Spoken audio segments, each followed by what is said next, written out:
Chapter 1.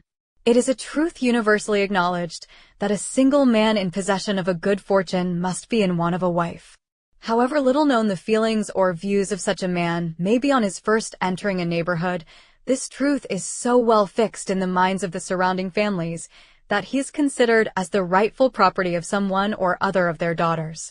"My dear Mr. Bennet," said his lady to him one day, "have you heard that Netherfield Park is let at last?" Mr. Bennet replied that he had not. "But it is," returned she, "for Mrs. Long has just been here, and she told me all about it." Mr. Bennet made no answer. "Do not you want to know who has taken it?" cried his wife impatiently. "You want to tell me, and I have no objection to hearing it." This was invitation enough. "Why, my dear, you must know, Mrs. Long says that Netherfield is taken by a young man of large fortune from the north of England, that he came down on Monday in a chaise and four to see the place, and was so much delighted with it that he agreed with Mr. Morris immediately that he is to take possession before Michaelmas, and some of his servants are to be in the house by the end of next week." "What is his name?" "Bingley." "Is he married or single?" "Oh, single, my dear, to be sure. A single man of large fortune, 4,000 or 5,000 a year. What a fine thing for our girls." "How so? How can it affect them?" "My dear Mr. Bennet," replied his wife, "how can you be so tiresome? You must know that I am thinking of his marrying one of them." "Is that his design in settling here?" "Design? Nonsense, how can you talk so? But it is very likely that he may fall in love with one of them, and therefore you must visit him as soon as he comes." "I see no occasion for that." "You and the girls may go, or you may send them by themselves, which perhaps will be still better, for as you are as handsome as any of them, Mr. Bingley might like you the best of the party." "My dear, you flatter me. I certainly have my share of beauty, but I do not pretend to be anything extraordinary now. When a woman has 5 grown-up daughters, she ought to give over thinking of her own beauty. In such cases, a woman has not often much beauty to think of. But, my dear, you must indeed go and see Mr. Bingley when he comes into the neighborhood. It is more than I engage for, I assure you. But consider your daughters. Only think what an establishment it would be for one of them. Sir William and Lady Lucas are determined to go, merely on that account, for in general, you know, they visit no newcomers. Indeed, you must go, for it will be impossible for us to visit him if you do not. You are over-scrupulous, surely. I dare say Mr. Bingley will be very glad to see you, and I will send a few lines by you to assure him of my hearty consent to his marrying whichever he chooses of the girls, though I must throw in a good word for my little Lizzie. I desire you will do no such thing. Lizzie is not a bit better than the others, and I am sure she is not half so handsome as Jane, nor half so good-humored as Lydia. But you are always giving her the preference." "They have none of them much to recommend them," replied he. "They are all silly and ignorant like other girls, but Lizzie has something more of quickness than her sisters." "Mr. Bennet, how can you abuse your own children in such a way? You take delight in vexing me. You have no compassion on my poor nerves." "You mistake me, my dear. I have a high respect for your nerves. They are my old friends. I have heard you mention them with consideration these 20 years at least. You do not know what I suffer. But I hope you will get over it and live to see many young men of 4,000 a year come into the neighborhood. It will be no use to us if 20 such should come, since you will not visit them. Depend upon it, my dear, that when there are 20, I will visit them all." Mr. Bennet was so odd a mixture of quick parts, sarcastic humor, reserve, and caprice, that the experience of 23 years had been insufficient to make his wife understand his character. Her mind was less difficult to develop.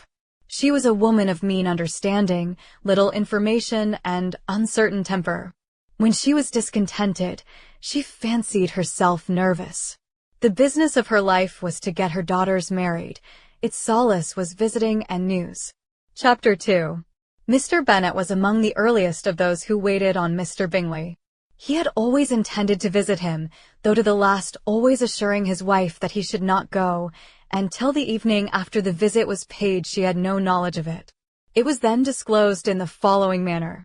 Observing his second daughter employed in trimming a hat, he suddenly addressed her with, "I hope Mr. Bingley will like it, Lizzie." "We are not in a way to know what Mr. Bingley likes," said her mother resentfully, "since we are not to visit." "But you forget, Mamma," said Elizabeth, "that we shall meet him at the assemblies, and that Mrs. Long has promised to introduce him." "I do not believe Mrs. Long will do any such thing. She has 2 nieces of her own. She is a selfish, hypocritical woman, and I have no opinion of her." "No more have I," said Mr. Bennet, "and I am glad to find that you do not depend on her serving you." Mrs. Bennet deigned not to make any reply, but, unable to contain herself, began scolding one of her daughters. "Don't keep coughing so, Kitty, for heaven's sake. Have a little compassion on my nerves. You tear them to pieces." "Kitty has no discretion in her coughs," said her father. "She times them ill." "I do not cough for my own amusement," replied Kitty, fretfully. "When is your next ball to be, Lizzie?" "Tomorrow fortnight." "Aye, so it is," cried her mother, "and Mrs. Long does not come back till the day before, so it will be impossible for her to introduce him, for she will not know him herself." "Then, my dear, you may have the advantage of your friend, and introduce Mr. Bingley to her." "Impossible, Mr. Bennet, impossible, when I am not acquainted with him myself. How can you be so teasing?" "I honor your circumspection. A fortnight's acquaintance is certainly very little. One cannot know what a man really is by the end of a fortnight. But if we do not venture, somebody else will, and after all, Mrs. Long and her nieces must stand their chance, and, therefore, as she will think it an act of kindness, if you decline the office, I will take it on myself." The girls stared at their father. Mrs. Bennet said only, "Nonsense, nonsense." "What can be the meaning of that emphatic exclamation?" cried he. "Do you consider the forms of introduction, and the stress that is laid on them, as nonsense?" "I cannot quite agree with you there. What say you, Mary? For you are a young lady of deep reflection, I know, and read great books, and make extracts, d." Mary wished to say something very sensible, but knew not how. "While Mary is adjusting her ideas," he continued, "let us return to Mr. Bingley." "I am sick of Mr. Bingley," cried his wife. "I am sorry to hear that, but why did not you tell me so before? If I had known as much this morning, I certainly would not have called on him. It is very unlucky, but as I have actually paid the visit, we cannot escape the acquaintance now." The astonishment of the ladies was just what he wished, that of Mrs. Bennet perhaps surpassing the rest, though when the first tumult of joy was over, she began to declare that it was what she had expected all the while. "How good it was in you, my dear Mr. Bennet. But I knew I should persuade you at last. I was sure you loved your girls too well to neglect such an acquaintance. Well, how pleased I am. And it is such a good joke, too, that you should have gone this morning, and never said a word about it till now." "Now, Kitty, you may cough as much as you choose," said Mr. Bennet, and as he spoke, he left the room, fatigued with the raptures of his wife. "What an excellent father you have, girls," said she, when the door was shut. "I do not know how you will ever make him amends for his kindness, or me either, for that matter. At our time of life, it is not so pleasant, I can tell you, to be making new acquaintance every day, but for your sakes, we would do anything. Lydia, my love, though you are the youngest, I dare say Mr. Bingley will dance with you at the next ball." "Oh," said Lydia, stoutly, "I am not afraid, for though I am the youngest, I'm the tallest." The rest of the evening was spent in conjecturing how soon he would return Mr. Bennet's visit, and determining when they should ask him to dinner. Chapter 3.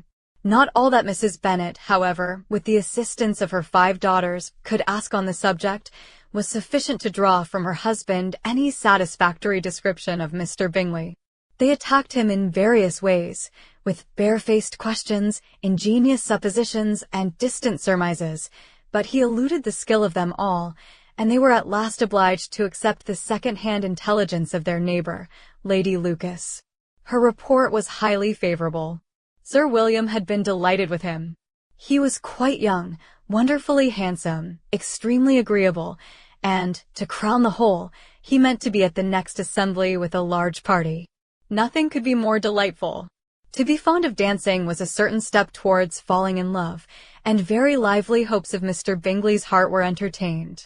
"If I can but see one of my daughters happily settled at Netherfield," said Mrs. Bennet to her husband, "and all the others equally well married, I shall have nothing to wish for." In a few days Mr. Bingley returned Mr. Bennet's visit, and sat about 10 minutes with him in his library. He had entertained hopes of being admitted to a sight of the young ladies, of whose beauty he had heard much, but he saw only the father. The ladies were somewhat more fortunate, for they had the advantage of ascertaining, from an upper window, that he wore a blue coat and rode a black horse. An invitation to dinner was soon afterwards dispatched, and already had Mrs. Bennet planned the courses that were to do credit to her housekeeping, when an answer arrived which deferred it all. Mr. Bingley was obliged to be in town the following day, and consequently unable to accept the honor of their invitation, and Mrs. Bennet was quite disconcerted. She could not imagine what business he could have in town so soon after his arrival in Hertfordshire, and she began to fear that he might be always flying about from one place to another, and never settled at Netherfield as he ought to be. Lady Lucas quieted her fears a little by starting the idea of his being gone to London only to get a large party for the ball, and a report soon followed that Mr. Bingley was to bring 12 ladies and 7 gentlemen with him to the assembly. The girls grieved over such a number of ladies, but were comforted the day before the ball by hearing that instead of 12, he had brought only 6 with him from London, his 5 sisters and a cousin. And when the party entered the assembly room, it consisted of only 5 altogether: Mr. Bingley, his 2 sisters, the husband of the eldest, and another young man. Mr. Bingley was good-looking and gentlemanlike. He had a pleasant countenance and easy, unaffected manners. His sisters were fine women, with an air of decided fashion. His brother-in-law, Mr. Hurst, merely looked the gentleman, but his friend, Mr. Darcy, soon drew the attention of the room by his fine, tall person, handsome features, noble mien, and the report, which was in general circulation within 5 minutes after his entrance, of his having 10,000 a year. The gentlemen pronounced him to be a fine figure of a man. The ladies declared he was much handsomer than Mr. Bingley, and he was looked at with great admiration for about half the evening, till his manners gave a disgust which turned the tide of his popularity, for he was discovered to be proud, to be above his company, and above being pleased, and not all his large estate in Derbyshire could then save him from having a most forbidding, disagreeable countenance, and being unworthy to be compared with his friend. Mr. Bingley had soon made himself acquainted with all the principal people in the room. He was lively and unreserved, danced every dance, was angry that the ball closed so early, and talked of giving one himself at Netherfield. Such amiable qualities must speak for themselves. What a contrast between him and his friend! Mr. Darcy danced only once with Mrs. Hurst and once with Miss Bingley, declined being introduced to any other lady, and spent the rest of the evening in walking about the room, speaking occasionally to one of his own party. His character was decided. He was the proudest, most disagreeable man in the world, and everybody hoped that he would never come there again. Amongst the most violent against him was Mrs. Bennet, whose dislike of his general behavior was sharpened into particular resentment by his having slighted one of her daughters. Elizabeth Bennet had been obliged, by the scarcity of gentlemen, to sit down for 2 dances, and during part of that time, Mr. Darcy had been standing near enough for her to overhear a conversation between him and Mr. Bingley, who came from the dance for a few minutes to press his friend to join it. "Come, Darcy," said he, "I must have you dance. I hate to see you standing about by yourself in this stupid manner. You had much better dance." "I certainly shall not. You know how I detest it, unless I am particularly acquainted with my partner. At such an assembly as this, it would be insupportable. Your sisters are engaged, and there is not another woman in the room whom it would not be a punishment to me to stand up with." "I would not be so fastidious as you are," cried Bingley, "for a kingdom. Upon my honor, I never met with so many pleasant girls in my life as I have this evening, and there are several of them, you see, uncommonly pretty." "You are dancing with the only handsome girl in the room," said Mr. Darcy, looking at the eldest Miss Bennet. "Oh, she is the most beautiful creature I ever beheld. But there is one of her sisters sitting down just behind you, who is very pretty, and I dare say very agreeable." Do let me ask my partner to introduce you. Which do you mean? And turning round, he looked for a moment at Elizabeth, till, catching her eye, he withdrew his own and coldly said, "She is tolerable, but not handsome enough to tempt me, and I am in no humor at present to give consequence to young ladies who are slighted by other men. You had better return to your partner and enjoy her smiles, for you are wasting your time with me."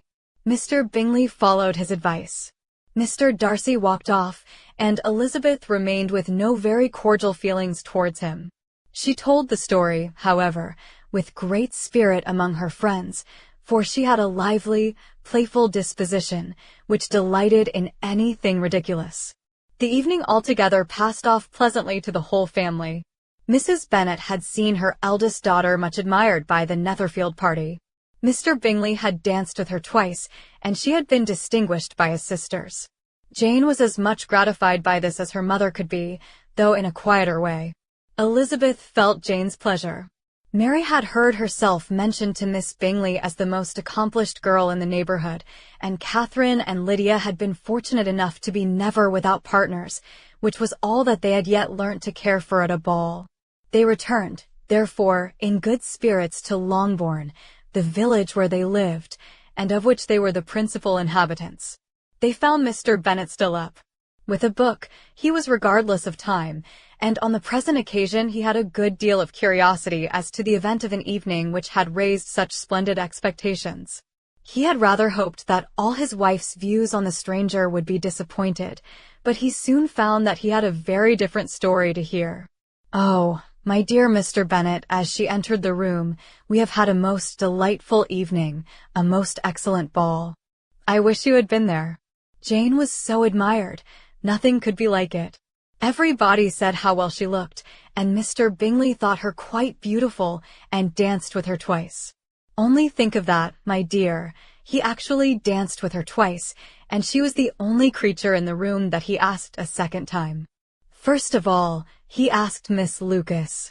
I was so vexed to see him stand up with her, but, however, he did not admire her at all. Indeed, nobody can, you know, and he seemed quite struck with Jane as she was going down the dance.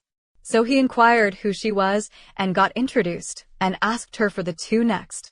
Then, the 2/3 he danced with Miss King, and the 2/4 with Maria Lucas, and the 2/5 with Jane again, and the 2/6 with Lizzie and the Boulanger.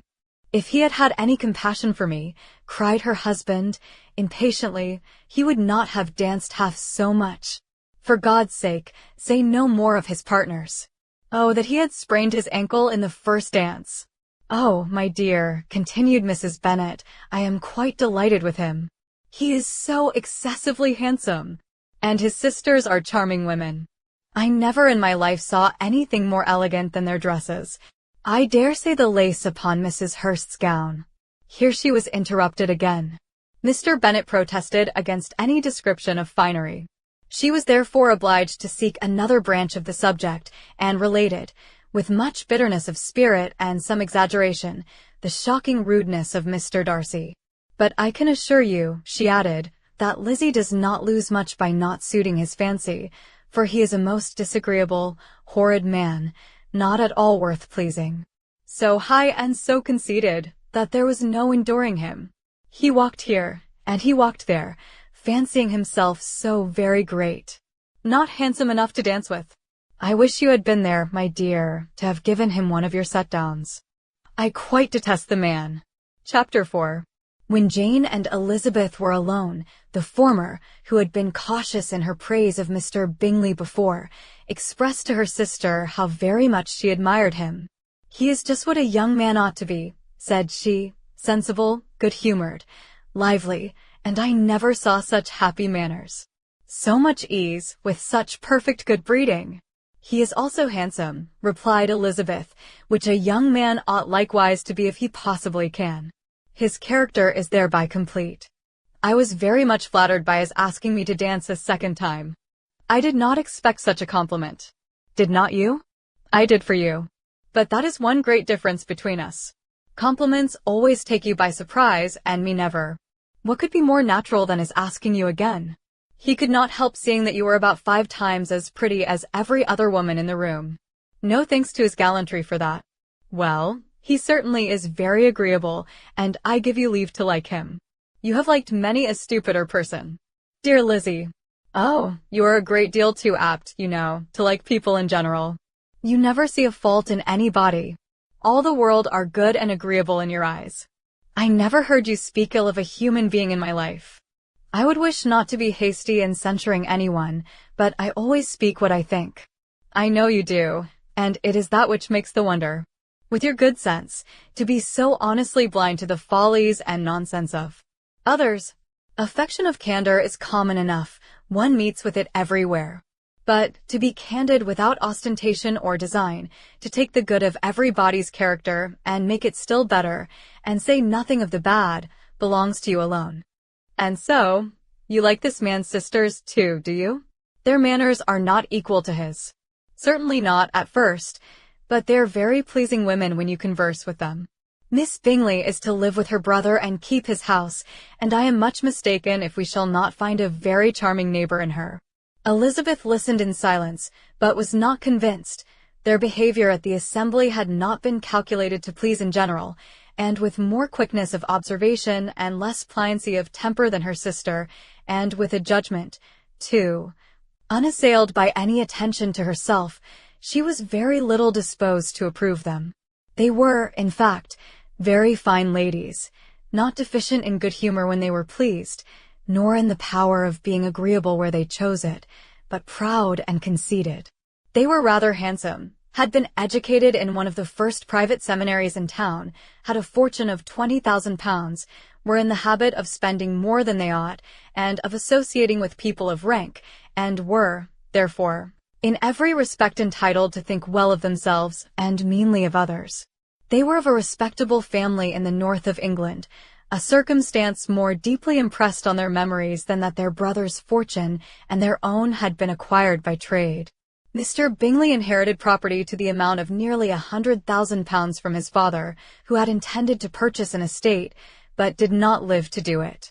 Mr. Bingley intended it likewise, and sometimes made choice of his county, but as he was now provided with a good house and the liberty of a manor, it was doubtful to many of those who best knew the easiness of his temper, whether he might not spend the remainder of his days at Netherfield, and leave the next generation to purchase.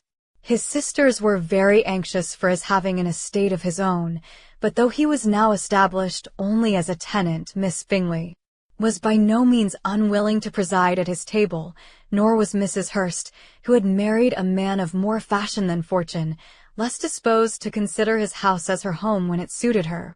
Mr. Bingley had not been of age 2 years when he was tempted, by an accidental recommendation, to look at Netherfield House. He did look at it and into it for half an hour, was pleased with the situation and the principal rooms, satisfied with what the owner said in its praise, and took it immediately. Between him and Darcy there was a very steady friendship, in spite of a great opposition of character. Bingley was endeared to Darcy by the easiness, openness, and ductility of his temper, though no disposition could offer a greater contrast to his own, and though with his own he never appeared dissatisfied. On the strength of Darcy's regard, Bingley had the firmest reliance, and of his judgment the highest opinion. In understanding, Darcy was the superior. Bingley was by no means deficient, but Darcy was clever. He was at the same time haughty, reserved, and fastidious, and his manners, though well-bred, were not inviting. In that respect his friend had greatly the advantage. Bingley was sure of being liked wherever he appeared. Darcy was continually giving offence. The manner in which they spoke of the Meryton assembly was sufficiently characteristic. Bingley had never met with pleasanter people or prettier girls in his life. Every body had been most kind and attentive to him. There had been no formality, no stiffness. He had soon felt acquainted with all the room, and as to Miss Bennet, he could not conceive an angel more beautiful.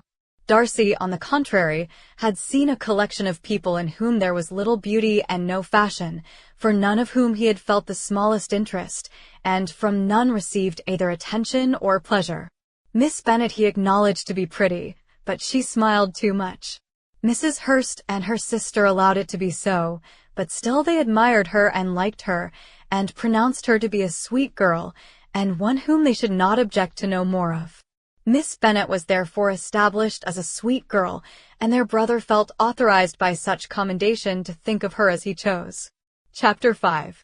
Within a short walk of Longbourn lived a family with whom the Bennets were particularly intimate. Sir William Lucas had been formerly in trade in Meryton, where he had made a tolerable fortune, and risen to the honor of knighthood by an address to the king during his mayoralty. 3. The distinction had, perhaps, been felt too strongly.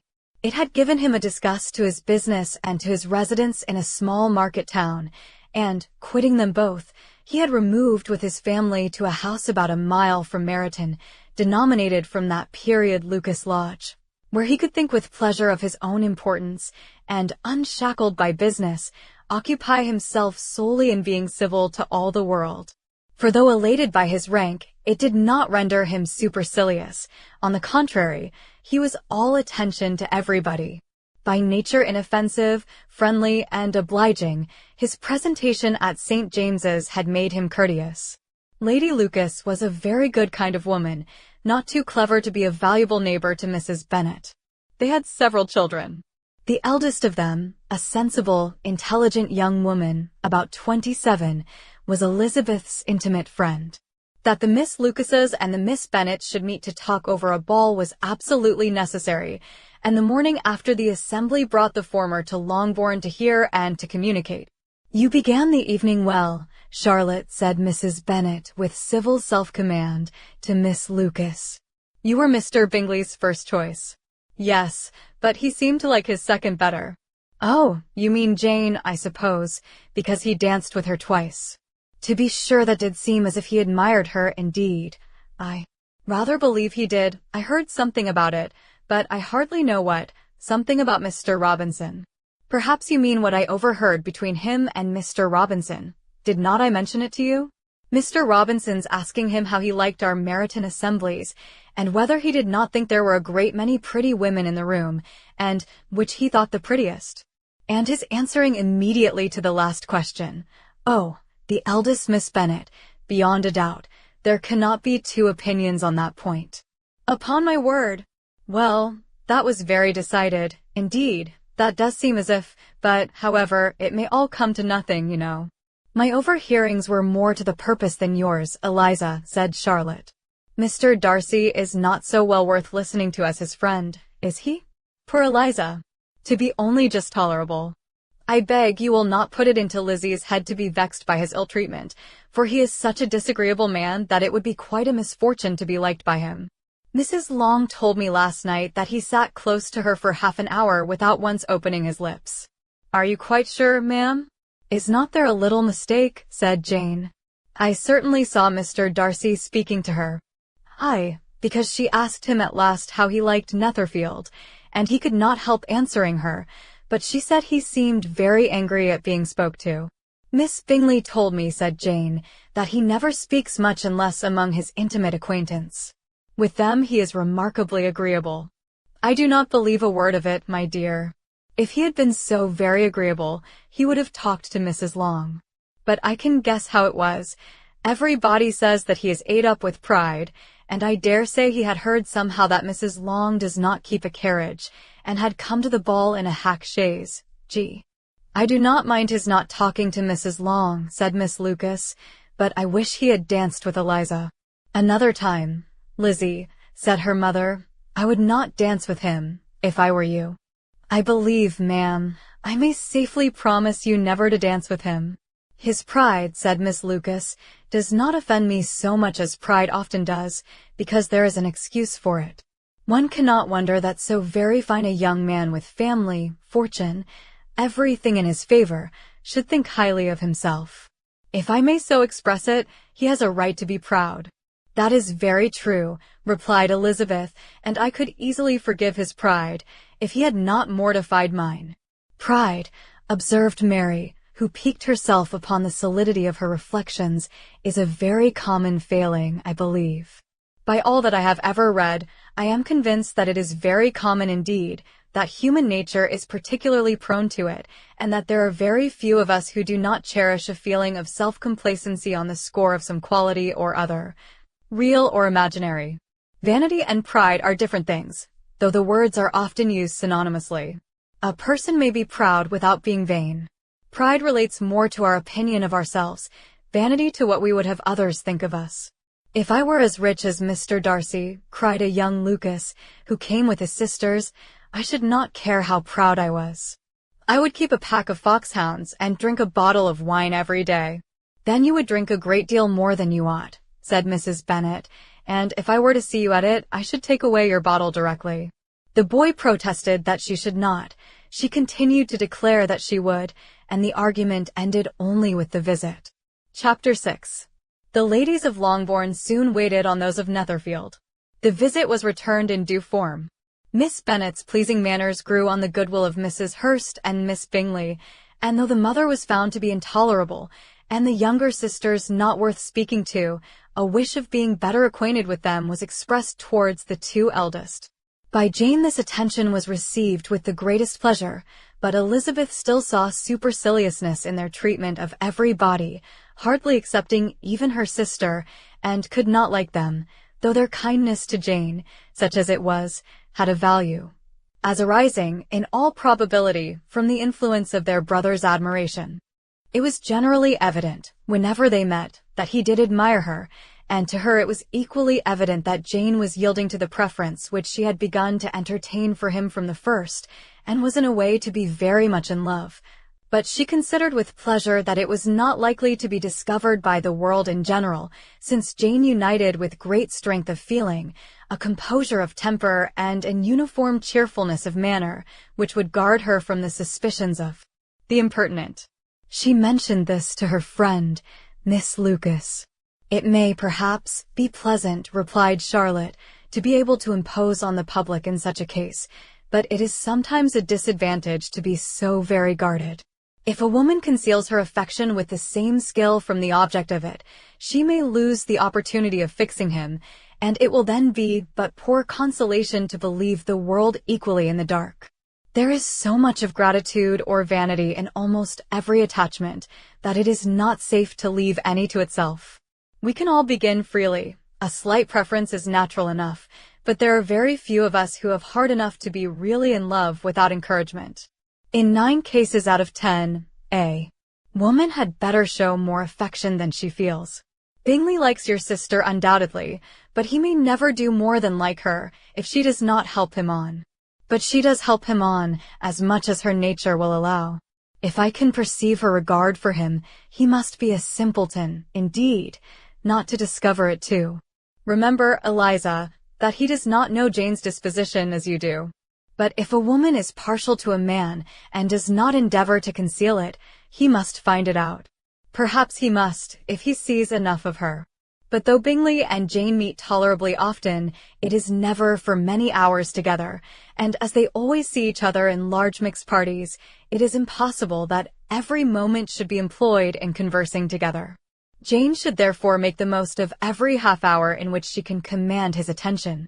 When she is secure of him, there will be leisure for falling in love as much as she chooses. "Your plan is a good one," replied Elizabeth, "where nothing is in question but the desire of being well married, and if I were determined to get a rich husband, or any husband, I dare say I should adopt it. But these are not Jane's feelings. She is not acting by design. As yet she cannot even be certain of the degree of her own regard, nor of its reasonableness. She has known him only a fortnight. She danced 4 dances with him at Meryton. She saw him one morning at his own house, and has since dined in company with him 4 times. This is not quite enough to make her understand his character, not as you represent it. Had she merely dined with him, she might only have discovered whether he had a good appetite, but you must remember that 4 evenings have been also spent together, and 4 evenings may do a great deal. Yes, these 4 evenings have enabled them to ascertain that they both like Fingdon better than commerce, but with respect to any other leading characteristic, I do not imagine that much has been unfolded. "Well," said Charlotte, "I wish Jane success with all my heart, and if she were married to him tomorrow, I should think she had as good a chance of happiness as if she were to be studying his character for a 12-month. Happiness in marriage is entirely a matter of chance. If the dispositions of the parties are ever so well known to each other, or ever so similar beforehand, it does not advance their felicity in the least. They always continue to grow sufficiently unlike afterwards to have their share of vexation, and it is better to know as little as possible of the defects of the person with whom you are to pass your life. You make me laugh, Charlotte, but it is not sound. You know it is not sound, and that you would never act in this way yourself." Occupied in observing Mr. Bingley's attentions to her sister, Elizabeth was far from suspecting that she was herself becoming an object of some interest in the eyes of his friend. Mr. Darcy had at first scarcely allowed her to be pretty. He had looked at her without admiration at the ball, and when they next met, he looked at her only to criticize. But no sooner had he made it clear to himself and his friends that she had hardly a good feature in her face than he began to find it was rendered uncommonly intelligent by the beautiful expression of her dark eyes. To this discovery succeeded some others equally mortifying. Though he had detected with a critical eye more than one failure of perfect symmetry in her form, he was forced to acknowledge her figure to be light and pleasing, and in spite of his asserting that her manners were not those of the fashionable world, he was caught by their easy playfulness.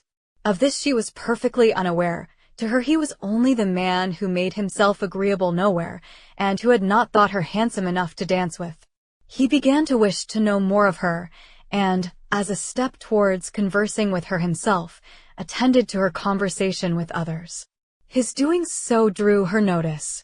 It was at Sir William Lucas's, where a large party were assembled. "What does Mr. Darcy mean," said she to Charlotte, "by listening to my conversation with Colonel Forster?" "That is a question which Mr. Darcy only can answer.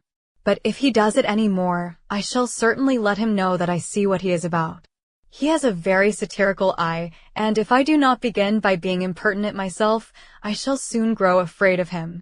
On his approaching them soon afterwards, though without seeming to have any intention of speaking, Miss Lucas defied her friend to mention such a subject to him, which immediately provoking Elizabeth to do it, she turned to him and said, "Did not you think, Mr. Darcy, that I expressed myself uncommonly well just now, when I was teasing Colonel Forster to give us a ball at Meryton?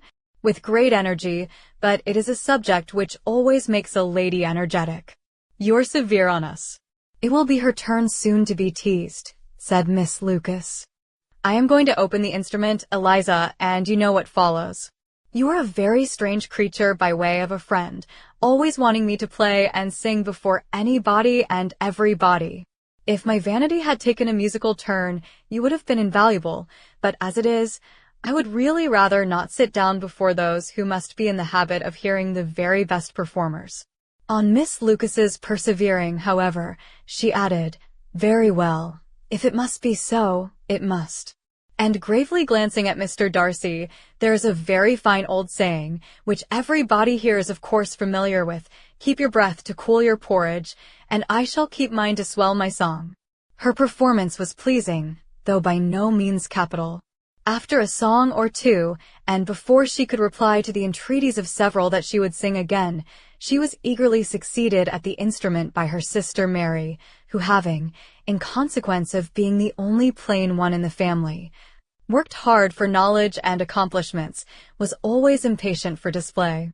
Mary had neither genius nor taste, and though vanity had given her application, it had given her likewise a pedantic air and conceited manner, which would have injured a higher degree of excellence than she had reached. Elizabeth, easy and unaffected, had been listened to with much more pleasure, though not playing half so well, and Mary, at the end of a long concerto, was glad to purchase praise and gratitude by Scotch and Irish airs, at the request of her younger sisters, who, with some of the Lucases and 2 or 3 officers, joined eagerly in dancing at one end of the room. Mr. Darcy stood near them in silent indignation at such a mode of passing the evening, to the exclusion of all conversation, and was too much engrossed by his own thoughts to perceive that Sir William Lucas was his neighbour, till Sir William thus began. What a charming amusement for young people this is, Mr. Darcy. There is nothing like dancing, after all. I consider it as one of the first refinements of polished societies. Certainly, sir, and it has the advantage also of being in vogue amongst the less polished societies of the world. Every savage can dance.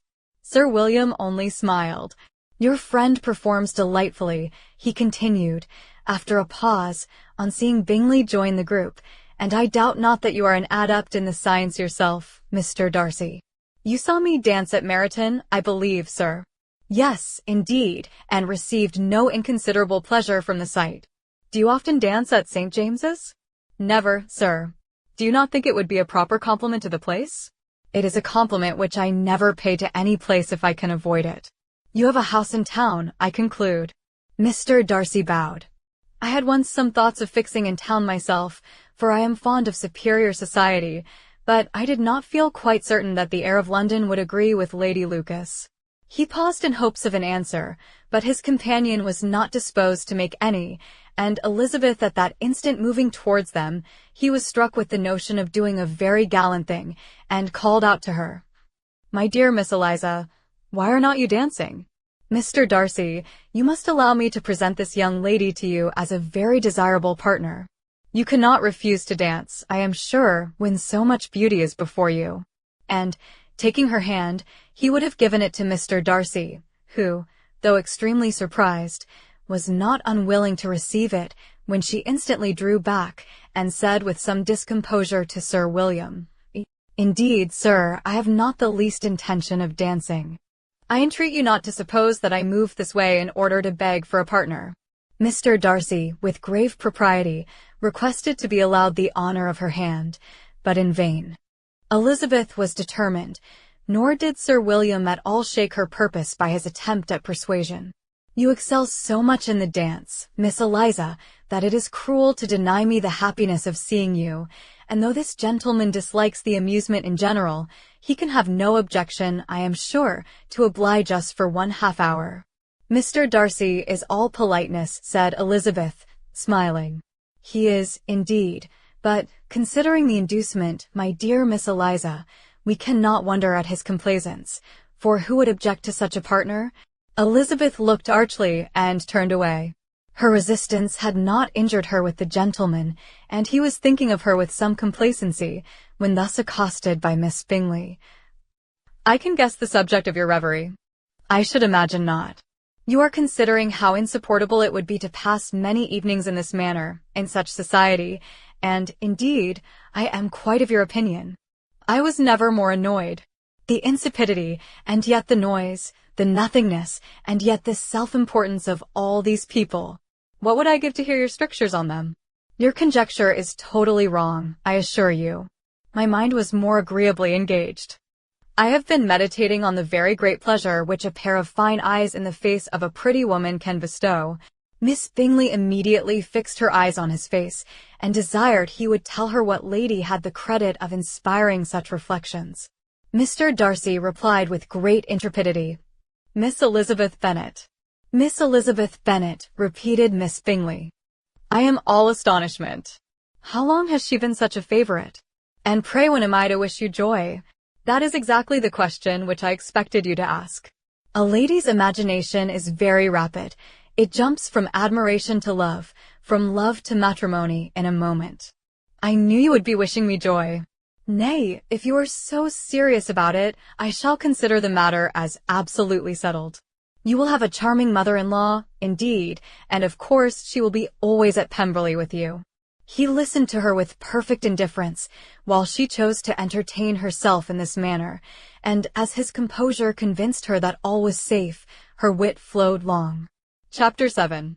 Mr. Bennet's property consisted almost entirely in an estate of 2,000 a year, which, unfortunately for his daughters, was entailed, in default of heirs male, on a distant relation, for and their mother's fortune, though ample for her situation in life, could but ill supply the deficiency of his.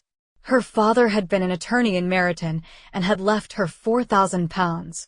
She had a sister married to a Mr. Phillips, who had been a clerk to their father, and succeeded him in the business, and a brother settled in London in a respectable line of trade. The village of Longbourn was only 1 mile from Meryton, a most convenient distance for the young ladies, who were usually tempted thither 3 or 4 times a week, to pay their duty to their aunt, and to a milliner's shopee just over the way. The 2 youngest of the family, Catherine and Lydia, were particularly frequent in these attentions. Their minds were more vacant than their sisters', and when nothing better offered, a walk to Meryton was necessary to amuse their morning hours and furnish conversation for the evening, and, however bare of news the country in general might be, they always contrived to learn some from their aunt. At present, indeed, they were well supplied both with news and happiness by the recent arrival of a militia regiment in the neighborhood. It was to remain the whole winter, and Meryton was the headquarters. Their visits to Mrs. Phillips were now productive of the most interesting intelligence. Every day added something to their knowledge of the officers' names and connections. Their lodgings were not long a secret, and at length they began to know the officers themselves. Mr. Phillips visited them all, and this opened to his nieces a source of felicity unknown before. They could talk of nothing but officers, and Mr. Bingley's large fortune, the mention of which gave animation to their mother, was worthless in their eyes when opposed to the regimentals of an ensign d'Arquet. After listening one morning to their effusions on this subject, Mr. Bennet coolly observed, "From all that I can collect by your manner of talking, you must be 2 of the silliest girls in the country. I have suspected it some time, but I am now convinced." Catherine was disconcerted, and made no answer, but Lydia, with perfect indifference, continued to express her admiration of Captain Carter, and her hope of seeing him in the course of the day, as he was going the next morning to London. "I am astonished, my dear," said Mrs. Bennet, "that you should be so ready to think your own children silly. If I wished to think slightingly of anybody's children, it should not be of my own, however. If my children are silly, I must hope to be always sensible of it. Yes, but as it happens, they are all of them very clever. This is the only point, I flatter myself, on which we do not agree. I had hoped that our sentiments coincided in every particular, but I must so far differ from you as to think our 2 youngest daughters uncommonly foolish. My dear Mr. Bennet, you must not expect such girls to have the sense of their father and mother. When they get to our age, I dare say they will not think about officers any more than we do. I remember the time when I liked a red coat myself very well, and, indeed, so I do still at my heart, and if a smart young colonel, with 5 or 6,000 a year, should want one of my girls, I shall not say nay to him. And I thought Colonel Forster looked very becoming the other night at Sir William's in his regimentals." "Mamma," cried Lydia, "my aunt says that Colonel Forster and Captain Carter do not go so often to Miss Watson's as they did when they first came. She sees them now very often standing in Clark's library. L." Mrs. Bennet was prevented replying by the entrance of the footman with a note for Miss Bennet. It came from Netherfield, and the servant waited for an answer. Mrs. Bennet's eyes sparkled with pleasure, and she was eagerly calling out, while her daughter read, "Well, Jane, who is it from? What is it about? What does he say? Well, Jane, make haste and tell us. Make haste, my love." "It is from Miss Bingley," said Jane, and then read it aloud. "My dear friend, if you are not so compassionate as to dine today with Louisa and me, we shall be in danger of hating each other for the rest of our lives, for a whole day's tete-a-tete between 2 women can never end without a quarrel. Come as soon as you can on the receipt of this. My brother and the gentlemen are to dine with the officers. Yours ever, Caroline Bingley." "With the officers," cried Lydia. "I wonder my aunt did not tell us of that." "Dining out," said Mrs. Bennet. "That is very unlucky." "Can I have the carriage?" said Jane. "No, my dear, you had better go on horseback, because it seems likely to rain, and then you must stay all night." "That would be a good scheme," said Elizabeth, "if you were sure that they would not offer to send her home." "Oh, but the gentlemen will have Mr. Bingley's chaise to go to Meryton, and the Hursts have no horses to theirs. I had much rather go in the coach." "But, my dear, your father cannot spare the horses, I am sure. They are wanted in the farm, Mr. Bennet, are not they?" "They are wanted in the farm much oftener than I can get them." "But if you have got them today," said Elizabeth, "my mother's purpose will be answered. She did at last extort from her father an acknowledgment that the horses were engaged. Jane was therefore obliged to go on horseback, and her mother attended her to the door with many cheerful prognostics of a bad day. Her hopes were answered. Jane had not been gone long before it rained hard. Her sisters were uneasy for her, but her mother was delighted. The rain continued the whole evening without intermission. Jane certainly could not come back. "This was a lucky idea of mine, indeed," said Mrs. Bennet more than once, as if the credit of making it rain were all her own. Till the next morning, however, she was not aware of all the felicity of her contrivance. Breakfast was scarcely over when a servant from Netherfield brought the following note for Elizabeth. "My dearest Lizzie, I find myself very unwell this morning, which, I suppose, is to be imputed to my getting wet through yesterday. My kind friends will not hear of my returning home till I am better. They insist also on my seeing Mr. Jones, therefore do not be alarmed if you should hear of his having been to me, and, excepting a sore throat and headache, there is not much the matter with me. Yours, N.C." "Well, my dear," said Mr. Bennet, when Elizabeth had read the note aloud, "if your daughter should have a dangerous fit of illness, if she should die, it would be a comfort to know that it was all in pursuit of Mr. Bingley and under your orders." "Oh, I am not at all afraid of her dying. People do not die of little trifling colds. She will be taken good care of. As long as she stays there, it is all very well.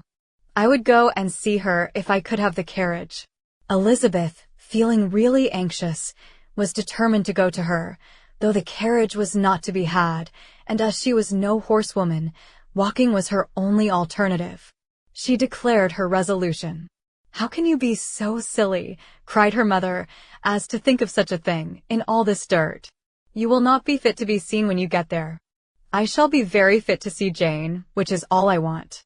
"Is this a hint to me, Lizzie," said her father, "to send for the horses?" "No, indeed. I do not wish to avoid the walk. The distance is nothing, when one has a motive, only 3 miles. I shall be back by dinner." "I admire the activity of your benevolence," observed Mary, "but every impulse of feeling should be guided by reason, and, in my opinion, exertion should always be in proportion to what is required." "We will go as far as Meryton with you," said Catherine and Lydia. Elizabeth accepted their company, and the 3 young ladies set off together. "If we make haste," said Lydia, as they walked along, "perhaps we may see something of Captain Carter before he goes." In Meryton they parted. The 2 youngest repaired to the lodgings of one of the officers' wives, and Elizabeth continued her walk alone, crossing field after field at a quick pace, jumping over stiles and springing over puddles with impatient activity, and finding herself at last within view of the house, with weary ankles, dirty stockings, and a face glowing with the warmth of exercise. She was shown into the breakfast parlor, where all but Jane were assembled, and where her appearance created a great deal of surprise.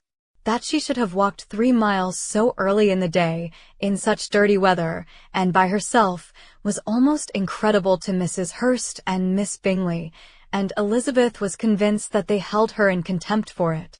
She was received, however, very politely by them, and in their brother's manners there was something better than politeness. There was good humor and kindness. Mr. Darcy said very little, and Mr. Hurst nothing at all. The former was divided between admiration of the brilliancy which exercise had given to her complexion, and doubt as to the occasions justifying her coming so far alone. The latter was thinking only of his breakfast. Her inquiries after her sister were not very favorably answered. Miss Bennet had slept ill, and though up, was very feverish and not well enough to leave her room. Elizabeth was glad to be taken to her immediately, and Jane, who had only been withheld by the fear of giving alarm or inconvenience, from expressing in her note how much she longed for such a visit, was delighted at her entrance. She was not equal, however, to much conversation, and when Miss Bingley left them together, could attempt little beside expressions of gratitude for the extraordinary kindness she was treated with. Elizabeth silently attended her. When breakfast was over, they were joined by the sisters, and Elizabeth began to like them herself, when she saw how much affection and solicitude they showed for Jane. The apothecarium came, and having examined his patient, said, as might be supposed, that she had caught a violent cold, and that they must endeavor to get the better of it, advised her to return to bed, and promised her some draughts. The advice was followed readily, for the feverish symptoms increased, and her head ached acutely. Elizabeth did not quit her room for a moment, nor were the other ladies often absent. The gentlemen being out, they had in fact nothing to do elsewhere. When the clock struck 3, Elizabeth felt that she must go, and very unwillingly said so. Miss Bingley offered her the carriage, and she only wanted a little pressing to accept it, when Jane testified such concern in parting with her, that Miss Bingley was obliged to convert the offer of the chaise into an invitation to remain at Netherfield for the present. Elizabeth most thankfully consented, and a servant was dispatched to Longbourn to acquaint the family with her stay and bring back a supply of clothes. Chapter 8. At 5 o'clock the two ladies retired to dress, and at 6:30 Elizabeth was summoned to dinner. To the civil inquiries which then poured in, and amongst which she had the pleasure of distinguishing the much superior solicitude of Mr. Bingley's, she could not make a very favourable answer. Jane was by no means better. The sisters, on hearing this, repeated 3 or 4 times how much they were grieved, how shocking it was to have a bad cold, and how excessively they disliked being ill themselves, and then thought no more of the matter, and their indifference towards Jane, when not immediately before them, restored Elizabeth to the enjoyment of all her original dislike. Their brother, indeed, was the only one of the party whom she could regard with any complacency. His anxiety for Jane was evident, and his attentions to herself most pleasing, and they prevented her feeling herself so much an intruder as she believed she was considered by the others. She had very little notice from any but him. Miss Bingley was engrossed by Mr. Darcy, her sister scarcely less so, and as for Mr. Hurst, by whom Elizabeth sat, he was an indolent man, who lived only to eat, drink, and play at cards, who, when he found her prefer a plain dish to a ragout, Anne had nothing to say to her. When dinner was over, she returned directly to Jane, and Miss Bingley began abusing her as soon as she was out of the room. Her manners were pronounced to be very bad indeed, a mixture of pride and impertinence. She had no conversation, no style, no taste, no beauty. Mrs. Hurst thought the same, and added, "She has nothing, in short, to recommend her, but being an excellent walker. I shall never forget her appearance this morning. She really looked almost wild." "She did indeed, Louisa. I could hardly keep my countenance. Very nonsensical to come at all. Why must she be scampering about the country, because her sister had a cold? Her hair's so untidy, so blousy. Yes, and her petticoat. I hope you saw her petticoat, 6 inches deep in mud, I am absolutely certain, and the gown which had been let down to hide it not doing its office." "Your picture may be very exact, Louisa," said Bingley, "but this was all lost upon me. I thought Miss Elizabeth Bennet looked remarkably well when she came into the room this morning. Her dirty petticoat quite escaped my notice." "You observed it, Mr. Darcy, I am sure," said Miss Bingley, "and I am inclined to think that you would not wish to see your sister make such an exhibition." "Certainly not. To walk 3 miles, or 4 miles, or 5 miles, or whatever it is, above her ankles in dirt, and alone, quite alone. What could she mean by it? It seems to me to show an abominable sort of conceited independence, a most country town indifference to decorum." "It shows an affection for her sister that is very pleasing," said Bingley. "I am afraid, Mr. Darcy," observed Miss Bingley, in a half-whisper, "that this adventure has rather affected your admiration of her fine eyes." "Not at all," he replied. "They were brightened by the exercise." A short pause followed the speech, and Mrs. Hurst began again. "I have an excessive regard for Jane Bennet. She is really a very sweet girl, and I wish with all my heart she were well settled. But with such a father and mother, and such low connections, I am afraid there is no chance of it. I think I have heard you say that their uncle is an attorney in Meryton." "Yes, and they have another, who lives somewhere near Cheapside." "Oh, that is capital," added her sister, and they both laughed heartily.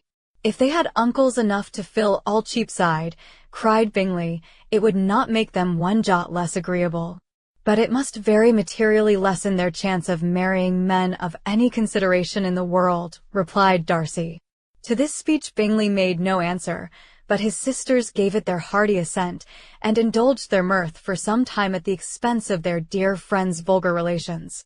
With a renewal of tenderness, however, they repaired to her room on leaving the dining parlour, and sat with her till summoned to coffee. She was still very poorly, and Elizabeth would not quit her at all, till late in the evening, when she had the comfort of seeing her asleep, and when it appeared to her rather right than pleasant that she should go downstairs herself. On entering the drawing-room, she found the whole party at loo, and was immediately invited to join them, but suspecting them to be playing high, she declined it, and making her sister the excuse, said she would amuse herself.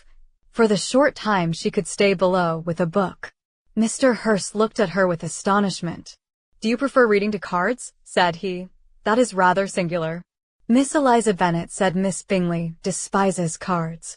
She is a great reader, and has no pleasure in anything else."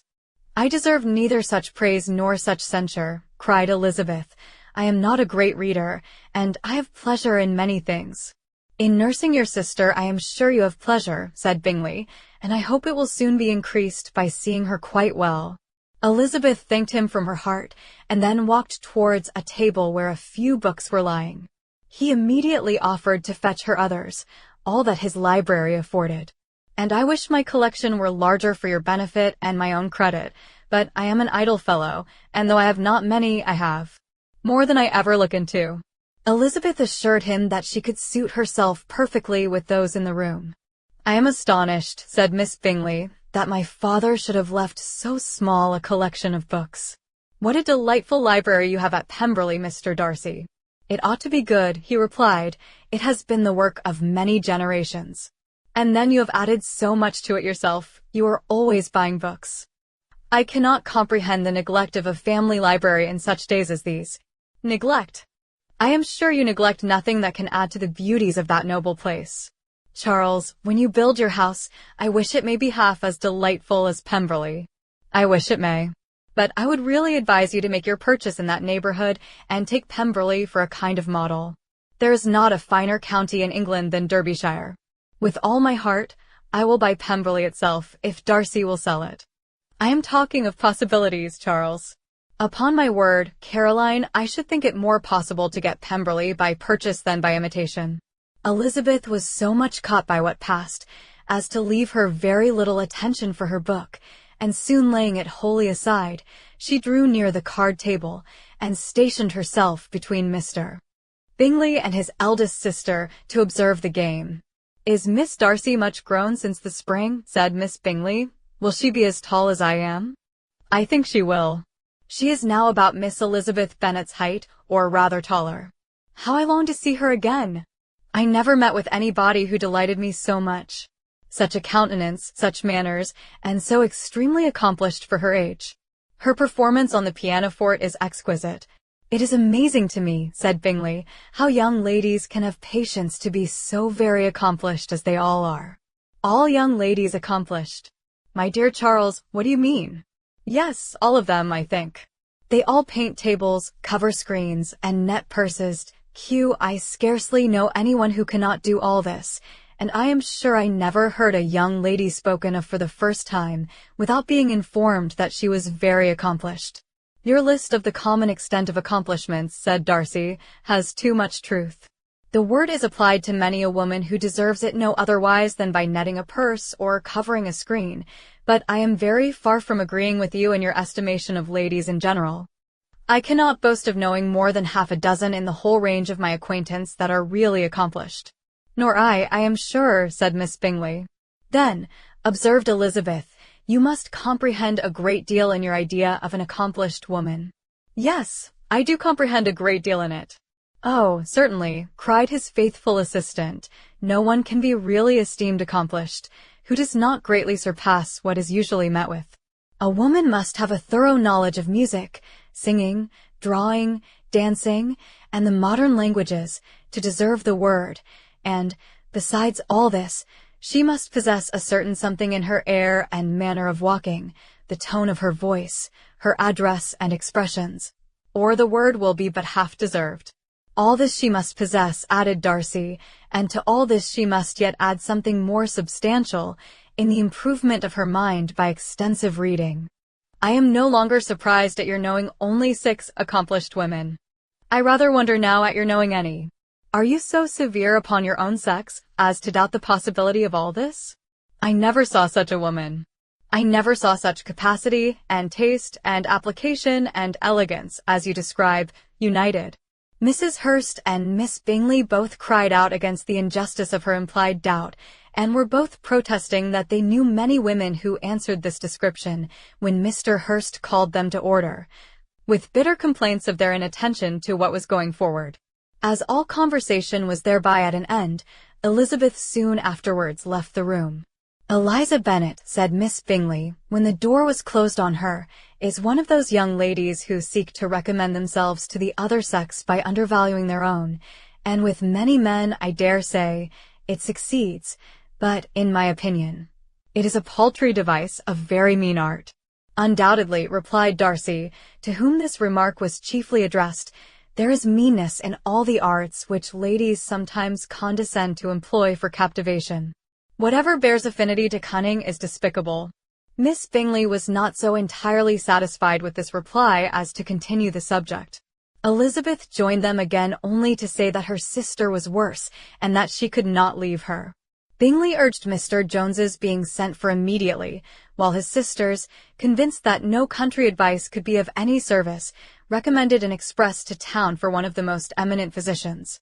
This she would not hear of, but she was not so unwilling to comply with their brother's proposal, and it was settled that Mr. Jones should be sent for early in the morning, if Miss Bennet were not decidedly better. Bingley was quite uncomfortable. His sisters declared that they were miserable. They solaced their wretchedness, however, by duets after supper, while he could find no better relief to his feelings than by giving his housekeeper directions that every possible attention might be paid to the sick lady and her sister. Chapter 9. Elizabeth passed the chief of the night in her sister's room, and in the morning had the pleasure of being able to send a tolerable answer to the inquiries which she very early received from Mr. Bingley by a housemaid, and some time afterwards from the 2 elegant ladies who waited on his sisters. In spite of this amendment, however, she requested to have a note sent to Longbourn, desiring her mother to visit Jane and form her own judgment of her situation. The note was immediately dispatched, and its contents as quickly complied with. Mrs. Bennet, accompanied by her 2 youngest girls, reached Netherfield soon after the family breakfast. Had she found Jane in any apparent danger, Mrs. Bennet would have been very miserable, but being satisfied on seeing her that her illness was not alarming, she had no wish of her recovering immediately, as her restoration to health would probably remove her from Netherfield. She would not listen, therefore, to her daughter's proposal of being carried home. Neither did the apothecary, who arrived about the same time, think it at all advisable. After sitting a little while with Jane, on Miss Bingley's appearance and invitation, the mother and 3 daughters all attended her into the breakfast parlour. Bingley met them with hopes that Mrs. Bennet had not found Miss Bennet worse than she expected. "Indeed I have, sir," was her answer. "She is a great deal too ill to be moved. Mr. Jones says we must not think of moving her. We must trespass a little longer on your kindness." "Removed," cried Bingley. "It must not be thought of. My sister, I am sure, will not hear of her removal." "You may depend upon it, madam," said Miss Bingley with cold civility, "that Miss Bennet shall receive every possible attention while she remains with us." Mrs. Bennet was profuse in her acknowledgments.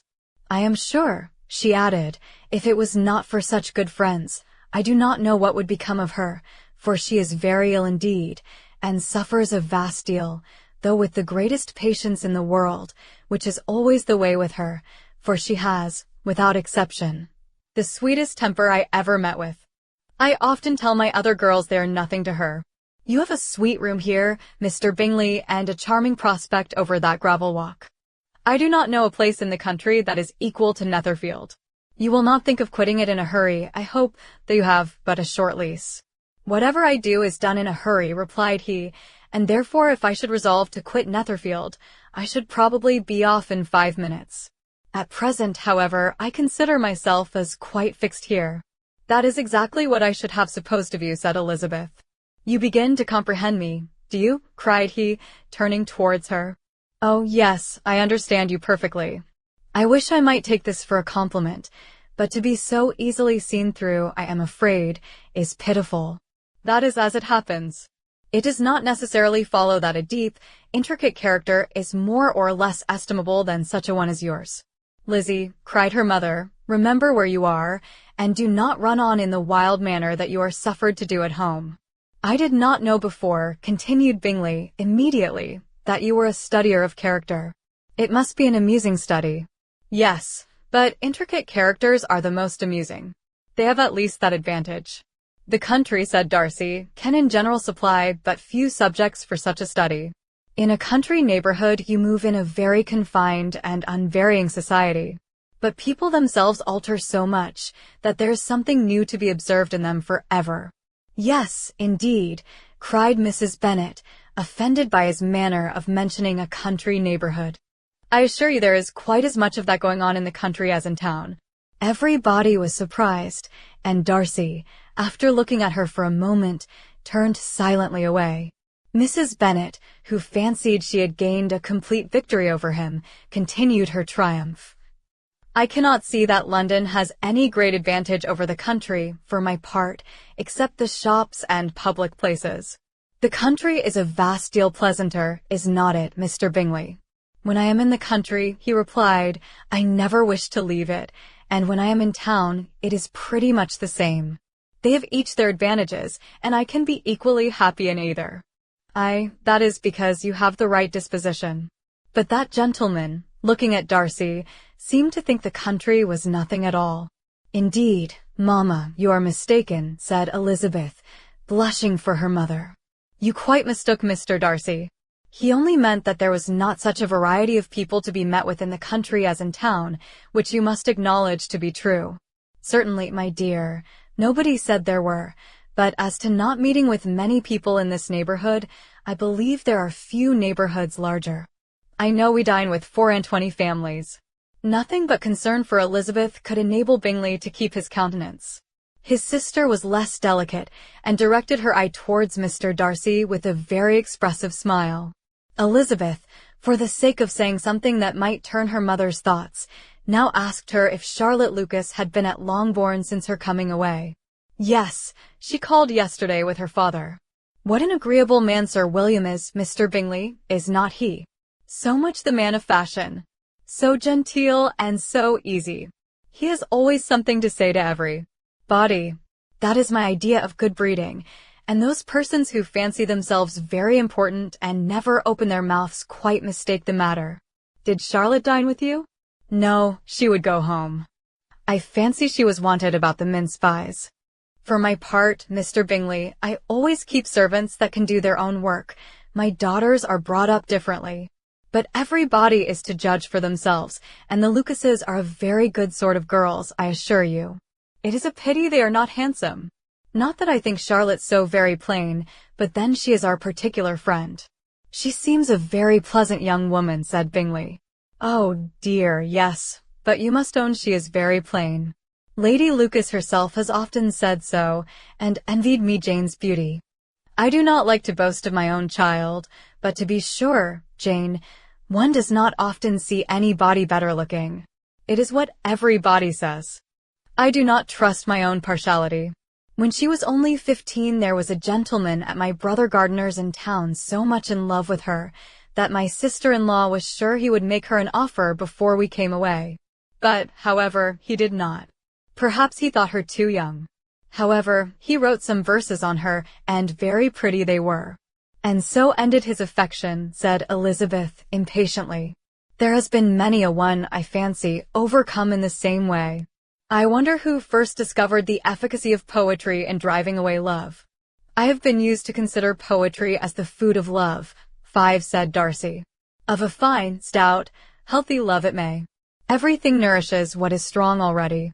But if it be only a slight, thin sort of inclination, I am convinced that one good sonnet will starve it entirely away." Darcy only smiled, and the general pause which ensued made Elizabeth tremble lest her mother should be exposing herself again. She longed to speak, but could think of nothing to say, and after a short silence Mrs. Bennet began repeating her thanks to Mr. Bingley for his kindness to Jane, with an apology for troubling him also with Lizzie.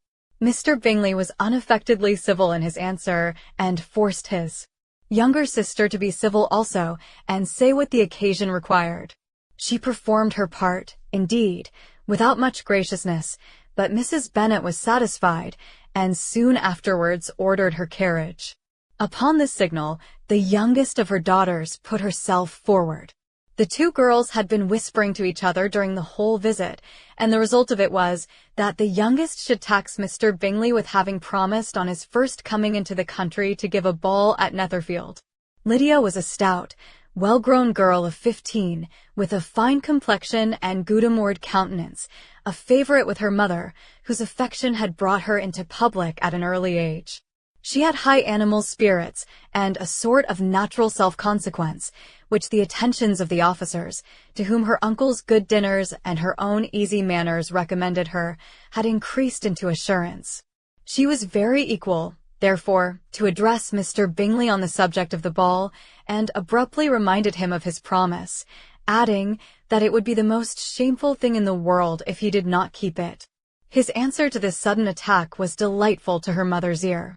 "I am perfectly ready, I assure you, to keep my engagement, and when your sister is recovered, you shall, if you please, name the very day of the ball. But you would not wish to be dancing while she is ill." Lydia declared herself satisfied. Oh yes, it would be much better to wait till Jane was well, and by that time, most likely, Captain Carter would be at Meryton again. "And when you have given your ball," she added, "I shall insist on their giving one also. I shall tell Colonel Forster it will be quite a shame if he does not."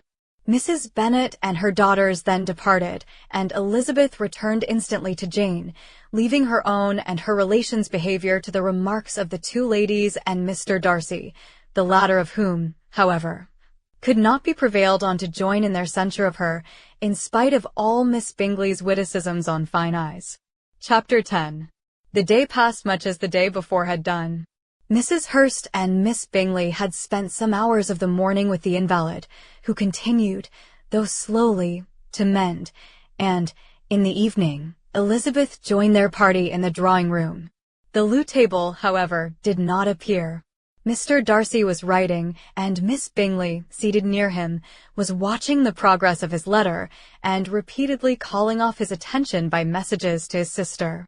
Mr. Hurst and Mr. Bingley were at piquet, and Mrs. Hurst was observing their game.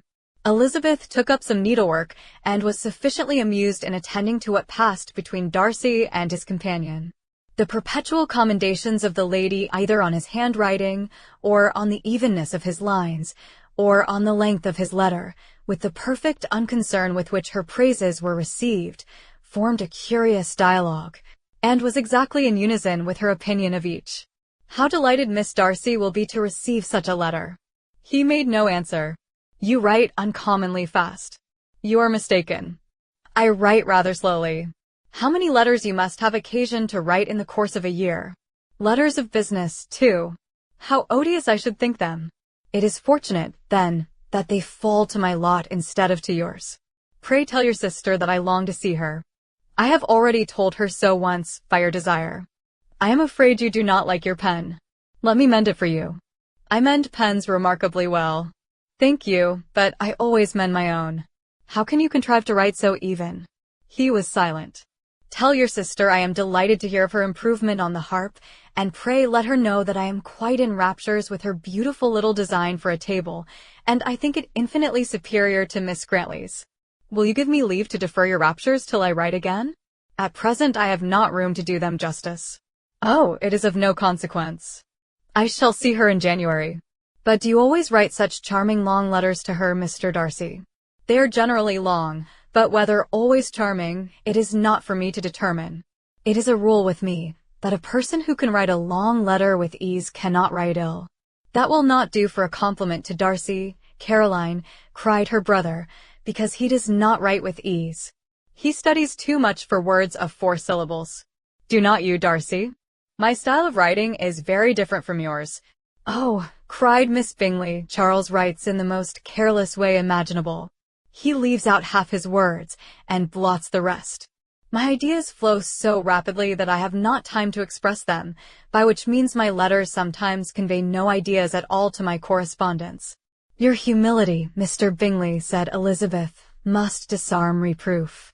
Nothing is more deceitful, said Darcy, than the appearance of humility. It is often only carelessness of opinion, and sometimes an indirect boast. And which of the two do you call my little recent piece of modesty? The indirect boast, for you are really proud of your defects in writing, because you consider them as proceeding from a rapidity of thought and carelessness of execution, which, if not estimable, you think at least highly interesting. The power of doing anything with quickness is always much prized by the possessor, and often without any attention to the imperfection of the performance. When you told Mrs. Bennet this morning that if you ever resolved on quitting Netherfield you should be gone in 5 minutes, you meant it to be a sort of panegyric of compliment to yourself. And yet what is there so very laudable in a precipitance which must leave very necessary business undone, and can be of no real advantage to yourself or anyone else? Nay, cried Bingley, this is too much, to remember at night all the foolish things that were said in the morning. And yet, upon my honour, I believed what I said of myself to be true, and I believe it at this moment. At least, therefore, I did not assume the character of needless precipitance merely to show off before the ladies. I dare say you believed it, but I am by no means convinced that you would be gone with such celerity. Your conduct would be quite as dependent on chance as that of any man I know, and if, as you were mounting your horse, a friend were to say, Bingley, you had better stay till next week, you would probably do it, you would probably not go, and, at another word, might stay a month. You have only proved by this, cried Elizabeth, that Mr. Bingley did not do justice to his own disposition. You have shown him off now much more than he did himself. I am exceedingly gratified, said Bingley, by your converting what my friend says into a compliment on the sweetness of my temper. But I am afraid you are giving it a turn which that gentleman did by no means intend, for he would certainly think the better of me, if, under such a circumstance, I were to give a flat denial, and ride off as fast as I could. Would Mr. Darcy then consider the rashness of your original intention as atoned for by your obstinacy in adhering to it? Upon my word, I cannot exactly explain the matter. Darcy must speak for himself. You expect me to account for opinions which you choose to call mine, but which I have never acknowledged. Allowing the case, however, to stand according to your representation, you must remember, Miss Bennet, that the friend who is supposed to desire his return to the house and the delay of his plan has merely desired it, asked it without offering one argument in favor of its propriety. To yield readily, easily, to the persuasion of a friend is no merit with you. To yield without conviction is no compliment to the understanding of either. You appear to me, Mr. Darcy, to allow nothing for the influence of friendship and affection. A regard for the requester would often make one readily yield to a request, without waiting for arguments to reason one into it. I am not particularly speaking of such a case as you have supposed about Mr. Bingley. We may as well wait, perhaps, till the circumstance occurs, before we discuss the discretion of his behavior thereupon. But in general and ordinary cases between friend and friend, where one of them is desired by the other to change a resolution of no very great moment, should you think ill of that person for complying with the desire, without waiting to be argued into it? Will it not be advisable, before we proceed on the subject, to arrange with rather more precision the degree of importance which is to appertain to this request, as well as the degree of intimacy subsisting between the parties? By all means, cried Bingley. Let us hear all the particulars, not forgetting their comparative height and size, for that will have more weight in the argument, Miss Bennet, than you may be aware of. I assure you that if Darcy were not such a great tall fellow, in comparison with myself, I should not pay him half so much deference.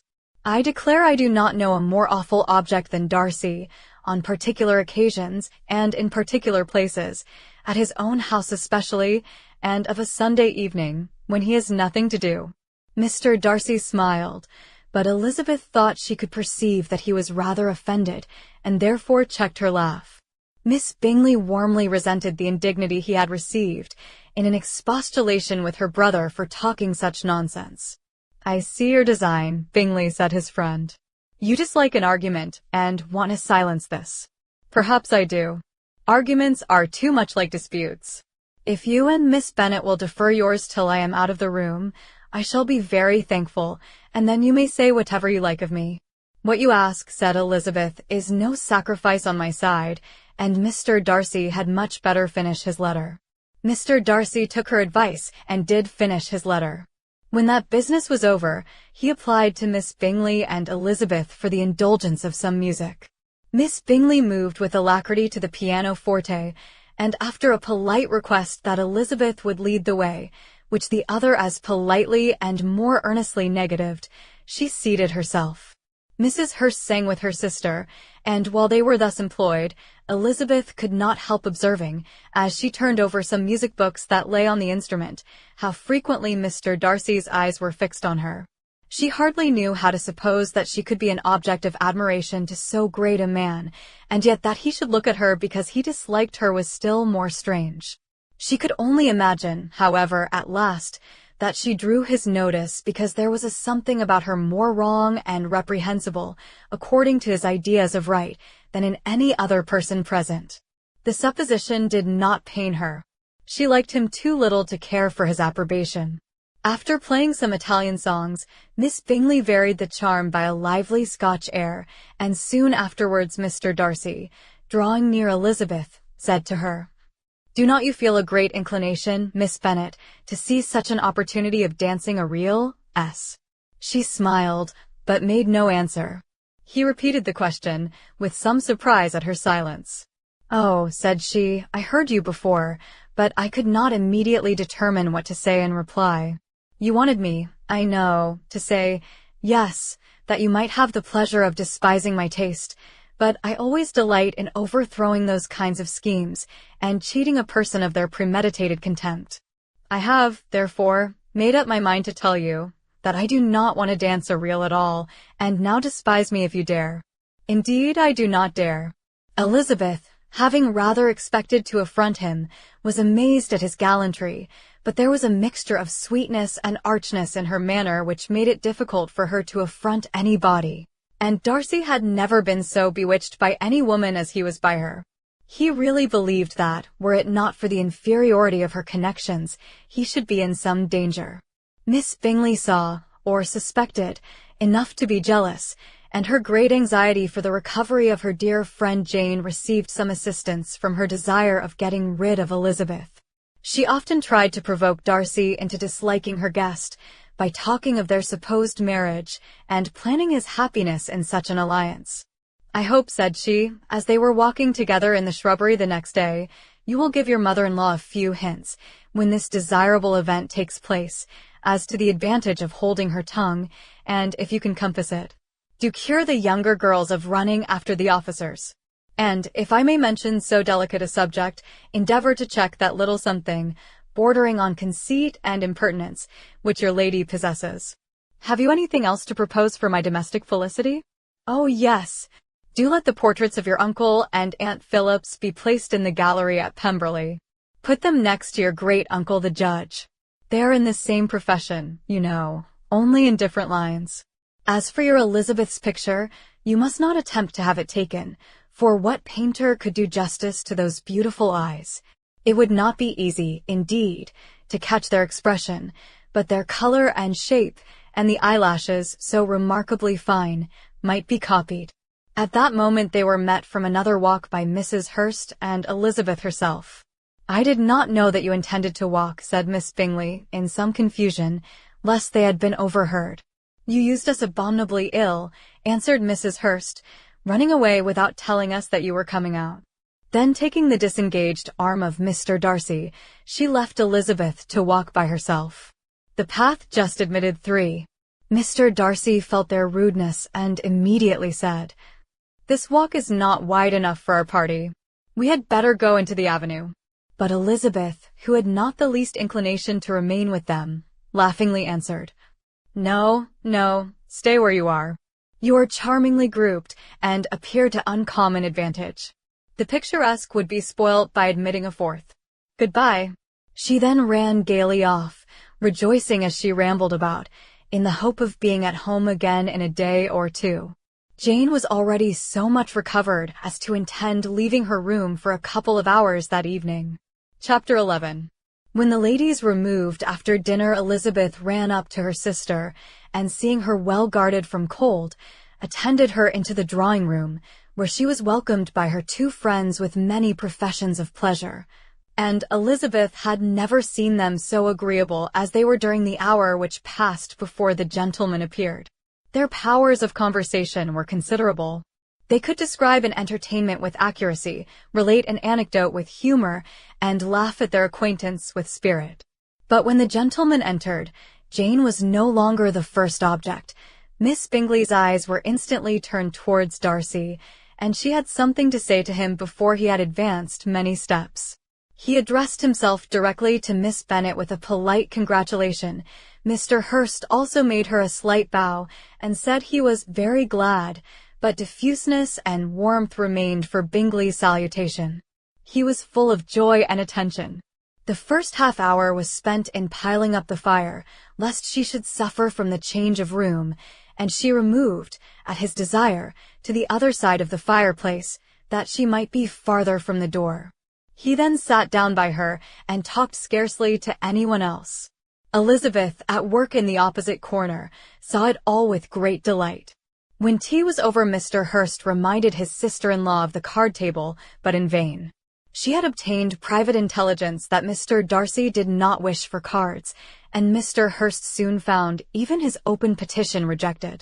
She assured him that no one intended to play, and the silence of the whole party on the subject seemed to justify her. Mr. Hurst had, therefore, nothing to do but to stretch himself on one of the sofas and go to sleep. Darcy took up a book, Miss Bingley did the same, and Mrs. Hurst, principally occupied in playing with her bracelets and rings, joined now and then in her brother's conversation with Miss Bennet. Miss Bingley's attention was quite as much engaged in watching Mr. Darcy's progress through his book as in reading her own, and she was perpetually either making some inquiry or looking at his page. She could not win him, however, to any conversation. He merely answered her question and read on. At length, quite exhausted by the attempt to be amused with her own book, which she had only chosen because it was the second volume of his, she gave a great yawn and said, "How pleasant it is to spend an evening in this way. I declare, after all, there is no enjoyment like reading. How much sooner one tires of anything than of a book. When I have a house of my own, I shall be miserable if I have not an excellent library." No one made any reply. She then yawned again, threw aside her book, and cast her eyes round the room in quest of some amusement, when hearing her brother mentioning a ball to Miss Bennet, she turned suddenly towards him and said, "By the by, Charles, are you really serious in meditating a dance at Netherfield? I would advise you, before you determine on it, to consult the wishes of the present party. I am much mistaken if there are not some among us to whom a ball would be rather a punishment than a pleasure." "If you mean Darcy," cried her brother, "he may go to bed, if he chooses, before it begins, but as for the ball, it is quite a settled thing, and as soon as Nicholas has made white souped enough I shall send round my cards." "I should like balls infinitely better," she replied, "if they were carried on in a different manner, but there is something insufferably tedious in the usual process of such a meeting. It would surely be much more rational if conversation instead of dancing made the order of the day." "Much more rational, my dear Caroline, I dare say, but it would not be near so much like a ball." Miss Bingley made no answer, and soon afterwards got up and walked about the room. Her figure was elegant, and she walked well, but Darcy, at whom it was all aimed, was still inflexibly studious. In the desperation of her feelings, she resolved on one effort more, and, turning to Elizabeth, said, "Miss Eliza Bennet, let me persuade you to follow my example and take a turn about the room. I assure you it is very refreshing after sitting so long in one attitude." Elizabeth was surprised, but agreed to it immediately. Miss Bingley succeeded no less in the real object of her civility. Mr. Darcy looked up. He was as much awake to the novelty of attention in that quarter as Elizabeth herself could be, and unconsciously closed his book. He was directly invited to join their party, but he declined it, observing that he could imagine but two motives for their choosing to walk up and down the room together, with either of which motives his joining them would interfere. What could he mean? She was dying to know what could be his meaning, and asked Elizabeth whether she could at all understand him. Not at all, was her answer, but, depend upon it, he means to be severe on us, and our surest way of disappointing him will be to ask nothing about it. Miss Bingley, however, was incapable of disappointing Mr. Darcy in anything, and persevered, therefore, in requiring an explanation of his two motives. "I have not the smallest objection to explaining them," said he, as soon as she allowed him to speak. "You either choose this method of passing the evening because you are in each other's confidence and have secret affairs to discuss, or because you are conscious that your figures appear to the greatest advantage in walking. If the first, I should be completely in your way, and if the second, I can admire you much better as I sit by the fire." "Oh, shocking!" cried Miss Bingley. "I never heard anything so abominable. How shall we punish him for such a speech?" "Nothing so easy, if you have but the inclination," said Elizabeth. "We can all plague and punish one another. Tease him, laugh at him. Intimate as you are, you must know how it is to be done. But upon my honor I do not. I do assure you that my intimacy has not yet taught me that. Tease calmness of temper and presence of mind. No, no, I feel you may defy us there. And as to laughter, we will not expose ourselves, if you please, by attempting to laugh without a subject. Mr. Darcy may hug himself." "Mr. Darcy is not to be laughed at," cried Elizabeth. "That is an uncommon advantage, and uncommon I hope it will continue, for it would be a great loss to me to have many such acquaintance. I dearly love a laugh." "Miss Bingley," said he, "has given me credit for more than can be. The wisest and best of men, nay, the wisest and best of their actions, may be rendered ridiculous by a person whose first object in life is a joke." "Certainly," replied Elizabeth, "there are such people, but I hope I am not one of them. I hope I never ridicule what is wise or good. Follies and nonsense, whims and inconsistencies do divert me, I own, and I laugh at them whenever I can. But these, I suppose, are precisely what you are without. Perhaps that is not possible for anyone. But it has been the study of my life to avoid those weaknesses which often expose a strong understanding to ridicule, such as vanity and pride. Yes, vanity is a weakness indeed. But pride, where there is a real superiority of mind, pride will be always under good regulation." Elizabeth turned away to hide a smile. "Your examination of Mr. Darcy is over, I presume," said Miss Bingley, "and pray what is the result?" "I am perfectly convinced by it that Mr. Darcy has no defect. He owns it himself without disguise." "No," said Darcy, "I have made no such pretension. I have faults enough, but they are not, I hope, of understanding. My temper I dare not vouch for. It is, I believe, too little yielding, certainly too little for the convenience of the world.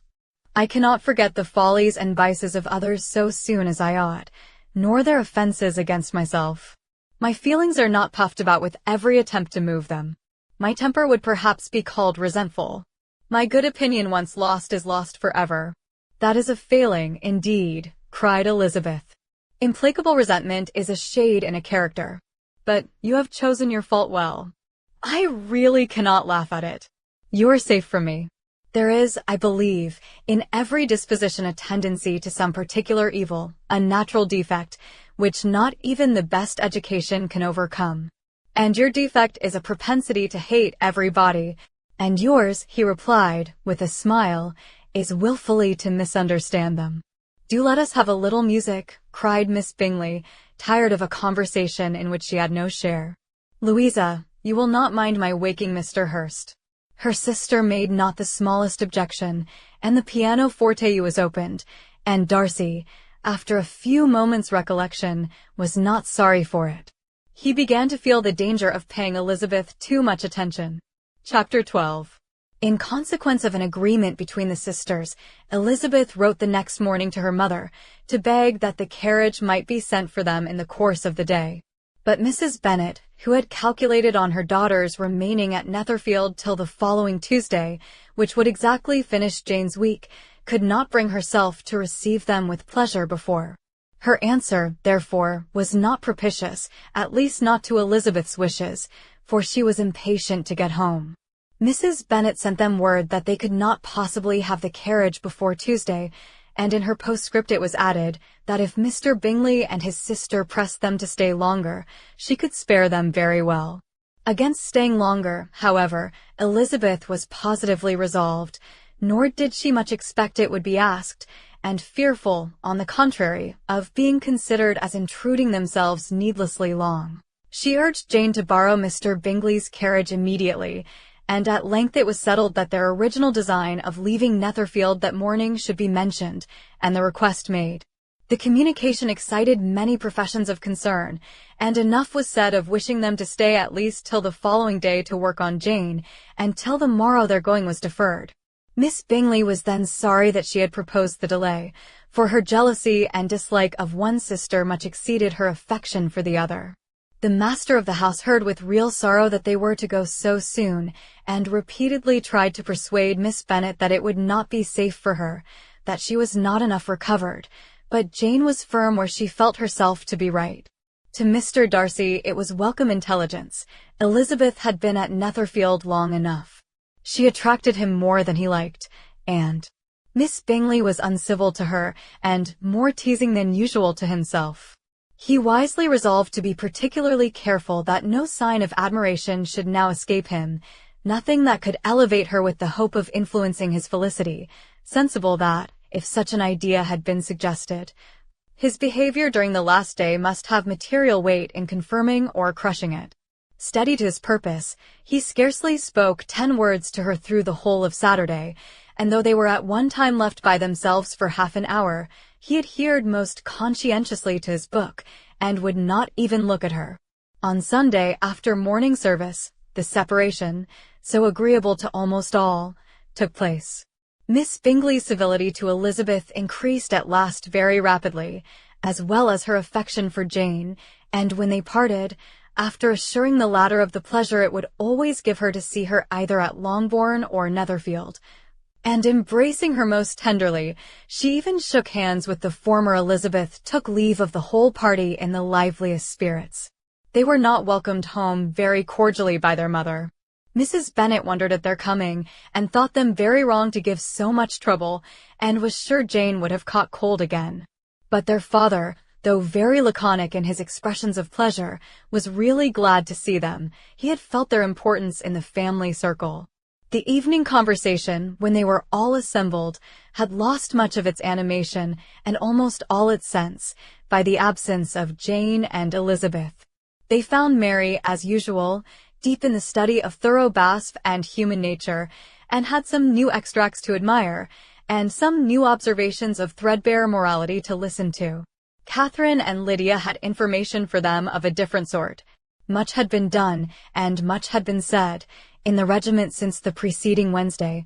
Several of the officers had dined lately with their uncle, a private had been flogged, and it had actually been hinted that Colonel Forster was going to be married. Chapter 13. "I hope, my dear," said Mr. Bennet to his wife, as they were at breakfast the next morning, "that you have ordered a good dinner today, because I have reason to expect an addition to our family party." "Who do you mean, my dear?"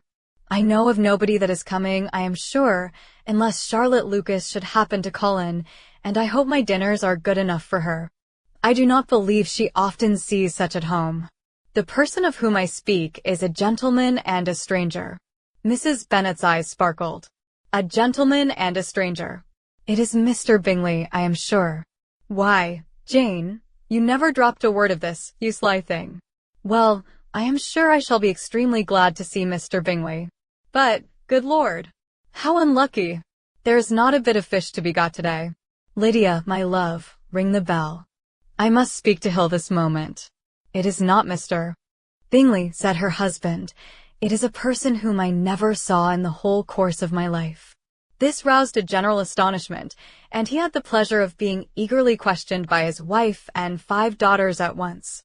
After amusing himself some time with their curiosity, he thus explained, About a month ago I received this letter, and about a fortnight ago I answered it, for I thought it a case of some delicacy and requiring early attention. It is from my cousin, Mr. Collins, who, when I am dead, may turn you all out of this house as soon as he pleases." "Oh, my dear," cried his wife, "I cannot bear to hear that mentioned. Pray do not talk of that odious man. I do think it is the hardest thing in the world that your estate should be entailed away from your own children, and I am sure, if I had been you, I should have tried long ago to do something or other about it." Jane and Elizabeth attempted to explain to her the nature of an entail. They had often attempted it before, but it was a subject on which Mrs. Bennet was beyond the reach of reason, and she continued to rail bitterly against the cruelty of settling an estate away from a family of 5 daughters, in favor of a man whom nobody cared anything about. "It certainly is a most iniquitous affair," said Mr. Bennet, "and nothing can clear Mr. Collins from the guilt of inheriting Longbourn. But if you will listen to his letter, you may, perhaps, be a little softened by his manner of expressing himself." "No, that I am sure I shall not, and I think it was very impertinent of him to write to you at all, and very hypocritical. I hate such false friends. Why could not he keep on quarreling with you, as his father did before him? Why, indeed, he does seem to have had some filial scruples on that head, as you will hear." Hunsford, near Westerham, Kent, October 15th.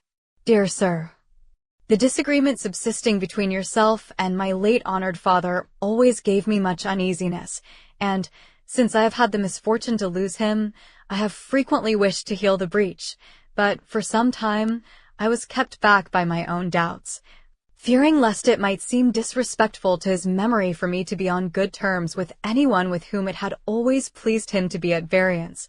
There, Mrs. Bennet. My mind, however, is now made up on the subject, for, having received ordination at Easter, I have been so fortunate as to be distinguished by the patronage of the Right Honourable Lady Catherine de Bourgh, widow of Sir Louis de Bourgh, whose bounty and beneficence has preferred me to the valuable rectory of this parish, where it shall be my earnest endeavour to demean myself with grateful respect towards her ladyship, and be ever ready to perform those rites and ceremonies which are instituted by the Church of England. As a clergyman, moreover, I feel it my duty to promote and establish the blessing of peace in all families within the reach of my influence, and on these grounds I flatter myself that my present overtures of goodwill are highly commendable, and that the circumstance of my being next in the entail of Longbourn estate will be kindly overlooked on your side, and not lead you to reject the offered olive branch. I cannot be otherwise than concerned at being the means of injuring your amiable daughters, and beg leave to apologize for it, as well as to assure you of my readiness to make them every possible amends, but of this hereafter. If you should have no objection to receive me into your house, I propose myself the satisfaction of waiting on you and your family Monday, November 18th, by 4 o'clock, and shall probably trespass on your hospitality till the Saturday se'nnights following, which I can do without any inconvenience, as Lady Catherine is far from objecting to my occasional absence on a Sunday, provided that some other clergyman is engaged to do the duty of the day. I remain, dear sir, with respectful compliments to your lady and daughters, your well-wisher and friend, William Collins. At 4 o'clock, therefore, we may expect this peacemaking gentleman, said Mr. Bennet, as he folded up the letter. He seems to be a most conscientious and polite young man, upon my word, and, I doubt not, will prove a valuable acquaintance, especially if Lady Catherine should be so indulgent as to let him come to us again. There is some sense in what he says about the girls, however, and, if he is disposed to make them any amends, I shall not be the person to discourage him. Though it is difficult, said Jane, to guess in what way he can mean to make us the atonement he thinks our due, since the wish is certainly to his credit. Elizabeth was chiefly struck with his extraordinary deference for Lady Catherine, and his kind intention of christening, marrying, and burying his parishioners whenever it were required. He must be an oddity, I think, said she. I cannot make him out. There is something very pompous in his style. And what can he mean by apologizing for being next in the entail? We cannot suppose he would help it if he could. Can he be a sensible man, sir? No, my dear, I think not. I have great hopes of finding him quite the reverse. There is a mixture of servility and self-importance in his letter which promises well. I am impatient to see him. In point of composition, said Mary, his letter does not seem defective. The idea of the olive branch perhaps is not wholly new, yet I think it is well expressed. To Catherine and Lydia neither the letter nor its writer were in any degree interesting. It was next to impossible that their cousin should come in a scarlet coat, and it was now some weeks since they had received pleasure from the society of a man in any other color. As for their mother, Mr. Collins's letter had done away much of her ill will, and she was preparing to see him with a degree of composure which astonished her husband and daughters. Mr. Collins was punctual to his time, and was received with great politeness by the whole family. Mr. Bennet indeed said little, but the ladies were ready enough to talk, and Mr. Collins seemed neither in need of encouragement, nor inclined to be silent himself. He was a tall, heavy-looking young man of 25. His air was grave and stately, and his manners were very formal. He had not been long seated before he complimented Mrs. Bennet on having so fine a family of daughters, said he had heard much of their beauty, but that, in this instance, fame had fallen short of the truth, and added, that he did not doubt her seeing them all in due time well disposed of in marriage. This gallantry was not much to the taste of some of his hearers, but Mrs. Bennet, who quarrelled with no compliments, answered most readily. You are very kind, sir, I am sure, and I wish with all my heart it may prove so, for else they will be destitute enough. Things are settled so oddly. You allude, perhaps, to the entail of this estate. Ah, sir, I do indeed. It is a grievous affair to my poor girls, you must confess. Not that I mean to find fault with you, for such things I know are all chance in this world. There is no knowing how estates will go when once they come to be entailed. I am very sensible, madam, of the hardship to my fair cousins, and could say much on the subject, but that I am cautious of appearing forward and precipitate. But I can assure the young ladies that I come prepared to admire them. At present I will not say more, but perhaps when we are better acquainted. He was interrupted by a summons to dinner, and the girls smiled on each other. They were not the only objects of Mr. Collins's admiration. The hall, the dining room, and all its furniture were examined and praised, and his commendation of everything would have touched Mrs. Bennet's heart, but for the mortifying supposition of his viewing it all as his own future property. The dinner, too, in its turn, was highly admired, and he begged to know to which of his fair cousins the excellence of its cookery was owing. But here he was set right by Mrs. Bennet, who assured him, with some asperity, that they were very well able to keep a good cook, and that her daughters had nothing to do in the kitchen. He begged pardon for having displeased her. In a softened tone she declared herself not at all offended, but he continued to apologize for about a quarter of an hour. Chapter 14. During dinner, Mr. Bennet scarcely spoke at all, but when the servants were withdrawn, he thought it time to have some conversation with his guest, and therefore started a subject in which he expected him to shine, by observing that he seemed very fortunate in his patroness. Lady Catherine de Bourgh's attention to his wishes and consideration for his comfort appeared very remarkable. Mr. Bennet could not have chosen better. Mr. Collins was eloquent in her praise.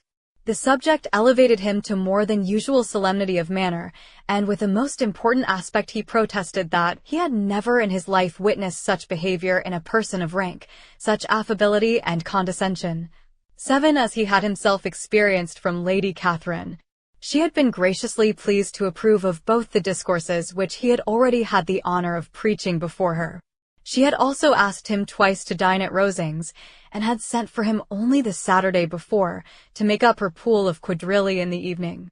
Lady Catherine was reckoned proud by many people, he knew, but he had never seen anything but affability in her. She had always spoken to him as she would to any other gentleman. She made not the smallest objection to his joining in the society of the neighborhood, nor to his leaving his parish occasionally for a week or two to visit his relations. She had even condescended to advise him to marry as soon as he could, provided he chose with discretion, and had once paid him a visit in his humble parsonage, where she had perfectly approved all the alterations he had been making, and had even vouchsafed to suggest some herself, some shelves in the closets upstairs. "That is all very proper and civil, I am sure," said Mrs. Bennet, "and I dare say she is a very agreeable woman. It is a pity that great ladies in general are not more like her. Does she live near you, sir?" "The garden in which stands my humble abode is separated only by a lane from Rosings Park, her ladyship's residence." "I think you said she was a widow, sir? Has she any family?" "She has one only daughter, the heiress of Rosings, and a very extensive property." "Ah," cried Mrs. Bennet, shaking her head, "then she is better off than many girls." "And what sort of young lady is she? Is she handsome?" "She is a most charming young lady, indeed. Lady Catherine herself says that, in point of true beauty, Miss de Bourgh is far superior to the handsomest of her sex, because there is that in her features which marks the young woman of distinguished birth. She is unfortunately of a sickly constitution, which has prevented her making that progress in many accomplishments which she could not otherwise have failed of, as I am informed by the lady who superintended her education, and who still resides with them. But she is perfectly amiable, and often condescends to drive by my humble abode in her little phaetons and ponies." "Has she been presented?" "I do not remember her name among the ladies at court.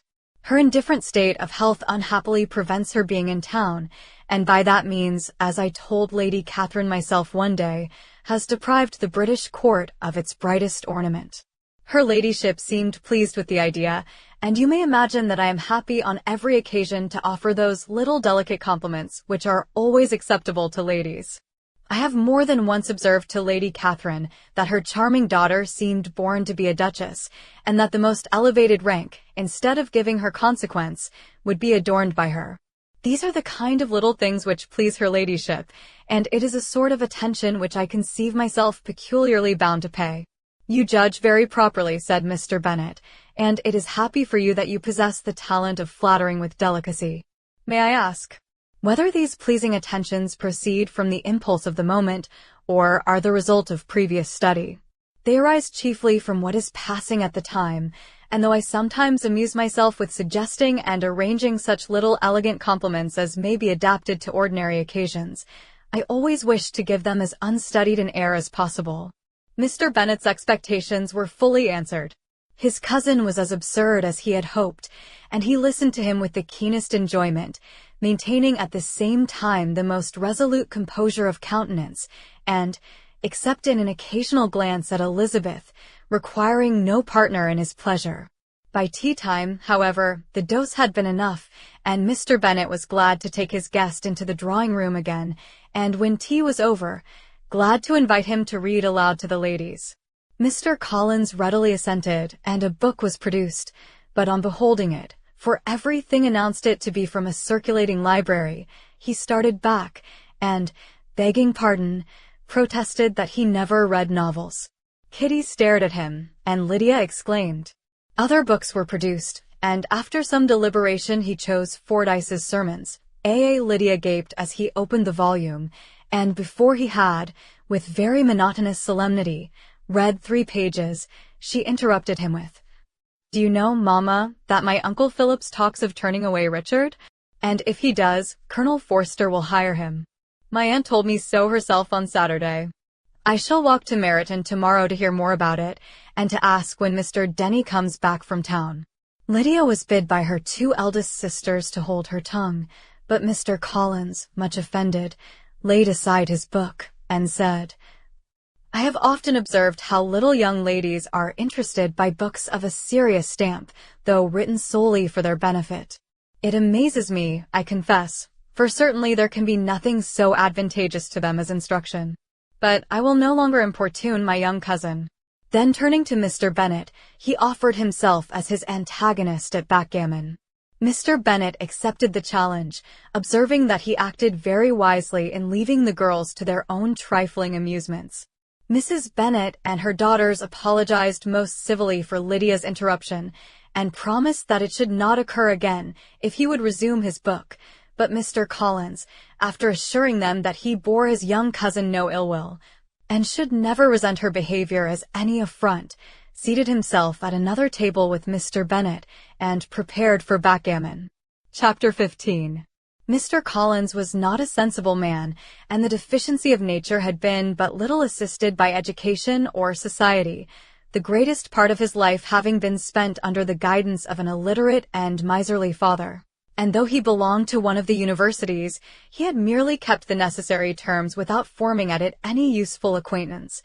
The subjection in which his father had brought him up had given him originally great humility of manner, but it was now a good deal counteracted by the self-conceit of a weak head, living in retirement, and the consequential feelings of early and unexpected prosperity.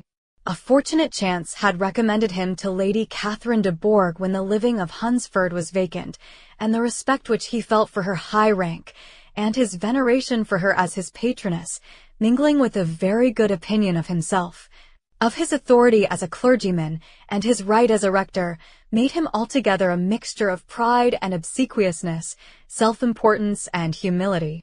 Having now a good house and very sufficient income, he intended to marry, and in seeking a reconciliation with the Longbourn family, he had a wife in view, as he meant to choose one of the daughters, if he found them as handsome and amiable as they were represented by common report. This was his plan of amends of atonement for inheriting their father's estate, and he thought it an excellent one, full of eligibility and suitableness, and excessively generous and disinterested on his own part. His plan did not vary on seeing them. Miss Bennet's lovely face confirmed his views, and established all his strictest notions of what was due to seniority, and for the first evening she was his settled choice. The next morning, however, made an alteration, for in a quarter of an hour's tete-a-tete with Mrs. Bennet before breakfast, a conversation beginning with his parsonage house, and leading naturally to the avowal of his hopes, that a mistress for it might be found at Longbourn, produced from her, amid very complaisant smiles and general encouragement, a caution against the very Jane he had fixed on. As to her younger daughters, she could not take upon her to say, she could not positively answer, but she did not know of any prepossession. Her eldest daughter, she must just mention, she felt it incumbent on her to hint, was likely to be very soon engaged. Mr. Collins had only to change from Jane to Elizabeth, and it was soon done while Mrs. Bennet was stirring the fire. Elizabeth, equally next to Jane in birth and beauty, succeeded her of course. Mrs. Bennet treasured up the hint, and trusted that she might soon have 2 daughters married, and the man whom she could not bear to speak of the day before was now high in her good graces. Lydia's intention of walking to Meryton was not forgotten. Every sister except Mary agreed to go with her, and Mr. Collins was to attend them, at the request of Mr. Bennet, who was most anxious to get rid of him, and have his library to himself, for thither Mr. Collins had followed him after breakfast, and there he would continue, nominally engaged with one of the largest folios in the collection, but really talking to Mr. Bennet, with little cessation, of his house and garden at Hunsford. Such doings discomposed Mr. Bennet exceedingly. In his library he had been always sure of leisure and tranquillity, and though prepared, as he told Elizabeth, to meet with folly and conceit in every other room in the house, he was used to be free from them there. His civility, therefore, was most prompt in inviting Mr. Collins to join his daughters in their walk, and Mr. Collins, being in fact much better fitted for a walker than a reader, was extremely well pleased to close his large book and go. In pompous nothings on his side, and civil assents on that of his cousins, their time passed till they entered Meryton. The attention of the younger ones was then no longer to be gained by him. Their eyes were immediately wandering up in the street in quest of the officers, and nothing less than a very smart bonnet indeed, or a really new muslin in a shop window, could recall them. But the attention of every lady was soon caught by a young man, whom they had never seen before, of most gentlemanlike appearance, walking with an officer on the other side of the way. The officer was the very Mr. Denny, concerning whose return from London Lydia came to inquire, and he bowed as they passed. All were struck with the stranger's air, all wondered who he could be, and Kitty and Lydia, determined if possible to find out, led the way across the street, under pretense of wanting something in an opposite shop, and fortunately had just gained the pavement, when the 2 gentlemen, turning back, had reached the same spot. Mr. Denny addressed them directly and entreated permission to introduce his friend, Mr. Wickham, who had returned with him the day before from town and, he was happy to say, had accepted a commission in their corps. This was exactly as it should be, for the young man wanted only regimentals to make him completely charming. His appearance was greatly in his favor. He had all the best parts of beauty, a fine countenance, a good figure, and very pleasing address. The introduction was followed up on his side by a happy readiness of conversation, a readiness at the same time perfectly correct and unassuming, and the whole party were still standing and talking together very agreeably, when the sound of horses drew their notice, and Darcy and Bingley were seen riding down the street. On distinguishing the ladies of the group, the two gentlemen came directly towards them and began the usual civilities. Bingley was the principal spokesman, and Miss Bennet the principal object. He was then, he said, on his way to Longbourn on purpose to inquire after her. Mr. Darcy corroborated it with a bow, and was beginning to determine not to fix his eyes on Elizabeth, when they were suddenly arrested by the sight of the stranger, and Elizabeth, happening to see the countenance of both as they looked at each other, was all astonishment at the effect of the meeting. Both changed color, one looked white, the other red. Mr. Wickham, after a few moments, touched his hat, a salutation which Mr. Darcy disdained to return. What could be the meaning of it? It was impossible to imagine. It was impossible not to long to know. In another minute Mr. Bingley, but without seeming to have noticed what passed, took leave and rode on with his friend. Mr. Denny and Mr. Wickham walked with the young ladies to the door of Mr. Phillips's house, and then made their bows, in spite of Miss Lydia's pressing entreaties that they would come in, and even in spite of Mrs. Phillips's throwing up the parlor window, and loudly seconding the invitation. Mrs. Phillips was always glad to see her nieces, and the two eldest, from their recent absence, were particularly welcome, and she was eagerly expressing her surprise at their sudden return home, which, as their own carriage had not fetched them, she should have known nothing about if she had not happened to see Mr. Jones's shop boy in the street, who had told her that they were not to send any more drafts to Netherfield because the Miss Bennets were come away, when her civility was claimed towards Mr. Collins by Jane's introduction of him. She received him with her very best politeness, which he returned with as much more, apologizing for his intrusion, without any previous acquaintance with her, which he could not help flattering himself, however, might be justified by his relationship to the young ladies who introduced him to her notice. Mrs. Phillips was quite awed by such an excess of good breeding, but her contemplation of one stranger was soon put an end to by exclamations and inquiries about the other, of whom, however, she could only tell her nieces what they already knew, that Mr. Denny had brought him from London, and that he was to have a lieutenant's commission in the shire.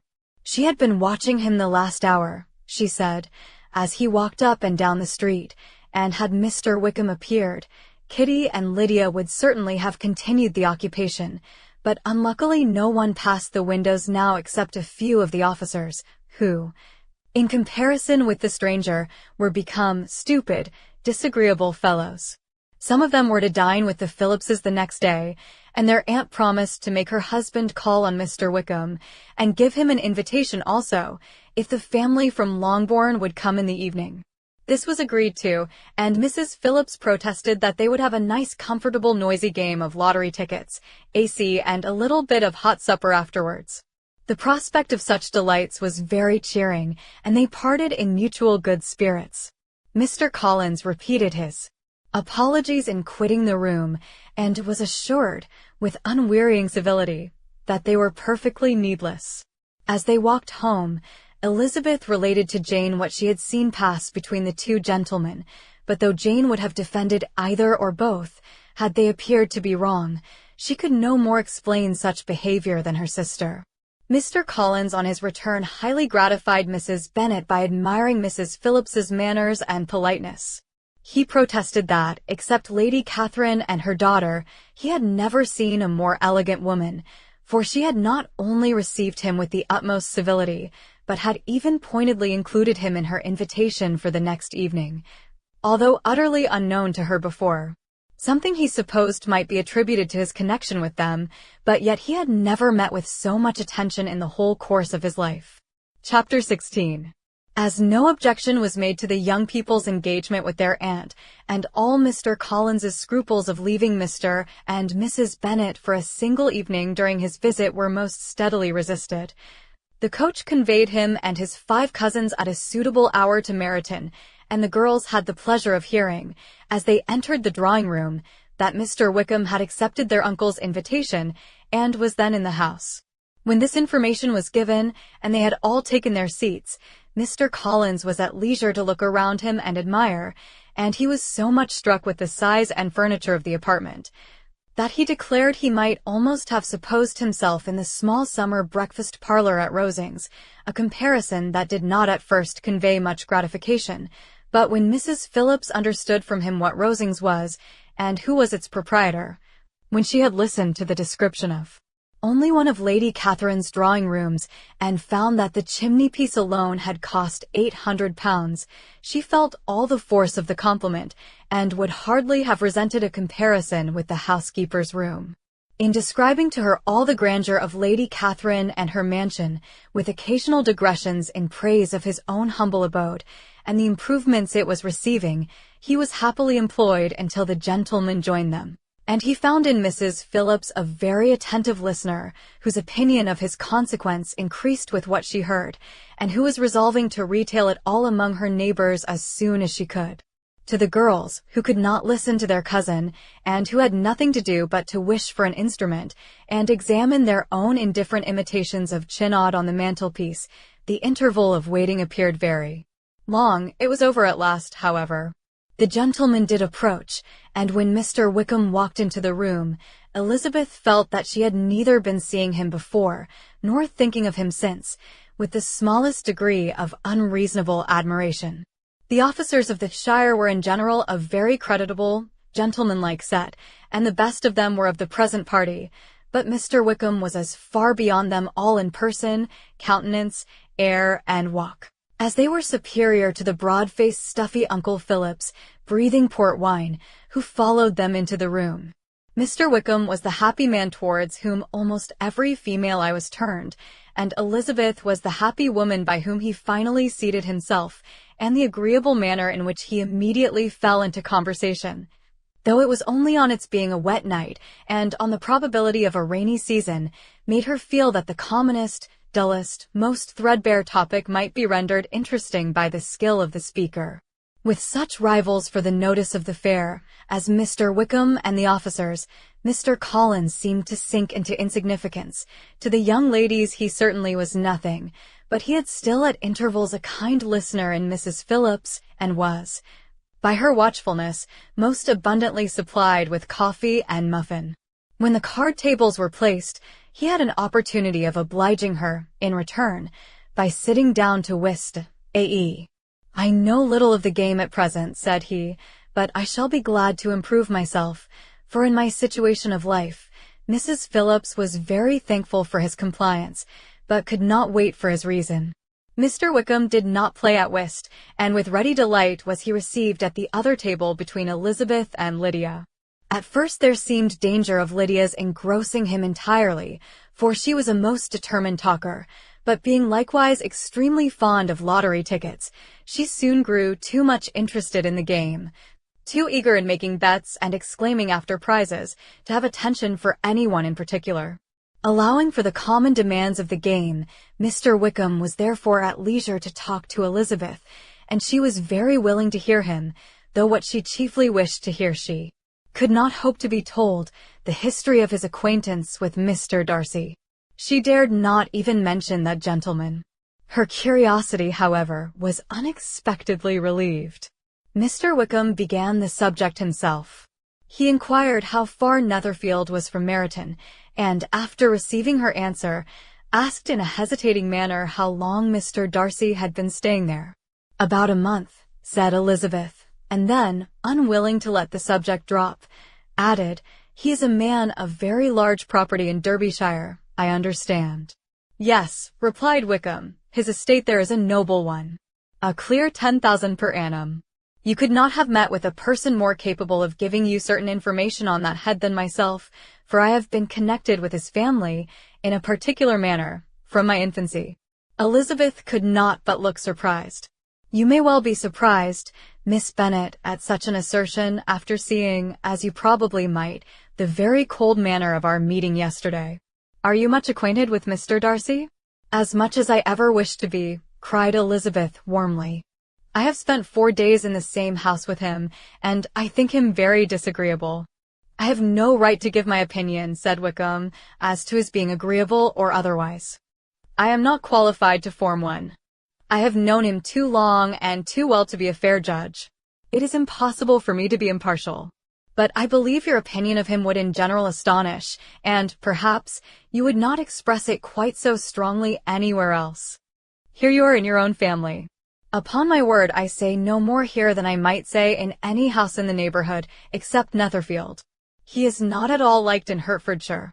Everybody is disgusted with his pride. You will not find him more favorably spoken of by anyone. I cannot pretend to be sorry, said Wickham, after a short interruption, that he or that any man should not be estimated beyond their deserts, but with him I believe it does not often happen. The world is blinded by his fortune and consequence, or frightened by his high and imposing manners, and sees him only as he chooses to be seen. I should take him, even on my slight acquaintance, to be an ill-tempered man. Wickham only shook his head. I wonder, said he, at the next opportunity of speaking, whether he is likely to be in this country much longer. I do not at all know, but I heard nothing of his going away when I was at Netherfield. I hope your plans in favor of the Shire will not be affected by his being in the neighborhood. Oh no, it is not for me to be driven away by Mr. Darcy. If he wishes to avoid seeing me, he must go. We are not on friendly terms, and it always gives me pain to meet him, but I have no reason for avoiding him but what I might proclaim to all the world, a sense of very great ill-usage and most painful regrets at his being what he is. His father, Miss Bennet, the late Mr. Darcy, was one of the best men that ever breathed, and the truest friend I ever had, and I can never be in company with this Mr. Darcy without being grieved to the soul by 1,000 tender recollections. His behavior to myself has been scandalous, but I verily believe I could forgive him anything and everything, rather than his disappointing the hopes and disgracing the memory of his father. Elizabeth found the interest of the subject increase, and listened with all her heart, but the delicacy of it prevented further inquiry. Mr. Wickham began to speak on more general topics, Meryton, the neighborhood, the society, appearing highly pleased with all that he had yet seen, and speaking of the latter, especially, with gentle but very intelligible gallantry. It was the prospect of constant society, and good society, he added, which was my chief inducement to enter the Shire. I know it to be a most respectable, agreeable corps, and my friend Denny tempted me further by his account of their present quarters, and the very great attentions and excellent acquaintance Meryton had procured them. Society, I own, is necessary to me. I have been a disappointed man, and my spirits will not bear solitude. I must have employment and society. A military life is not what I was intended for, but circumstances have now made it eligible. The church ought to have been my profession. I was brought up for the church, and I should at this time have been in possession of a most valuable living, had it pleased the gentleman we were speaking of just now. Indeed, yes, the late Mr. Darcy bequeathed me the next presentation of the best living in his gift. He was my godfather, and excessively attached to me. I cannot do justice to his kindness. He meant to provide for me amply, and thought he had done it, but when the living fell, it was given elsewhere. Good heavens, cried Elizabeth, but how could that be? How could his will be disregarded? Why did not you seek legal redress? There was just such an informality in the terms of the bequest as to give me no hope from law. A man of honor could not have doubted the intention, but Mr. Darcy chose to doubt it, or to treat it as a merely conditional recommendation, and to assert that I had forfeited all claim to it by extravagance, imprudence, in short, anything or nothing. Certain it is that the living became vacant 2 years ago, exactly as I was of an age to hold it, and that it was given to another man, and no less certain is it that I cannot accuse myself of having really done anything to deserve to lose it. I have a warm, unguarded temper, and I may perhaps have sometimes spoken my opinion of him, and to him, too freely. I can recall nothing worse. But the fact is that we are very different sort of men, and that he hates me. This is quite shocking. He deserves to be publicly disgraced. Some time or other he will be, but it shall not be by me. Till I can forget his father, I can never defy or expose him. Elizabeth honored him for such feelings, and thought him handsomer than ever as he expressed them.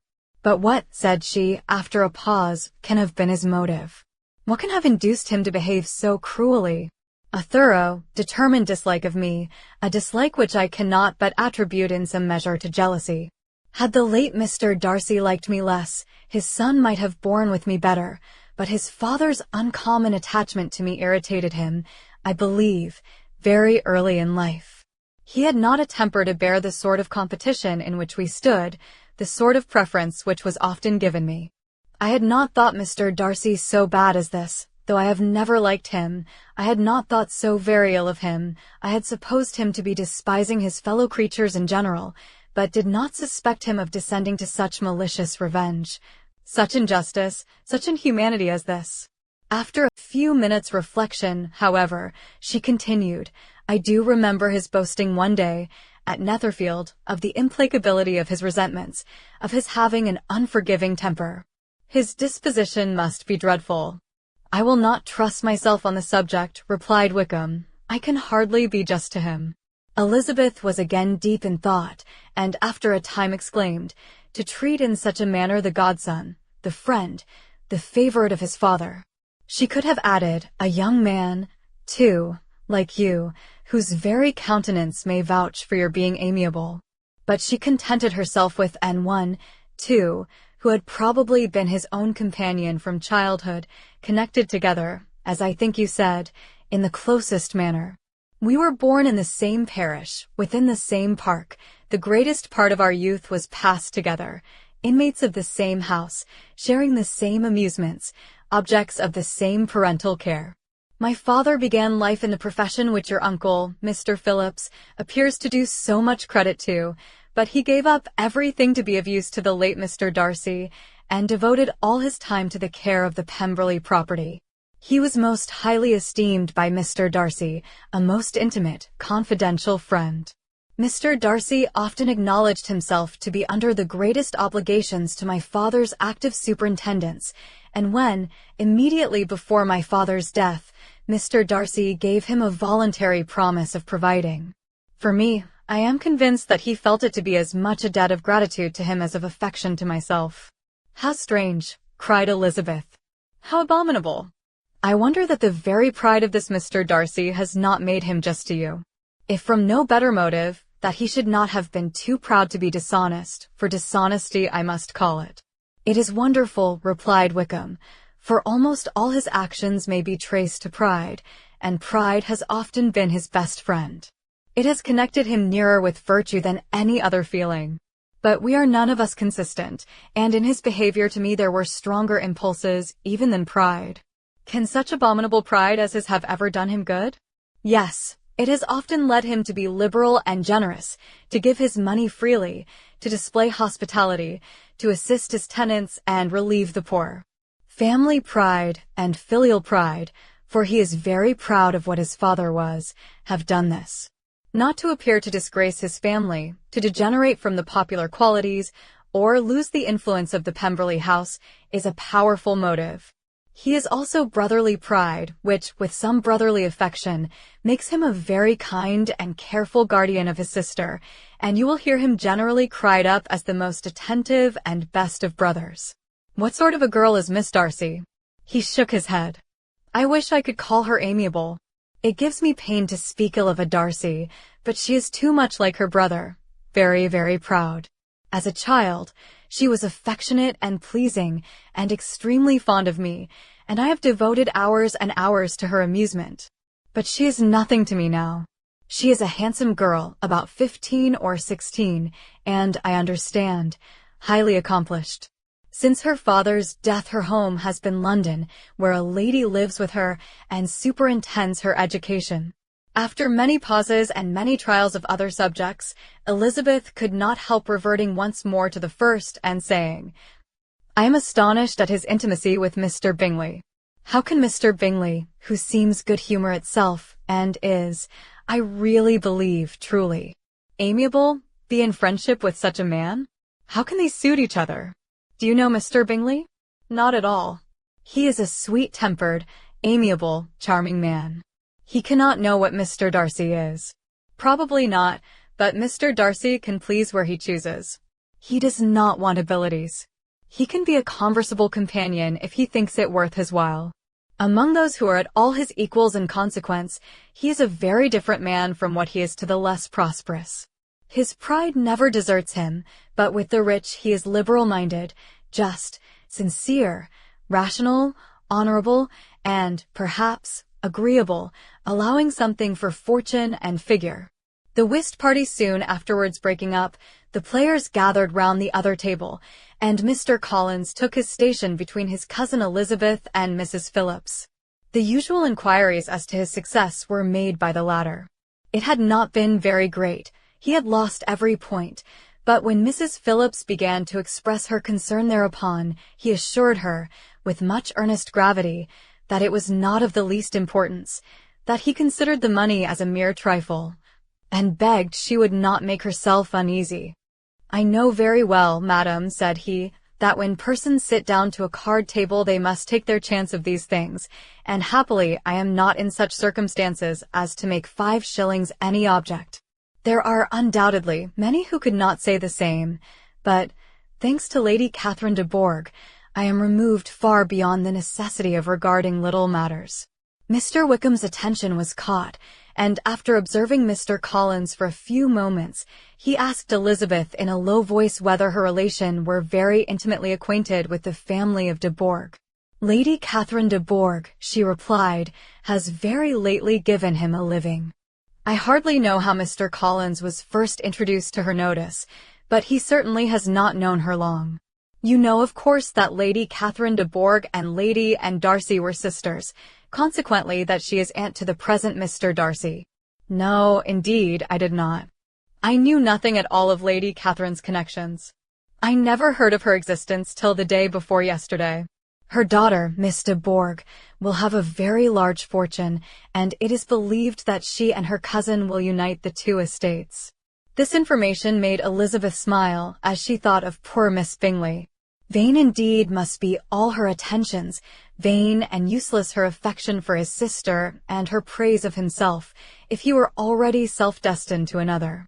"Mr. Collins," said she, "speaks highly both of Lady Catherine and her daughter, but from some particulars that he has related of her ladyship, I suspect his gratitude misleads him, and that, in spite of her being his patroness, she is an arrogant, conceited woman."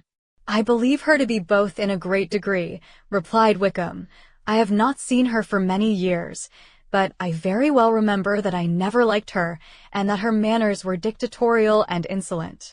She has the reputation of being remarkably sensible and clever, but I rather believe she derives part of her abilities from her rank and fortune, part from her authoritative manner, and the rest from the pride of her nephew, who chooses that everyone connected with him should have an understanding of the first class."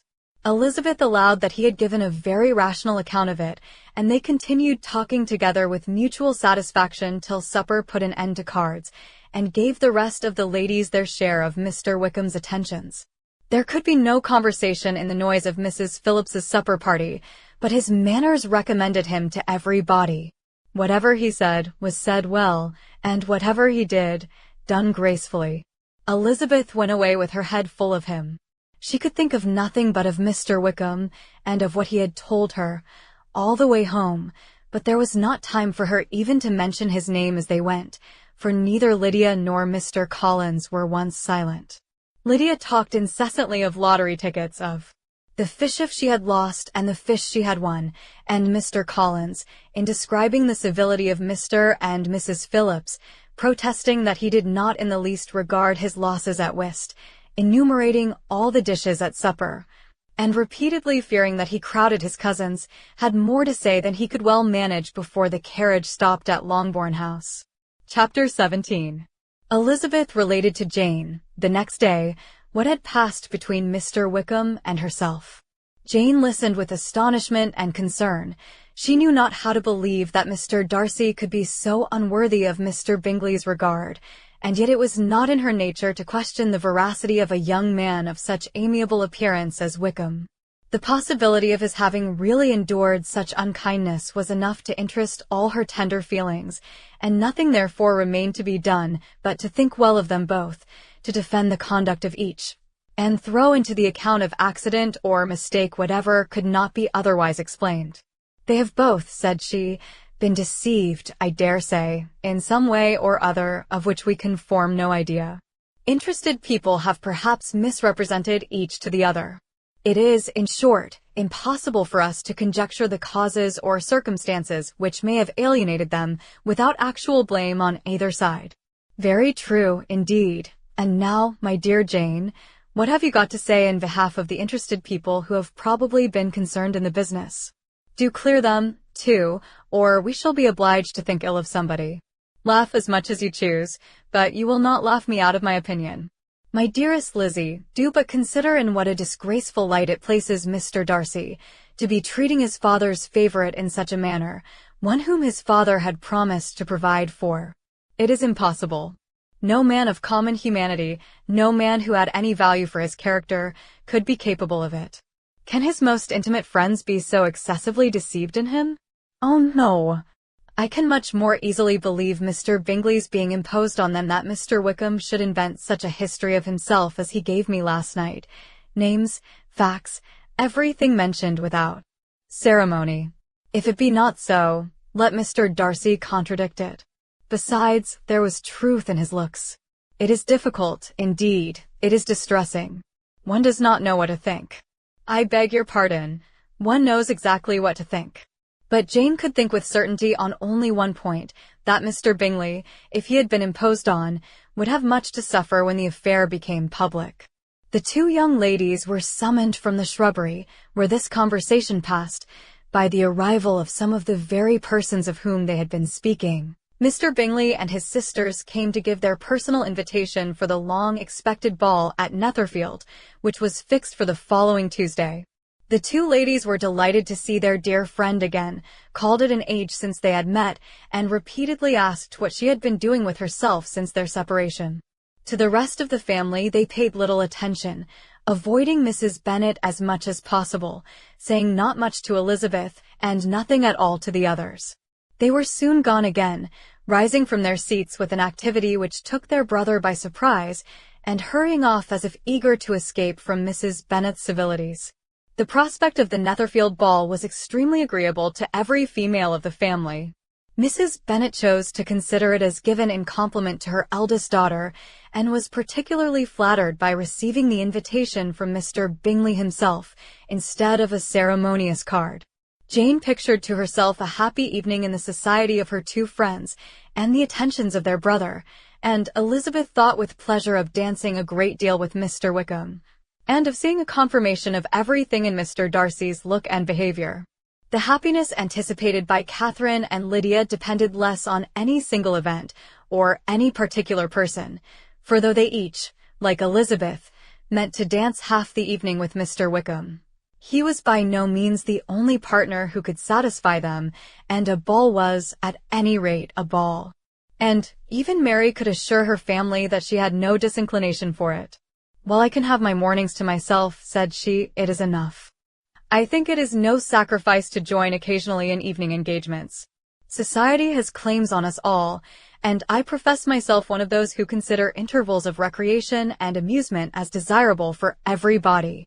Elizabeth's spirits were so high on the occasion that, though she did not often speak unnecessarily to Mr. Collins, she could not help asking him whether he intended to accept Mr. Bingley's invitation, and, if he did, whether he would think it proper to join in the evening's amusement, and she was rather surprised to find that he entertained no scruple whatever on that head, and was very far from dreading a rebuke, either from the Archbishop or Lady Catherine de Bourgh, by venturing to dance. I am by no means of opinion, I assure you, said he, that a ball of this kind, given by a young man of character to respectable people, can have any evil tendency, and I am so far from objecting to dancing myself, that I shall hope to be honored with the hands of all my fair cousins in the course of the evening, and I take this opportunity of soliciting yours, Miss Elizabeth, for the 2 first dances especially, a preference which I trust my cousin Jane will attribute to the right cause, and not to any disrespect for her. Elizabeth felt herself completely taken in. She had fully proposed being engaged by Wickham for those very dances, and to have Mr. Collins instead, her liveliness had been never worse timed. There was no help for it, however. Mr. Wickham's happiness and her own was perforce delayed a little longer, and Mr. Collins's proposal accepted with as good a grace as she could. She was not the better pleased with his gallantry, from the idea it suggested of something more. It now first struck her that she was selected from among her sisters as worthy of being the mistress of Hunsford Parsonage, and of assisting to form a quadrille table at Rosings, in the absence of more eligible visitors. The idea soon reached to conviction, as she observed his increasing civilities towards herself, and heard his frequent attempt at a compliment on her wit and vivacity, and though more astonished than gratified herself by this effect of her charms, it was not long before her mother gave her to understand that the probability of their marriage was exceedingly agreeable to her. Elizabeth, however, did not choose to take the hint, being well aware that a serious dispute must be the consequence of any reply. Mr. Collins might never make the offer, and, till he did, it was useless to quarrel about him. If there had not been a Netherfield ball to prepare for and talk of, the younger Miss Bennets would have been in a pitiable state at this time.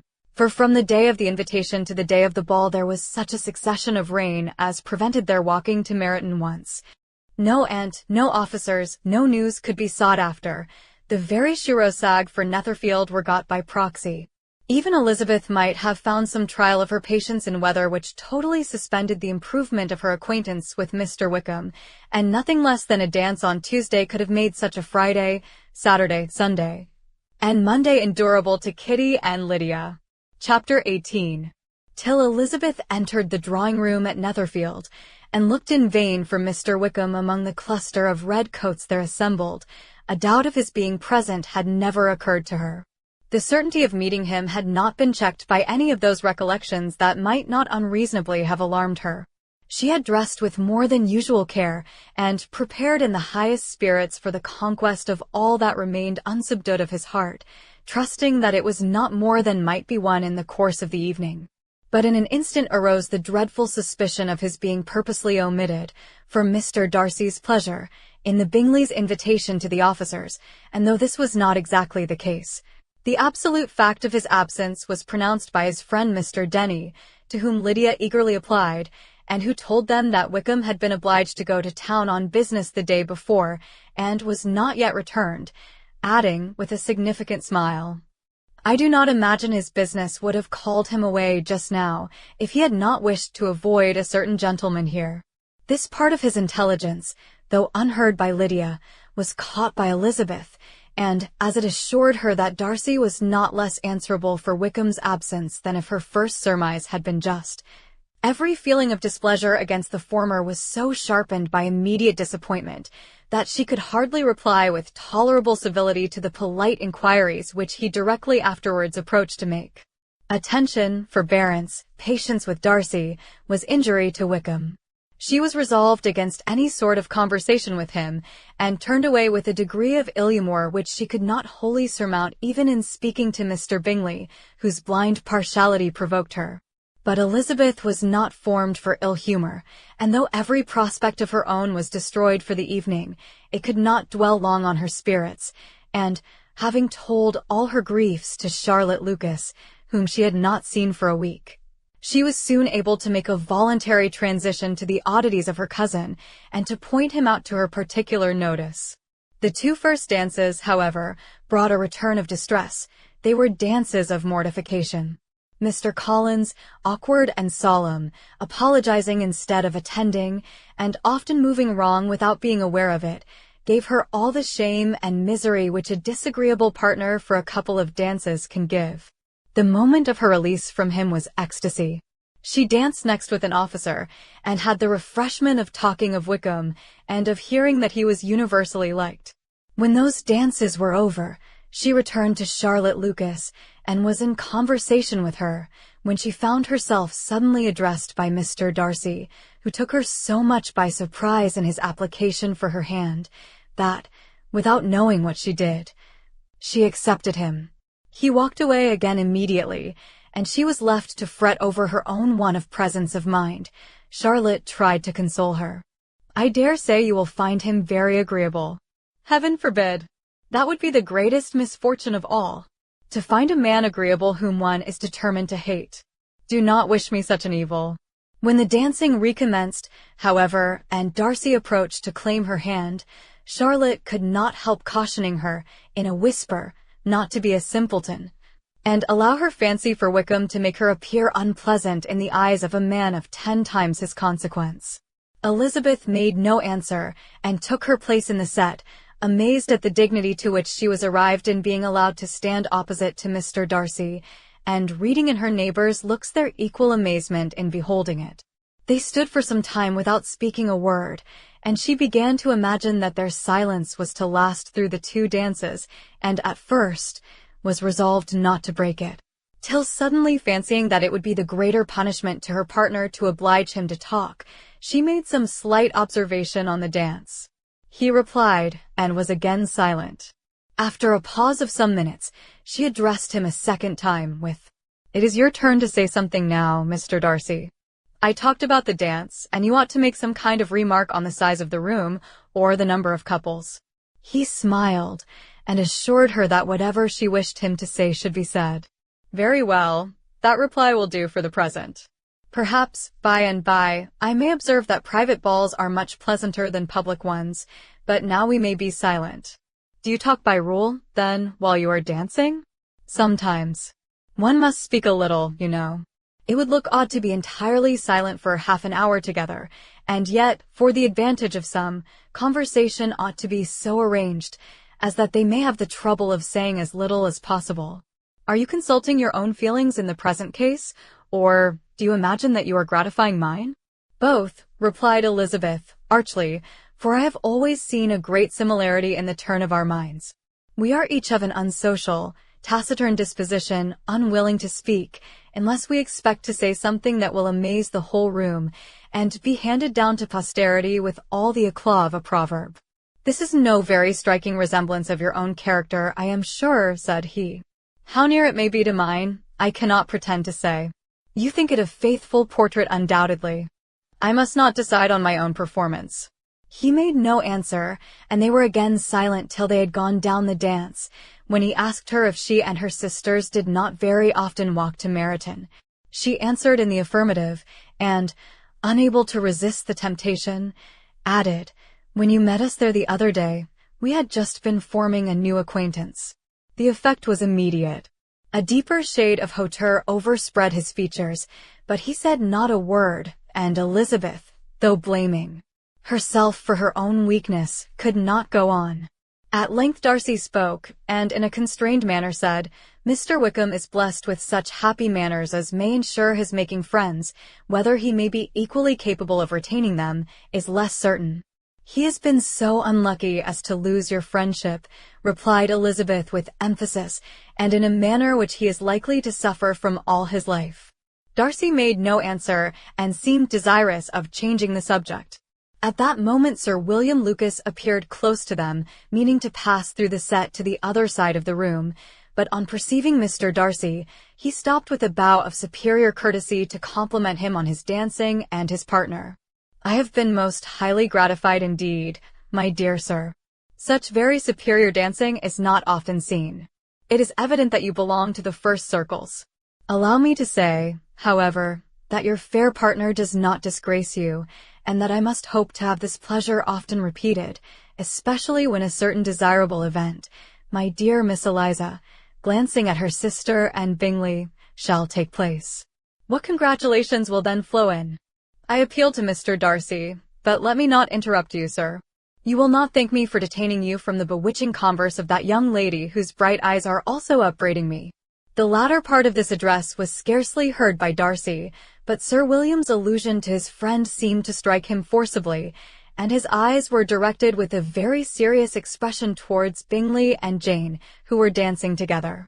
Recovering himself, however, shortly, he turned to his partner and said, "Sir William's interruption has made me forget what we were talking of."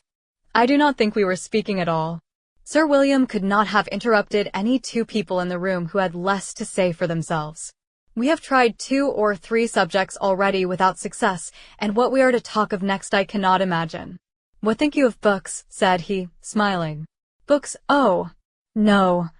I am sure we never read the same, or not with the same feelings." "I am sorry you think so, but if that be the case, there can at least be no want of subject. We may compare our different opinions." "No, I cannot talk of books in a ballroom. My head is always full of something else." "The present always occupies you in such scenes, does it?" said he, with a look of doubt.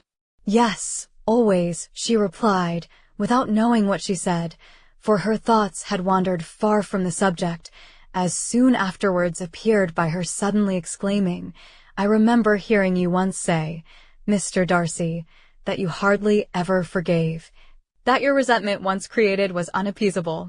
You are very cautious, I suppose, as to its being created." "I am," said he, with a firm voice. "And never allow yourself to be blinded by prejudice?" "I hope not. It is particularly incumbent on those who never change their opinion to be secure of judging properly at first." "May I ask to what these questions tend?" "Merely to the illustration of your character," said she, endeavoring to shake off her gravity. "I am trying to make it out. And what is your success?" She shook her head. "I do not get on at all. I hear such different accounts of you as puzzle me exceedingly."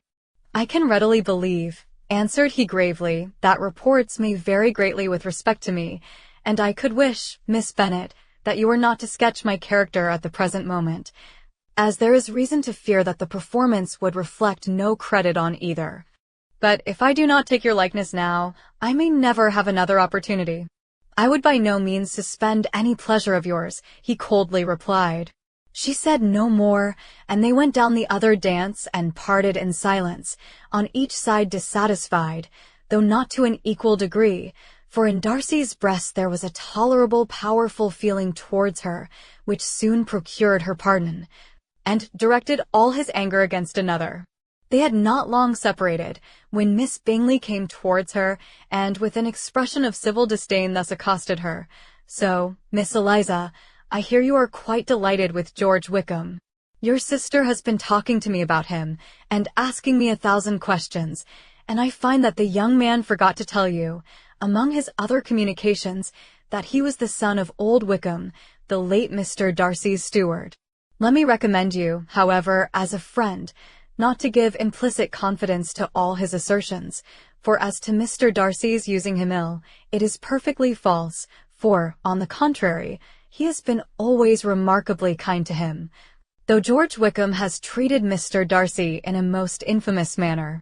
I do not know the particulars, but I know very well that Mr. Darcy is not in the least to blame, that he cannot bear to hear George Wickham mentioned, and that though my brother thought he could not well avoid including him in his invitation to the officers, he was excessively glad to find that he had taken himself out of the way. His coming into the country at all is a most insolent thing, indeed, and I wonder how he could presume to do it. I pity you, Miss Eliza, for this discovery of your favourite's guilt, but really, considering his descent, one could not expect much better." "His guilt and his descent appear by your account to be the same," said Elizabeth angrily, "for I have heard you accuse him of nothing worse than of being the son of Mr. Darcy's steward, and of that, I can assure you, he informed me himself." "I beg your pardon," replied Miss Bingley, turning away with a sneer. "Excuse my interference, it was kindly meant." "Insolent girl," said Elizabeth to herself. "You are much mistaken if you expect to influence me by such a paltry attack as this. I see nothing in it but your own wilful ignorance and the malice of Mr. Darcy." She then sought her eldest sister, who had undertaken to make inquiries on the same subject of Bingley. Jane met her with a smile of such sweet complacency, a glow of such happy expression, as sufficiently marked how well she was satisfied with the occurrences of the evening. Elizabeth instantly read her feelings, and at that moment solicitude for Wickham, resentment against his enemies, and everything else, gave way before the hope of Jane's being in the fairest way for happiness. "I want to know," said she, with a countenance no less smiling than her sister's, "what you have learnt about Mr. Wickham. But perhaps you have been too pleasantly engaged to think of any third person, in which case you may be sure of my pardon." "No," replied Jane, "I have not forgotten him, but I have nothing satisfactory to tell you. Mr. Bingley does not know the whole of his history, and is quite ignorant of the circumstances which have principally offended Mr. Darcy, but he will vouch for the good conduct, the probity, and honour of his friend, and is perfectly convinced that Mr. Wickham has deserved much less attention from Mr. Darcy than he has received, and I am sorry to say that by his account as well as his sister's, Mr. Wickham is by no means a respectable young man. I am afraid he has been very imprudent, and has deserved to lose Mr. Darcy's regard." "Mr. Bingley does not know Mr. Wickham himself?" "No, he never saw him till the other morning at Meryton." "This account, then, is what he has received from Mr. Darcy." "I am satisfied. But what does he say of the living?" "He does not exactly recollect the circumstances, though he has heard them from Mr. Darcy more than once, but he believes that it was left to him conditionally only." "I have not a doubt of Mr. Bingley's sincerity," said Elizabeth warmly, "but you must excuse my not being convinced by assurances only. Mr. Bingley's defence of his friend was a very able one, I dare say, but since he is unacquainted with several parts of the story, and has learnt the rest from that friend himself, I shall venture still to think of both gentlemen as I did before."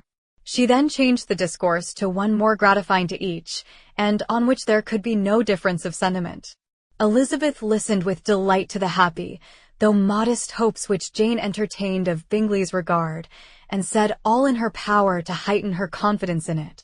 On their being joined by Mr. Bingley himself, Elizabeth withdrew to Miss Lucas, to whose inquiry after the pleasantness of her last partner she had scarcely replied, before Mr. Collins came up to them, and told her with great exultation that he had just been so fortunate as to make a most important discovery. "I have found out," said he, "by a singular accident, that there is now in the room a near relation of my patroness. I happened to overhear the gentleman himself mentioning to the young lady who does the honours of this house the names of his cousin Miss de Bourgh, and of her mother Lady Catherine. How wonderfully these sort of things occur! Who would have thought of my meeting with, perhaps, a nephew of Lady Catherine de Bourgh in this assembly? I am most thankful that the discovery is made in time for me to pay my respects to him, which I am now going to do, and trust he will excuse my not having done it before. My total ignorance of the connection must plead my apology. You are not going to introduce yourself to Mr. Darcy?" "Indeed I am." "I shall entreat his pardon for not having done it earlier. I believe him to be Lady Catherine's nephew.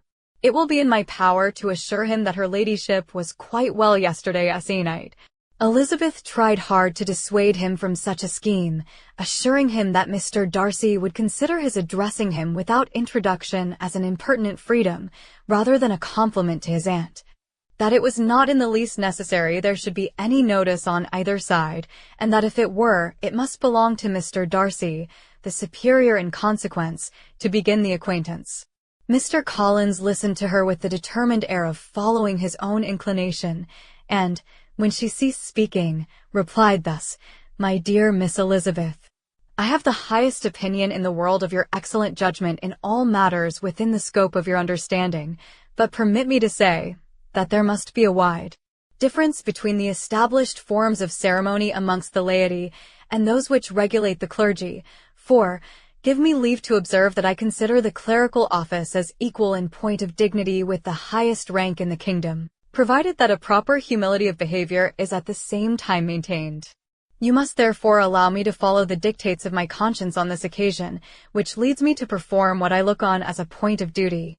Pardon me for neglecting to profit by your advice, which on every other subject shall be my constant guide, though in the case before us I consider myself more fitted by education and habitual study to decide on what is right than a young lady like yourself." And with a low bow he left her to attack Mr. Darcy, whose reception of his advances she eagerly watched, and whose astonishment at being so addressed was very evident. Her cousin prefaced his speech with a solemn bow, and though she could not hear a word of it, she felt as if hearing it all, and saw in the motion of his lips the words apology, Hunsford, and Lady Catherine de Bourgh. It vexed her to see him expose himself to such a man. Mr. Darcy was eyeing him with unrestrained wonder, and when at last Mr. Collins allowed him time to speak, replied with an air of distant civility. Mr. Collins, however, was not discouraged from speaking again, and Mr. Darcy's contempt seemed abundantly increasing with the length of his second speech, and at the end of it he only made him a slight bow, and moved another way. Mr. Collins then returned to Elizabeth. "I have no reason, I assure you," said he, "to be dissatisfied with my reception." Mr. Darcy seemed much pleased with the attention. He answered me with the utmost civility, and even paid me the compliment of saying that he was so well convinced of Lady Catherine's discernment as to be certain she could never bestow a favor unworthily. It was really a very handsome thought. Upon the whole, I am much pleased with him. As Elizabeth had no longer any interest of her own to pursue, she turned her attention almost entirely on her sister and Mr. Bingley, and the train of agreeable reflections which her observations gave birth to made her perhaps almost as happy as Jane. She saw her an idea settled in that very house, in all the felicity which a marriage of true affection could bestow, and she felt capable, under such circumstances, of endeavoring even to like Bingley's two sisters. Her mother's thoughts, she plainly saw, were bent the same way, and she determined not to venture near her, lest she might hear too much. When they sat down to supper, therefore, she considered it a most unlucky perverseness which placed them within one of each other, and deeply was she vexed to find that her mother was talking to that one person, Lady Lucas, freely, openly, and of nothing else but of her expectation that Jane would be soon married to Mr. Bingley. It was an animating subject, and Mrs. Bennet seemed incapable of fatigue while enumerating the advantages of the match. His being such a charming young man, and so rich, and living but 3 miles from them, were the first points of self-gratulation, and then it was such a comfort to think how fond the two sisters were of Jane, and to be certain that they must desire the connection as much as she could do. It was, moreover, such a promising thing for her younger daughters, as Jane's marrying so greatly must throw them in the way of other rich men, and lastly, it was so pleasant at her time of life to be able to consign her single daughters to the care of their sister, that she might not be obliged to go into company more than she liked. It was necessary to make this circumstance a matter of pleasure, because on such occasions it is the etiquette, but no one was less likely than Mrs. Bennet to find comfort in staying at home at any period of her life. She concluded with many good wishes that Lady Lucas might soon be equally fortunate, though evidently and triumphantly believing there was no chance of it. In vain did Elizabeth endeavor to check the rapidity of her mother's words, or persuade her to describe her felicity in a less audible whisper, for, to her inexpressible vexation, she could perceive that the chief of it was overheard by Mr. Darcy, who sat opposite to them. Her mother only scolded her for being nonsensical. "What is Mr. Darcy to me, pray, that I should be afraid of him? I am sure we owe him no such particular civility as to be obliged to say nothing he may not like to hear. For heaven's sake, madam, speak lower. What advantage can it be to you to offend Mr. Darcy? You will never recommend yourself to his friend by so doing." Nothing that she could say, however, had any influence. Her mother would talk of her views in the same intelligible tone. Elizabeth blushed and blushed again with shame and vexation. She could not help frequently glancing her eye at Mr. Darcy, though every glance convinced her of what she dreaded, for though he was not always looking at her mother, she was convinced that his attention was invariably fixed by her. The expression of his face changed gradually from indignant contempt to a composed and steady gravity. At length, however, Mrs. Bennet had no more to say, and Lady Lucas, who had been long yawning at the repetition of delights which she saw no likelihood of sharing, was left to the comforts of cold ham and chicken. Elizabeth now began to revive. But not long was the interval of tranquillity, for, when supper was over, singing was talked of, and she had the mortification of seeing Mary, after very little entreaty, preparing to oblige the company. By many significant looks and silent entreaties did she endeavor to prevent such a proof of complaisance, but in vain. Mary would not understand them. Such an opportunity of exhibiting was delightful to her, and she began her song. Elizabeth's eyes were fixed on her with most painful sensations, and she watched her progress through the several stanzas with an impatience which was very ill rewarded at their close, for Mary, on receiving, amongst the thanks of the table, the hint of a hope that she might be prevailed on to favor them again, after the pause of half a minute began another. Mary's powers were by no means fitted for such a display. Her voice was weak, and her manner affected. Elizabeth was in agonies. She looked at Jane, to see how she bore it, but Jane was very composedly talking to Bingley. She looked at his two sisters, and saw them making signs of derision at each other, and at Darcy, who continued, however, impenetrably grave. She looked at her father to entreat his interference, lest Mary should be singing all night. He took the hint, and when Mary had finished her second song, said aloud, "That will do extremely well, child. You have delighted us long enough. Let the other young ladies have time to exhibit." Mary, though pretending not to hear, was somewhat disconcerted, and Elizabeth, sorry for her, and sorry for her father's speech, was afraid her anxiety had done no good. Others of the party were now applied to. "If I," said Mr. Collins, "were so fortunate as to be able to sing, I should have great pleasure, I am sure, in obliging the company with an air, for I consider music as a very innocent diversion, and perfectly compatible with the profession of a clergyman. I do not mean, however, to assert that we can be justified in devoting too much of our time to music, for there are certainly other things to be attended to. The rector of a parish has much to do. In the first place, he must make such an agreement for tithes as may be beneficial to himself and not offensive to his patron. He must write his own sermons, and the time that remains will not be too much for his parish duties, and the care and improvement of his dwelling, which he cannot be excused from making as comfortable as possible. And I do not think it of light importance that he should have attentive and conciliatory manners towards everybody, especially towards those to whom he owes his preferment. I cannot acquit him of that duty, nor could I think well of the man who should omit an occasion of testifying his respect towards anybody connected with the family." And with a bow to Mr. Darcy, he concluded his speech, which had been spoken so loud as to be heard by half the room. Many stared, many smiled, but no one looked more amused than Mr. Bennet himself, while his wife seriously commended Mr. Collins for having spoken so sensibly, and observed in a half-whisper to Lady Lucas that he was a remarkably clever, good kind of young man.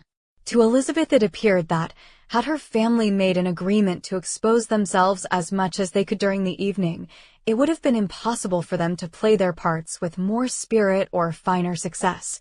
And happy did she think it for Bingley and her sister that some of the exhibition had escaped his notice, and that his feelings were not of a sort to be much distressed by the folly which he must have witnessed.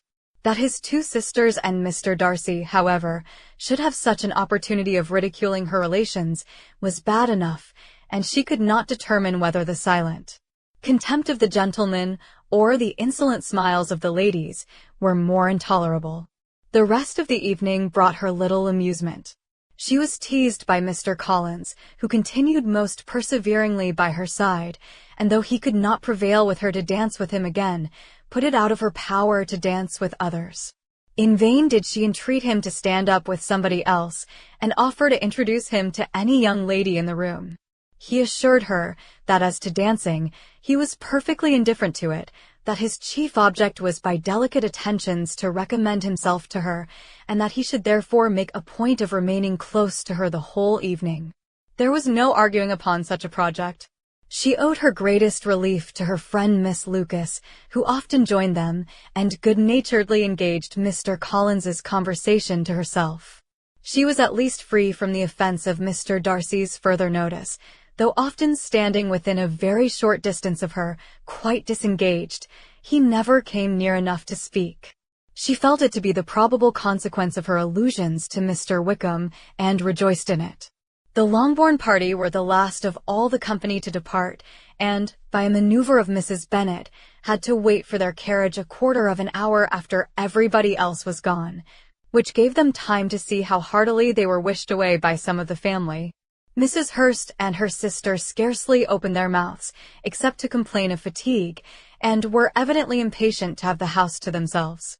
They repulsed every attempt of Mrs. Bennet at conversation, and by so doing threw a languor over the whole party, which was very little relieved by the long speeches of Mr. Collins, who was complimenting Mr. Bingley and his sisters on the elegance of their entertainment, and the hospitality and politeness which had marked their behavior to their guests. Darcy said nothing at all. Mr. Bennet, in equal silence, was enjoying the scene. Mr. Bingley and Jane were standing together, a little detached from the rest, and talked only to each other. Elizabeth preserved as steady a silence as either Mrs. Hurst or Miss Bingley, and even Lydia was too much fatigued to utter more than the occasional exclamation of, "Lord, how tired I am," accompanied by a violent yawn. When at length they arose to take leave, Mrs. Bennet was most pressingly civil in her hope of seeing the whole family soon at Longbourn, and addressed herself particularly to Mr. Bingley, to assure him how happy he would make them by eating a family dinner with them at any time, without the ceremony of a formal invitation. Bingley was all grateful pleasure, and he readily engaged for taking the earliest opportunity of waiting on her, after his return from London, whither he was obliged to go the next day for a short time.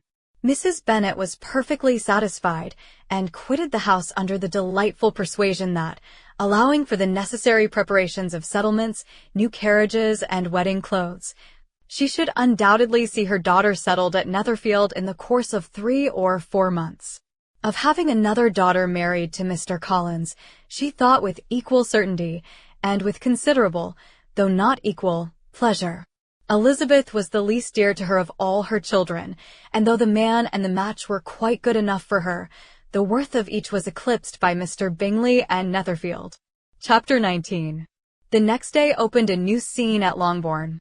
Mr. Collins made his declaration in form. Having resolved to do it without loss of time, as his leave of absence extended only to the following Saturday, and having no feelings of diffidence to make it distressing to himself even at the moment, he set about it in a very orderly manner, with all the observances which he supposed a regular part of the business. On finding Mrs. Bennet, Elizabeth, and one of the younger girls together, soon after breakfast, he addressed the mother in these words: "May I hope, madam, for your interest with your fair daughter Elizabeth, when I solicit for the honor of a private audience with her in the course of this morning." Before Elizabeth had time for anything but a blush of surprise, Mrs. Bennet instantly answered, "Oh dear, yes, certainly. I am sure Lizzie will be very happy. I am sure she can have no objection. Come, Kitty, I want you upstairs." And, gathering her work together, she was hastening away, when Elizabeth called out, "Dear madam, do not go. I beg you will not go. Mr. Collins must excuse me. He can have nothing to say to me that anybody need not hear. I am going away myself." "No, no, nonsense, Lizzie. I desire you will stay where you are." And upon Elizabeth seeming really, with vexed and embarrassed looks, about to escape, she added, "Lizzie, I insist upon your staying and hearing Mr. Collins." Elizabeth would not oppose such an injunction, and a moment's consideration making her also sensible that it would be wisest to get it over as soon and as quietly as possible, she sat down again, and tried to conceal, by incessant employment, the feelings which were divided between distress and diversion. Mrs. Bennet and Kitty walked off, and as soon as they were gone Mr. Collins began. "Believe me, my dear Miss Elizabeth, that your modesty, so far from doing you any disservice, rather adds to your other perfections.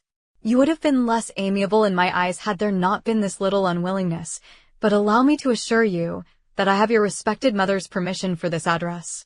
You can hardly doubt the purport of my discourse. However your natural delicacy may lead you to dissemble, my attentions have been too marked to be mistaken. Almost as soon as I entered the house, I singled you out as the companion of my future life. But before I am run away with by my feelings on this subject, perhaps it would be advisable for me to state my reasons for marrying, and, moreover, for coming into Hertfordshire with the design of selecting a wife, as I certainly did. The idea of Mr. Collins, with all his solemn composure, being run away with by his feelings, made Elizabeth so near laughing, that she could not use the short pause he allowed in any attempt to stop him farther, and he continued. My reasons for marrying are, first, that I think it a right thing for every clergyman in easy circumstances, like myself, to set the example of matrimony in his parish. Secondly, that I am convinced it will add very greatly to my happiness. And thirdly, which perhaps I ought to have mentioned earlier, that it is the particular advice and recommendation of the very noble lady whom I have the honor of calling patroness. Twice has she condescended to give me her opinion, unasked too, on this subject, and it was but the very Saturday night before I left Hunsford, between our pools at quadrille, while Mrs. Jenkinson was arranging Miss de Bourgh's footstool, that she said, Mr. Collins, you must marry. A clergyman like you must marry. Choose properly, choose a gentlewoman for my sake, and for your own, let her be an active, useful sort of person, not brought up high, but able to make a small income go a good way. This is my advice. Find such a woman as soon as you can, bring her to Hunsford, and I will visit her. Allow me, by the way, to observe, my fair cousin, that I do not reckon the notice and kindness of Lady Catherine de Bourgh as among the least of the advantages in my power to offer. You will find her manners beyond anything I can describe, and your wit and vivacity, I think, must be acceptable to her, especially when tempered with the silence and respect which her rank will inevitably excite. Thus much for my general intention in favor of matrimony. It remains to be told why my views were directed to Longbourn instead of my own neighborhood, where I assure you there are many amiable young women. But the fact is, that being, as I am, to inherit this estate after the death of your honored father, who, however, may live many years longer, I could not satisfy myself without resolving to choose a wife from among his daughters, that the loss to them might be as little as possible when the melancholy event takes place, which, however, as I have already said, may not be for several years. This has been my motive, my fair cousin, and I flatter myself it will not sink me in your esteem, and now nothing remains for me but to assure you in the most animated language of the violence of my affection. To fortune I am perfectly indifferent, and shall make no demand of that nature on your father, since I am well aware that it could not be complied with, and that £1,000 in the 4%, which will not be yours till after your mother's decease, is all that you may ever be entitled to. On that head, therefore, I shall be uniformly silent, and you may assure yourself that no ungenerous reproach shall ever pass my lips when we are married. It was absolutely necessary to interrupt him now. You are too hasty, sir, she cried. You forget that I have made no answer. Let me do it without further loss of time. Accept my thanks for the compliment you are paying me. I am very sensible of the honor of your proposals, but it is impossible for me to do otherwise than decline them. I am not now to learn, replied Mr. Collins, with a formal wave of the hand, that it is usual with young ladies to reject the addresses of the man whom they secretly mean to accept, when he first applies for their favor, and that sometimes the refusal is repeated a second or even a third time. I am, therefore, by no means discouraged by what you have just said, and shall hope to lead you to the altar ere long. Upon my word, sir, cried Elizabeth, your hope is rather an extraordinary one after my declaration. I do assure you that I am not one of those young ladies, if such young ladies there are, who are so daring as to risk their happiness on the chance of being asked a second time. I am perfectly serious in my refusal. You could not make me happy, and I am convinced that I am the last woman in the world who would make you so. Nay, were your friend Lady Catherine to know me, I am persuaded she would find me in every respect ill-qualified for the situation. Were it certain that Lady Catherine would think so, said Mr. Collins, very gravely, but I cannot imagine that her ladyship would at all disapprove of you. And you may be certain that when I have the honor of seeing her again I shall speak in the highest terms of your modesty, economy, and other amiable qualifications. Indeed, Mr. Collins, all praise of me will be unnecessary. You must give me leave to judge for myself, and pay me the compliment of believing what I say. I wish you very happy and very rich, and by refusing your hand, do all in my power to prevent your being otherwise. In making me the offer, you must have satisfied the delicacy of your feelings with regard to my family, and may take possession of Longbourn estate whenever it falls, without any self-reproach. This matter may be considered, therefore, as finally settled.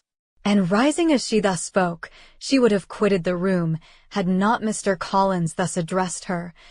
"When I do myself the honor of speaking to you next on the subject, I shall hope to receive a more favorable answer than you have now given me, though I am far from accusing you of cruelty at present, because I know it to be the established custom of your sex to reject a man on the first application, and, perhaps, you have even now said as much to encourage my suit as would be consistent with the true delicacy of the female character."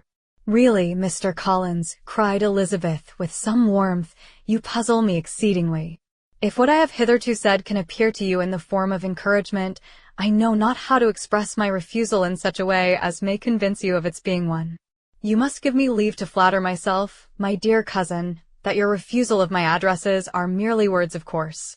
My reasons for believing it are briefly these: it does not appear to me that my hand is unworthy your acceptance, or that the establishment I can offer would be any other than highly desirable. My situation in life, my connections with the family of de Bourgh, and my relationship to your own, are circumstances highly in my favor, and you should take it into further consideration that, in spite of your manifold attractions, it is by no means certain that another offer of marriage may ever be made you. Your portion is unhappily so small that it will in all likelihood undo the effects of your loveliness and amiable qualifications. As I must, therefore, conclude that you are not serious in your rejection of me, I shall choose to attribute it to your wish of increasing my love by suspense, according to the usual practice of elegant females. I do assure you, sir, that I have no pretensions whatever to that kind of elegance which consists in tormenting a respectable man. I would rather be paid the compliment of being believed sincere. I thank you again and again for the honor you have done me in your proposals, but to accept them is absolutely impossible. My feelings in every respect forbid it. Can I speak plainer? Do not consider me now as an elegant female intending to plague you, but as a rational creature speaking the truth from her heart. You are uniformly charming," cried he with an air of awkward gallantry, "and I am persuaded that, when sanctioned by the express authority of both your excellent parents, my proposals will not fail of being acceptable." To such perseverance in wilful self-deception Elizabeth would make no reply, and immediately and in silence withdrew, determined that if he persisted in considering her repeated refusals as flattering encouragement, to apply to her father, whose negative might be uttered in such a manner as must be decisive, and whose behavior at least could not be mistaken for the affectation and coquetry of an elegant female. Chapter 20. Mr. Collins was not left long to the silent contemplation of his successful love, for Mrs.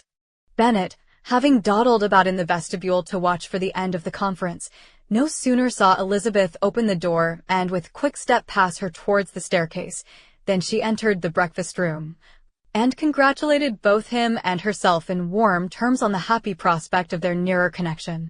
Mr. Collins received and returned these felicitations with equal pleasure, and then proceeded to relate the particulars of their interview, with the result of which he trusted he had every reason to be satisfied, since the refusal which his cousin had steadfastly given him would naturally flow from her bashful modesty and the genuine delicacy of her character. This information, however, startled Mrs. Bennet. She would have been glad to be equally satisfied that her daughter had meant to encourage him by protesting against his proposals, but she dared not to believe it, and could not help saying so. "But depend upon it, Mr. Collins," she added, "that Lizzie shall be brought to reason. I will speak to her about it myself directly. She is a very headstrong, foolish girl, and does not know her own interest, but I will make her know it." "Pardon me for interrupting you, madam," cried Mr. Collins, "but if she is really headstrong and foolish, I know not whether she would altogether be a very desirable wife to a man in my situation, who naturally looks for happiness in the marriage state. If, therefore, she actually persists in rejecting my suit, perhaps it were better not to force her into accepting me, because, if liable to such defects of temper, she could not contribute much to my felicity." "Sir, you quite misunderstand me," said Mrs. Bennet, alarmed. "Lizzie is only headstrong in such matters as these. In everything. Else she is as good-natured a girl as ever lived. I will go directly to Mr. Bennet, and we shall very soon settle it with her, I am sure." She would not give him time to reply, but hurrying instantly to her husband, called out as she entered the library, "Oh, Mr. Bennet, you are wanted immediately. We are all in an uproar. You must come and make Lizzie marry Mr. Collins, for she vows she will not have him, and if you do not make haste he will change his mind and not have her."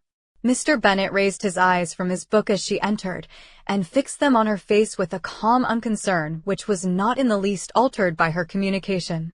"I have not the pleasure of understanding you," said he, when she had finished her speech. "Of what are you talking?" "Of Mr. Collins and Lizzie.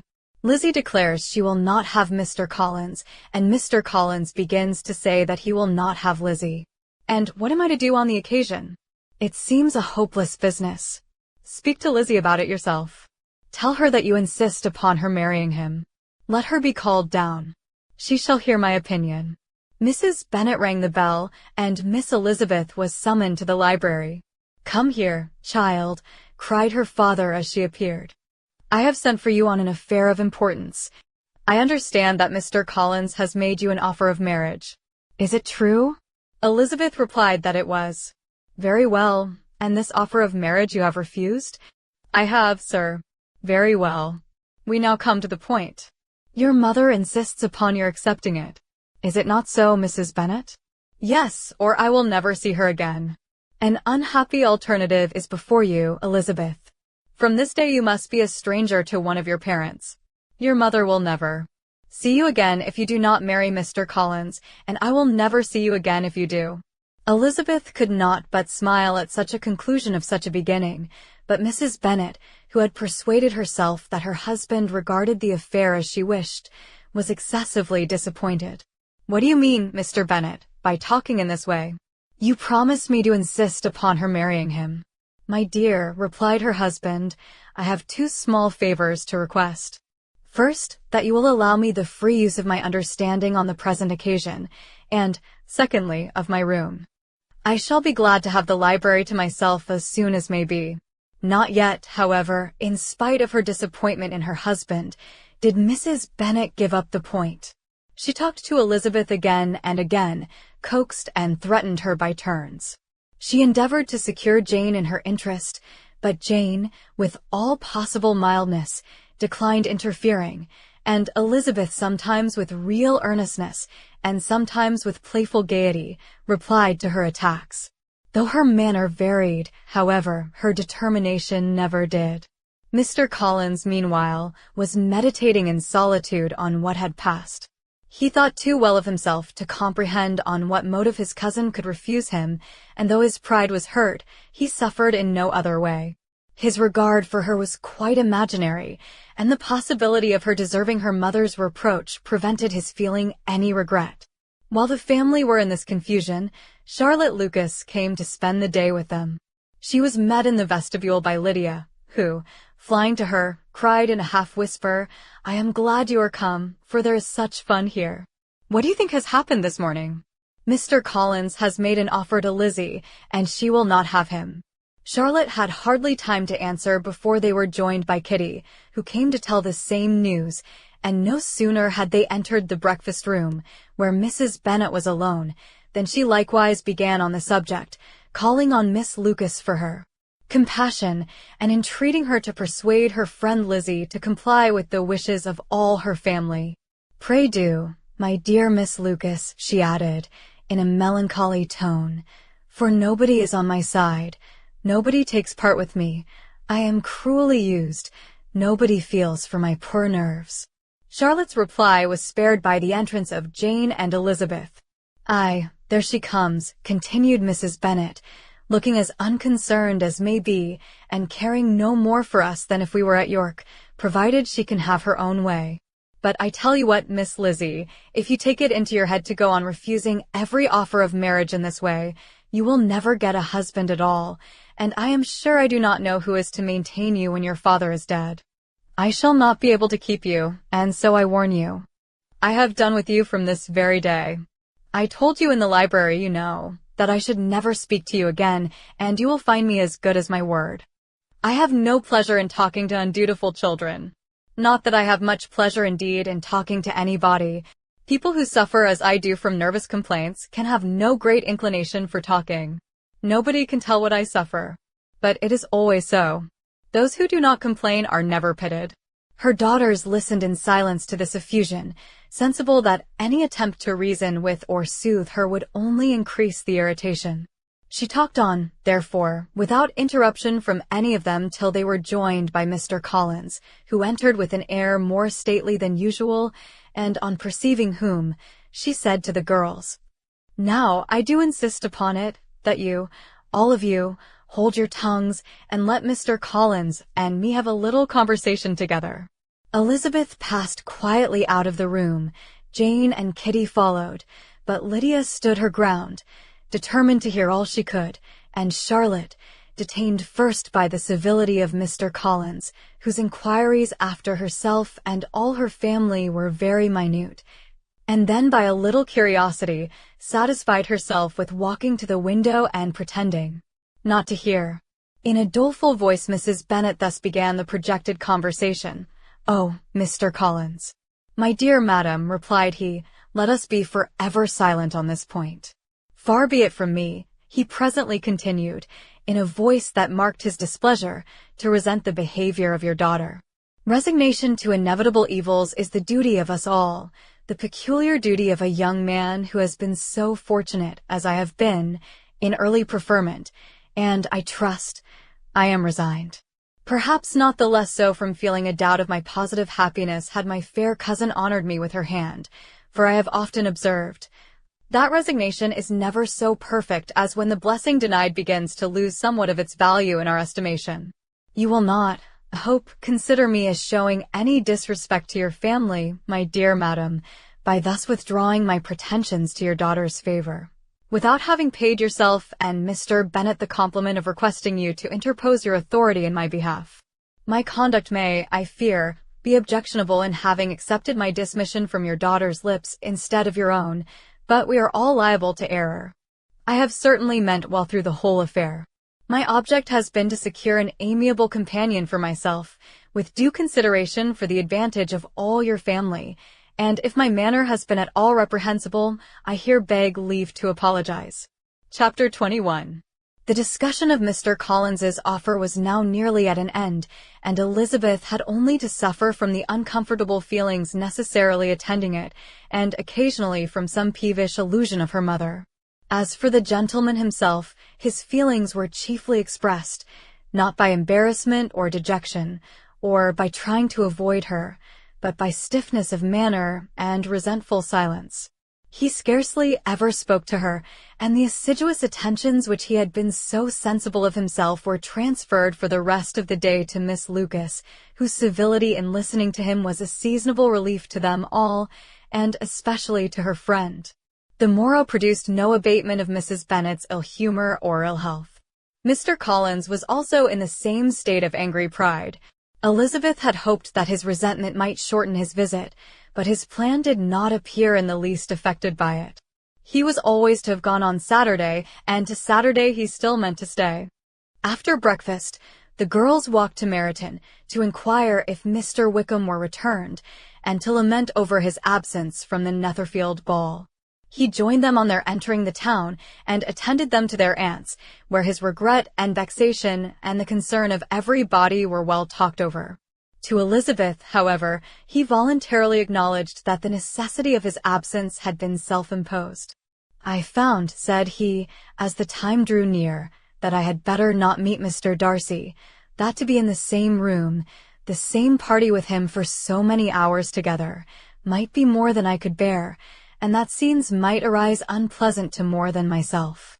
She highly approved his forbearance, and they had leisure for a full discussion of it, and for all the commendation which they civilly bestowed on each other, as Wickham and another officer walked back with them to Longbourn, and during the walk he particularly attended to her. His accompanying them was a double advantage. She felt all the compliment it offered to herself, and it was most acceptable as an occasion of introducing him to her father and mother. Soon after their return, a letter was delivered to Miss Bennet.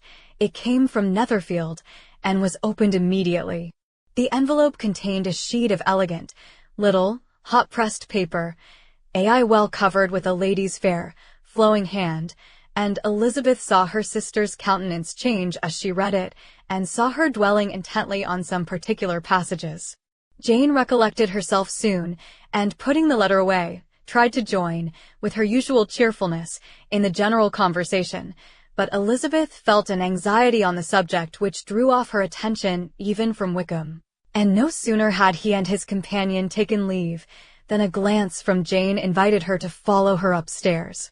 When they had gained their own room, Jane, taking out her letter, said, "This is from Caroline Bingley.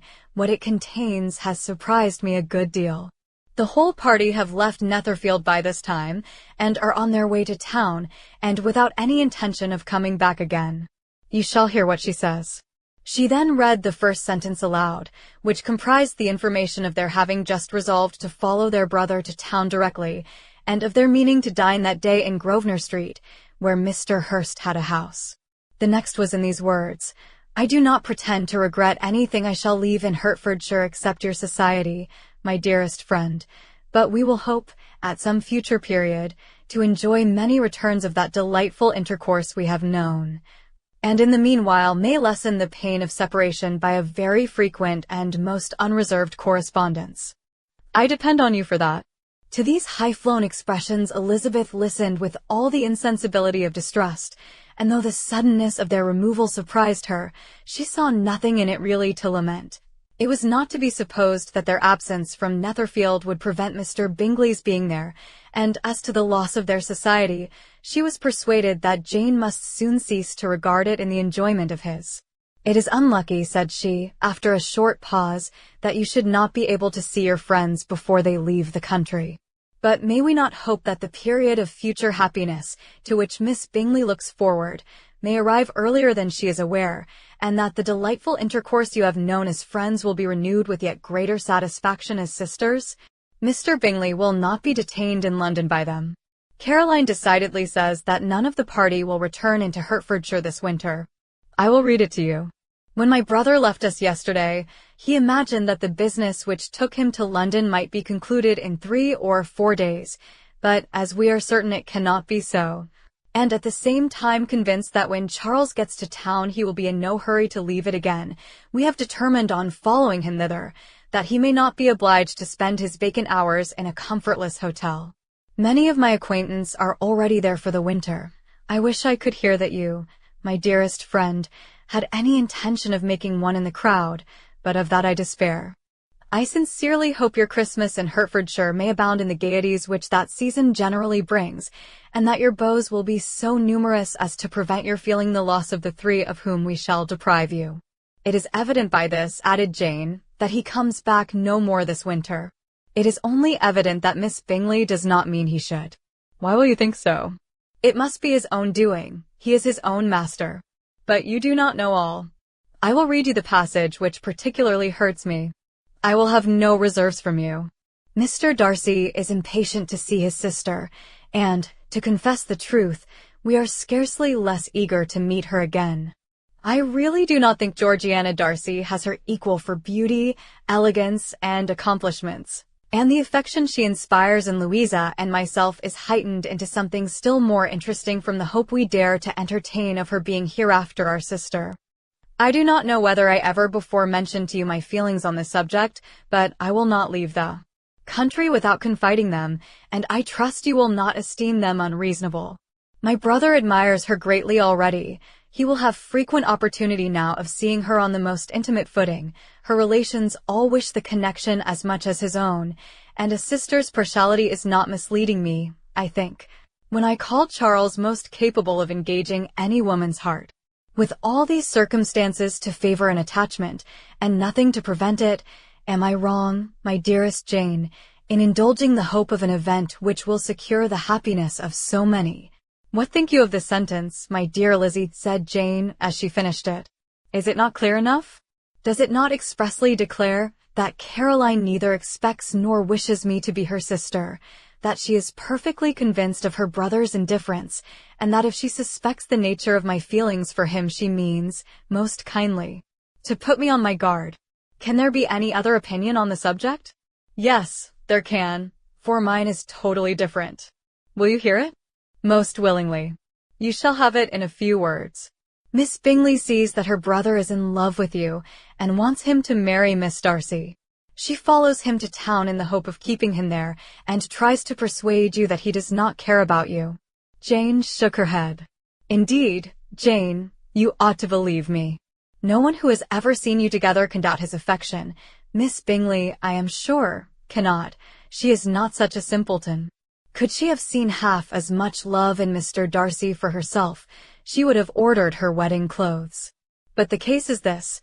We are not rich enough or grand enough for them, and she is the more anxious to get Miss Darcy for her brother, from the notion that when there has been one intermarriage, she may have less trouble in achieving a second, in which there is certainly some ingenuity, and I dare say it would succeed if Miss de Bourgh were out of the way. But, my dearest Jane, you cannot seriously imagine that, because Miss Bingley tells you her brother greatly admires Miss Darcy, he is in the smallest degree less sensible of your merit than when he took leave of you on Tuesday, or that it will be in her power to persuade him that, instead of being in love with you, he is very much in love with her friend. If we thought alike of Miss Bingley, replied Jane, your representation of all this might make me quite easy. But I know the foundation is unjust. Caroline is incapable of willfully deceiving anyone, and all that I can hope in this case is that she is deceived herself. That is right. You could not have started a more happy idea, since you will not take comfort in mine. Believe her to be deceived, by all means. You have now done your duty by her, and must fret no longer. But, my dear sister, can I be happy, even supposing the best, in accepting a man whose sisters and friends are all wishing him to marry elsewhere?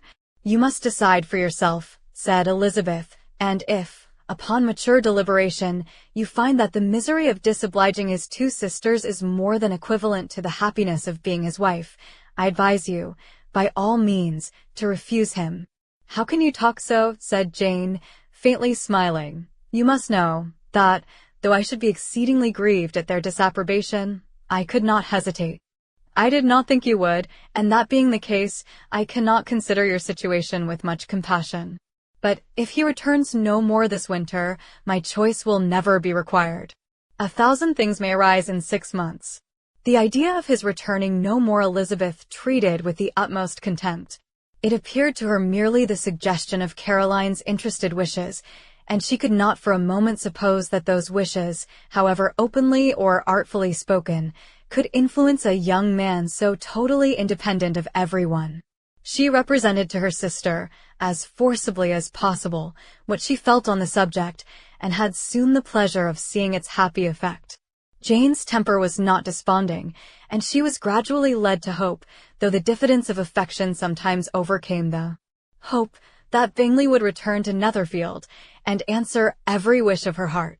They agreed that Mrs. Bennet should only hear of the departure of the family without being alarmed on the score of the gentleman's conduct, but even this partial communication gave her a great deal of concern, and she bewailed it as exceedingly unlucky that the ladies should happen to go away just as they were all getting so intimate together.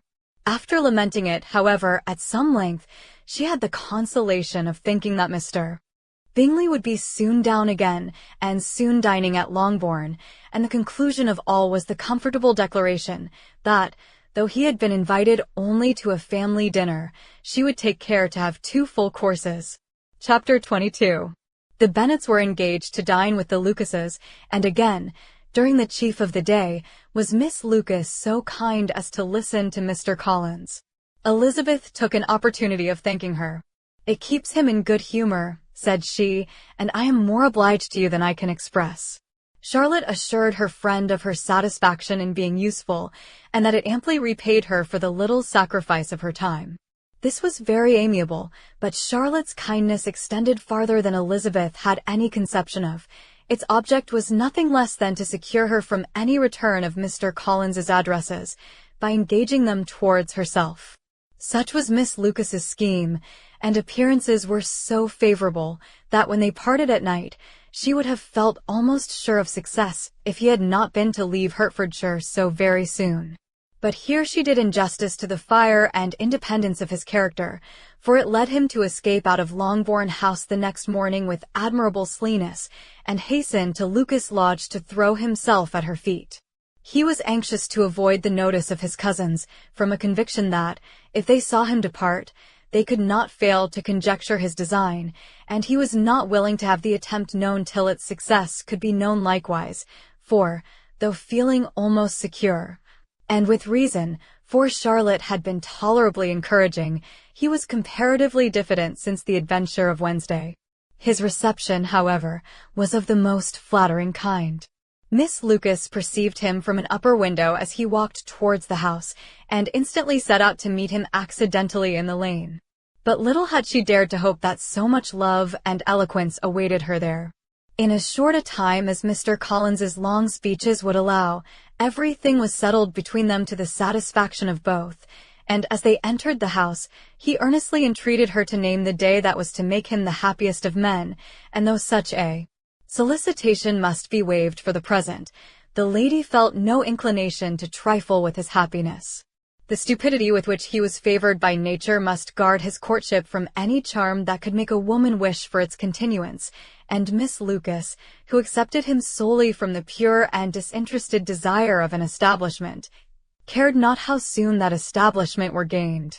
Sir William and Lady Lucas were speedily applied to for their consent, and it was bestowed with a most joyful alacrity. Mr. Collins's present circumstances made it a most eligible match for their daughter, to whom they could give little fortune, and his prospects of future wealth were exceedingly fair. Lady Lucas began directly to calculate, with more interest than the matter had ever excited before, how many years longer Mr. Bennet was likely to live, and Sir William gave it as his decided opinion that whenever Mr. Collins should be in possession of the Longbourn estate, it would be highly expedient that both he and his wife should make their appearance at St. James's. The whole family, in short, were properly overjoyed on the occasion. The younger girls formed hopes of coming out a year or two sooner than they might otherwise have done, and the boys were relieved from their apprehension of Charlotte's dying an old maid. Charlotte herself was tolerably composed. She had gained her point, and had time to consider of it. Her reflections were in general satisfactory. Mr. Collins, to be sure, was neither sensible nor agreeable, his society was irksome, and his attachment to her must be imaginary. But still he would be her husband. Without thinking highly either of men or of matrimony, marriage had always been her object. It was the only honorable provision for well-educated young women of small fortune, and, however uncertain of giving happiness, must be their pleasantest preservative from want. This preservative she had now obtained, and at the age of 27, without having ever been handsome, she felt all the good luck of it. The least agreeable circumstance in the business was the surprise it must occasion to Elizabeth Bennet, whose friendship she valued beyond that of any other person. Elizabeth would wonder, and probably would blame her, and though her resolution was not to be shaken, her feelings must be hurt by such a disapprobation. She resolved to give her the information herself, and therefore charged Mr. Collins, when he returned to Longbourn to dinner, to drop no hint of what had passed before any of the family. A promise of secrecy was of course very dutifully given, but it could not be kept without difficulty, for the curiosity excited by his long absence burst forth in such very direct questions on his return as required some ingenuity to evade. And he was at the same time exercising great self-denial, for he was longing to publish his prosperous love. As he was to begin his journey too early on the morrow to see any of the family, the ceremony of leave-taking was performed when the ladies moved for the night, and Mrs. Bennet, with great politeness and cordiality, said how happy they should be to see him at Longbourn again, whenever his other engagements might allow him to visit them. "My dear madam," he replied, "this invitation is particularly gratifying, because it is what I have been hoping to receive, and you may be very certain that I shall avail myself of it as soon as possible." They were all astonished, and Mr. Bennet, who could by no means wish for so speedy a return, immediately said, "But is there not danger of Lady Catherine's disapprobation here, my good sir? You had better neglect your relations than run the risk of offending your patroness." "My dear sir," replied Mr. Collins, "I am particularly obliged to you for this friendly caution, and you may depend upon my not taking so material a step without her ladyship's concurrence. You cannot be too much on your guard. Risk anything rather than her displeasure, and if you find it likely to be raised by your coming to us again, which I should think exceedingly probable, stay quietly at home, and be satisfied that we shall take no offense. Believe me, my dear sir, my gratitude is warmly excited by such affectionate attention, and, depend upon it, you will speedily receive from me a letter of thanks for this as well as for every other mark of your regard during my stay in Hertfordshire. As for my fair cousins, though my absence may not be long enough to render it necessary, I shall now take the liberty of wishing them health and happiness, not excepting my cousin Elizabeth." With proper civilities, the ladies then withdrew, all of them equally surprised to find that he meditated a quick return.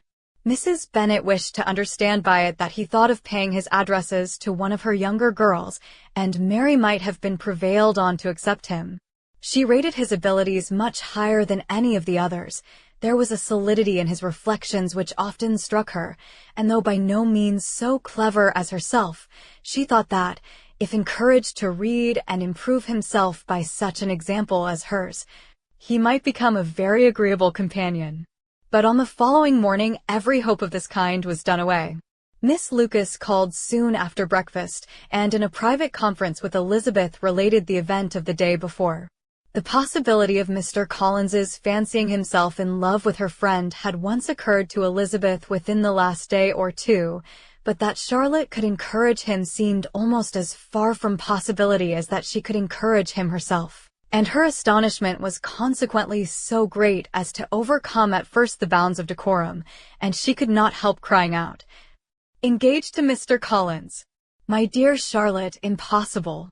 The steady countenance which Miss Lucas had commanded in telling her story gave way to a momentary confusion here on receiving so direct a reproach, though, as it was no more than she expected, she soon regained her composure and calmly replied, "Why should you be surprised, my dear Eliza? Do you think it incredible that Mr. Collins should be able to procure any woman's good opinion, because he was not so happy as to succeed with you?"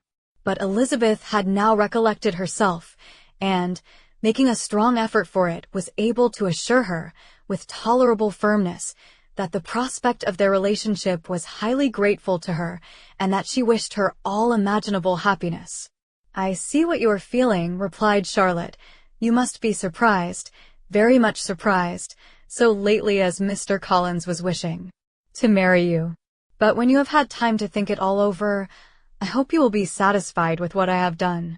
I am not romantic, you know. I never was.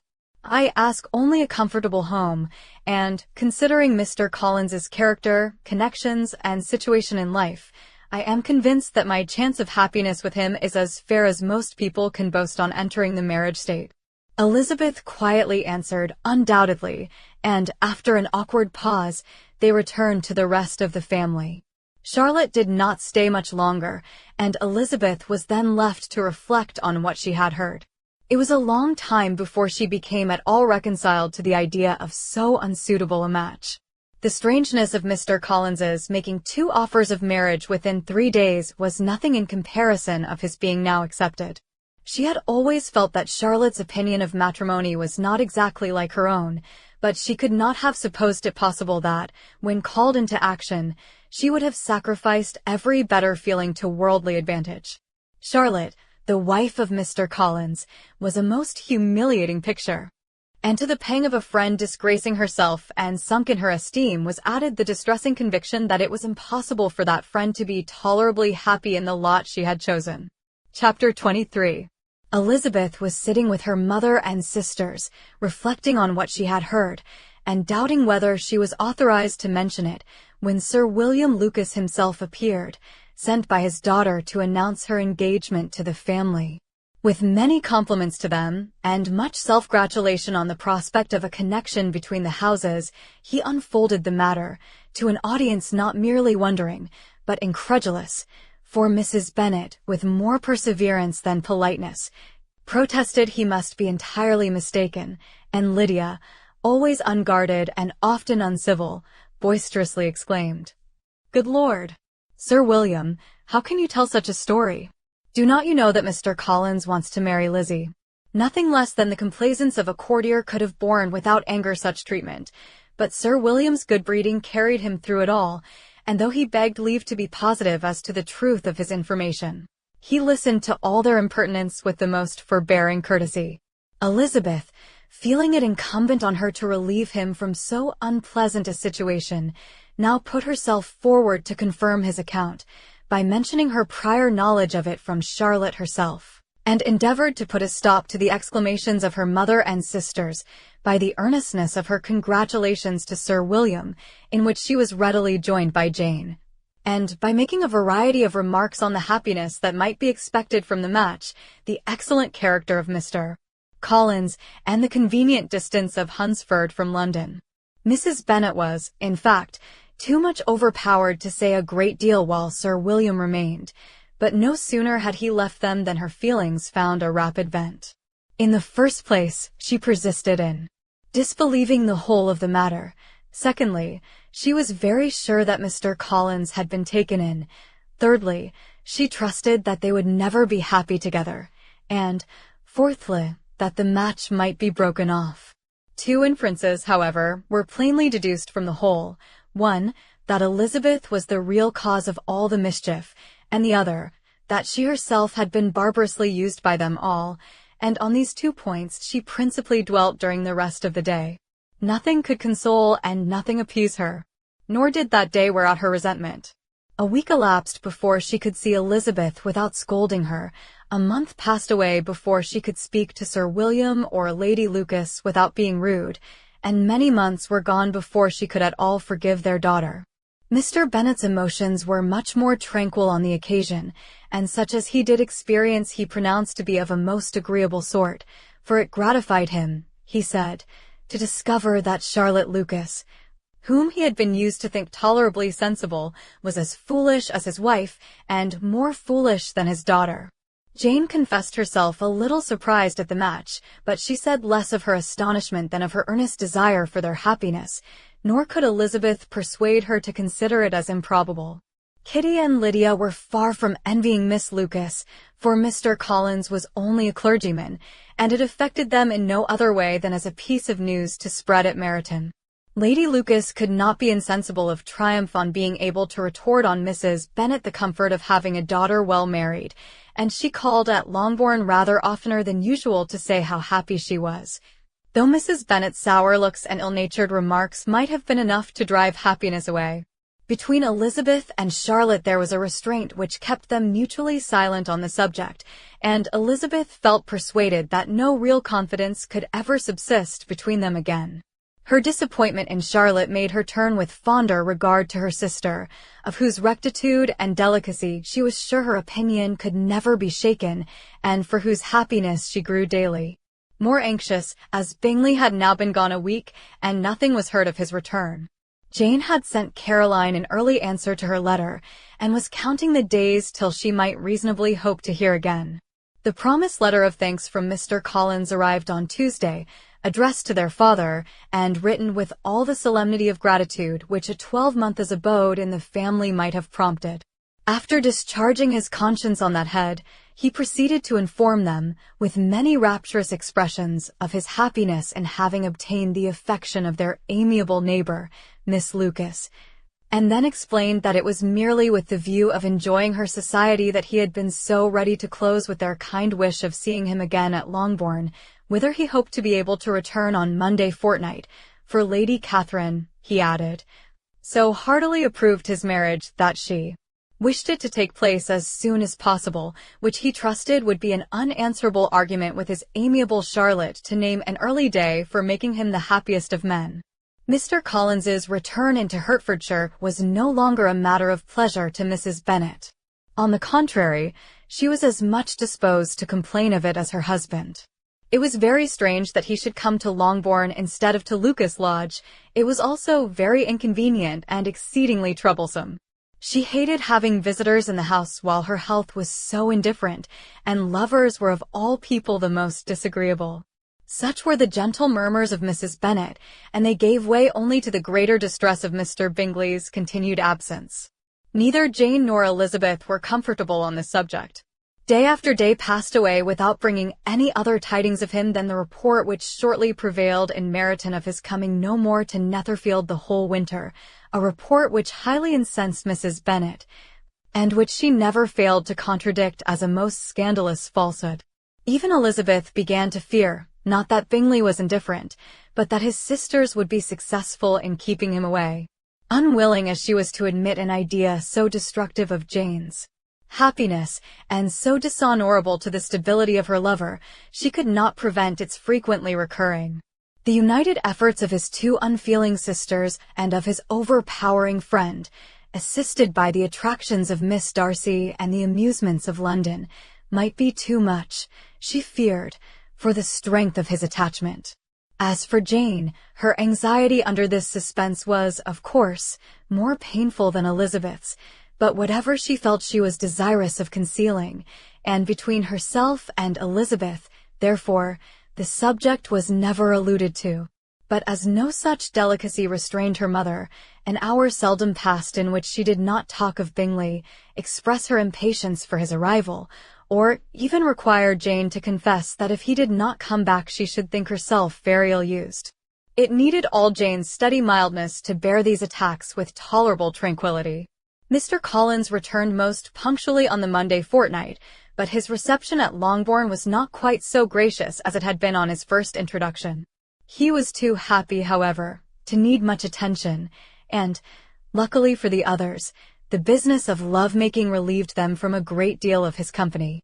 The chief of every day was spent by him at Lucas Lodge, and he sometimes returned to Longbourn only in time to make an apology for his absence before the family went to bed. Mrs. Bennet was really in a most pitiable state. The very mention of anything concerning the match threw her into an agony of ill-humour, and wherever she went she was sure of hearing it talked of. The sight of Miss Lucas was odious to her. As her successor in that house, she regarded her with jealous abhorrence. Whenever Charlotte came to see them, she concluded her to be anticipating the hour of possession, and whenever she spoke in a low voice to Mr. Collins, was convinced that they were talking of the Longbourn estate, and resolving to turn herself and her daughters out of the house as soon as Mr. Bennet was dead. She complained bitterly of all this to her husband. "Indeed, Mr. Bennet," said she, "it is very hard to think that Charlotte Lucas should ever be mistress of this house, that I should be forced to make way for her, and live to see her take my place in it. My dear, do not give way to such gloomy thoughts.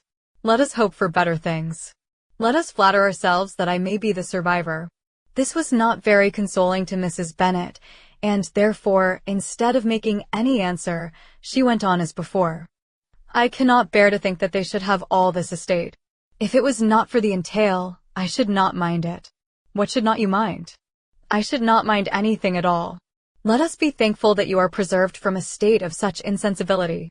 "I never can be thankful, Mr. Bennet, for anything about the entail.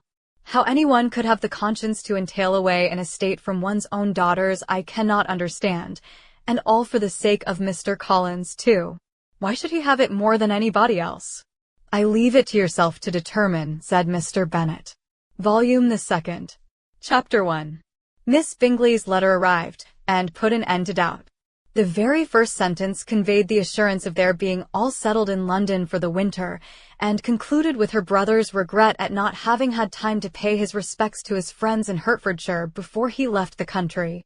Hope was over, entirely over, and when Jane could attend to the rest of the letter, she found little, except the professed affection of the writer, that could give her any comfort. Miss Darcy's praise occupied the chief of it. Her many attractions were again dwelt on, and Caroline boasted joyfully of their increasing intimacy, and ventured to predict the accomplishment of the wishes which had been unfolded in her former letter. She wrote also with great pleasure of her brother's being an inmate of Mr. Darcy's house, and mentioned with raptures some plans of the latter with regard to new furniture. Elizabeth, to whom Jane very soon communicated the chief of all this, heard it in silent indignation. Her heart was divided between concern for her sister and resentment against all others. To Caroline's assertion of her brother's being partial to Miss Darcy, she paid no credit. That he was really fond of Jane, She doubted no more than she had ever done, and much as she had always been disposed to like him, she could not think without anger, hardly without contempt, on that easiness of temper, that one of proper resolution, which now made him the slave of his designing friends, and led him to sacrifice his own happiness to the caprice of their inclinations. Had his own happiness, however, been the only sacrifice, he might have been allowed to sport with it in whatever manner he thought best, but her sister's was involved in it as she thought he must be sensible himself. It was a subject, in short, on which reflection would be long indulged and must be unavailing. She could think of nothing else. And yet, whether Bingley's regard had really died away, or were suppressed by his friend's interference, whether he had been aware of Jane's attachment, or whether it had escaped his observation, whatever were the case, though her opinion of him must be materially affected by the difference, her sister's situation remained the same, her peace equally wounded.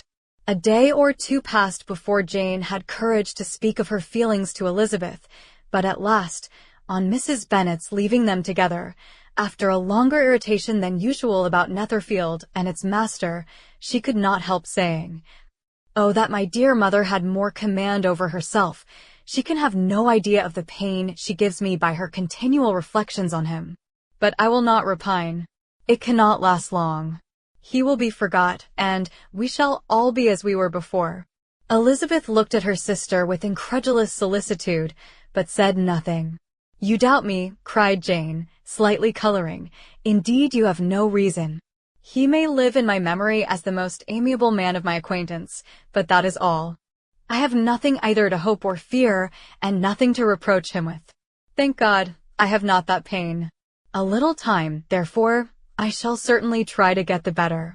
With a stronger voice she soon added, "I have this comfort immediately, that it has not been more than an error of fancy on my side, and that it has done no harm to anyone but myself." "My dear Jane," exclaimed Elizabeth, "you are too good. Your sweetness and disinterestedness are really angelic. I do not know what to say to you. I feel as if I had never done you justice or loved you as you deserve." Miss Bennet eagerly disclaimed all extraordinary merit, and threw back the praise on her sister's warm affection. "Nay," said Elizabeth, "this is not fair. You wish to think all the world respectable, and are hurt if I speak ill of any body. I only want to think you perfect, and you set yourself against it. Do not be afraid of my running into any excess, of my encroaching on your privilege of universal goodwill. You need not. There are few people whom I really love, and still fewer of whom I think well. The more I see of the world, the more am I dissatisfied with it, and every day confirms my belief of the inconsistency of all human characters, and of the little dependence that can be placed on the appearance of either merit or sense. I have met with 2 instances lately. One I will not mention, the other is Charlotte's marriage. It is unaccountable. In every view it is unaccountable. My dear Lizzie, do not give way to such feelings as these. They will ruin your happiness. You do not make allowance enough for difference of situation and temper. Consider Mr. Collins's respectability and Charlotte's prudent, steady character. Remember that she is one of a large family, that as to fortune, it is a most eligible match, and be ready to believe, for everybody's sake, that she may feel something like regard and esteem for our cousin. To oblige you, I would try to believe almost anything, but no one else could be benefited by such a belief as this. For were I persuaded that Charlotte had any regard for him, I should only think worse of her understanding than I now do of her heart. My dear Jane, Mr. Collins is a conceited, pompous, narrow-minded, silly man. You know he is, as well as I do, and you must feel, as well as I do, that the woman who marries him cannot have a proper way of thinking. You shall not defend her, though it is Charlotte Lucas. You shall not, for the sake of one individual, change the meaning of principle and integrity, nor endeavor to persuade yourself or me that selfishness is prudence and insensibility of danger security for happiness. I must think your language too strong in speaking of both, replied Jane, and I hope you will be convinced of it by seeing them happy together. But enough of this. You alluded to something else. You mentioned 2 instances. I cannot misunderstand you, but I entreat you, dear Lizzie, not to pain me by thinking that person to blame and saying your opinion of him is sunk. We must not be so ready to fancy ourselves intentionally injured. We must not expect a lively young man to be always so guarded and circumspect. It is very often nothing but our own vanity that deceives us. Women fancy admiration means more than it does, and men take care that they should. If it is designedly done, they cannot be justified, but I have no idea of there being so much design in the world as some persons imagine.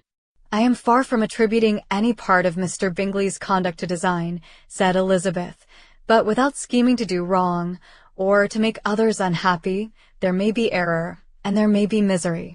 Thoughtlessness, want of attention to other people's feelings, and want of resolution will do the business. And do you impute it to either of those? Yes, to the last. But if I go on, I shall displease you by saying what I think of persons you esteem. Stop me whilst you can. You persist, then, in supposing his sisters influence him. Yes, in conjunction with his friend. I cannot believe it. Why should they try to influence him? They can only wish his happiness, and if he is attached to me, no other woman can secure it. Your first position is false. They may wish many things besides his happiness. They may wish his increase of wealth and consequence. They may wish him to marry a girl who has all the importance of money, great connections, and pride. Beyond a doubt, they do wish him to choose Miss Darcy, replied Jane, but this may be from better feelings than you are supposing. They have known her much longer than they have known me. No wonder if they love her better. But whatever may be their own wishes, it is very unlikely they should have opposed their brothers. What sister would think herself at liberty to do it, unless there were something very objectionable? If they believed him attached to me, they would not try to part us. If he were so, they could not succeed. By supposing such an affection, you make everybody acting unnaturally and wrong, and me most unhappy. Do not distress me by the idea. I am not ashamed of having been mistaken, or, at least, it is slight. It is nothing in comparison of what I should feel in thinking ill of him or his sisters. Let me take it in the best light, in the light in which it may be understood. Elizabeth could not oppose such a wish, and from this time Mr. Bingley's name was scarcely ever mentioned between them. Mrs. Bennet still continued to wonder and repine at his returning no more, and though a day seldom passed in which Elizabeth did not account for it clearly, there seemed little chance of her ever considering it with less perplexity. Her daughter endeavored to convince her of what she did not believe herself, that his attentions to Jane had been merely the effect of a common and transient liking, which ceased when he saw her no more. But though the probability of the statement was admitted at the time, she had the same story to repeat every day. Mrs. Bennet's best comfort was that Mr. Bingley must be down again in the summer. Mr. Bennet treated the matter differently. "So, Lizzie," said he one day, "your sister is crossed in love, I find. I congratulate her. Next to being married, a girl likes to be crossed in love a little now and then. It is something to think of, and gives her a sort of distinction among her companions. When is your turn to come? You will hardly bear to be long outdone by Jane. Now is your time. Here are officers enough at Meryton to disappoint all the young ladies in the country. Let Wickham be your man. He is a pleasant fellow, and would jilt you creditably." "Thank you, sir, but a less agreeable man would satisfy me. We must not all expect Jane's good fortune."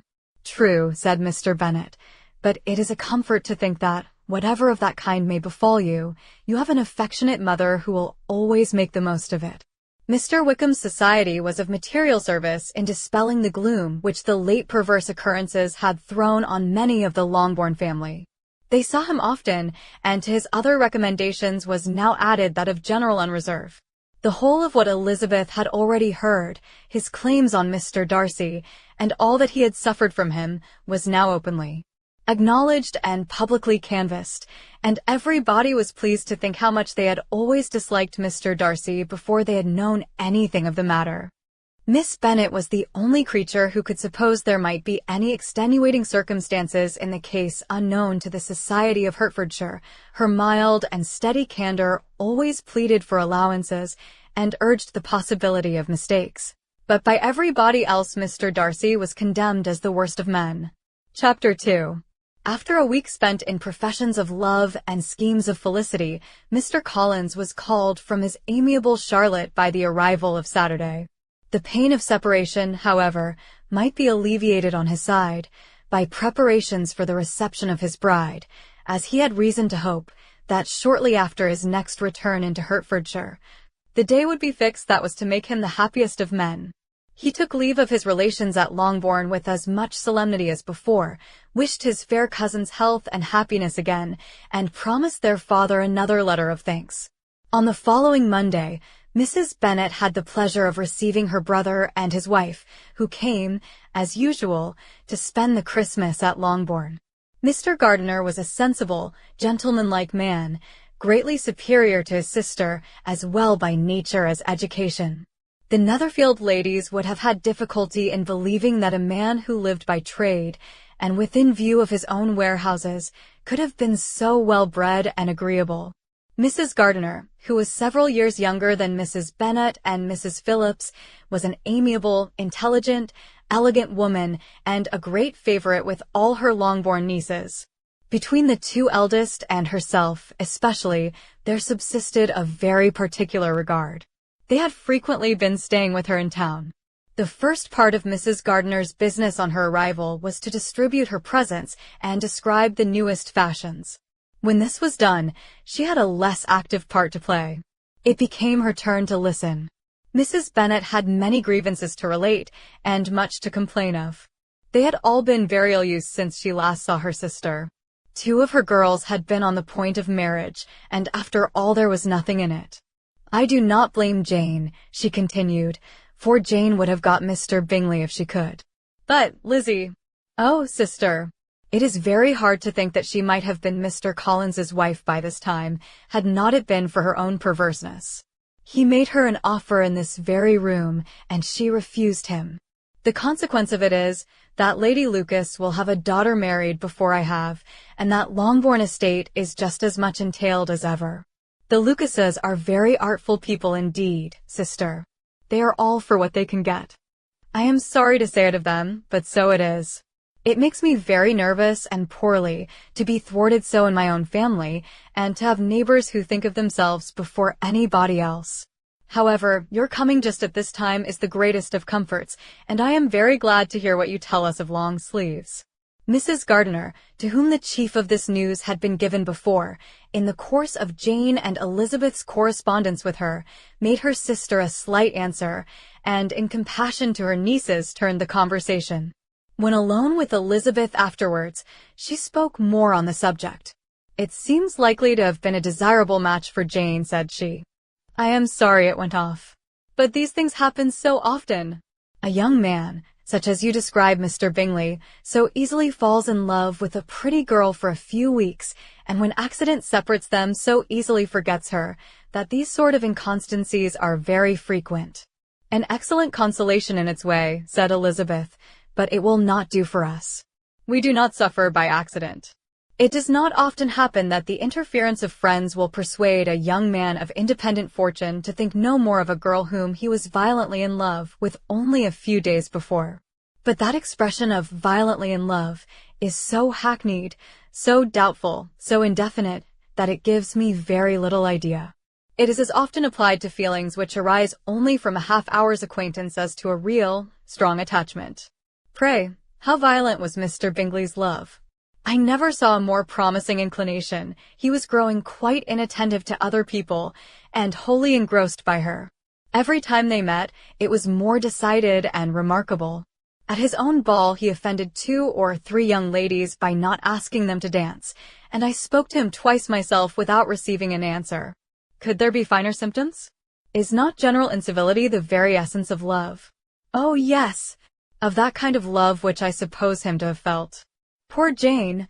I am sorry for her, because, with her disposition, she may not get over it immediately. It had better have happened to you, Lizzie. You would have laughed yourself out of it sooner. But do you think she would be prevailed on to go back with us? Change of scene might be of service, and perhaps a little relief from home may be as useful as anything." Elizabeth was exceedingly pleased with this proposal, and felt persuaded of her sister's ready acquiescence. I hope, added Mrs. Gardiner, that no consideration with regard to this young man will influence her. We live in so different a part of town, all our connections are so different, and, as you well know, we go out so little, that it is very improbable they should meet at all, unless he really comes to see her. And that is quite impossible, for he is now in the custody of his friend, and Mr. Darcy would no more suffer him to call on Jane in such a part of London. My dear aunt, how could you think of it? Mr. Darcy may perhaps have heard of such a place as Grassetchett Street, a.k., but he would hardly think a month's ablution enough to cleanse him from its impurities, were he once to enter it, and, depend upon it, Mr. Bingley never stirs without him. So much the better. I hope they will not meet at all. But does not Jane correspond with his sister? She will not be able to help calling. She will drop the acquaintance entirely. But in spite of the certainty in which Elizabeth affected to place this point, as well as the still more interesting one of Bingley's being withheld from seeing Jane, she felt a solicitude on the subject which convinced her on examination that she did not consider it entirely hopeless. It was possible, and sometimes she thought it probable, that his affection might be reanimated, and the influence of his friends successfully combated by the more natural influence of Jane's attractions. Miss Bennet accepted her aunt's invitation with pleasure, and the Bingleys were no otherwise in her thoughts at the same time than as she hoped. By Caroline's not living in the same house with her brother, she might occasionally spend a morning with her, without any danger of seeing him. The Gardiners stayed a week at Longbourn, and what with the Phillipses, the Lucases, and the officers, there was not a day without its engagement.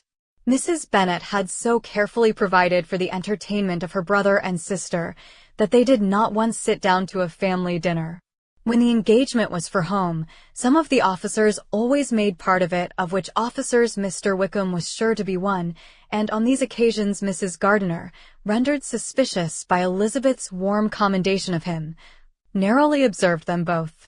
Without supposing them, from what she saw, to be very seriously in love, their preference of each other was plain enough to make her a little uneasy, and she resolved to speak to Elizabeth on the subject before she left Hertfordshire, and represent to her the imprudence of encouraging such an attachment. To Mrs. Gardiner, Wickham had one means of affording pleasure, unconnected with his general powers. About 10 or a dozen years ago, before her marriage, she had spent a considerable time in that very part of Derbyshire to which he belonged. They had, therefore, many acquaintance in common, and, though Wickham had been little there since the death of Darcy's father, 5 years before, it was yet in his power to give her fresher intelligence of her former friends than she had been in the way of procuring.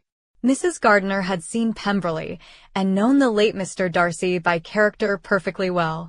Here, consequently, was an inexhaustible subject of discourse. In comparing her recollection of Pemberley with the minute description which Wickham could give, and in bestowing her tribute of praise on the character of its late possessor, she was delighting both him and herself. On being made acquainted with the present Mr. Darcy's treatment of him, she tried to remember something of that gentleman's reputed disposition, when quite a lad, which might agree with it, and was confident, at last, that she recollected having heard Mr. Fitzwilliam Darcy formerly spoken of as a very proud, ill-natured boy. Chapter 3. Mrs. Gardiner's caution to Elizabeth was punctually and kindly given on the first favourable opportunity of speaking to her alone.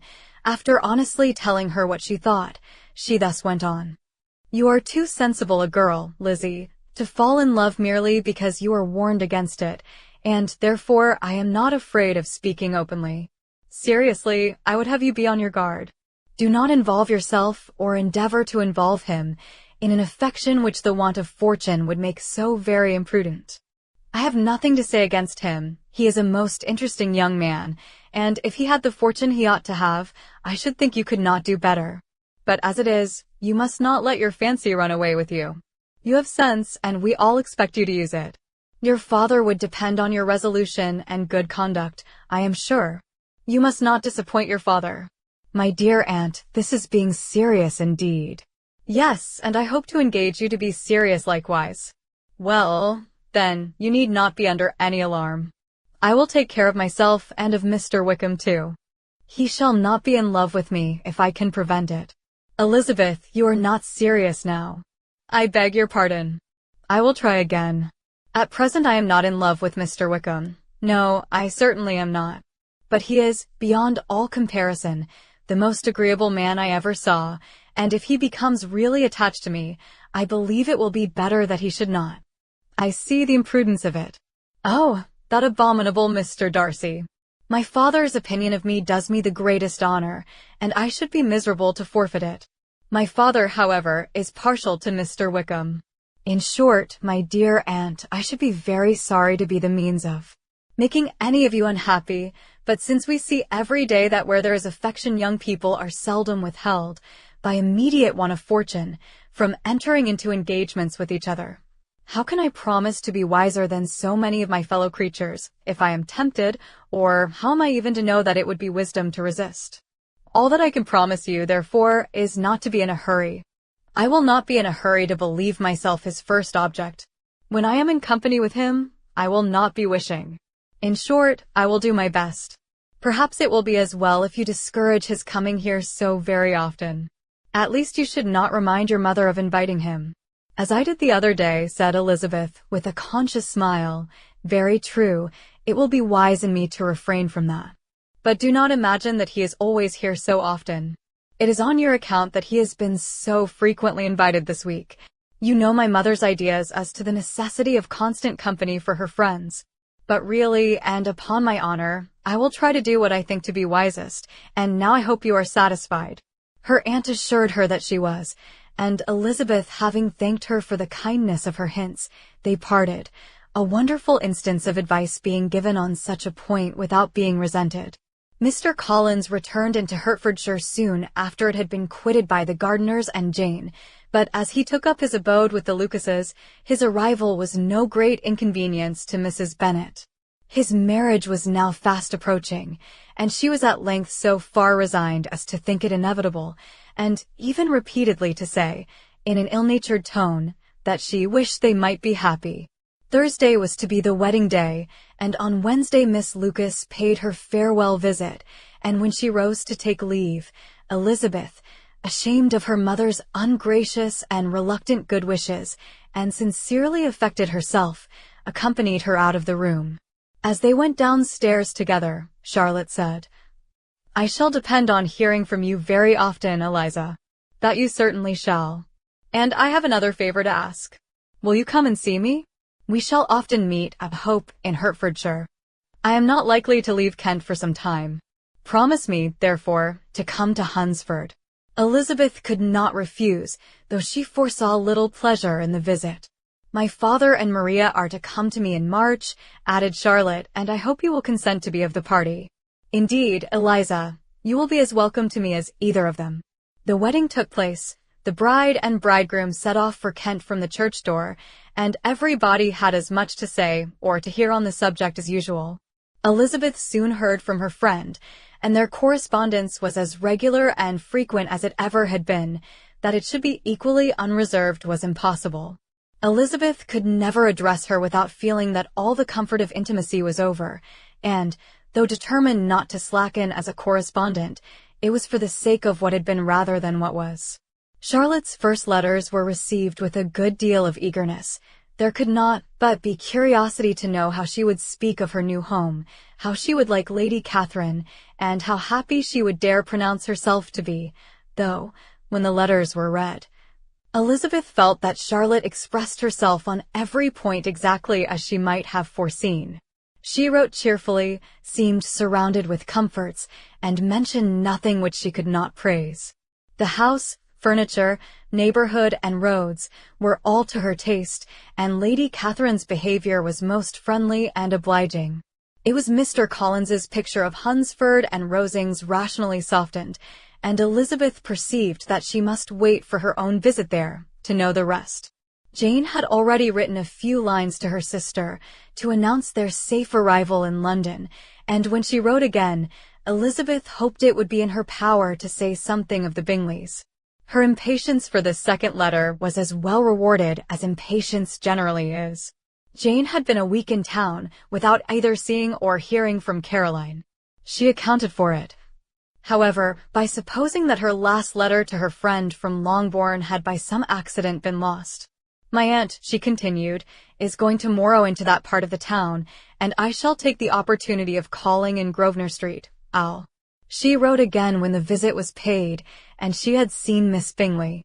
I did not think Caroline in spirits, were her words, but she was very glad to see me, and reproached me for giving her no notice of my coming to London. I was right, therefore, my last letter had never reached her. I inquired after their brother, of course. He was well, but so much engaged with Mr. Darcy that they scarcely ever saw him. I found that Miss Darcy was expected to dinner. I wish I could see her. My visit was not long, as Caroline and Mrs. Hurst were going out. I dare say I shall soon see them here. Elizabeth shook her head over this letter. It convinced her that accident only could discover to Mr. Bingley her sister's being in town. For weeks passed away, and Jane saw nothing of him. She endeavored to persuade herself that she did not regret it, but she could no longer be blind to Miss Bingley's inattention. After waiting at home every morning for a fortnight, and inventing every evening a fresh excuse for her, the visitor did at last appear, but the shortness of her stay, and, yet more, the alteration of her manner, would allow Jane to deceive herself no longer. The letter which she wrote on this occasion to her sister will prove what she felt. My dearest Lizzie will, I am sure, be incapable of triumphing in her better judgment at my expense, when I confess myself to have been entirely deceived in Miss Bingley's regard for me. But, my dear sister, though the event has proved you right, do not think me obstinate if I still assert that, considering what her behavior was, my confidence was as natural as your suspicion. I do not at all comprehend her reason for wishing to be intimate with me, but if the same circumstances were to happen again, I am sure I should be deceived again. Caroline did not return my visit till yesterday, and not a note, not a line, did I receive in the meantime. When she did come, it was very evident that she had no pleasure in it. She made a slight, formal apology for not calling before, said not a word of wishing to see me again, and was in every respect so altered a creature that when she went away I was perfectly resolved to continue the acquaintance no longer. I pity, though I cannot help blaming her. She was very wrong in singling me out as she did.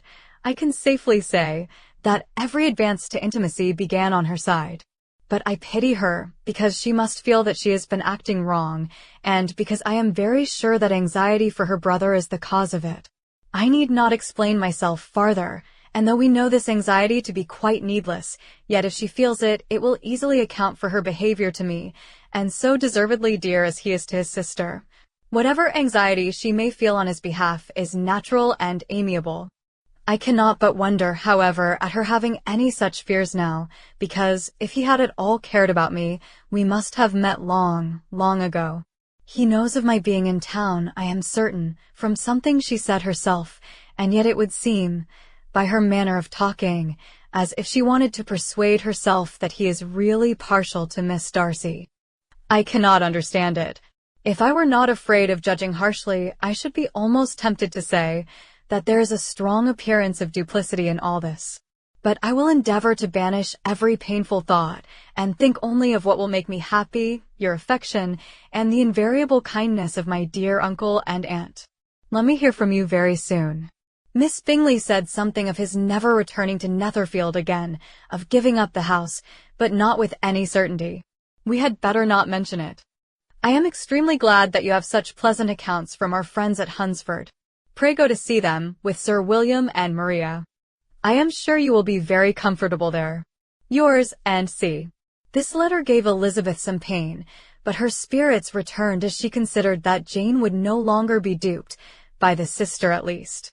All expectation from the brother was now absolutely over. She would not even wish for any renewal of his attentions. His character sunk on every review of it, and as a punishment for him, as well as a possible advantage to Jane, she seriously hoped he might really soon marry Mr. Darcy's sister, as, by Wickham's account, she would make him abundantly regret what he had thrown away. Mrs. Gardiner about this time reminded Elizabeth of her promise concerning that gentleman, and required information, and Elizabeth had such descent as might rather give contentment to her aunt than to herself. His apparent partiality had subsided, his attentions were over, he was the admirer of someone else. Elizabeth was watchful enough to see it all, but she could see it and write of it without material pain. Her heart had been but slightly touched, and her vanity was satisfied with believing that she would have been his only choice, had fortune permitted it. The sudden acquisition of £10,000 was the most remarkable charm of the young lady to whom he was now rendering himself agreeable, but Elizabeth, less clear-sighted perhaps in this case than in Charlotte's, did not quarrel with him for his wish of independence. Nothing, on the contrary, could be more natural, and while able to suppose that it cost him a few struggles to relinquish her, she was ready to allow it a wise and desirable measure for both, and could very sincerely wish him happy. All this was acknowledged to Mrs. Gardiner, and after relating the circumstances, she thus went on, "I am now convinced, my dear aunt, that I have never been much in love, for had I really experienced that pure and elevating passion, I should at present detest his very name, and wish him all manner of evil. But my feelings are not only cordial towards him, they are even impartial towards Miss King. I cannot find out that I hate her at all, or that I am in the least unwilling to think her a very good sort of girl. There can be no love in all this. My watchfulness has been effectual, and though I should certainly be a more interesting object to all my acquaintance were I distractedly in love with him, I cannot say that I regret my comparative insignificance. Importance may sometimes be purchased too dearly. Kitty and Lydia take his defection much more to heart than I do. They are young in the ways of the world, and not yet open to the mortifying conviction that handsome young men must have something to live on, as well as the plain." Chapter 4. With no greater events than these in the Longbourn family, and otherwise diversified by little beyond the walks to Meryton, sometimes dirty and sometimes cold, did January and February pass away. March was to take Elizabeth to Hunsford.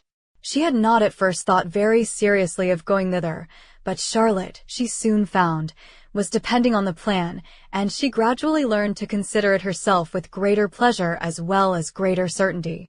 Absence had increased her desire of seeing Charlotte again, and weakened her disgust of Mr. Collins.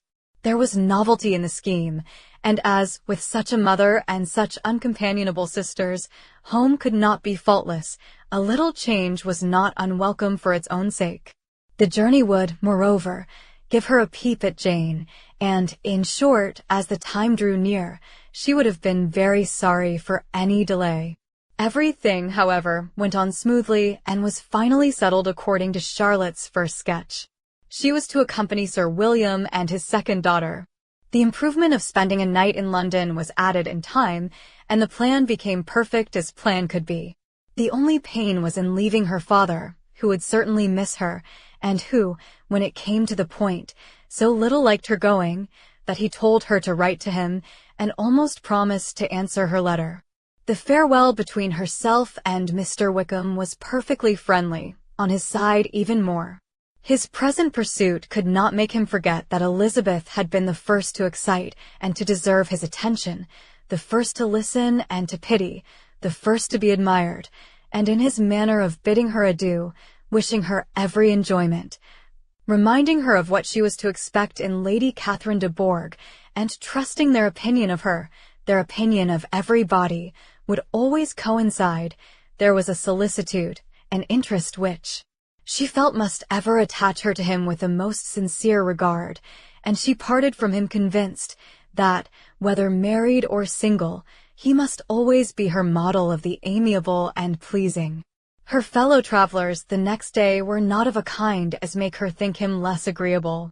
Sir William Lucas and his daughter Maria, a good-humored girl, but as empty-headed as himself, had nothing to say that could be worth hearing, and were listened to with about as much delight as the rattle of the chaise. Elizabeth loved absurdities, but she had known Sir William's too long. He could tell her nothing new of the wonders of his presentation and knighthood, and his civilities were worn out like his information. It was a journey of only 24 miles, and they began it so early as to be in Grassetchett Street by noon. As they drove to Mr. Gardiner's door, Jane was at a drawing-room window watching their arrival. When they entered the passage, she was there to welcome them, and Elizabeth, looking earnestly in her face, was pleased to see it healthful and lovely as ever. On the stairs were a troop of little boys and girls, whose eagerness for their cousin's appearance would not allow them to wait in the drawing-room, and whose shyness, as they had not seen her for a 12-month, prevented their coming lower. All was joy and kindness. The day passed most pleasantly away, the morning in bustle and shopping, and the evening at one of the theaters. Elizabeth then contrived to sit by her aunt.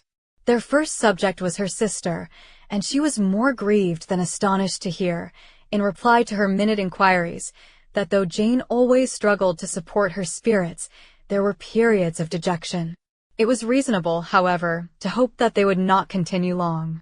Mrs. Gardiner gave her the particulars also of Miss Bingley's visit in Gracechurch Street, and repeated conversations occurring at different times between Jane and herself, which proved that the former had, from her heart, given up the acquaintance. Mrs. Gardiner then rallied her niece on Wickham's desertion, and complimented her on bearing it so well. "But, my dear Elizabeth," she added, "what sort of girl is Miss King? I should be sorry to think our friend mercenary. Pray, my dear aunt, what is the difference in matrimonial affairs between the mercenary and the prudent motive? Where does discretion end and avarice begin? Last Christmas you were afraid of his marrying me, because it would be imprudent, and now, because he is trying to get a girl with only £10,000, you want to find out that he is mercenary. If you will only tell me what sort of girl Miss King is, I shall know what to think. She is a very good kind of girl, I believe. I know no harm of her. But he paid her not the smallest attention till her grandfather's death made her mistress of this fortune? No, why should he? If it were not allowable for him to gain my affections, because I had no money, what occasion could there be for making love to a girl whom he did not care about, and who was equally poor? But there seems indelicacy in directing his attentions towards her so soon after this event. A man in distressed circumstances has not time for all those elegant decorums which other people may observe. If she does not object to it, why should we? Her not objecting does not justify him. It only shows her being deficient in something herself, sense or feeling. Well, cried Elizabeth, have it as you choose. He shall be mercenary, and she shall be foolish. No, Lizzie, that is what I do not choose. I should be sorry, you know, to think ill of a young man who has lived so long in Derbyshire. Oh, if that is all, I have a very poor opinion of young men who live in Derbyshire, and their intimate friends who live in Hertfordshire are not much better. I am sick of them all. Thank heaven. I am going tomorrow where I shall find a man who has not one agreeable quality, who has neither manner nor sense to recommend him. Stupid men are the only ones worth knowing, after all. Take care, Lizzie. That speech savors strongly of disappointment. Before they were separated by the conclusion of the play, she had the unexpected happiness of an invitation to accompany her uncle and aunt in a tour of pleasure which they proposed taking in the summer. We have not quite determined how far it shall carry us, said Mrs. Gardiner, but, perhaps, to the lakes. 8. No scheme could have been more agreeable to Elizabeth, and her acceptance of the invitation was most ready and grateful. My dear, dear aunt, she rapturously cried, what delight! What felicity! You give me fresh life and vigor. Adieu to disappointment and spleen. What are men to rocks and mountains? Oh, what hours of transport we shall spend! And when we do return, it shall not be like other travelers, without being able to give one accurate idea of anything. We will know where we have gone, we will recollect what we have seen. Lakes, mountains, and rivers shall not be jumbled together in our imaginations, nor, when we attempt to describe any particular scene, will we begin quarreling about its relative situation. Let our first effusions be less insupportable than those of the generality of travelers. Chapter 5. Every object in the next day's journey was new and interesting to Elizabeth, and her spirits were in a state of enjoyment, for she had seen her sister looking so well as to banish all fear for her health, and the prospect of her northern tour was a constant source of delight. When they left the high road for the lane to Hunsford, every eye was in search of the parsonage, and every turning expected to bring it in view. The palingam of Rosings Park was their boundary on one side. Elizabeth smiled at the recollection of all that she had heard of its inhabitants.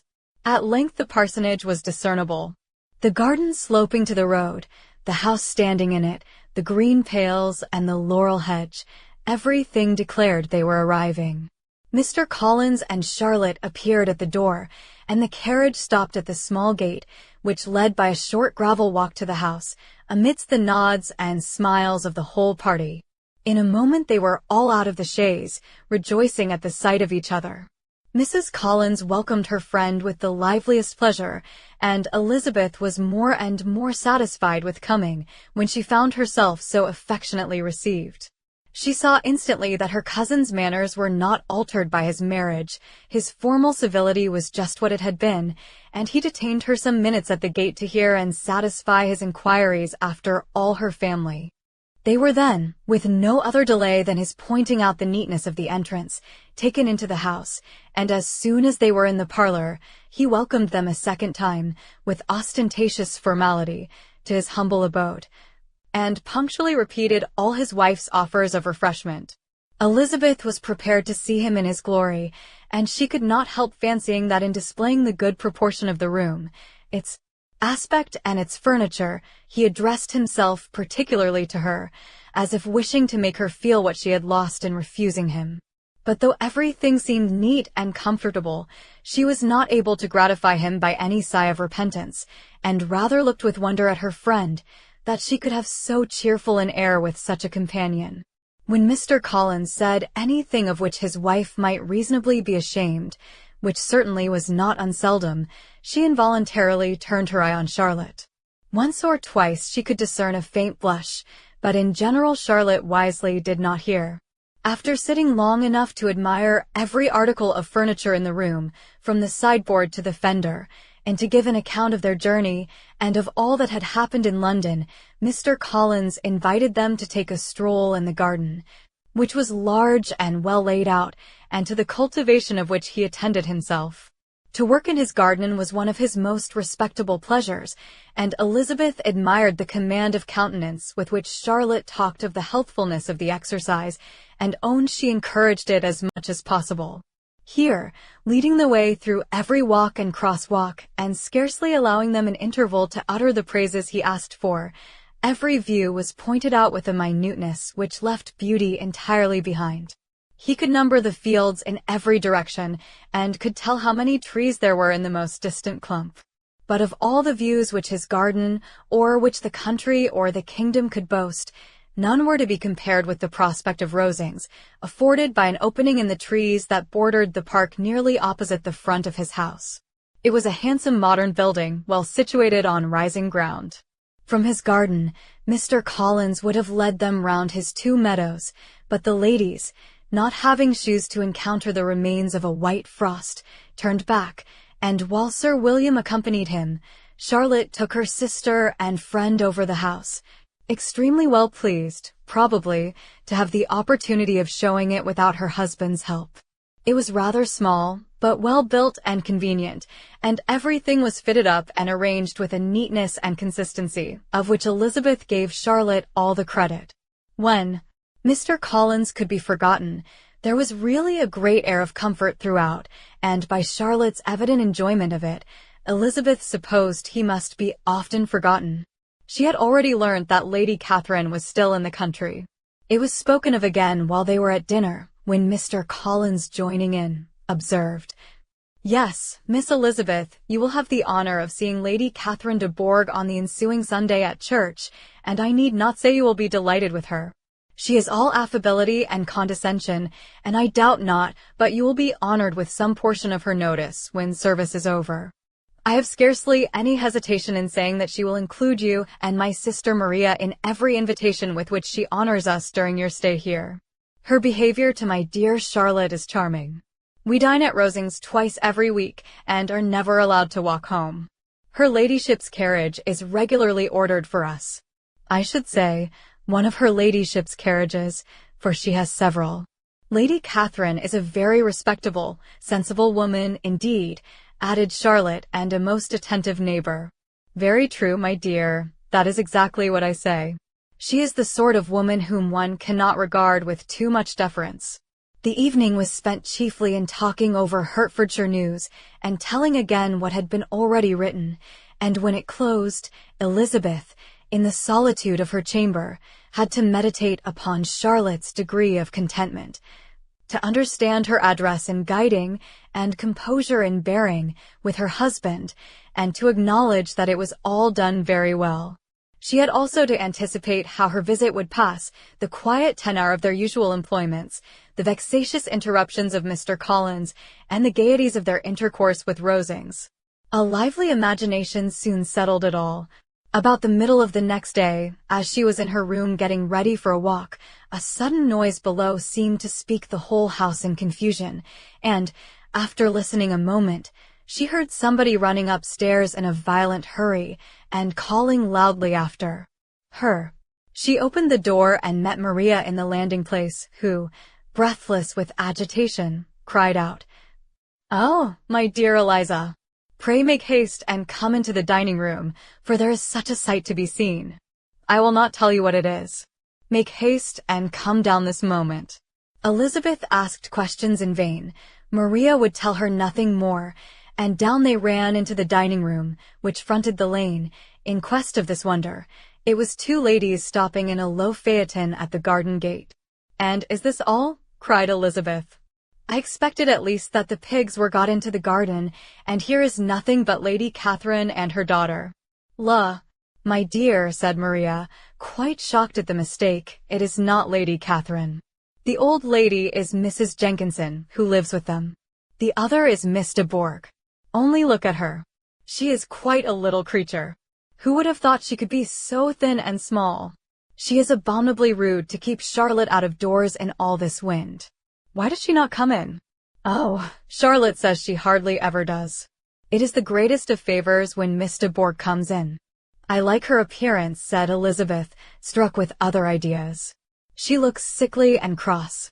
Yes, she will do for him very well. She will make him a very proper wife." Mr. Collins and Charlotte were both standing at the gate in conversation with the ladies, and Sir William, to Elizabeth's high diversion, was stationed in the doorway, in earnest contemplation of the greatness before him, and constantly bowing whenever Miss de Bourgh looked that way. At length there was nothing more to be said. The ladies drove on, and the others returned into the house. Mr. Collins no sooner saw the two girls than he began to congratulate them on their good fortune, which Charlotte explained by letting them know that the whole party was asked to dine at Rosings the next day. Chapter 6. Mr. Collins's triumph, in consequence of this invitation, was complete. The power of displaying the grandeur of his patroness to his wondering visitors, and of letting them see her civility towards himself and his wife, was exactly what he had wished for. And that an opportunity of doing it should be given so soon was such an instance of Lady Catherine's condescension as he knew not how to admire enough. "I confess," said he, "that I should not have been at all surprised by her ladyship's asking us on Sunday to drink tea and spend the evening at Rosings. I rather expected, from my knowledge of her affability, that it would happen. But who could have foreseen such an attention as this? Who could have imagined that we should receive an invitation to dine there? An invitation, moreover, including the whole party, so immediately after your arrival." "I am the less surprised at what has happened," replied Sir William, "from that knowledge of what the manners of the great really are, which my situation in life has allowed me to acquire. About the court, such instances of elegant breeding are not uncommon. Scarcely anything was talked of the whole day or next morning but their visit to Rosings. Mr. Collins was carefully instructing them in what they were to expect, that the sight of such rooms, so many servants, and so splendid a dinner, might not wholly overpower them. When the ladies were separating for the toilette, he said to Elizabeth, "Do not make yourself uneasy, my dear cousin, about your apparel. Lady Catherine is far from requiring that elegance of dress in us which becomes herself and daughter. I would advise you merely to put on whatever of your clothes is superior to the rest. There is no occasion for anything more. Lady Catherine will not think the worse of you for being simply dressed. She likes to have the distinction of rank preserved." While they were dressing, he came 2 or 3 times to their different doors, to recommend their being quick, as Lady Catherine very much objected to be kept waiting for her dinner. Such formidable accounts of her ladyship, and her manner of living, quite frightened Maria Lucas, who had been little used to company, and she looked forward to her introduction at Rosings with as much apprehension as her father had done to his presentation at St. James's. As the weather was fine, they had a pleasant walk of about half a mile across the park. Every park has its beauty and its prospects, and Elizabeth saw much to be pleased with, though she could not be in such raptures as Mr. Collins expected the scene to inspire, and was but slightly affected by his enumeration of the windows in front of the house, and his relation of what the glazing altogether had originally cost Sir Louis de Bow. When they ascended the steps to the hall, Maria's alarm was every moment increasing, and even Sir William did not look perfectly calm. Elizabeth's courage did not fail her. She had heard nothing of Lady Catherine that spoke her awful from any extraordinary talents or miraculous virtue, and the mere stateliness of money and rank she thought she could witness without trepidation. From the entrance hall, of which Mr. Collins pointed out, with a rapturous air, the fine proportion and finished ornaments, they followed the servants through an antechamber to the room where Lady Catherine, her daughter, and Mrs. Jenkinson were sitting. Her ladyship, with great condescension, arose to receive them, and as Mrs. Collins had settled it with her husband that the office of introduction should be hers, it was performed in a proper manner, without any of those apologies and thanks which he would have thought necessary. In spite of having been at St. James's, Sir William was so completely awed by the grandeur surrounding him that he had but just courage enough to make a very low bow and take his seat without saying a word, and his daughter, frightened almost out of her senses, sat on the edge of her chair, not knowing which way to look. Elizabeth found herself quite equal to the scene, and could observe the three ladies before her composedly. Lady Catherine was a tall, large woman, with strongly marked features, which might once have been handsome. Her air was not conciliating, nor was her manner of receiving them such as to make her visitors forget their inferior rank. She was not rendered formidable by silence, but whatever she said was spoken in so authoritative a tone as marked her self-importance, and brought Mr. Wickham immediately to Elizabeth's mind, and from the observation of the day altogether, she believed Lady Catherine to be exactly what he had represented. When, after examining the mother, in whose countenance and deportment she soon found some resemblance of Mr. Darcy, she turned her eyes on the daughter, she could almost have joined in Maria's astonishment at her being so thin and so small. There was neither in figure nor face any likeness between the ladies. Miss de Bourgh was pale and sickly, her features, though not plain, were insignificant, and she spoke very little, except in a low voice, to Mrs. Jenkinson, in whose appearance there was nothing remarkable, and who was entirely engaged in listening to what she said, and placing a screen in the proper direction before her eyes. After sitting a few minutes, they were all sent to one of the windows to admire the view, Mr. Collins attending them to point out its beauties, and Lady Catherine kindly informing them that it was much better worth looking at in the summer. The dinner was exceedingly handsome, and there were all the servants, and all the articles of plate which Mr. Collins had promised, and, as he had likewise foretold, he took his seat at the bottom of the table, by her ladyship's desire, and looked as if he felt that life could furnish nothing greater. He carved, and ate, and praised with delighted alacrity, and every dish was commended first by him, and then by Sir William, who was now enough recovered to echo whatever his son-in-law said, in a manner which Elizabeth wondered Lady Catherine could bear. But Lady Catherine seemed gratified by their excessive admiration, and gave most gracious smiles, especially when any dish on the table proved a novelty to them. The party did not supply much conversation. Elizabeth was ready to speak whenever there was an opening, but she was seated between Charlotte and Miss de Bourgh, the former of whom was engaged in listening to Lady Catherine, and the latter said not a word to her all dinner time. Mrs. Jenkinson was chiefly employed in watching how little Miss de Bourgh ate, pressing her to try some other dish, and fearing she was indisposed. Maria thought speaking out of the question, and the gentlemen did nothing but eat and admire. When the ladies returned to the drawing room, there was little to be done but to hear Lady Catherine talk, which she did without any intermission till coffee came in, delivering her opinion on every subject in so decisive a manner as proved that she was not used to have her judgment controverted. She inquired into Charlotte's domestic concerns familiarly and minutely, and gave her a great deal of advice as to the management of them all, told her how everything ought to be regulated in so small a family as hers, and instructed her as to the care of her cows and her poultry. Elizabeth found that nothing was beneath this great lady's attention which could furnish her with an occasion of dictating to others. In the intervals of her discourse with Mrs. Collins, she addressed a variety of questions to Maria and Elizabeth, but especially to the latter, of whose connections she knew the least, and who, she observed to Mrs. Collins, was a very genteel, pretty kind of girl. She asked her at different times how many sisters she had, whether they were older or younger than herself, whether any of them were likely to be married, whether they were handsome, where they had been educated, what carriage her father kept, and what had been her mother's maiden name. Elizabeth felt all the impertinence of her questions, but answered them very composedly. Lady Catherine then observed, "Your father's estate is entailed on Mr. Collins, I think? For your sake," turning to Charlotte, "I am glad of it, but otherwise I see no occasion for entailing estates from the female line. It was not thought necessary in Sir Louis de Bourgh's family. Do you play and sing, Miss Bennet?" "A little." "Oh, then, some time or other we shall be happy to hear you. Our instrument is a capital one, probably superior to. You shall try it some day. Do your sisters play and sing?" "One of them does." "Why did not you all learn? You ought all to have learned. The Miss Webbs all play, and their father has not so good an income as yours. Do you draw?" "No, not at all." "What, none of you?" "Not one." "That is very strange. But I suppose you had no opportunity. Your mother should have taken you to town every spring for the benefit of masters." "My mother would have no objection, but my father hates London." "Has your governess left you?" "We never had any governess."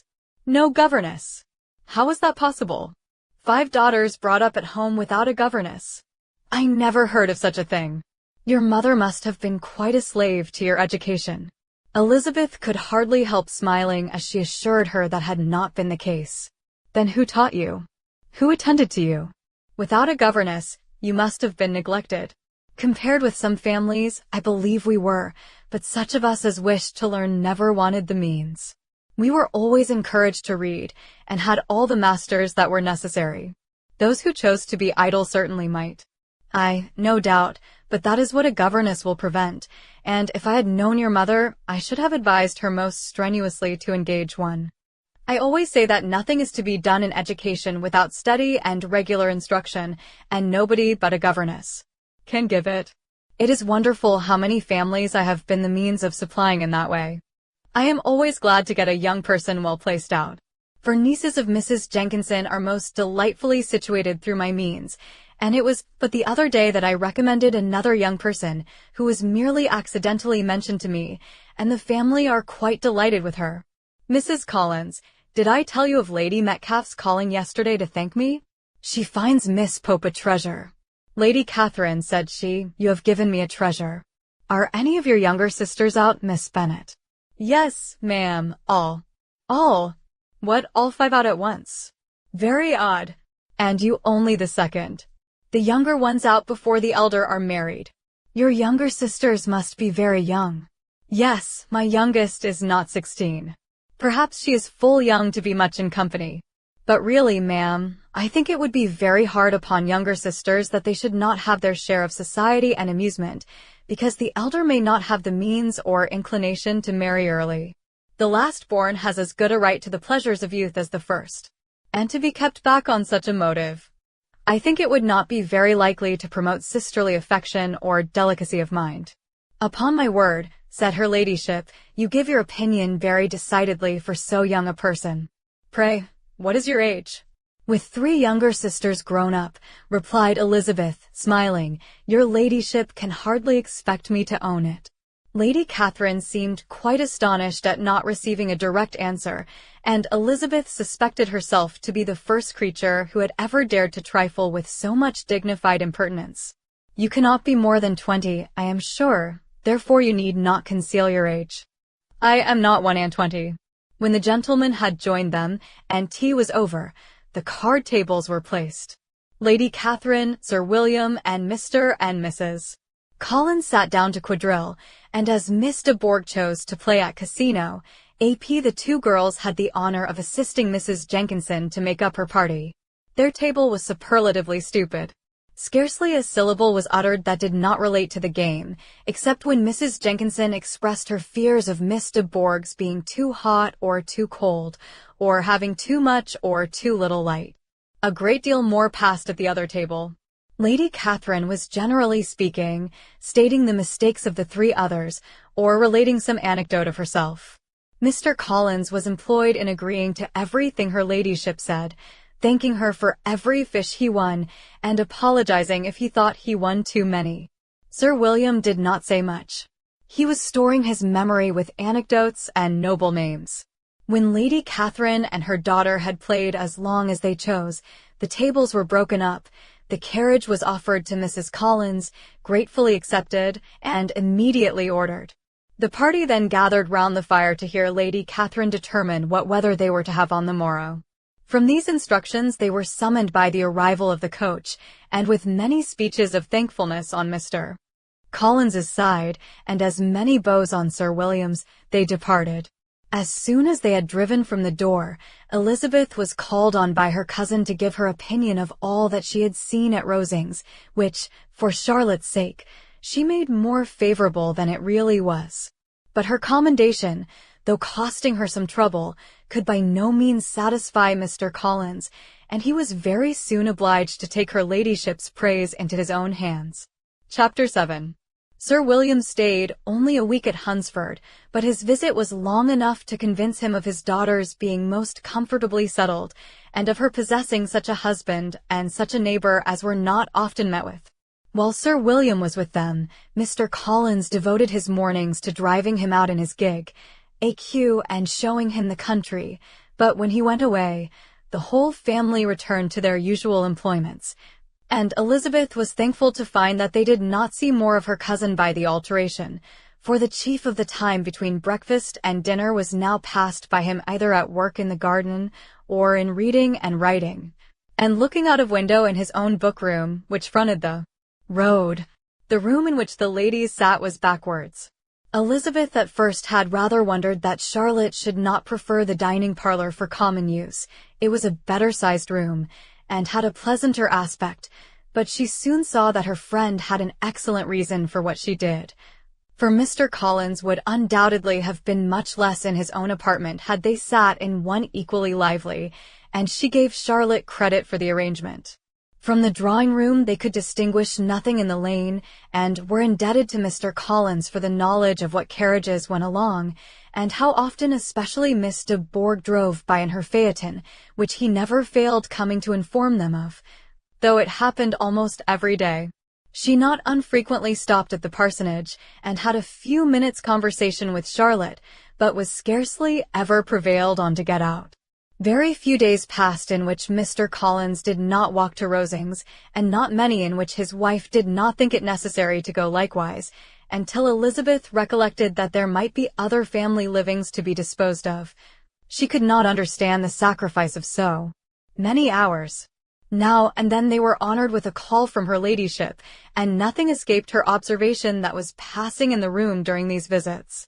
She examined into their employments, looked at their work, and advised them to do it differently, found fault with the arrangement of the furniture, or detected the housemaid in negligence, and if she accepted any refreshment, seemed to do it only for the sake of finding out that Mrs. Collins's joints of meat were too large for her family. Elizabeth soon perceived that though this great lady was not in the commission of the peaceer for the county, she was a most active magistrate in her own parish, the minutest concerns of which were carried to her by Mr. Collins. And whenever any of the cottagers were disposed to be quarrelsome, discontented, or too poor, she sallied forth into the village to settle their differences, silence their complaints, and scold them into harmony and plenty. The entertainment of dining at Rosings was repeated about twice a week, and, allowing for the loss of Sir William, and there being only one card table in the evening, every such entertainment was the counterpart of the first. Their other engagements were few, as the style of living of the neighborhood in general was beyond the Collinses' reach. This, however, was no evil to Elizabeth, and upon the whole she spent her time comfortably enough. There were half-hours of pleasant conversation with Charlotte, and the weather was so fine for the time of year that she had often great enjoyment out of doors. Her favorite walk, and where she frequently went while the others were calling on Lady Catherine, was along the open grove which edged that side of the park where there was a nice sheltered path, which no one seemed to value but herself, and where she felt beyond the reach of Lady Catherine's curiosity.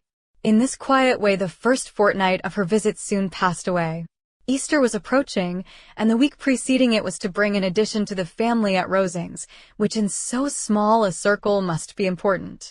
Elizabeth had heard, soon after her arrival, that Mr. Darcy was expected there in the course of a few weeks, and though there were not many of her acquaintance whom she did not prefer, his coming would furnish one comparatively new to look at in their Rosings parties, and she might be amused in seeing how hopeless Miss Bingley's designs on him were, by his behaviour to his cousin, for whom he was evidently destined by Lady Catherine, who talked of his coming with the greatest satisfaction, spoke of him in terms of the highest admiration, and seemed almost angry to find that he had already been frequently seen by Miss Lucas and herself.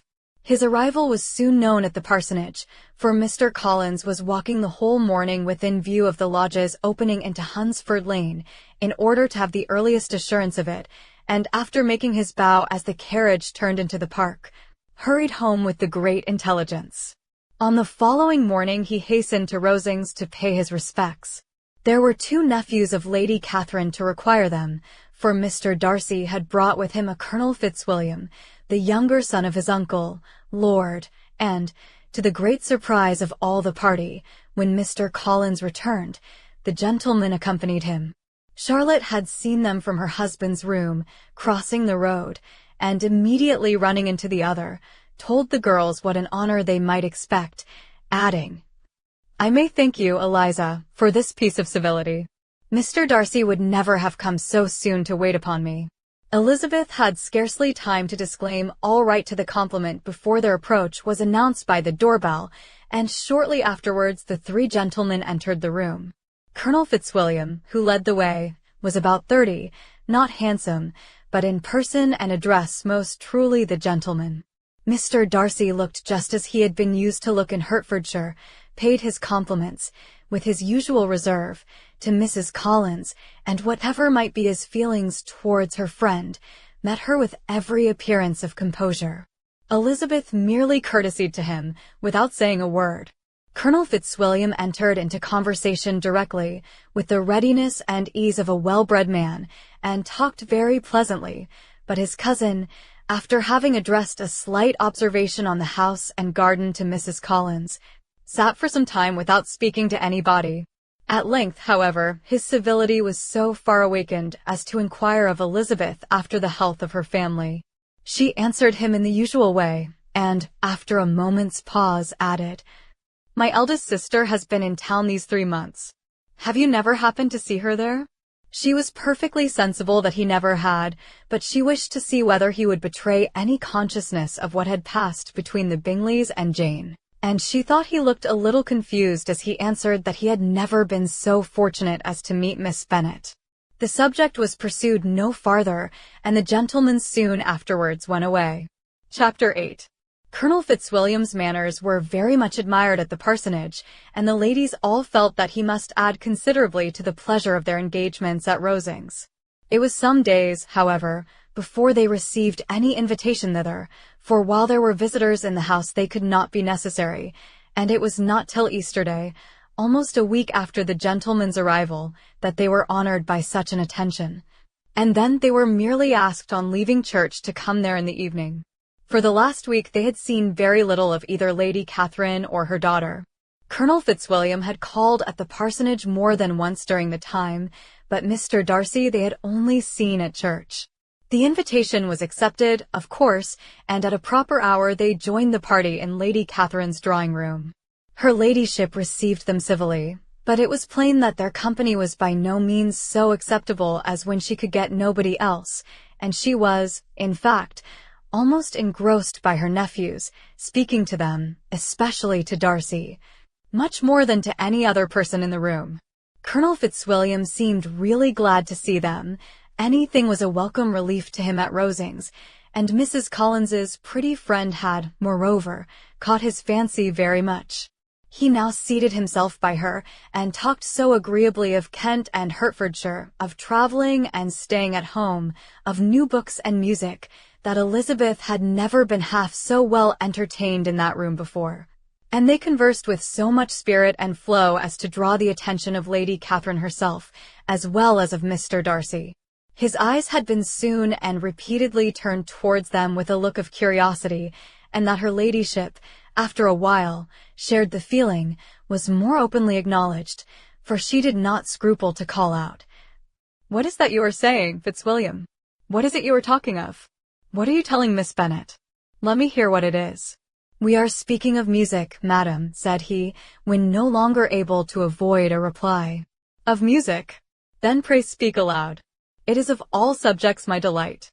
I must have my share in the conversation if you are speaking of music. There are few people in England, I suppose, who have more true enjoyment of music than myself, or a better natural taste. If I had ever learned, I should have been a great proficient.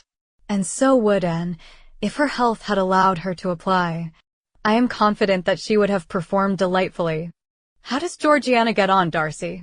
Mr. Darcy spoke with affectionate praise of his sister's proficiency. "I am very glad to hear such a good account of her," said Lady Catherine, "and pray tell her from me that she cannot expect to excel if she does not practice a great deal." "I assure you, madam," he replied, "that she does not need such advice.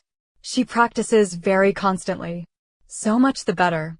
It cannot be done too much, and when I next write to her, I shall charge her not to neglect it on any account. I often tell young ladies that no excellence in music is to be acquired without constant practice. I have told Miss Bennet several times that she will never play really well unless she practices more, and though Mrs. Collins has no instrument, she is very welcome, as I have often told her, to come to Rosings every day, and play on the pianoforte in Mrs. Jenkinson's room. She would be in nobody's way, you know, in that part of the house." Mr. Darcy looked a little ashamed of his aunt's breeding, and made no answer. When coffee was over, Colonel Fitzwilliam reminded Elizabeth of having promised to play to him, and she sat down directly to the instrument. He drew a chair near her. Lady Catherine listened to half a song, and then talked, as before, to her other nephew, till the latter walked away from her, and, moving with his usual deliberation towards the pianoforte, stationed himself so as to command a full view of the fair performer's countenance. Elizabeth saw what he was doing, and at the first convenient pause turned to him with an arch smile, and said, "You mean to frighten me, Mr. Darcy, by coming in all this state to hear me. But I will not be alarmed though your sister does play so well. There is a stubbornness about me that never can bear to be frightened at the will of others. My courage always rises with every attempt to intimidate me." "I shall not say that you are mistaken," he replied, "because you could not really believe me to entertain any design of alarming you, and I have had the pleasure of your acquaintance long enough to know that you find great enjoyment in occasionally professing opinions which, in fact, are not your own." Elizabeth laughed heartily at this picture of herself, and said to Colonel Fitzwilliam, "Your cousin will give you a very pretty notion of me, and teach you not to believe a word I say. I am particularly unlucky in meeting with a person so well able to expose my real character, in a part of the world where I had hoped to pass myself off with some degree of credit. Indeed, Mr. Darcy, it is very ungenerous in you to mention all that you knew to my disadvantage in Hertfordshire, and, give me leave to say, very impolitic too, for it is provoking me to retaliate. And such things may come out as will shock your relations to hear." "I am not afraid of you," said he, smilingly. Pray let me hear what you have to accuse him of, cried Colonel Fitzwilliam. I should like to know how he behaves among strangers. You shall hear then, but prepare for something very dreadful. The first time of my ever seeing him in Hertfordshire, you must know, was at a ball, and at this ball, what do you think he did? He danced only 4 dances. I am sorry to pain you, but so it was. He danced only 4 dances, though gentlemen were scarce, and, to my certain knowledge, more than one young lady was sitting down in want of a partner. Mr. Darcy, you cannot deny the fact. I had not at that time the honor of knowing any lady in the assembly beyond my own party. True, and nobody can ever be introduced in a ballroom. Well, Colonel Fitzwilliam, what do I play next? My fingers wait your orders. Perhaps, said Darcy, I should have judged better had I sought an introduction, but I am ill qualified to recommend myself to strangers. Shall we ask your cousin the reason of this? Said Elizabeth, still addressing Colonel Fitzwilliam. Shall we ask him why a man of sense and education, and who has lived in the world, is ill qualified to recommend himself to strangers? I can answer your question, said Fitzwilliam, without applying to him. It is because he will not give himself the trouble. I certainly have not the talent which some people possess, said Darcy, of conversing easily with those I have never seen before. I cannot catch their tone of conversation or appear interested in their concerns, as I often see done. My fingers, said Elizabeth, do not move over this instrument in the masterly manner which I see so many women's do. They have not the same force or rapidity, and do not produce the same expression. But then I have always supposed it to be my own fault, because I would not take the trouble of practicing. It is not that I do not believe my fingers as capable as any other woman's of superior execution. Darcy smiled and said, You are perfectly right. You have employed your time much better. No one admitted to the privilege of hearing you can think anything wanting. We neither of us performed to strangers. Here they were interrupted by Lady Catherine, who called out to know what they were talking of. Elizabeth immediately began playing again. Lady Catherine approached, and, after listening for a few minutes, said to Darcy, Miss Bennet would not play at all amiss if she practiced more, and could have the advantage of a London master. She has a very good notion of fingering, though her taste is not equal to Anne's, and would have been a delightful performer, had her health allowed her to learn. Elizabeth looked at Darcy to see how cordially he assented to his cousin's praise, but neither at that moment nor at any other could she discern any symptom of love, and from the whole of his behavior to Miss de Bourgh she derived this comfort for Miss Bingley, that he might have been just as likely to marry her, had she been his relation. Lady Catherine continued her remarks on Elizabeth's performance, mixing with them many instructions on execution and taste. Elizabeth received them with all the forbearance of civility, and at the request of the gentleman remained at the instrument till her ladyship's carriage was ready to take them all home. Chapter 9. Elizabeth was sitting by herself the next morning, and writing to Jane, while Mrs. Collins and Maria were gone on business into the village, when she was startled by a ring at the door, the certain signal of a visitor. As she had heard no carriage, she thought it not unlikely to be Lady Catherine, and under that apprehension was putting away her half-finished letter, that she might escape all impertinent questions, when the door opened, and to her very great surprise Mr. Darcy, and Mr. Darcy only, entered the room. He seemed astonished too on finding her alone, and apologized for his intrusion, by letting her know that he had understood all the ladies to be within. They then sat down, and when her inquiries after Rosings were made, seemed in danger of sinking into total silence.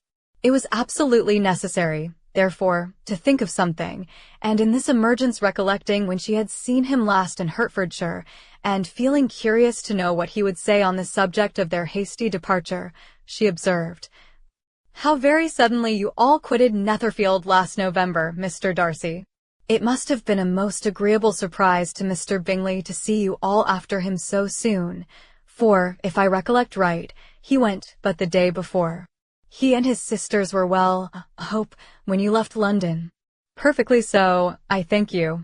She found that she was to receive no other answer, and, after a short pause, added, "I think I have understood that Mr. Bingley has not much idea of ever returning to Netherfield again?" I have never heard him say so, but it is probable that he may spend very little of his time there in future. He has many friends, and he is at a time of life when friends and engagements are continually increasing. If he means to be but little at Netherfield, it would be better for the neighborhood that he should give up the place entirely, for then we might possibly get a settled family there. But perhaps Mr. Bingley did not take the house so much for the convenience of the neighborhood as for his own, and we must expect him to keep or quit it on the same principle. I should not be surprised, said Darcy, if he were to give it up as soon as any eligible purchase offers. Elizabeth made no answer. She was afraid of talking longer of his friend, and, having nothing else to say, was now determined to leave the trouble of finding a subject to him. He took the hint and soon began with, "This seems a very comfortable house. Lady Catherine, I believe, did a great deal to it when Mr. Collins first came to Hunsford." "I believe she did, and I am sure she could not have bestowed her kindness on a more grateful object. Mr. Collins appears very fortunate in his choice of a wife." "Yes, indeed. His friends may well rejoice in his having met with one of the very few sensible women who would have accepted him, or have made him happy if they had. My friend has an excellent understanding, though I am not certain that I consider her marrying Mr. Collins as the wisest thing she ever did. She seems perfectly happy, however, and, in a prudential light, it is certainly a very good match for her. It must be very agreeable to her to be settled within so easy a distance of her own family and friends." "An easy distance, do you call it?" "It is nearly 50 miles. "And what is 50 miles of good road?" "Little more than half a day's journey." "Yes, I call it a very easy distance." "I should never have considered the distance as one of the advantages of the match," cried Elizabeth. "I should never have said Mrs. Collins was settled near her family. It is a proof of your own attachment to Hertfordshire. Anything beyond the very neighborhood of Longbourn, I suppose, would appear far." As he spoke there was a sort of smile, which Elizabeth fancied she understood. He must be supposing her to be thinking of Jane and Netherfield, and she blushed as she answered, "I do not mean to say that a woman may not be settled too near her family. The far and the near must be relative, and depend on many varying circumstances. Where there is fortune to make the expense of traveling unimportant, distance becomes no evil. But that is not the case here. Mr. and Mrs. Collins have a comfortable income, but not such a one as will allow of frequent journeys, and I am persuaded my friend would not call herself near her family under less than half the present distance." Mr. Darcy drew his chair a little towards her, and said, "You cannot have a right to such very strong local attachment. You cannot have been always at Longbourn." Elizabeth looked surprised. The gentleman experienced some change of feeling. He drew back his chair, took a newspaper from the table, and glancing over it, said, in a colder voice, "Are you pleased with Kent?" A short dialogue on the subject of the country ensued, on either side calm and concise, and soon put an end to by the entrance of Charlotte and her sister, just returned from their walk. The tête-à-tête surprised them. Mr. Darcy related the mistake which had occasioned his intruding on Miss Bennet, and after sitting a few minutes longer without saying much to anybody, went away. "What can be the meaning of this?" said Charlotte as soon as he was gone. "My dear Eliza, he must be in love with you, or he would never have called on us in this familiar way." But when Elizabeth told of his silence, it did not seem very likely, even to Charlotte's wishes, to be the case, and, after various conjectures, they could at last only suppose his visit to proceed from the difficulty of finding anything to do, which was the more probable from the time of year. All field sports were over. Within doors there was Lady Catherine, books, and a billiard table, but gentlemen cannot be always within doors, and in the nearness of the parsonage, or the pleasantness of the walk to it, or of the people who lived in it. The two cousins found a temptation from this period of walking thither almost every day. They called at various times of the morning, sometimes separately, sometimes together, and now and then accompanied by their aunt. It was plain to them all that Colonel Fitzwilliam came because he had pleasure in their society, a persuasion which of course recommended him still more, and Elizabeth was reminded by her own satisfaction in being with him, as well as by his evident admiration of her former favorite, George Wickham, and though, in comparing them, She saw there was less captivating softness in Colonel Fitzwilliam's manners. She believed he might have the best informed mind. But why Mr. Darcy came so often to the parsonage it was more difficult to understand. It could not be for society, as he frequently sat there 10 minutes together without opening his lips, and when he did speak, it seemed the effect of necessity rather than of choice, a sacrifice to propriety, not a pleasure to himself. He seldom appeared really animated. Mrs. Collins knew not what to make of him. Colonel Fitzwilliam's occasionally laughing at his stupidity proved that he was generally different, which her own knowledge of him could not have told her, and as she would have liked to believe this changed the effect of love, and the object of that love her friend Eliza. She set herself seriously to work to find it out.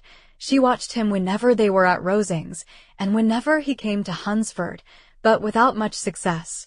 He certainly looked at her friend a great deal, but the expression of that look was disputable. It was an earnest, steadfast gaze, but she often doubted whether there were much admiration in it, and sometimes it seemed nothing but absence of mind. She had once or twice suggested to Elizabeth the possibility of his being partial to her, but Elizabeth always laughed at the idea, and Mrs. Collins did not think it right to press the subject, from the danger of raising expectations which might only end in disappointment, for in her opinion it admitted not of a doubt that all her friend's dislike would vanish if she could suppose him to be in her power. In her kind schemes for Elizabeth, she sometimes planned her marrying Colonel Fitzwilliam. He was, beyond comparison, the pleasantest man. He certainly admired her, and his situation in life was most eligible, but, to counterbalance these advantages, Mr. Darcy had considerable patronage in the church, and his cousin could have none at all. Chapter 10. More than once did Elizabeth, in her ramble within the park, unexpectedly meet Mr. Darcy. She felt all the perverseness of the mischance that should bring him where no one else was brought, and, to prevent its ever happening again, took care to inform him, at first, that it was a favorite haunt of hers. How it could occur a second time, therefore, was very odd. Yet it did, and even the third. It seemed like willful ill-nature or a voluntary penance, for on these occasions it was not merely a few formal inquiries and an awkward pause and then away, but he actually thought it necessary to turn back and walk with her. He never said a great deal, nor did she give herself the trouble of talking or of listening much, but it struck her in the course of their third rencounter that he was asking some odd unconnected questions about her pleasure in being at Hunsford, her love of solitary walks, and her opinion of Mr. and Mrs. Collins's happiness, and that in speaking of Rosings, and her not perfectly understanding the house, he seemed to expect that whenever she came into Kent again, she would be staying there too. His words seemed to imply it. Could he have Colonel Fitzwilliam in his thoughts? She supposed, if he meant anything, he must mean an allusion to what might arise in that quarter.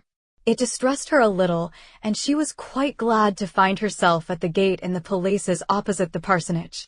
She was engaged one day, as she walked, in reperusing Jane's last letter, and dwelling on some passages which proved that Jane had not written in spirits, when, instead of being again surprised by Mr. Darcy, she saw, on looking up, that Colonel Fitzwilliam was meeting her. Putting away the letter immediately, and forcing a smile, she said, "I did not know before that you ever walked this way." "I have been making the tour of the park," he replied, "as I generally do every year, and intended to close it with a call at the parsonage." "Are you going much farther?" "No, I should have turned in a moment." And accordingly she did turn, and they walked towards the parsonage together. "Do you certainly leave Kent on Saturday?" said she. "Yes, if Darcy does not put it off again. But I am at his disposal. He arranges the business just as he pleases. And if not able to please himself in the arrangement, he has at least great pleasure in the power of choice. I do not know anybody who seems more to enjoy the power of doing what he likes than Mr. Darcy." "He likes to have his own way very well," replied Colonel Fitzwilliam. "But so we all do. It is only that he has better means of having it than many others, because he is rich, and many others are poor. I speak feelingly. A younger son, you know, must be inured to self-denial and dependence. In my opinion, the younger son of an earl can know very little of either. Now, seriously, what have you ever known of self-denial and dependence? When have you been prevented by want of money from going wherever you chose, or procuring anything you had a fancy for? These are home questions, and perhaps I cannot say that I have experienced many hardships of that nature. But in matters of greater weight, I may suffer from the want of money. Younger sons cannot marry where they like, unless where they like women of fortune, which I think they very often do. Our habits of expense make us too dependent, and there are not many in my rank of life who can afford to marry without some attention to money. Is this, thought Elizabeth, meant for me? And she colored at the idea, but, recovering herself, said in a lively tone, and pray, what is the usual price of an earl's younger son? Unless the elder brother is very sickly, I suppose you would not ask above £50,000. He answered her in the same style, and the subject dropped. To interrupt a silence which might make him fancy her affected with what had passed, she soon afterwards said, I imagine your cousin brought you down with him chiefly for the sake of having somebody at his disposal. I wonder he does not marry to secure a lasting convenience of that kind. But perhaps his sister does as well for the present, and as she is under his sole care, he may do what he likes with her. No, said Colonel Fitzwilliam, that is an advantage which he must divide with me. I am joined with him in the guardianship of Miss Darcy. Are you indeed? And pray what sort of a guardian do you make? Does your charge give you much trouble? Young ladies of her age are sometimes a little difficult to manage, and if she has the true Darcy spirit, she may like to have her own way. As she spoke, she observed him looking at her earnestly, and the manner in which he immediately asked her why she supposed Miss Darcy likely to give them any uneasiness, convinced her that she had somehow or other got pretty near the truth. She directly replied, You need not be frightened. I never heard any harm of her, and I dare say she is one of the most tractable creatures in the world. She is a very great favorite with some ladies of my acquaintance, Mrs. Hurst and Miss Bingley. I think I have heard you say that you know them. I know them a little. Their brother is a pleasant, gentlemanlike man. He is a great friend of Darcy's.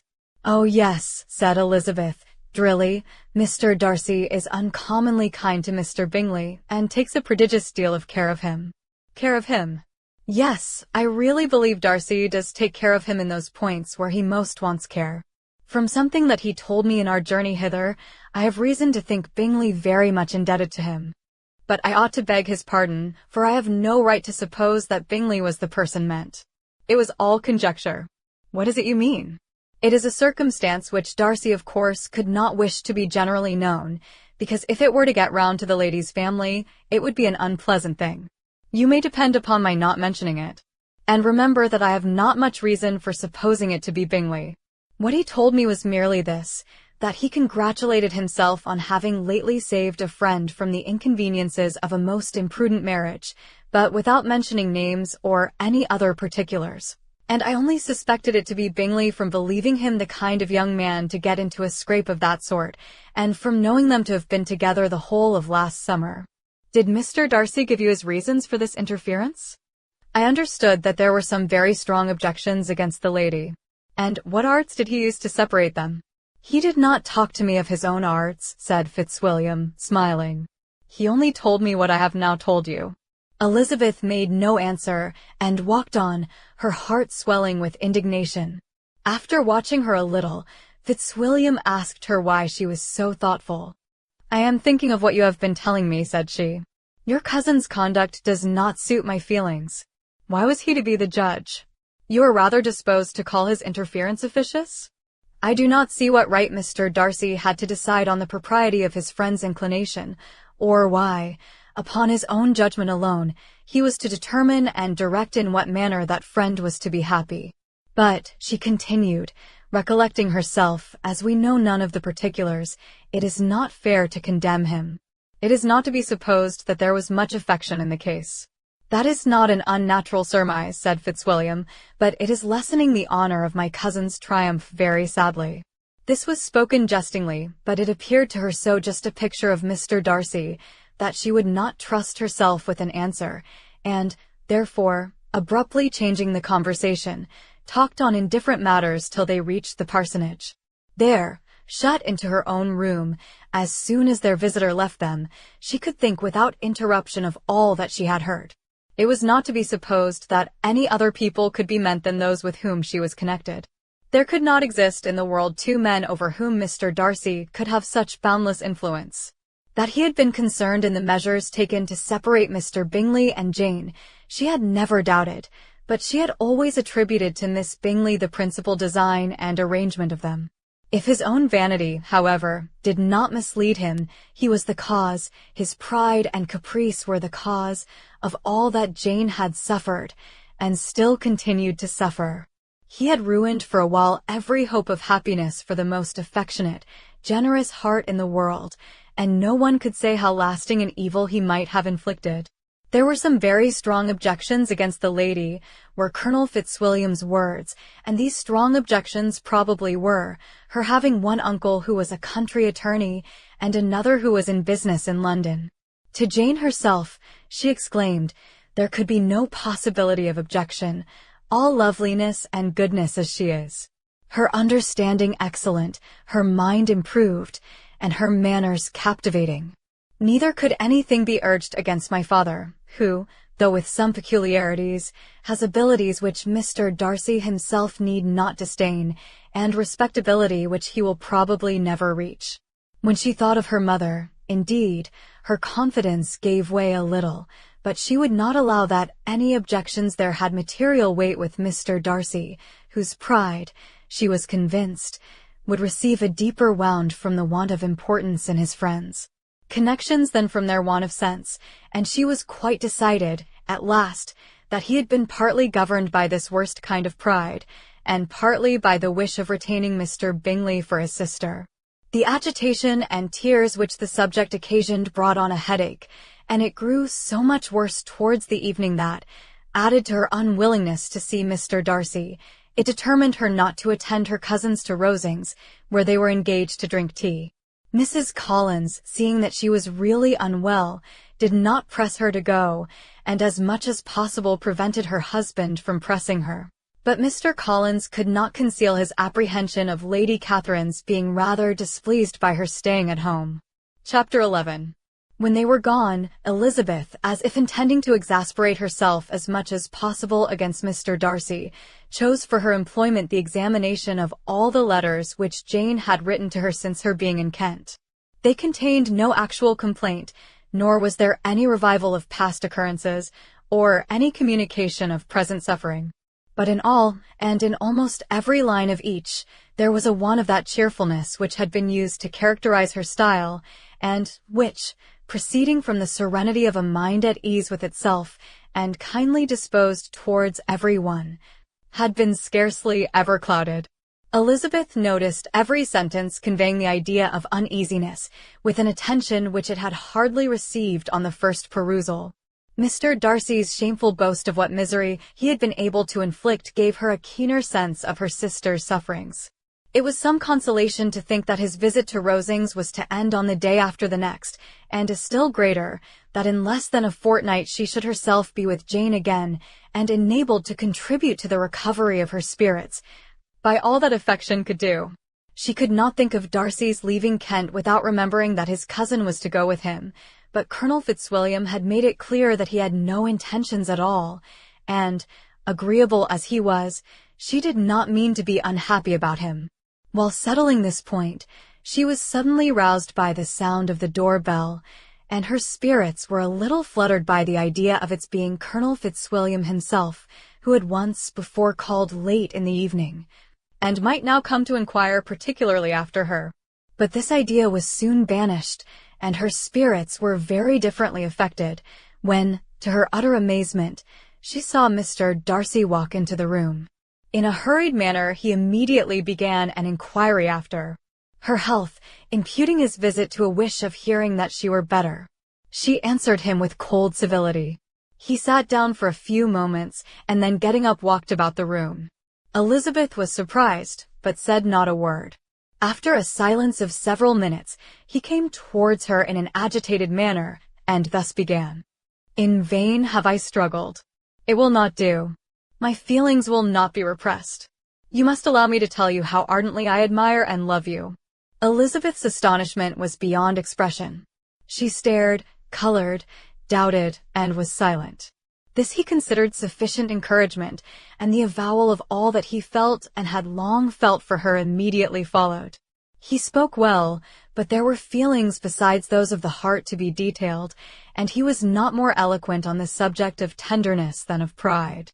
His sense of her inferiority, of its being a degradation, of the family obstacles which judgment had always opposed to inclination, were dwelt on with a warmth which seemed due to the consequence he was wounding, but was very unlikely to recommend his suit.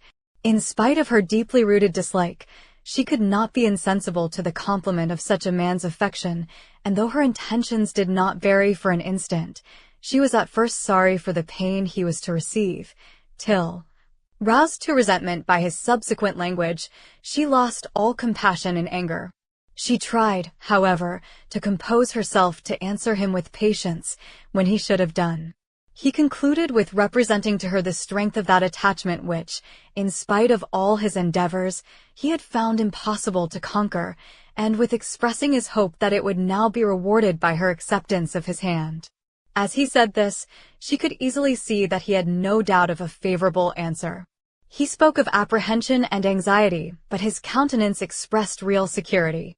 Such a circumstance could only exasperate farther, and when he ceased, the color rose into her cheeks, and she said, "In such cases as this, it is, I believe, the established mode to express a sense of obligation for the sentiments avowed, however unequally they may be returned. It is natural that obligation should be felt, and if I could feel gratitude, I would now thank you.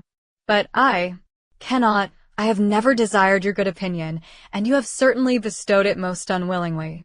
I am sorry to have occasioned pain to anyone. It has been most unconsciously done, however, and I hope will be of short duration. The feelings which you tell me have long prevented the acknowledgement of your regard can have little difficulty in overcoming it after this explanation."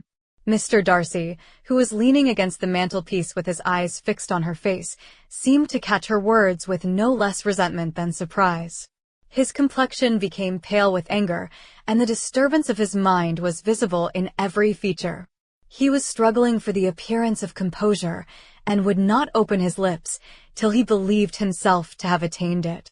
The pause was to Elizabeth's feelings dreadful. At length, in a voice of forced calmness, he said, "And this is all the reply which I am to have the honor of expecting.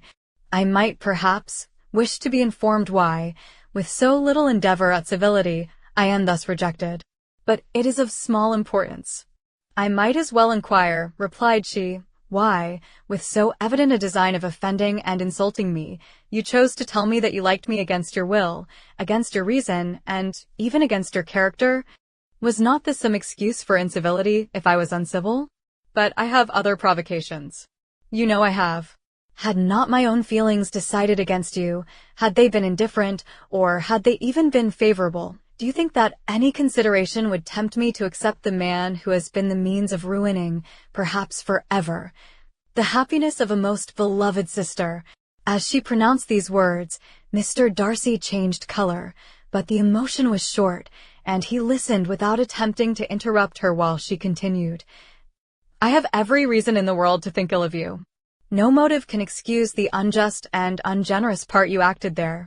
You dare not, you cannot deny that you have been the principal, if not the only means of dividing them from each other, of exposing one to the censure of the world for caprice and instability, the other to its derision for disappointed hopes, and involving them both in misery of the acutest kind." She paused, and saw with no slight indignation that he was listening with an air which proved him wholly unmoved by any feeling of remorse. He even looked at her with a smile of affected incredulity. "Can you deny that you have done it?" she repeated. With assumed tranquillity he then replied, "I have no wish of denying that I did everything in my power to separate my friend from your sister, or that I rejoice in my success. Towards him I have been kinder than towards myself." Elizabeth disdained the appearance of noticing this civil reflection, but its meaning did not escape, nor was it likely to conciliate her. "But it is not merely this affair," she continued, "on which my dislike is founded. Long before it had taken place, my opinion of you was decided. Your character was unfolded in the recital which I received many months ago from Mr. Wickham. On this subject, what can you have to say? In what imaginary act of friendship can you here defend yourself? Or under what misrepresentation can you here impose upon others? You take an eager interest in that gentleman's concerns, said Darcy, in a less tranquil tone and with a heightened color. Who that knows what his misfortunes have been can help feeling an interest in him? His misfortunes, repeated Darcy, contemptuously. Yes, his misfortunes have been great indeed. And of your infliction, cried Elizabeth with energy. You have reduced him to his present state of poverty, comparative poverty. You have withheld the advantages which you must know to have been designed for him. You have deprived the best years of his life of that independence which was no less his due than his desert. You have done all this, and yet you can treat the mention of his misfortunes with contempt and ridicule. And this, cried Darcy, as he walked with quick steps across the room, is your opinion of me. This is the estimation in which you hold me. I thank you for explaining it so fully. My faults, according to this calculation, are heavy indeed. But perhaps, added he, stopping in his walk and turning towards her, these offenses might have been overlooked, had not your pride been hurt by my honest confession of the scruples that had long prevented my forming any serious design. These bitter accusations might have been suppressed, had I, with greater policy, concealed my struggles, and flattered you into the belief of my being impelled by unqualified, unalloyed inclination, by reason, by reflection, by everything. But disguise of every sort is my abhorrence. Nor am I ashamed of the feelings I related. They were natural and just. Could you expect me to rejoice in the inferiority of your connections? To congratulate myself on the hope of relations whose condition in life is so decidedly beneath my own? Elizabeth felt herself growing more angry every moment, yet she tried to the utmost to speak with composure when she said, You are mistaken, Mr. Darcy, if you suppose that the mode of your declaration affected me in any other way than as it spared me the concern which I might have felt in refusing you, had you behaved in a more gentlemanlike manner. She saw him start at this, but he said nothing, and she continued, You could not have made me the offer of your hand in any possible way that would have tempted me to accept it. Again his astonishment was obvious, and he looked at her with an expression of mingled incredulity and mortification. She went on. From the very beginning, from the first moment, I may almost say, of my acquaintance with you, your manners impressing me with the fullest belief of your arrogance, your conceit, and your selfish disdain of the feelings of others, were such as to form that groundwork of disapprobation on which succeeding events have built so immovable a dislike, and I had not known you a month before I felt that you were the last man in the world whom I could ever be prevailed on to marry. You have said quite enough, madam. I perfectly comprehend your feelings, and have now only to be ashamed of what my own have been. Forgive me for having taken up so much of your time, and accept my best wishes for your health and happiness. And with these words he hastily left the room, and Elizabeth heard him the next moment open the front door and quit the house. The tumult of her mind was now painfully great. She knew not how to support herself, and, from actual weakness, sat down and cried for half an hour. Her astonishment, as she reflected on what had passed, was increased by every review of it. That she should receive an offer of marriage from Mr. Darcy, that he should have been in love with her for so many months, so much in love as to wish to marry her in spite of all the objections which had made him prevent his friends marrying her sister, and which must appear at least with equal force in his own case, was almost incredible. It was gratifying to have inspired unconsciously so strong an affection. But his pride, his abominable pride, his shameless avowal of what he had done with respect to Jane, his unpardonable assurance in acknowledging, though he could not justify it, and the unfeeling manner in which he had mentioned Mr. Wickham, his cruelty towards whom he had not attempted to deny, soon overcame the pity which the consideration of his attachment had for a moment excited. She continued in very agitating reflections till the sound of Lady Catherine's carriage made her feel how unequal she was to encounter Charlotte's observation, and hurried her away to her room. Chapter 12. Elizabeth awoke the next morning to the same thoughts and meditations which had at length closed her eyes. She could not yet recover from the surprise of what had happened. It was impossible to think of anything else, and, Totally indisposed for employment, she resolved soon after breakfast to indulge herself in air and exercise. She was proceeding directly to her favorite walk when the recollection of Mr. Darcy's sometimes coming there stopped her, and instead of entering the park, she turned up the lane, which led her farther from the turnpike road. The park paling was still the boundary on one side, and she soon passed one of the gates into the ground. After walking 2 or 3 times along that part of the lane, she was tempted, by the pleasantness of the morning, to stop at the gates and look into the park. The 5 weeks which she had now passed in Kent had made a great difference in the country, and every day was adding to the verdure of the early trees. She was on the point of continuing her walk, when she caught a glimpse of a gentleman within the sort of grove which edged the park. He was moving that way, and fearful of its being Mr. Darcy, she was directly retreating. But the person who advanced was now near enough to see her, and stepping forward with eagerness, pronounced her name. She had turned away, but on hearing herself called, though in a voice which proved it to be Mr. Darcy, she moved again towards the gate.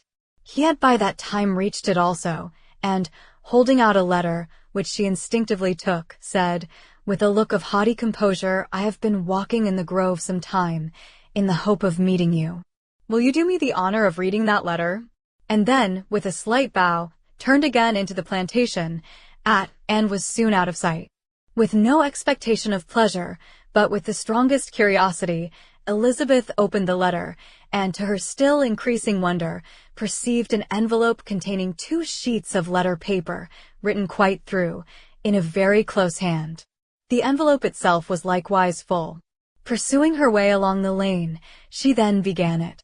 It was dated from Rosings at 8 o'clock in the morning, and was as follows.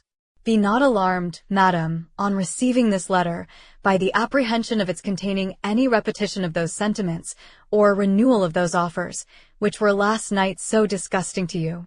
I write without any intention of paining you, or humbling myself by dwelling on wishes, which, for the happiness of both, cannot be too soon forgotten, and the effort which the formation and the perusal of this letter must occasion, should have been spared, had not my character required it to be written and read. You must, therefore, pardon the freedom with which I demand your attention. Your feelings, I know, will bestow it unwillingly, but I demand it of your justice. 2 offenses of a very different nature, and by no means of equal magnitude, you last night laid to my charge. The first mentioned was, that, regardless of the sentiments of either, I had detached Mr. Bingley from your sister, and the other, that I had, in defiance of various claims, in defiance of honor and humanity, ruined the immediate prosperity, and blasted the prospects of Mr. Wickham. Wilfully and wantonly to have thrown off the companion of my youth, the acknowledged favorite of my father, a young man who had scarcely any other dependence than on our patronage, and who had been brought up to expect its exertion, would be a depravity, to which the separation of 2 young persons, whose affection could be the growth of only a few weeks, could bear no comparison. But from the severity of that blame which was last night so liberally bestowed, respecting each circumstance, I shall hope to be in future secured, when the following account of my actions and their motives has been read.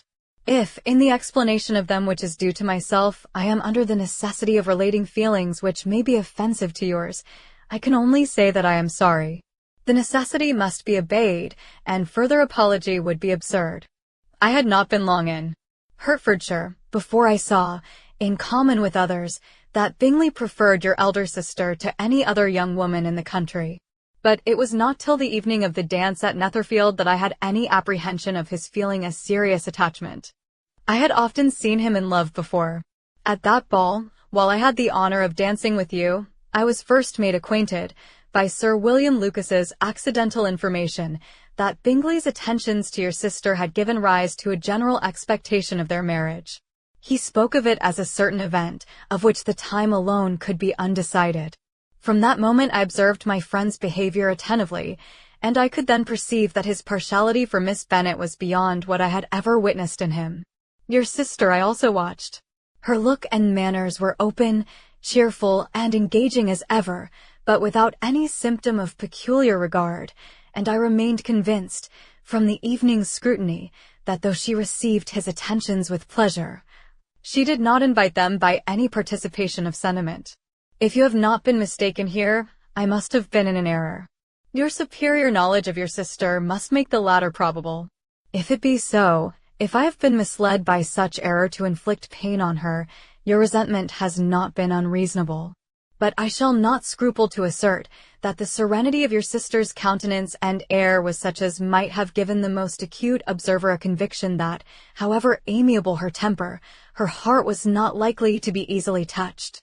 That I was desirous of believing her indifferent is certain, but I will venture to say that my investigations and decisions are not usually influenced by my hopes or fears. I did not believe her to be indifferent because I wished it.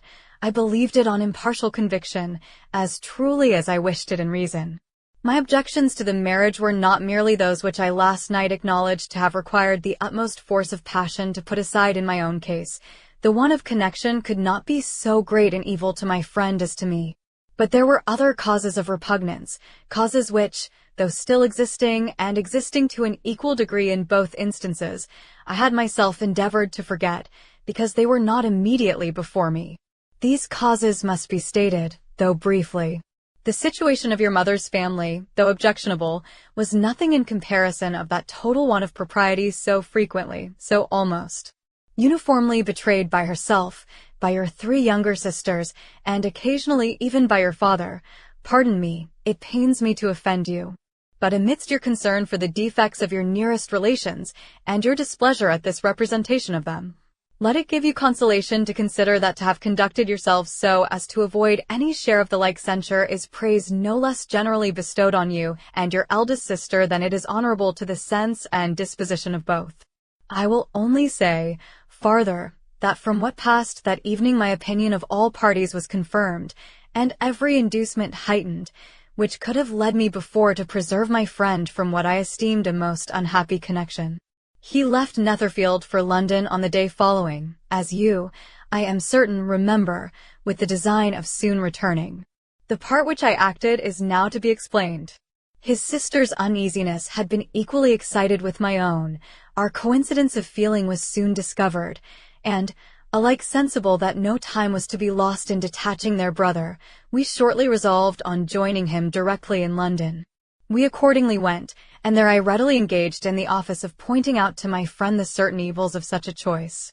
I described and enforced them earnestly. But however this remonstrance might have staggered or delayed his determination, I do not suppose that it would ultimately have prevented the marriage, had it not been seconded by the assurance, which I hesitated not in giving, of your sister's indifference. He had before believed her to return his affection with sincere, if not with equal, regard. But Bingley has great natural modesty, with a stronger dependence on my judgment than on his own. To convince him, therefore, that he had deceived himself was no very difficult point. To persuade him against returning into Hertfordshire, when that conviction had been given, was scarcely the work of a moment. I cannot blame myself for having done thus much. There is but one part of my conduct in the whole affair on which I do not reflect with satisfaction.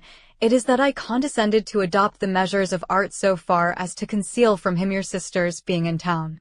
I knew it myself, as it was known to Miss Bingley, but her brother is even yet ignorant of it.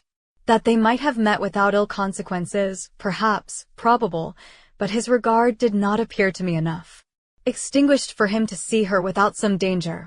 Perhaps this concealment, this disguise, was beneath me. It is done, however, and it was done for the best. On this subject I have nothing more to say, no other apology to offer. If I have wounded your sister's feelings, it was unknowingly done, and though the motives which govern me may to you very naturally appear insufficient, I have not yet learnt to condemn them, with respect to that other, more weighty accusation of having injured Mr. Wickham. I can only refute it by laying before you the whole of his connection with my family.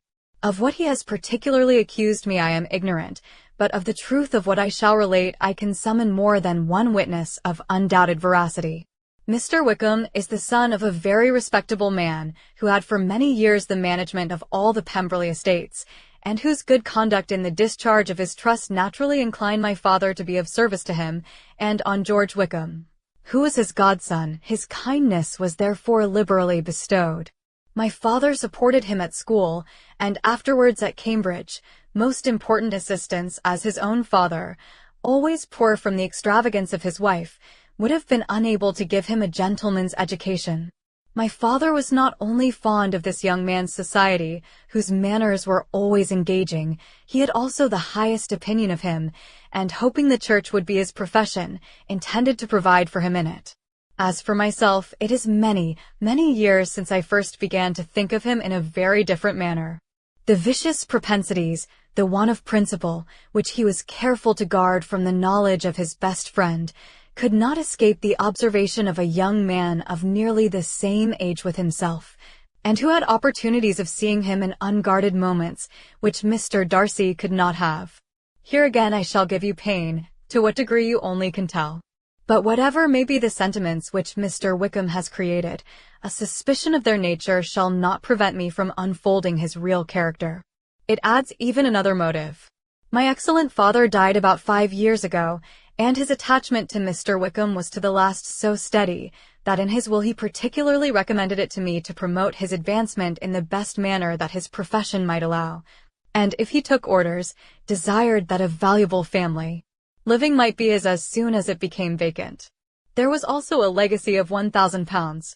His own father did not long survive mine, and within half a year from these events Mr. Wickham wrote to inform me that, having finally resolved against taking orders, he hoped I should not think it unreasonable for him to expect some more immediate pecuniary advantage, in lieu of the preferment, by which he could not be benefited. He had some intention, he added, of studying the law, and I must be aware that the interest of £1,000 would be a very insufficient support therein. I rather wished than believed him to be sincere, but, at any rate, was perfectly ready to accede to his proposal. I knew that Mr. Wickham ought not to be a clergyman. The business was therefore soon settled. He resigned all claim to assistance in the church, were it possible that he could ever be in a situation to receive it, and accepted in return £3,000. All connection between us seemed now dissolved.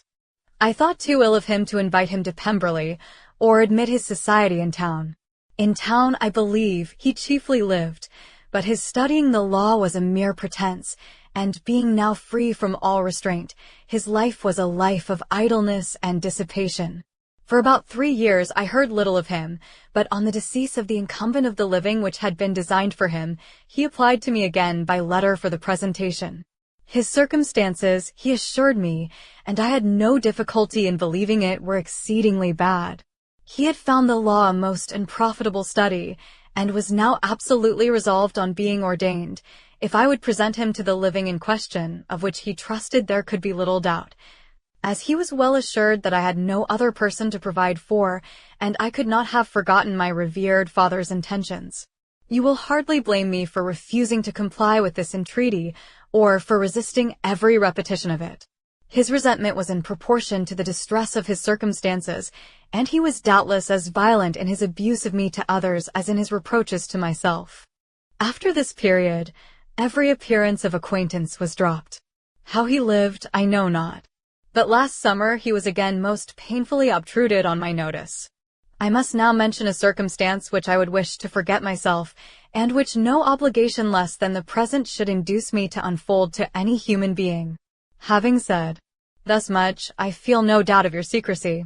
My sister, who is more than 10 years my junior, was left to the guardianship of my mother's nephew, Colonel Fitzwilliam, and myself. About a year ago, she was taken from school, and an establishment formed for her in London, and last summer she went with the lady who presided over it to Ramsgate. Oh, and thither also went Mr. Wickham, undoubtedly by design, for there proved to have been a prior acquaintance between him and Mrs. Young, in whose character we were most unhappily deceived, and by her connivance and aid he so far recommended himself to Georgiana, whose affectionate heart retained a strong impression of his kindness to her as a child, that she was persuaded to believe herself in love, and to consent to an elopement. She was then but 15, which must be her excuse, and after stating her imprudence, I am happy to add that I owed the knowledge of it to herself. I joined them unexpectedly a day or two before the intended elopement, and then Georgiana, unable to support the idea of grieving and offending a brother whom she almost looked up to as a father, acknowledged the whole to me. You may imagine what I felt and how I acted. Regard for my sister's credit and feelings prevented any public exposure, but I wrote to Mr. Wickham, who left the place immediately, and Mrs. Young was of course removed from her charge. Mr. Wickham's chief object was unquestionably my sister's fortune, which is £30,000, but I cannot help supposing that the hope of revenging himself on me was a strong inducement. His revenge would have been complete indeed. This, madam, is a faithful narrative of every event in which we have been concerned together, and if you do not absolutely reject it as false, you will, hope, acquit me henceforth of cruelty towards Mr. Wickham. I know not in what manner, under what form of falsehood, he has imposed on you, but his success is not perhaps to be wondered at, ignorant as you previously were of everything concerning either. Detection could not be in your power, and suspicion certainly not in your inclination. You may possibly wonder why all this was not told you last night, but I was not then master enough of myself to know what could or ought to be revealed. For the truth of everything here related, I can appeal more particularly to the testimony of Colonel Fitzwilliam, who, from our near relationship and constant intimacy, and still more as one of the executors of my father's will, has been unavoidably acquainted with every particular of these transactions. If your abhorrence of me should make my assertions valueless, you cannot be prevented by the same cause from confiding in my cousin, and that there may be the possibility of consulting him.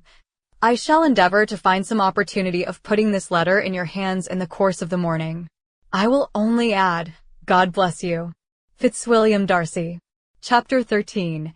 If Elizabeth, when Mr. Darcy gave her the letter, did not expect it to contain a renewal of his offers, she had formed no expectation at all of its contents. But such as they were, it may be well supposed how eagerly she went through them, and what a contrariety of emotion they excited. Her feelings as she read were scarcely to be defined. With amazement did she first understand that he believed any apology to be in his power, and steadfastly was she persuaded that he could have no explanation to give, which a just sense of shame would not conceal.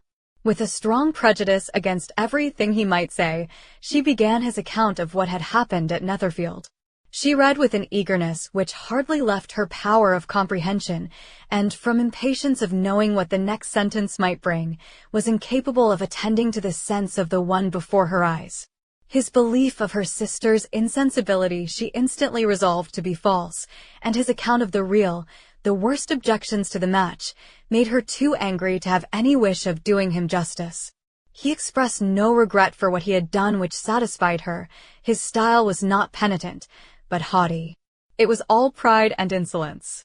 But when this subject was succeeded by his account of Mr. Wickham, when she read, with somewhat clearer attention, a relation of events which, if true, must overthrow every cherished opinion of his worth, and which bore so alarming an affinity to his own history of himself, her feelings were yet more acutely painful and more difficult of definition. Astonishment, apprehension, and even horror oppressed her. She wished to discredit it entirely, repeatedly exclaiming, "This must be false. This cannot be. This must be the grossest falsehood." And when she had gone through the whole letter, though scarcely knowing anything of the last page or two, put it hastily away, protesting that she would not regard it, that she would never look in it again. In this perturbed state of mind, with thoughts that could rest on nothing, she walked on, but it would not do. In half a minute the letter was unfolded again, and, collecting herself as well as she could, she again began the mortifying perusal of all that related to Wickham, and commanded herself so far as to examine the meaning of every sentence.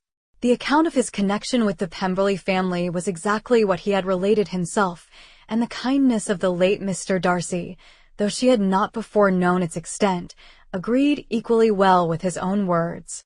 So far each recital confirmed the other, but when she came to the will, the difference was great. What Wickham had said of the living was fresh in her memory, and as she recalled his very words, it was impossible not to feel that there was gross duplicity on one side or the other, and, for a few moments, she flattered herself that her wishes did not err. But when she read and reread, with the closest attention, the particulars immediately following of Wickham's resigning all pretensions to the living, of his receiving in lieu so considerable a sum as £3,000, again was she forced to hesitate. She put down the letter, weighed every circumstance with what she meant to be impartiality, deliberated on the probability of each statement, but with little success. On both sides it was only assertion. Again she read on. But every line proved more clearly that the affair, which she had believed it impossible that any contrivance could so represent as to render Mr. Darcy's conduct in it less than infamous, was capable of a turn which must make him entirely blameless throughout the whole. The extravagance and general profligacy which he scrupled not to lay to Mr. Wickham's charge exceedingly shocked her, the more so, as she could bring no proof of its injustice. She had never heard of him before his entrance into the Shire militia, in which he had engaged at the persuasion of the young man, who, on meeting him accidentally in town, had there renewed a slight acquaintance. Of his former way of life, nothing had been known in Hertfordshire but what he told himself. As to his real character, had information been in her power, she had never felt a wish of inquiring. His countenance, voice and manner had established him at once in the possession of every virtue. She tried to recollect some instance of goodness, some distinguished trait of integrity or benevolence, that might rescue him from the attacks of Mr. Darcy, or at least, by the predominance of virtue, atone for those casual errors, under which she would endeavor to class what Mr. Darcy had described as the idleness and vice of many years' continuance. But no such recollection befriended her. She could see him instantly before her, in every charm of air and address, but she could remember no more substantial good than the general approbation of the neighborhood, and the regard which his social powers had gained him in the mess. After pausing on this point a considerable while, she once more continued to read. But, alas! The story which followed, of his designs on Miss Darcy, received some confirmation from what had passed between Colonel Fitzwilliam and herself only the morning before, and at last she was referred for the truth of every particular to Colonel Fitzwilliam himself, from whom she had previously received the information of his near concern in all his cousin's affairs, and whose character she had no reason to question. At one time she had almost resolved on applying to him, but the idea was checked by the awkwardness of the application, and at length wholly banished by the conviction that Mr. Darcy would never have hazarded such a proposal, if he had not been well assured of his cousin's corroboration. She perfectly remembered everything that had passed in conversation between Wickham and herself in their first evening at Mr. Phillips's. Many of his expressions were still fresh in her memory. She was now struck with the impropriety of such communications to a stranger, and wondered it had escaped her before. She saw the indelicacy of putting himself forward as he had done, and the inconsistency of his professions with his conduct. She remembered that he had boasted of having no fear of seeing Mr. Darcy, that Mr. Darcy might leave the country, but that he should stand his ground, yet he had avoided the Netherfield ball the very next week. She remembered also that till the Netherfield family had quitted the country, he had told his story to no one but herself, but that after their removal, it had been everywhere discussed, that he had then no reserves, no scruples in sinking Mr. Darcy's character, though he had assured her that respect for the father would always prevent his exposing the son. How differently did everything now appear in which he was concerned! His attentions to Miss King were now the consequence of views solely and hatefully mercenary, and the mediocrity of her fortune proved no longer the moderation of his wishes, but his eagerness to grasp at anything. His behavior to herself could now have had no tolerable motive. He had either been deceived with regard to her fortune, or had been gratifying his vanity by encouraging the preference which she believed she had most incautiously shown. Every lingering struggle in his favor grew fainter, and in further justification of Mr. Darcy, she could not but allow that Mr. Bingley, when questioned by Jane, had long ago asserted his blamelessness in the affair, that, Proud and repulsive as were his manners, she had never, in the whole course of their acquaintance, an acquaintance which had latterly brought them much together, and given her a sort of intimacy with his ways, seen anything that betrayed him to be unprincipled or unjust, anything that spoke him of irreligious or immoral habits, that among his own connections he was esteemed and valued, that even Wickham had allowed him merit as a brother, and that she had often heard him speak so affectionately of his sister as to prove him capable of some amiable feeling, that had his actions been what Wickham represented them, so gross a violation of everything right could hardly have been concealed from the world, and that friendship between a person capable of it and such an amiable man as Mr. Bingley was incomprehensible. She grew absolutely ashamed of herself. Of neither Darcy nor Wickham could she think, without feeling that she had been blind, partial, prejudiced, absurd.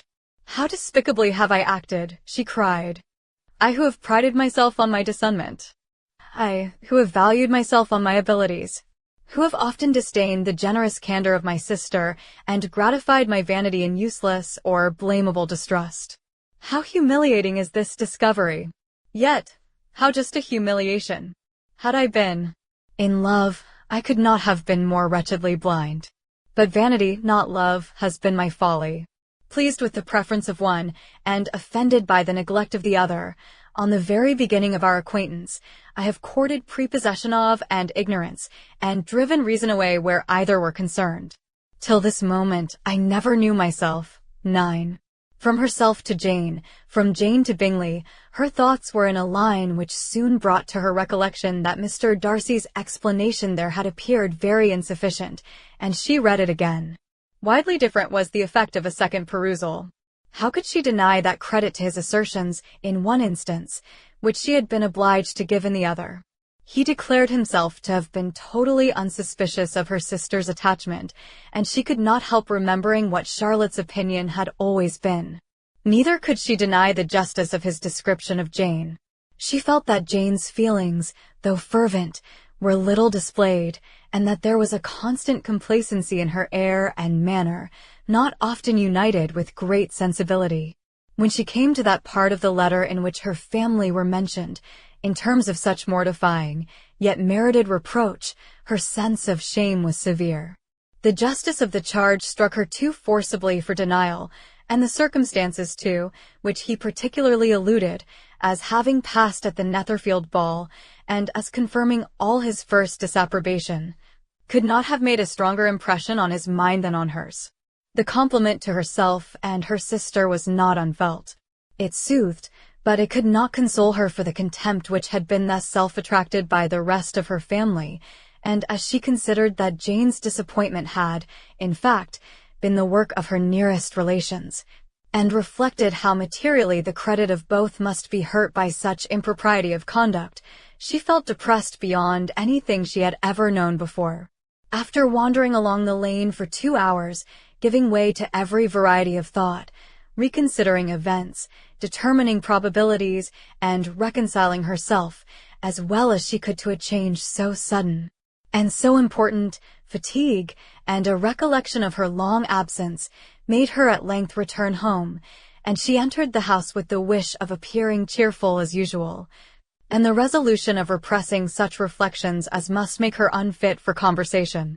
She was immediately told that the 2 gentlemen from Rosings had each called during her absence, Mr. Darcy, only for a few minutes, to take leave, but that Colonel Fitzwilliam had been sitting with them at least an hour, hoping for her return, and almost resolving to walk after her till she could be found.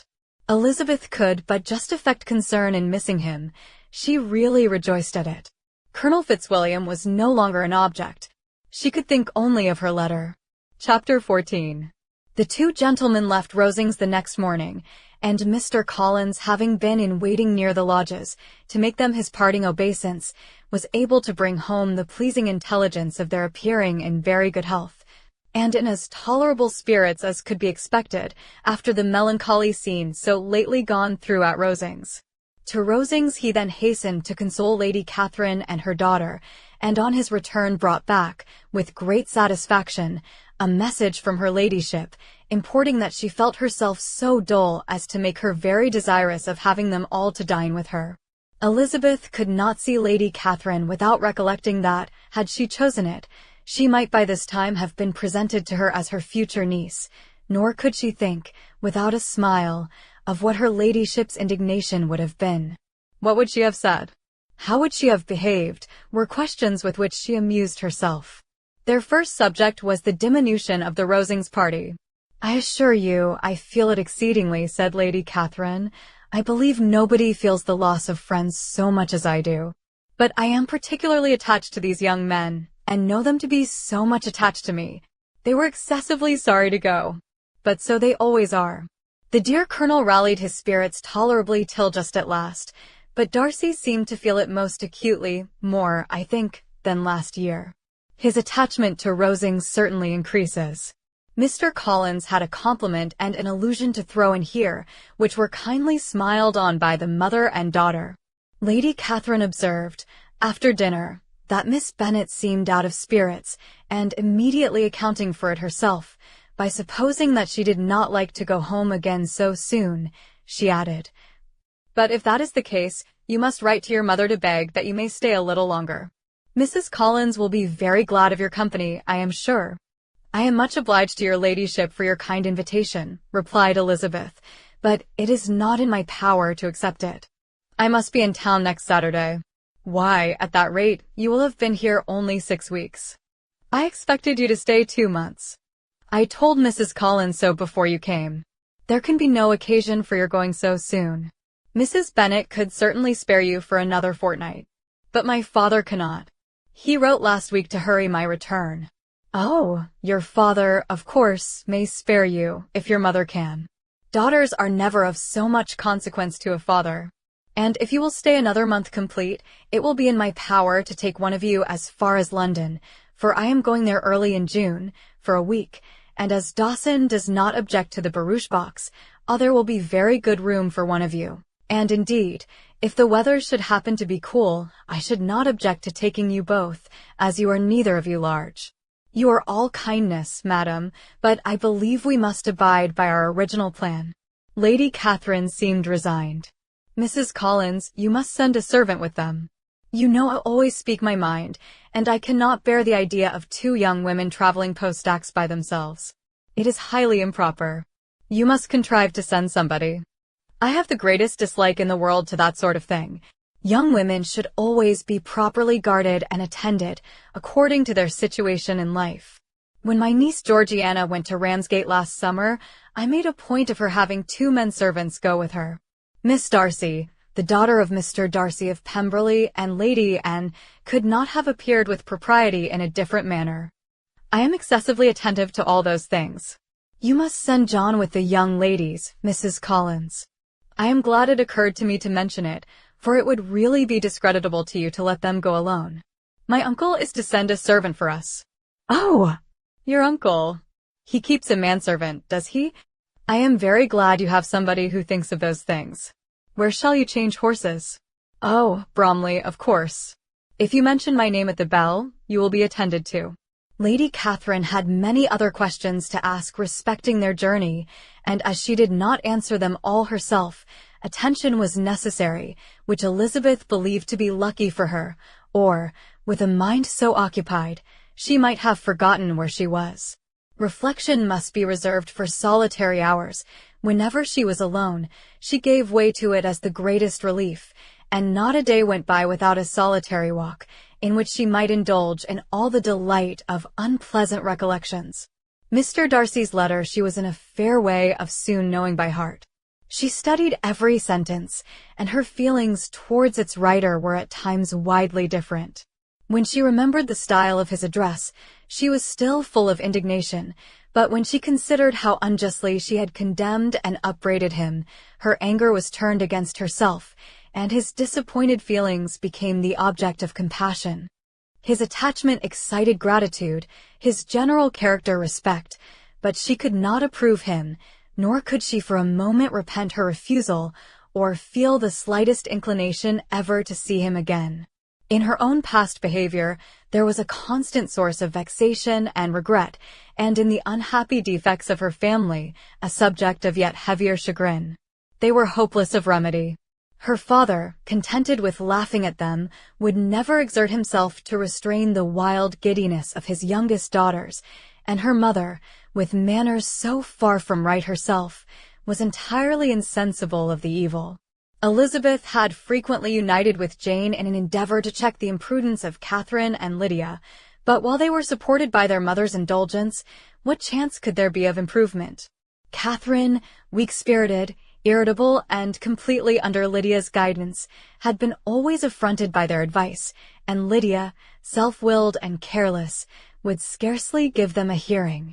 They were ignorant, idle, and vain. While there was an officer in Meryton, they would flirt with him.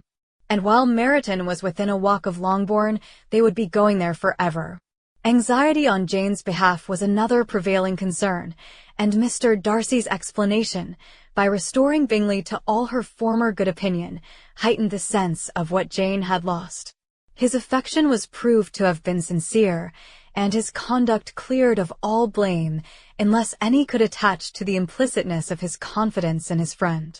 How grievous then was the thought that, of a situation so desirable in every respect, so replete with advantage, so promising for happiness, Jane had been deprived, by the folly and indecorum of her own family. When to these recollections was added the development of Wickham's character, it may be easily believed that the happy spirits which had seldom been depressed before were now so much affected as to make it almost impossible for her to appear tolerably cheerful. Their engagements at Rosings were as frequent during the last week of her stay as they had been at first. The very last evening was spent there, and her ladyship again inquired minutely into the particulars of their journey, gave them directions as to the best method of packing, and was so urgent on the necessity of placing gowns in the only right way, that Maria thought herself obliged, on her return, to undo all the work of the morning, and pack her trunk afresh. When they parted, Lady Catherine, with great condescension, wished them a good journey, and invited them to come to Hunsford again next year, and Miss de Bourgh exerted herself so far as to courtesy and hold out her hand to both. Chapter 15. On Saturday morning Elizabeth and Mr. Collins met for breakfast a few minutes before the others appeared, and he took the opportunity of paying the parting civilities which he deemed indispensably necessary. "I know not, Miss Elizabeth," said he, "whether Mrs. Collins has yet expressed her sense of your kindness in coming to us, but I am very certain you will not leave the house without receiving her thanks for it.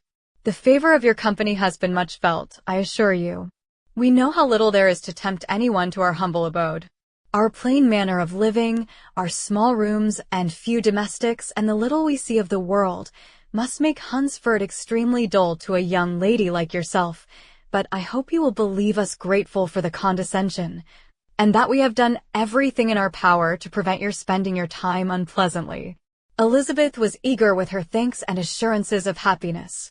She had spent 6 weeks with great enjoyment, and the pleasure of being with Charlotte, and the kind attentions she had received, must make her feel the obliged. Mr. Collins was gratified, and with a more smiling solemnity replied, "It gives me the greatest pleasure to hear that you have passed your time not disagreeably. We have certainly done our best, and most fortunately having it in our power to introduce you to very superior society, and from our connection with Rosings, the frequent means of varying the humble home scene. I think we may flatter ourselves that your Hunsford visit cannot have been entirely irksome. Our situation with regard to Lady Catherine's family is indeed the sort of extraordinary advantage and blessing which few can boast. You see on what a footing we are. You see how continually we are engaged there. In truth, I must acknowledge that, with all the disadvantages of this humble parsonage, I should not think anyone abiding in it an object of compassion, while they are sharers of our intimacy at Rosings." Words were insufficient for the elevation of his feelings, and he was obliged to walk about the room, while Elizabeth tried to unite civility and truth in a few short sentences. "You may, in fact, carry a very favorable report of us into Hertfordshire, my dear cousin. I flatter myself, at least, that you will be able to do so. Lady Catherine's great attentions to Mrs. Collins you have been a daily witness of, and altogether I trust it does not appear that your friend has drawn an unfortunate, but on this point it will be as well to be silent. Only let me assure you, my dear Miss Elizabeth, that I can from my heart most cordially wish you equal felicity in marriage. My dear Charlotte and I have but one mind and one way of thinking. There is in everything a most remarkable resemblance of character and ideas between us. We seem to have been designed for each other. Elizabeth could safely say that it was a great happiness where that was the case, and with equal sincerity could add that she firmly believed and rejoiced in his domestic comforts. She was not sorry, however, to have the recital of them interrupted by the entrance of the lady from whom they sprang. Poor Charlotte!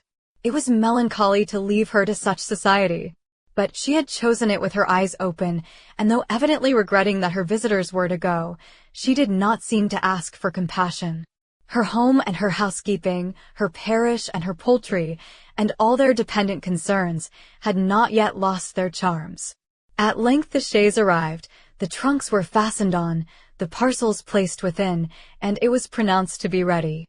After an affectionate parting between the friends, Elizabeth was attended to the carriage by Mr. Collins, and as they walked down the garden, he was commissioning her with his best respects to all her family, not forgetting his thanks for the kindness he had received at Longbourn in the winter, and his compliments to Mr. and Mrs. Gardiner, though unknown. He then handed her in, Maria followed, and the door was on the point of being closed, when he suddenly reminded them, with some consternation, that they had hitherto forgotten to leave any message for the ladies of Rosings. But, he added, you will of course wish to have your humble respects delivered to them, with your grateful thanks for their kindness to you while you have been here. Elizabeth made no objection. The door was then allowed to be shut, and the carriage drove off. Good gracious! Cried Maria, after a few minutes' silence, it seems but a day or two since we first came. And yet how many things have happened? A great many indeed, said her companion, with a sigh. We have dined 9 times at Rosings, besides drinking tea there twice. How much I shall have to tell, Elizabeth privately added, and how much I shall have to conceal. Their journey was performed without much conversation or any alarm, and within 4 hours of their leaving Hunsford they reached Mr. Gardiner's house, where they were to remain a few days. Jane looked well, and Elizabeth had little opportunity of studying her spirits amidst the various engagements which the kindness of her aunt had reserved for them. But Jane was to go home with her, and at Longbourn there would be leisure enough for observation. It was not without an effort, meanwhile, that she could wait even for Longbourn before she told her sister of Mr. Darcy's proposals. To know that she had the power of revealing what would so exceedingly astonish Jane, and must, at the same time, so highly gratify whatever of her own vanity she had not yet been able to reason away, was such a temptation to openness as nothing could have conquered, but the state of indecision in which she remained as to the extent of what she should communicate, and her fear, if she once entered on the subject, of being hurried into repeating something of Bingley which might only grieve her sister further. Chapter 16. It was the 2nd week in May, in which the 3 young ladies set out together from Gracechurch Street for the town of, in Hertfordshire, and, as they drew near the appointed inn where Mr. Bennet's carriage was to meet them, they quickly perceived, in token of the coachman's punctuality, both Kitty and Lydia looking out of a dining-room upstairs. These 2 girls had been above an hour in the place, happily employed in visiting an opposite milliner, watching the sentinel on guard, and dressing a salad and cucumber. After welcoming their sisters, they triumphantly displayed a table set out with such cold meat as an inn larder usually affords, exclaiming, "Is not this nice? Is not this an agreeable surprise? And we mean to treat you all," added Lydia, "but you must lend us the money, for we have just spent ours at the shop out there." Then showing her purchases, "Look here, I have bought this bonnet. I do not think it is very pretty, but I thought I might as well buy it as not. I shall pull it to pieces as soon as I get home, and see if I can make it up any better." And when her sisters abused it as ugly, she added, with perfect unconcern, "Oh, but there were 2 or 3 much uglier in the shop, and when I have bought some prettier colored satin to trim it with fresh, I think it will be very tolerable." Besides, it will not much signify what one wears this summer, after the Shire have left Meryton, and they're going in a fortnight." "Are they indeed?" cried Elizabeth with the greatest satisfaction. "They're going to be encamped near Brighton. And I do so want Papa to take us all there for the summer. It would be such a delicious scheme, and I dare say would hardly cost anything at all. Mama would like to go, too, of all things. Only think what a miserable summer else we shall have." "Yes," thought Elizabeth, "that would be a delightful scheme, indeed, and completely due for us at once. Good heaven! Brighton and a whole camp full of soldiers, to us, who have been overset already by one poor regiment of militia, and the monthly balls of Meryton." "Now I have got some news for you," said Lydia, as they sat down to table. "What do you think?" "It is excellent news, capital news, and about a certain person that we all like." Jane and Elizabeth looked at each other, and the waiter was told that he need not stay. Lydia laughed and said, "Aye, that is just like your formality and discretion. You thought the waiter must not hear, as if he cared. I dare say he often hears worse things said than I am going to say. But he is an ugly fellow. I am glad he is gone. I never saw such a long chin in my life. Well, but now for my news. It is about dear Wickham. Too good for the waiter, is not it? There is no danger of Wickham's marrying Mary King, there's for you. She has gone down to her uncle at Liverpool, gone to stay. Wickham is safe. And Mary King is safe, added Elizabeth, safe from a connection imprudent as to fortune. She is a great fool for going away, if she liked him.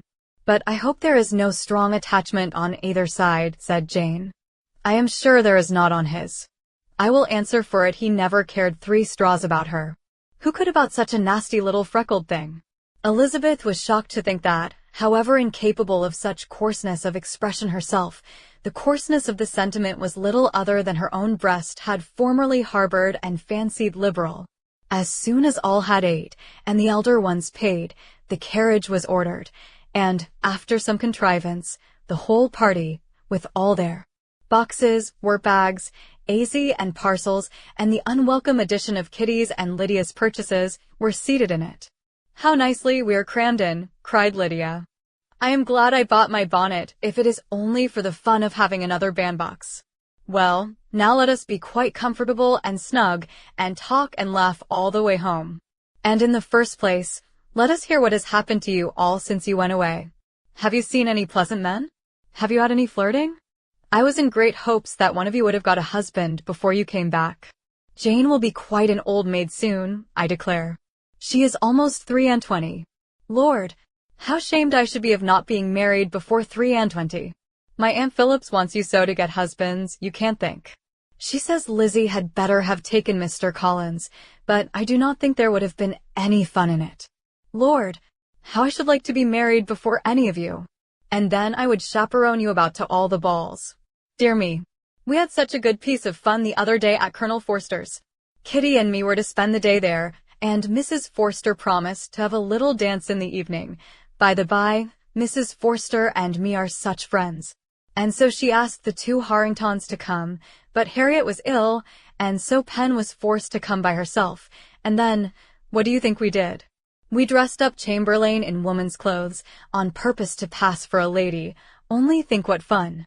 Not a soul knew of it, but Colonel and Mrs. Forster, and Kitty and me, except my aunt, for we were forced to borrow one of her gowns, and you cannot imagine how well he looked. When Denny and Wickham and Pratt and 2 or 3 more of the men came in, they did not know him in the least. Lord, how I laughed. And so did Mrs. Forster. I thought I should have died. And that made the men suspect something, and then they soon found out what was the matter. With such kind of histories of their parties and good jokes did Lydia, assisted by Kitty's hints and additions, endeavor to amuse her companions all the way to Longbourn. Elizabeth listened as little as she could, but there was no escaping the frequent mention of Wickham's name. Their reception at home was most kind. Mrs. Bennet rejoiced to see Jane in undiminished beauty, and more than once during dinner did Mr. Bennet say voluntarily to Elizabeth, I am glad you are come back, Lizzie. Their party in the dining room was large, for almost all the Lucases came to meet Maria and hear the news, and various were the subjects which occupied them.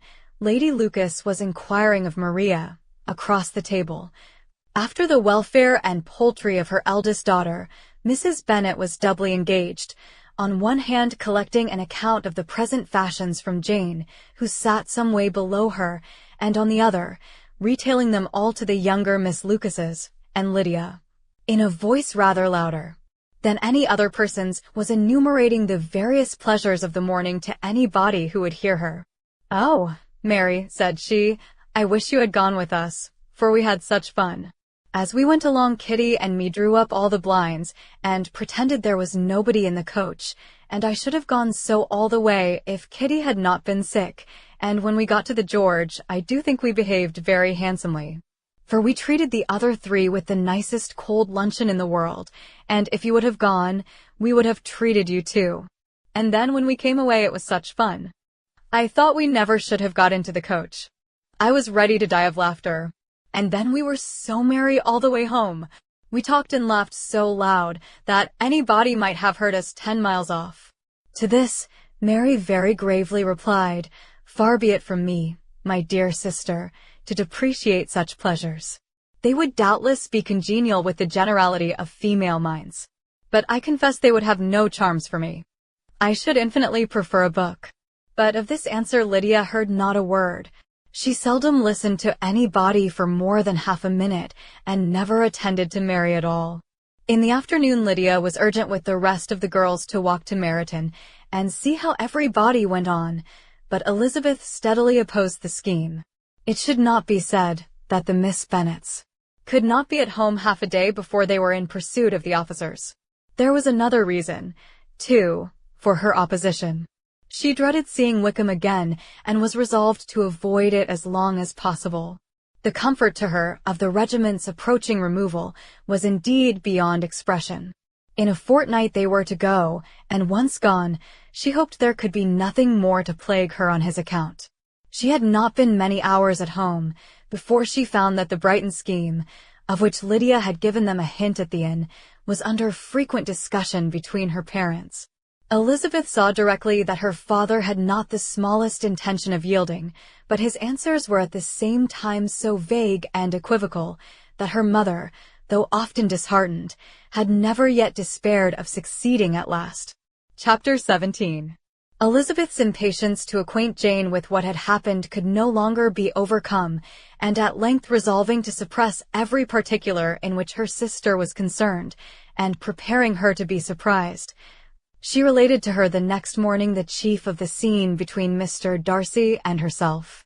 Miss Bennet's astonishment was soon lessened by the strong sisterly partiality which made any admiration of Elizabeth appear perfectly natural, and all surprise was shortly lost in other feelings. She was sorry that Mr. Darcy should have delivered his sentiments in a manner so little suited to recommend them, but still more was she grieved for the unhappiness which her sister's refusal must have given him. "His being so sure of succeeding was wrong," said she, "and certainly ought not to have appeared, but consider how much it must increase his disappointment." "Indeed," replied Elizabeth, "I am heartily sorry for him, but he has other feelings which will probably soon drive away his regard for me. You do not blame me, however, for refusing him." "Blame you? Oh, no. But you blame me for having spoken so warmly of Wickham? No, I do not know that you are wrong in saying what you did. But you will know it when I have told you what happened the very next day." She then spoke of the letter, repeating the whole of its contents as far as they concerned George Wickham. What a stroke was this for poor Jane! Who would willingly have gone through the world without believing that so much wickedness existed in the whole race of mankind as was here collected in one individual? Nor was Darcy's vindication, though grateful to her feelings, capable of consoling her for such discovery. Most earnestly did she labor to prove the probability of error, and seek to clear one, without involving the other. "This will not do," said Elizabeth. "You never will be able to make both of them good for anything. Take your choice, but you must be satisfied with only one. There is but such a quantity of merit between them, just enough to make one good sort of man, and of late it has been shifting about pretty much. For my part, I am inclined to believe it all Mr. Darcy's, but you shall do as you choose." It was some time, however, before a smile could be extorted from Jane. I do not know when I have been more shocked, said she. Wickham's so very bad. It is almost past belief. And poor Mr. Darcy. Dear Lizzie, only consider what he must have suffered. Such a disappointment. And with the knowledge of your ill opinion too. And having to relate such a thing of his sister. It is really too distressing. I am sure you must feel it so. Oh no, my regret and compassion are all done away by seeing you so full of both. I know you will do him such ample justice that I am growing every moment more unconcerned and indifferent. Your profusion makes me saving, and if you lament over him much longer, my heart will be as light as a feather. Poor Wickham! There is such an expression of goodness in his countenance, such an openness and gentleness in his manner. There certainly was some great mismanagement in the education of those two young men. One has got all the goodness, and the other all the appearance of it. I never thought Mr. Darcy so deficient in the appearance of it as you used to do. And yet I meant to be uncommonly clever in taking so decided a dislike to him, without any reason. It is such a spur to one's genius, such an opening for wit, to have a dislike of that kind. One may be continually abusive without saying anything just, but one cannot be always laughing at a man without now and then stumbling on something witty. Lizzie, when you first read that letter, I am sure you could not treat the matter as you do now. Indeed, I could not. I was uncomfortable enough. I was very uncomfortable, I may say unhappy, and with no one to speak to of what I felt, no Jane to comfort me, and say that I had not been so very weak and vain and nonsensical as I knew I had. Oh, how I wanted you! How unfortunate that you should have used such very strong expressions in speaking of Wickham to Mr. Darcy, for now they do appear wholly undeserved. Certainly. But the misfortune of speaking with bitterness is a most natural consequence of the prejudices I had been encouraging. There is one point on which I want your advice. I want to be told whether I ought, or ought not, to make our acquaintance in general understand Wickham's character. Miss Bennet paused a little, and then replied, Surely there can be no occasion for exposing him so dreadfully. What is your own opinion? That it ought not to be attempted. Mr. Darcy has not authorized me to make his communication public. On the contrary, every particular relative to his sister was meant to be kept as much as possible to myself, and if I endeavor to undeceive people as to the rest of his conduct, who will believe me? The general prejudice against Mr. Darcy is so violent that it would be the death of half the good people in Meryton to attempt to place him in an amiable light. I am not equal to it. Wickham will soon be gone, and therefore it will not signify to any body here what he really is. Some time hence it will be all found out, and then we may laugh at their stupidity in not knowing it before. At present I will say nothing about it. You are quite right. To have his errors made public might ruin him forever. He is now, perhaps, sorry for what he has done and anxious to re-establish a character. We must not make him desperate. The tumult of Elizabeth's mind was allayed by this conversation. She had got rid of two of the secrets which had weighed on her for a fortnight, and was certain of a willing listener in Jane, whenever she might wish to talk again of either. But there was still something lurking behind, of which prudence forbade the disclosure. She dared not relate the other half of Mr. Darcy's letter, nor explain to her sister how sincerely she had been valued by his friend. Here was knowledge in which no one could partake, and she was sensible that nothing less than a perfect understanding between the parties could justify her in throwing off this last encumbrance of mystery. And then, said she, if that very improbable event should ever take place, I shall merely be able to tell what Bingley may tell in a much more agreeable manner himself. The liberty of communication cannot be mine till it has lost all its value. She was now, on being settled at home, at leisure to observe the real state of her sister's spirits. Jane was not happy. She still cherished a very tender affection for Bingley. Having never even fancied herself in love before, her regard had all the warmth of first attachment, and from her age and disposition, greater steadiness than first attachments often boast, and so fervently did she value his remembrance, and prefer him to every other man, that all her good sense, and all her attention to the feelings of her friends, were requisite to check the indulgence of those regrets, which must have been injurious to her own health and their tranquillity. Well, Lizzie, said Mrs. Bennet, one day, what is your opinion now of this sad business of Jane's? For my part, I am determined never to speak of it again to anybody. I told my sister Philip so the other day. But I cannot find out that Jane saw anything of him in London. Well, he is a very undeserving young man, and I do not suppose there is the least chance in the world of her ever getting him now. There is no talk of his coming to Netherfield again in the summer, and I have inquired of everybody, too, who is likely to know. I do not believe that he will ever live at Netherfield any more. Oh, well, it is just as he chooses. Nobody wants him to come, though I shall always say that he used my daughter extremely ill, and if I was her, I would not have put up with it. Well, my comfort is, I am sure Jane will die of a broken heart, and then he will be sorry for what he has done. But as Elizabeth could not receive comfort from any such expectation, she made no answer. Well, Lizzie, continued her mother, soon afterwards, and so the Collinses live very comfortable, do they? Well, I only hope it will last. And what sort of table do they keep? Charlotte is an excellent manager, I dare say. If she is half as sharp as her mother, she is saving enough. There is nothing extravagant in their housekeeping, I dare say. No, nothing at all. A great deal of good management, depend upon it. Yes. They will take care not to outrun their income. They will never be distressed for money.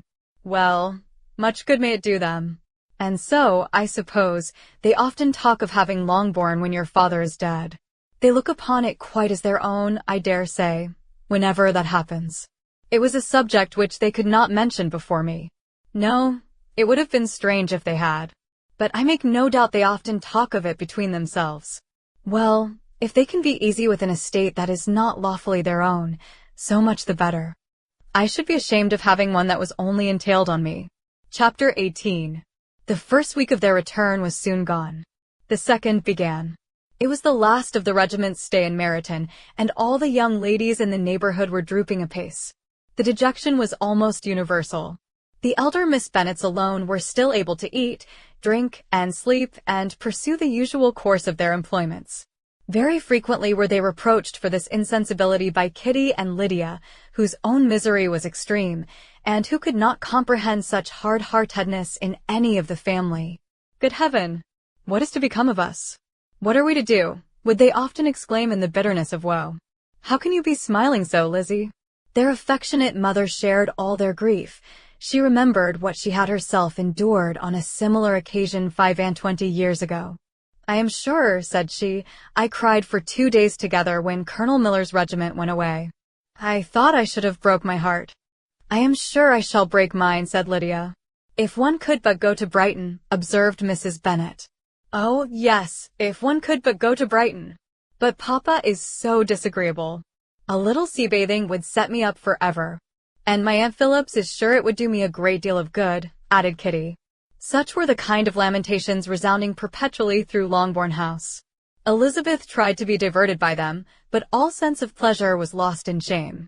She felt anew the justice of Mr. Darcy's objections, and never had she before been so much disposed to pardon his interference in the views of his friend.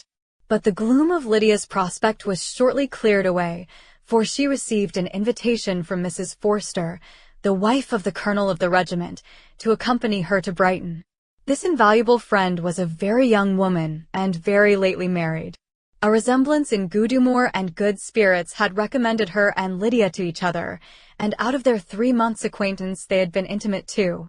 The rapture of Lydia on this occasion, her adoration of Mrs. Forster, the delight of Mrs. Bennet, and the mortification of Kitty, are scarcely to be described.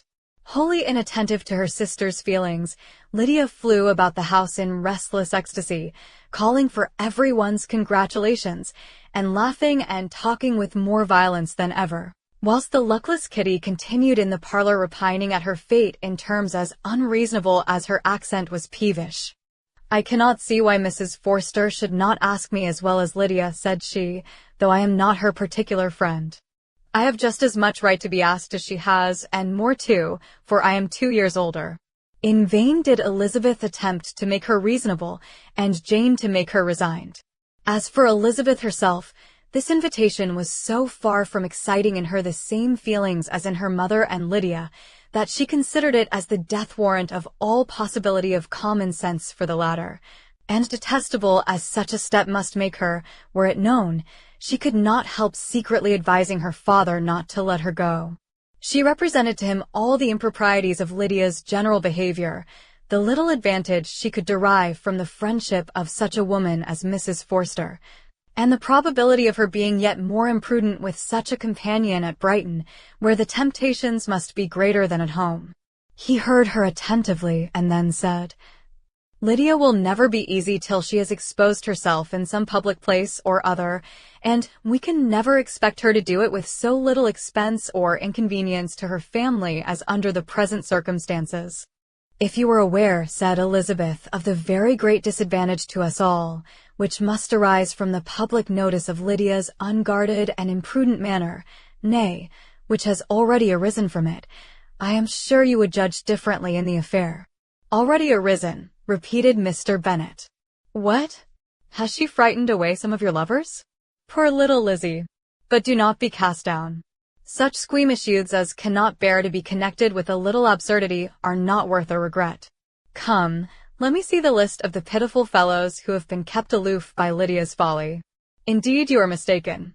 I have no such injuries to resent.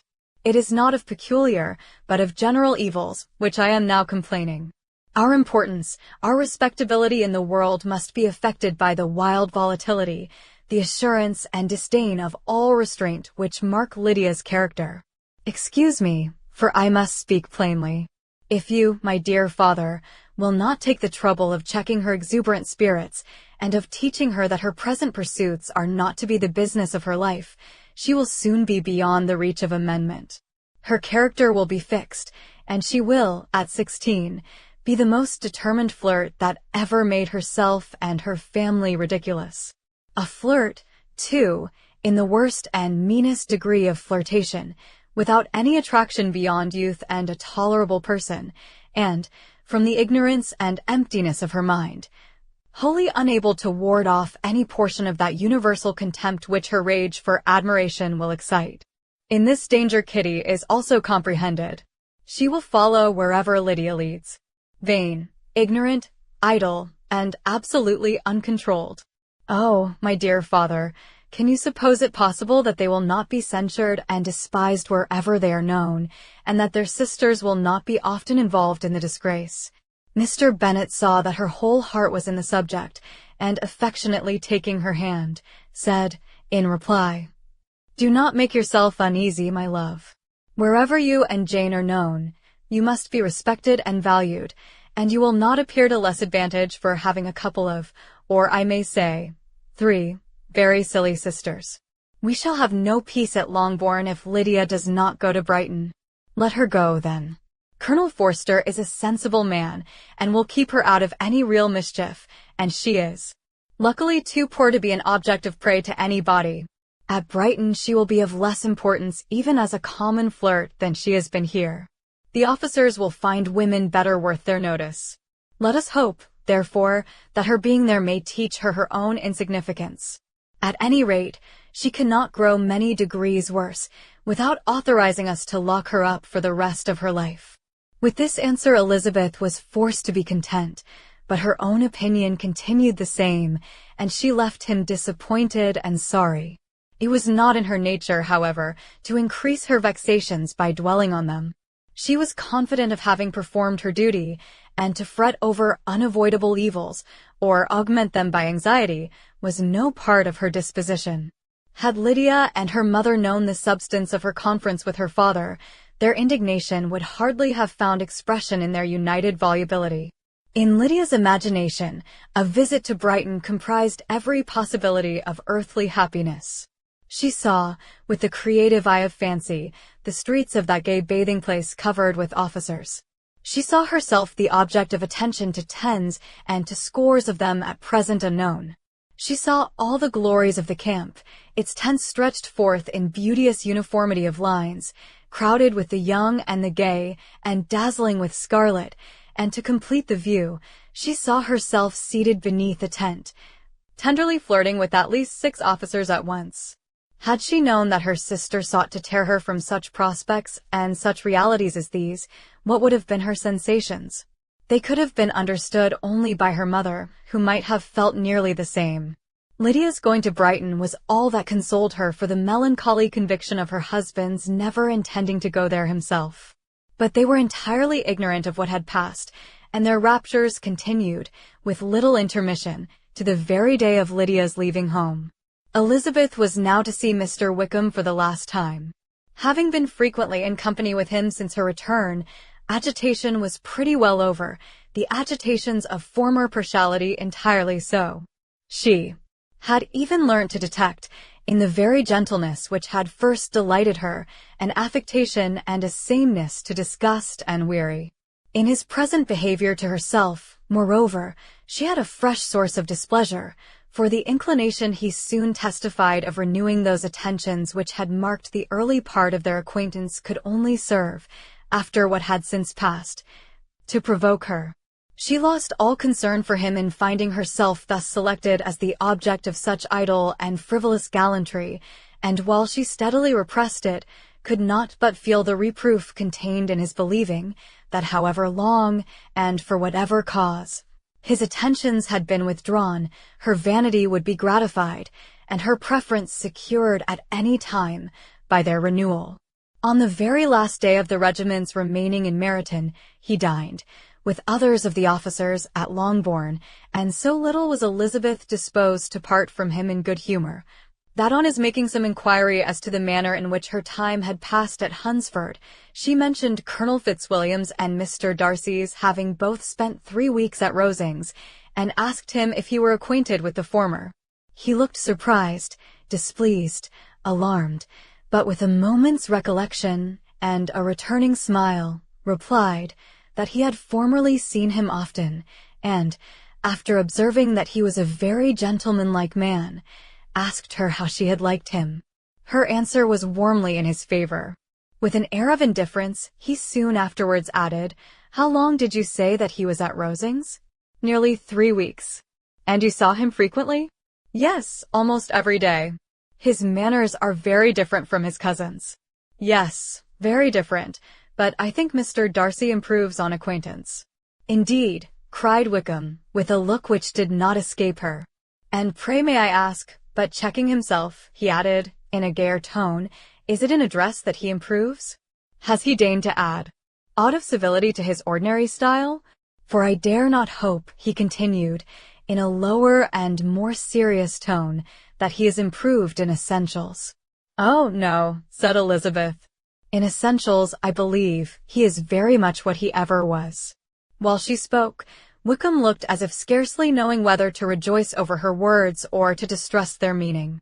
There was a something in her countenance which made him listen with an apprehensive and anxious attention, while she added, "When I said that he improved on acquaintance, I did not mean that either his mind or manners were in a state of improvement, but that from knowing him better, his disposition was better understood."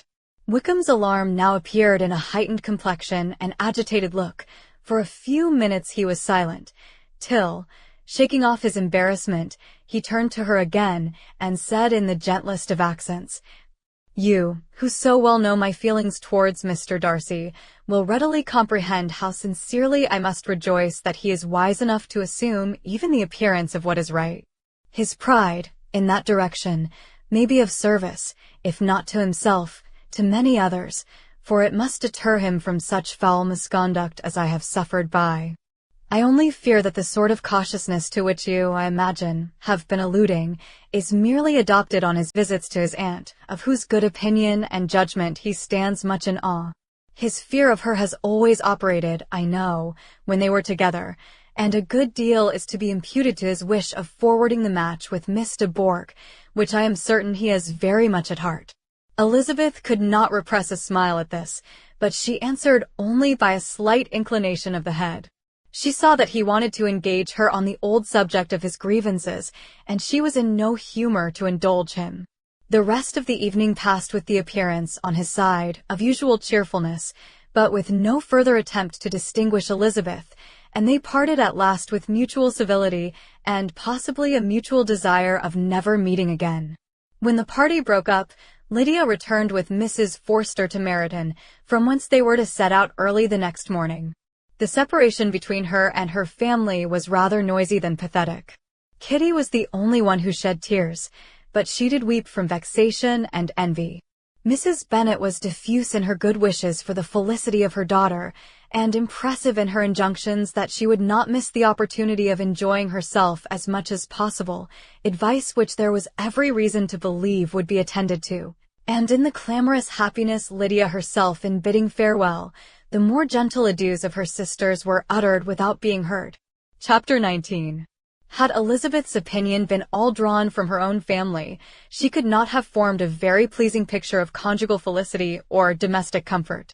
Her father, captivated by youth and beauty, and that appearance of good humor which youth and beauty generally give, had married a woman whose weak understanding and illiberal mind had very early in their marriage put an end to all real affection for her.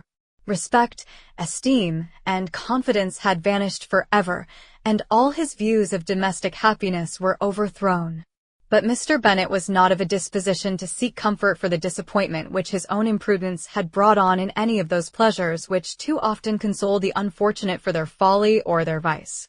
He was fond of the country and of books, and from these tastes had arisen his principal enjoyments.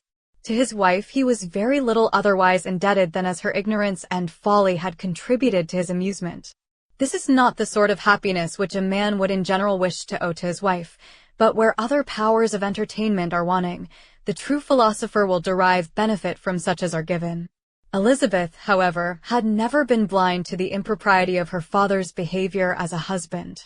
She had always seen it with pain, but respecting his abilities, and grateful for his affectionate treatment of herself, she endeavored to forget what she could not overlook, and to banish from her thoughts that continual breach of conjugal obligation and decorum which, in exposing his wife to the contempt of her own children, was so highly reprehensible.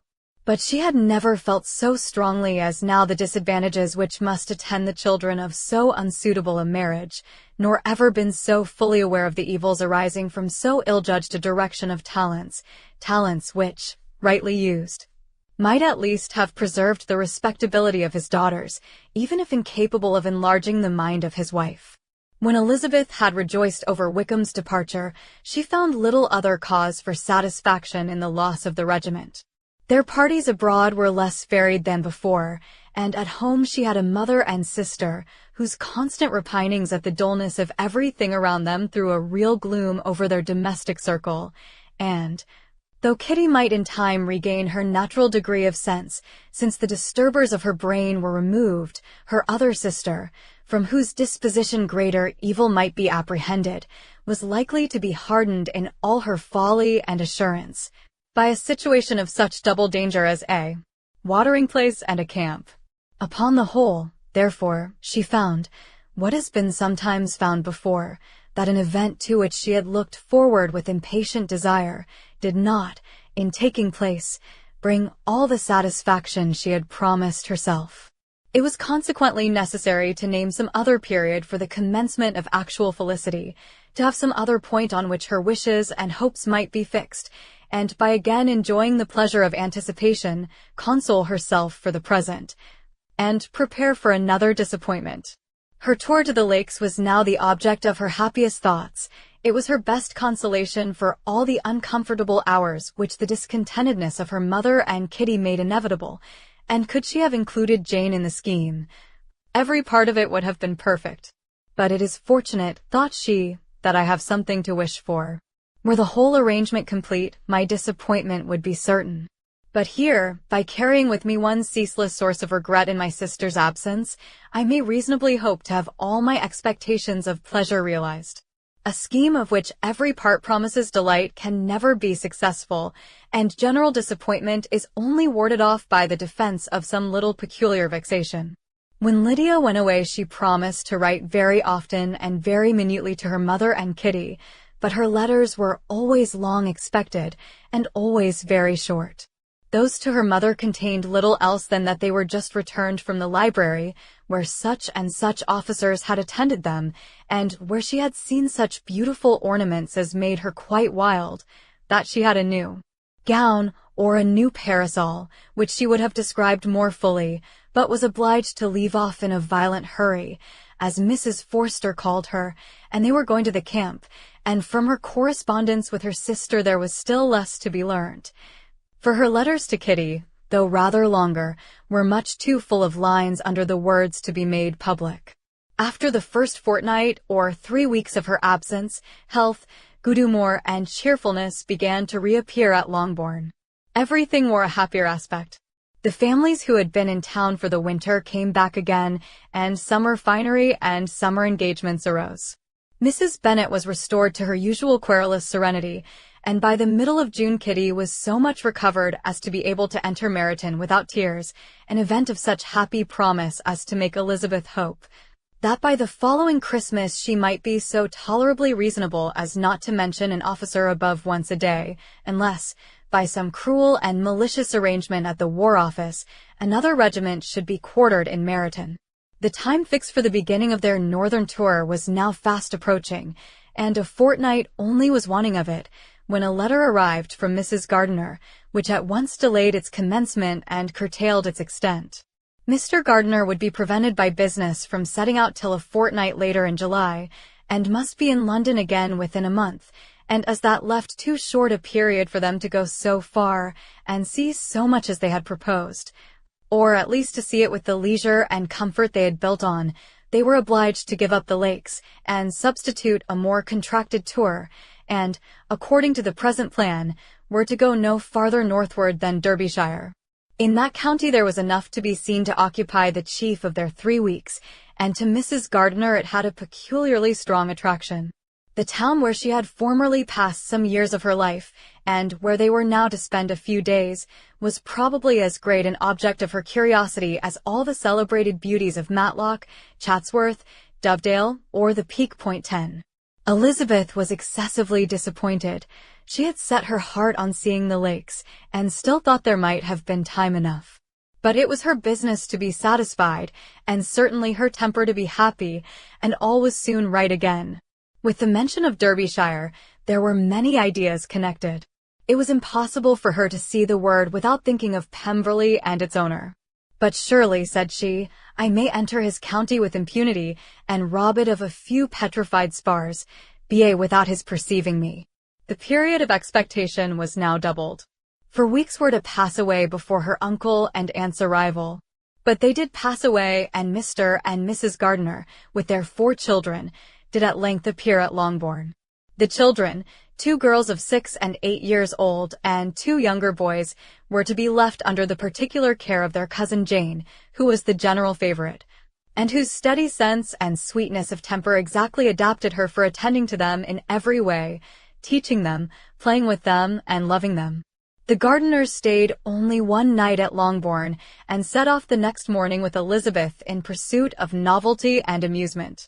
One enjoyment was certain, that of suitableness as companions, a suitableness which comprehended health and temper to bear inconveniences, cheerfulness to enhance every pleasure, and affection and intelligence, which might supply it among themselves if there were disappointments abroad. It is not the object of this work to give a description of Derbyshire, nor of any of the remarkable places through which their route thither lay. Oxford, Blenheim, Warwick, Kenilworth, Birmingham, and C. are sufficiently known. A small part of Derbyshire is all the present concern. To the little town of Lambton, the scene of Mrs. Gardiner's former residence, and where she had lately learned that some acquaintance still remained, they bent their steps, after having seen all the principal wonders of the country, and within 5 miles of Lambton. Elizabeth found, from her aunt, that Pemberley was situated. It was not in their direct road, nor more than a mile or 2 out of it. In talking over their route the evening before, Mrs. Gardiner expressed an inclination to see the place again. Mr. Gardiner declared his willingness, and Elizabeth was applied to for her approbation. "My love, should not you like to see a place of which you have heard so much?" said her aunt. "A place, too, with which so many of your acquaintance are connected. Wickham passed all his youth there, you know." Elizabeth was distressed. She felt that she had no business at Pemberley, and was obliged to assume a disinclination for seeing it. She must own that she was tired of great houses. After going over so many, she really had no pleasure in fine carpets or satin curtains. Mrs. Gardiner abused her stupidity. "If it were merely a fine house richly furnished," said she, "I should not care about it myself, but the grounds are delightful. They have some of the finest woods in the country." Elizabeth said no more, but her mind could not acquiesce. The possibility of meeting Mr. Darcy, while viewing the place, instantly occurred. It would be dreadful. She blushed at the very idea, and thought it would be better to speak openly to her aunt than to run such a risk. But against this there were objections, and she finally resolved that it could be the last resource, if her private inquiries as to the absence of the family were unfavorably answered. Accordingly, when she retired at night, she asked the chambermaid whether Pemberley were not a very fine place, what was the name of its proprietor, and, with no little alarm, whether the family were down for the summer. A most welcome negative followed the last question, and her alarms being now removed, she was at leisure to feel a great deal of curiosity to see the house herself, and when the subject was revived the next morning, and she was again applied to, could readily answer, and with a proper air of indifference, that she had not really any dislike to the scheme. To Pemberley, therefore, they were to go. Volume the Third. Chapter 1. Elizabeth, as they drove along, watched for the first appearance of Pemberley Woods with some perturbation, and when at length they turned in at the lodge, her spirits were in a high flutter. The park was very large and contained great variety of ground. They entered it in one of its lowest points and drove for some time through a beautiful wood stretching over a wide extent. Elizabeth's mind was too full for conversation, but she saw and admired every remarkable spot and point of view. They gradually ascended for half a mile, and then found themselves at the top of a considerable eminence, where the wood ceased, and the eye was instantly caught by Pemberley House, situated on the opposite side of a valley, into which the road with some abruptness wound. It was a large, handsome, stone building, standing well on rising ground, and backed by a ridge of high woody hills, and in front a stream of some natural importance was swelled into greater, but without any artificial appearance. Its banks were neither formal nor falsely adorned. Elizabeth was delighted. She had never seen a place for which nature had done more, or where natural beauty had been so little counteracted by an awkward taste. They were all of them warm in their admiration, and at that moment she felt that to be mistress of Pemberley might be something. They descended the hill, crossed the bridge, and drove to the door, and, while examining the nearer aspect of the house, all her apprehension of meeting its owner returned. She dreaded lest the chambermaid had been mistaken. On applying to see the place, 11 they were admitted into the hall, and Elizabeth, as they waited for the housekeeper, had leisure to wonder at her being where she was. The housekeeper came, a respectable-looking elderly woman, much less fine and more civil than she had any notion of finding her. They followed her into the dining parlor. It was a large, well-proportioned room, handsomely fitted up. Elizabeth, after slightly surveying it, went to a window to enjoy its prospect. The hill, crowned with wood, from which they had descended, receiving increased abruptness from the distance, was a beautiful object. Every disposition of the ground was good, and she looked on the whole scene, the river, the trees scattered on its banks, and the winding of the valley, as far as she could trace it, with delight. As they passed into other rooms, these objects were taking different positions, but from every window there were beauties to be seen. The rooms were lofty and handsome, and their furniture suitable to the fortune of their proprietor, but Elizabeth saw, with admiration of his taste, that it was neither gaudy nor uselessly fine, with less of splendor and more real elegance than the furniture of Rosings. And of this place, thought she, I might have been mistress. With these rooms I might now have been familiarly acquainted. Instead of viewing them as a stranger, I might have rejoiced in them as my own, and welcomed to them as visitors my uncle and aunt. But no, recollecting herself, that could never be. My uncle and aunt would have been lost to me. I should not have been allowed to invite them. This was a lucky recollection. It saved her from something like regret. She longed to inquire of the housekeeper whether her master were really absent, but had not courage for it. At length, however, the question was asked by her uncle, and she turned away with alarm, while Mrs. Reynolds replied that he was, adding, "But we expect him tomorrow, with a large party of friends." How rejoiced was Elizabeth that their own journey had not by any circumstance been delayed a day. Her aunt now called her to look at a picture. She approached, and saw the likeness of Mr. Wickham suspended, amongst several other miniatures, over the mantelpiece. Her aunt asked her, smilingly, how she liked it. The housekeeper came forward, and told them it was the picture of a young gentleman, the son of her late master's steward, who had been brought up by him at his own expense. "He is now gone into the army," she added, "but I am afraid he has turned out very wild." Mrs. Gardiner looked at her niece with a smile, but Elizabeth could not return it. "And that," said Mrs. Reynolds, pointing to another of the miniatures, "is my master, and very like him. It was drawn at the same time as the other, about 8 years ago." "I have heard much of your master's fine person," said Mrs. Gardiner, looking at the picture. "It is a handsome face. But, Lizzie, you can tell us whether it is like or not." Mrs. Reynolds's respect for Elizabeth seemed to increase on this intimation of her knowing her master. "Does that young lady know Mr. Darcy?" Elizabeth colored, and said, "A little." "And do not you think him a very handsome gentleman, ma'am?" "Yes, very handsome." "I am sure I know none so handsome, but in the gallery upstairs you will see a finer, larger picture of him than this. This room was my late master's favorite room, and these miniatures are just as they used to be then. He was very fond of them." This accounted to Elizabeth for Mr. Wickham's being among them. Mrs. Reynolds then directed their attention to one of Miss Darcy, drawn when she was only 8 years old. "And is Miss Darcy as handsome as her brother?" said Mr. Gardiner. "Oh, yes, the handsomest young lady that ever was seen, and so accomplished. She plays and sings all day long. In the next room is a new instrument just come down for her, a present from my master. She comes here tomorrow with him."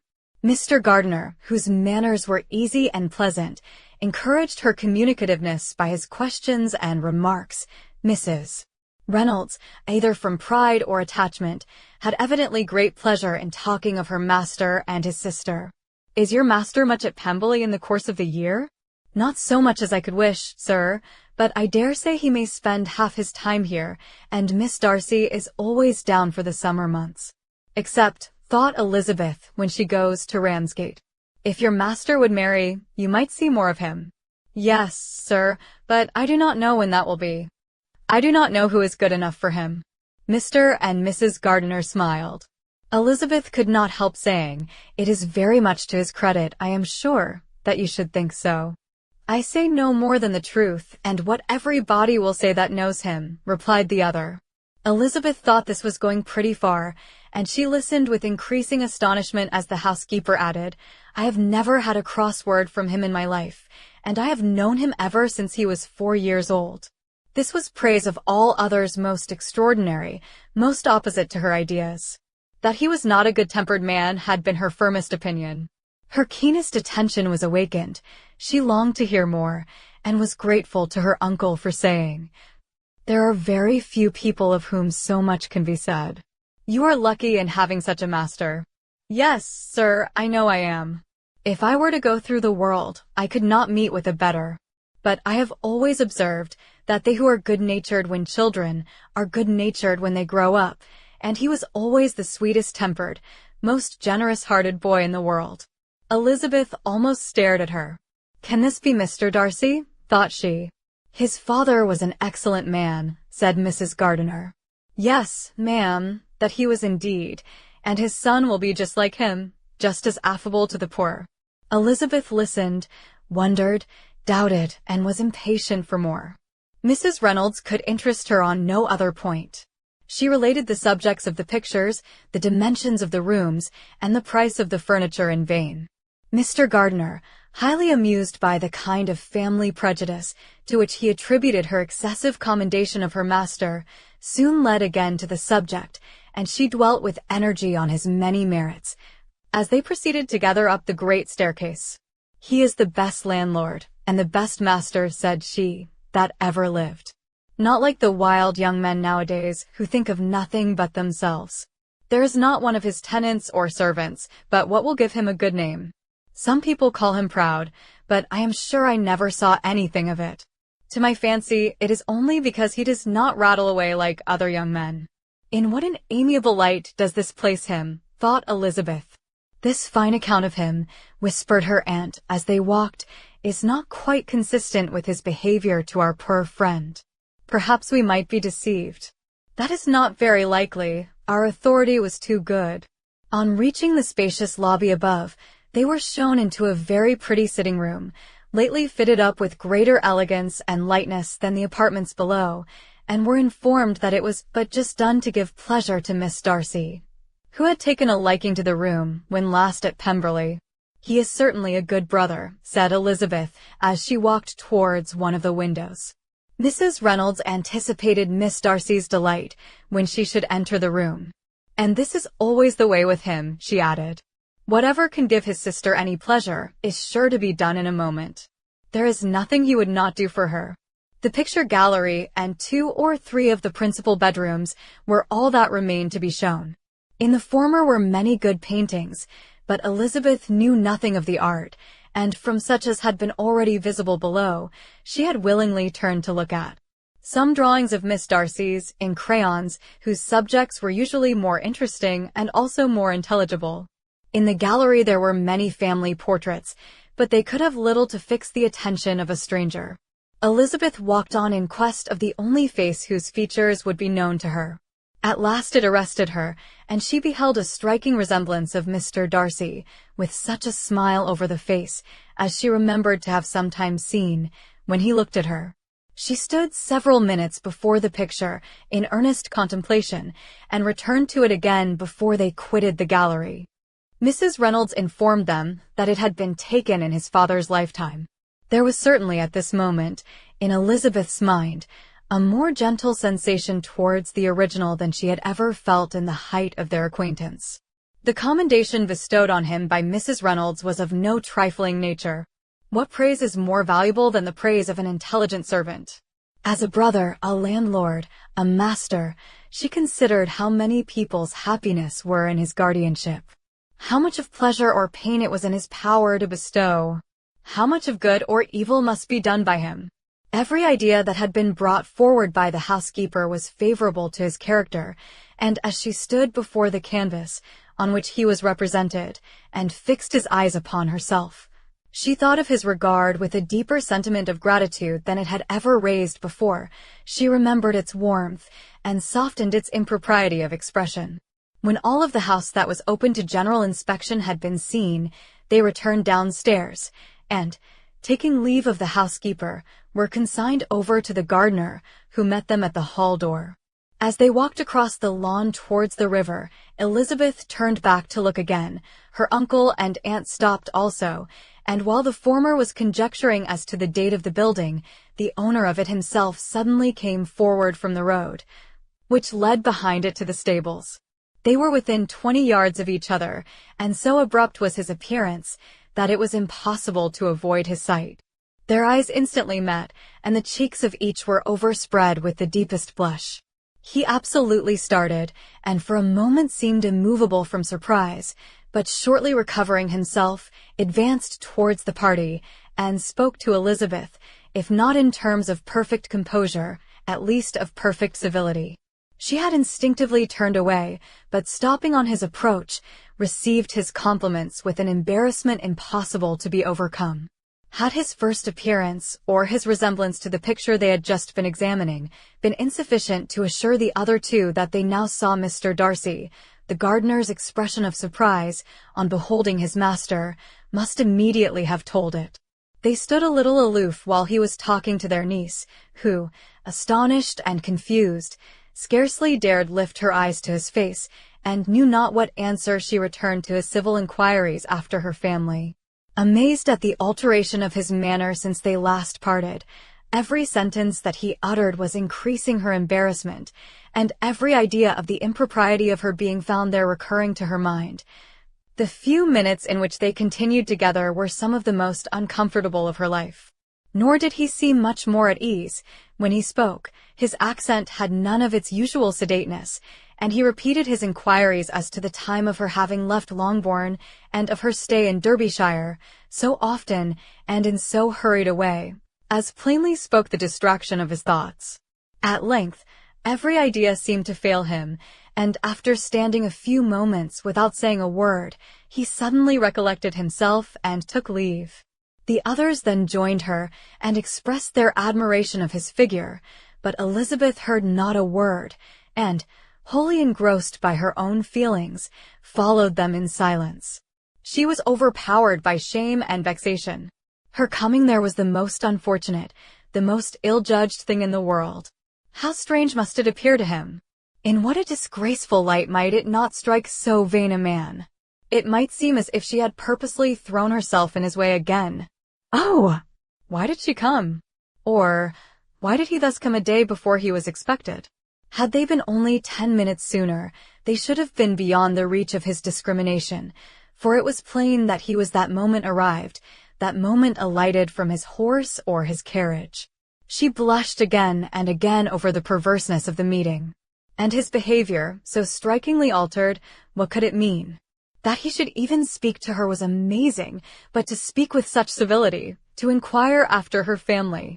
Never in her life had she seen his manner so little dignified, never had he spoken with such gentleness as on this unexpected meeting.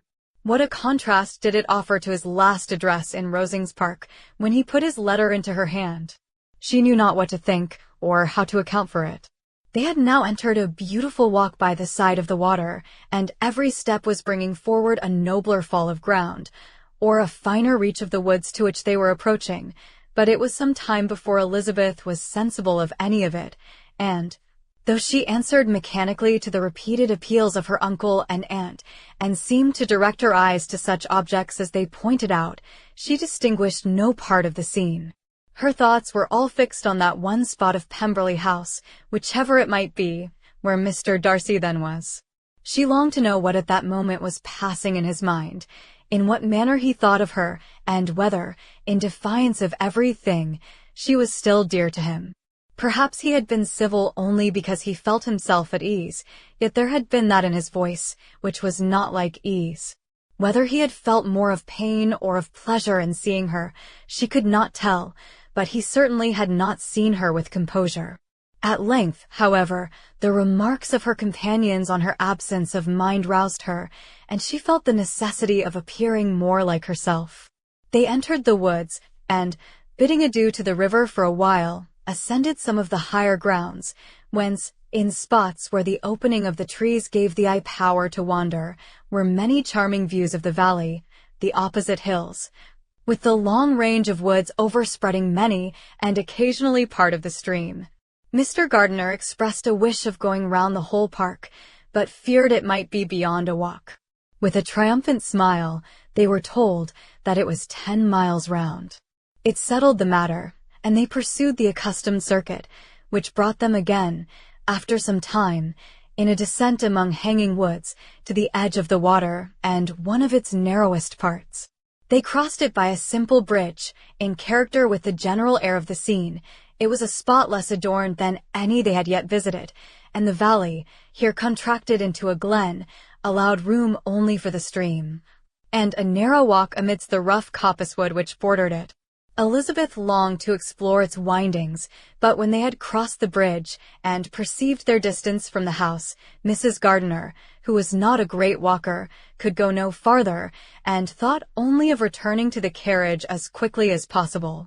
Her niece was, therefore, obliged to submit, and they took their way towards the house on the opposite side of the river, in the nearest direction, but their progress was slow, for Mr. Gardiner, though seldom able to indulge the taste, was very fond of fishing, and was so much engaged in watching the occasional appearance of some trout in the water, and talking to the man about them, that he advanced but little. Whilst wandering on in this slow manner, they were again surprised, and Elizabeth's astonishment was quite equal to what it had been at first, by the sight of Mr. Darcy approaching them, and at no great distance. The walk being here less sheltered than on the other side, allowed them to see him before they met. Elizabeth, however astonished, was at least more prepared for an interview than before, and resolved to appear and to speak with calmness if he really intended to meet them. For a few moments, indeed, she felt that he would probably strike into some other path.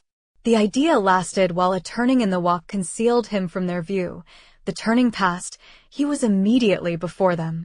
With a glance she saw that he had lost none of his recent civility, and, to imitate his politeness, she began as they met to admire the beauty of the place, but she had not got beyond the words "delightful" and "charming," when some unlucky recollections obtruded, and she fancied that praise of Pemberley from her might be mischievously construed. Her color changed, and she said no more. Mrs. Gardiner was standing a little behind, and on her pausing, he asked her if she would do him the honor of introducing him to her friends. This was a stroke of civility for which she was quite unprepared, and she could hardly suppress a smile at his being now seeking the acquaintance of some of those very people against whom his pride had revolted in his offer to herself. What will be his surprise, thought she, when he knows who they are? He takes them now for people of fashion. The introduction, however, was immediately made, and as she named their relationship to herself, she stole a sly look at him, to see how he bore it, and was not without the expectation of his decamping as fast as he could from such disgraceful companions. That he was surprised by the connection was evident. He sustained it, however, with fortitude, and, so far from going away, turned back with them, and entered into conversation with Mr. Gardiner. Elizabeth could not but be pleased, could not but triumph. It was consoling that he should know she had some relations for whom there was no need to blush. She listened most attentively to all that passed between them, and gloried in every expression, every sentence of her uncle, which marked his intelligence, his taste, or his good manners. The conversation soon turned upon fishing, and she heard Mr. Darcy invite him, with the greatest civility, to fish there as often as he chose, while he continued in the neighborhood, offering at the same time to supply him with fishing tackle, and pointing out those parts of the stream where there was usually most sport. Mrs. Gardiner, who was walking arm in arm with Elizabeth, gave her a look expressive of her wonder. Elizabeth said nothing, but it gratified her exceedingly. The compliment must be all for herself. Her astonishment, however, was extreme, and continually was she repeating, "Why is he so altered? From what can it proceed? It cannot be for me, it cannot be for my sake that his manners are thus softened. My reproofs at Hunsford could not work such a change as this. It is impossible that he should still love me." After walking some time in this way, the two ladies in front, the two gentlemen behind, on resuming their places, after descending to the brink of the river for the better inspection of some curious water plant, there chanced to be a little alteration. It originated in Mrs. Gardiner, who, fatigued by the exercise of the morning, found Elizabeth's arm inadequate to her support, and consequently preferred her husband's. Mr. Darcy took her place by her niece, and they walked on together. After a short silence, the lady first spoke.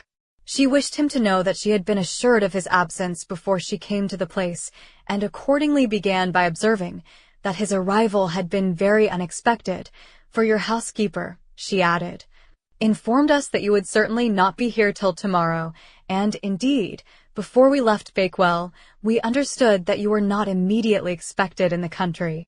He acknowledged the truth of it all, and said that business with his steward had occasioned his coming forward a few hours before the rest of the party with whom he had been traveling. They will join me early tomorrow, he continued, and among them are some who will claim an acquaintance with you, Mr. Bingley and his sisters. Elizabeth answered only by a slight bow. Her thoughts were instantly driven back to the time when Mr. Bingley's name had been last mentioned between them, and if she might judge from his complexion, his mind was not very differently engaged. There is also one other person in the party, he continued after a pause, who more particularly wishes to be known to you. Will you allow me, or do I ask too much, to introduce my sister to your acquaintance during your stay at Lambton? The surprise of such an application was great indeed. It was too great for her to know in what manner she acceded to it. She immediately felt that whatever desire Miss Darcy might have of being acquainted with her must be the work of her brother, and, without looking farther, it was satisfactory. It was gratifying to know that his resentment had not made him think really ill of her. They now walked on in silence, each of them deep in thought. Elizabeth was not comfortable, that was impossible, but she was flattered and pleased. His wish of introducing his sister to her was a compliment of the highest kind. They soon outstripped the others, and when they had reached the carriage, Mr. and Mrs. Gardiner were half a quarter of a mile behind. He then asked her to walk into the house, but she declared herself not tired, and they stood together on the lawn. At such a time, much might have been said, and silence was very awkward. She wanted to talk, but there seemed an embargo on every subject. At last she recollected that she had been traveling, and they talked of Matlock and Dovedale with great perseverance. Yet time and her aunt moved slowly, and her patience and her ideas were nearly worn out before the tete-a-tete was over. On Mr. and Mrs. Gardiner's coming up, they were all pressed to go into the house and take some refreshment, but this was declined, and they parted on each side with the utmost politeness. Mr. Darcy handed the ladies into the carriage, and when it drove off, Elizabeth saw him walking slowly towards the house. The observations of her uncle and aunt now began, and each of them pronounced him to be infinitely superior to anything they had expected. "He is perfectly well behaved, polite, and unassuming," said her uncle. "There is something a little stately in him, to be sure," replied her aunt, "but it is confined to his air, and is not unbecoming.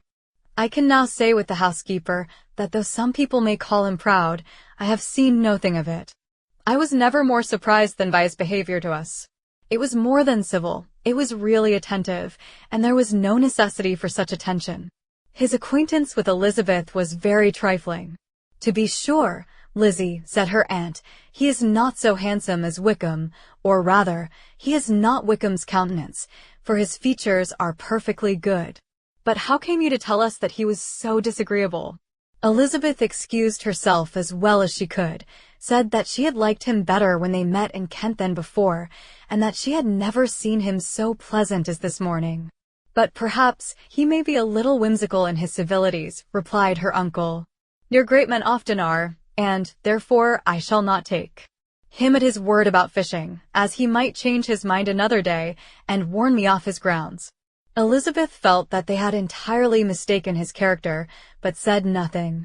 "From what we have seen of him," continued Mrs. Gardiner, "I really should not have thought that he could have behaved in so cruel a way by any body as he has done by poor Wickham.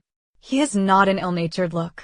On the contrary, there is something pleasing about his mouth when he speaks, and there is something of dignity in his countenance that would not give one an unfavorable idea of his heart. But, to be sure, the good lady who showed us the house did give him a most flaming character. I could hardly help laughing aloud sometimes. But he is a liberal master, I suppose, and that in the eye of a servant comprehends every virtue." Elizabeth here felt herself called on to say something in vindication of his behavior to Wickham, and, therefore, gave them to understand, in as guarded a manner as she could, that by what she had heard from his relations in Kent, his actions were capable of a very different construction, and that his character was by no means so faulty, nor Wickham's so amiable, as they had been considered in Hertfordshire. In confirmation of this, she related the particulars of all the pecuniary transactions in which they had been connected, without actually naming her authority, but stating it to be such as might be relied on. Mrs. Gardiner was surprised and concerned, but as they were now approaching the scene of her former pleasures, every idea gave way to the charm of recollection, and she was too much engaged in pointing out to her husband all the interesting spots in its environs to think of anything else.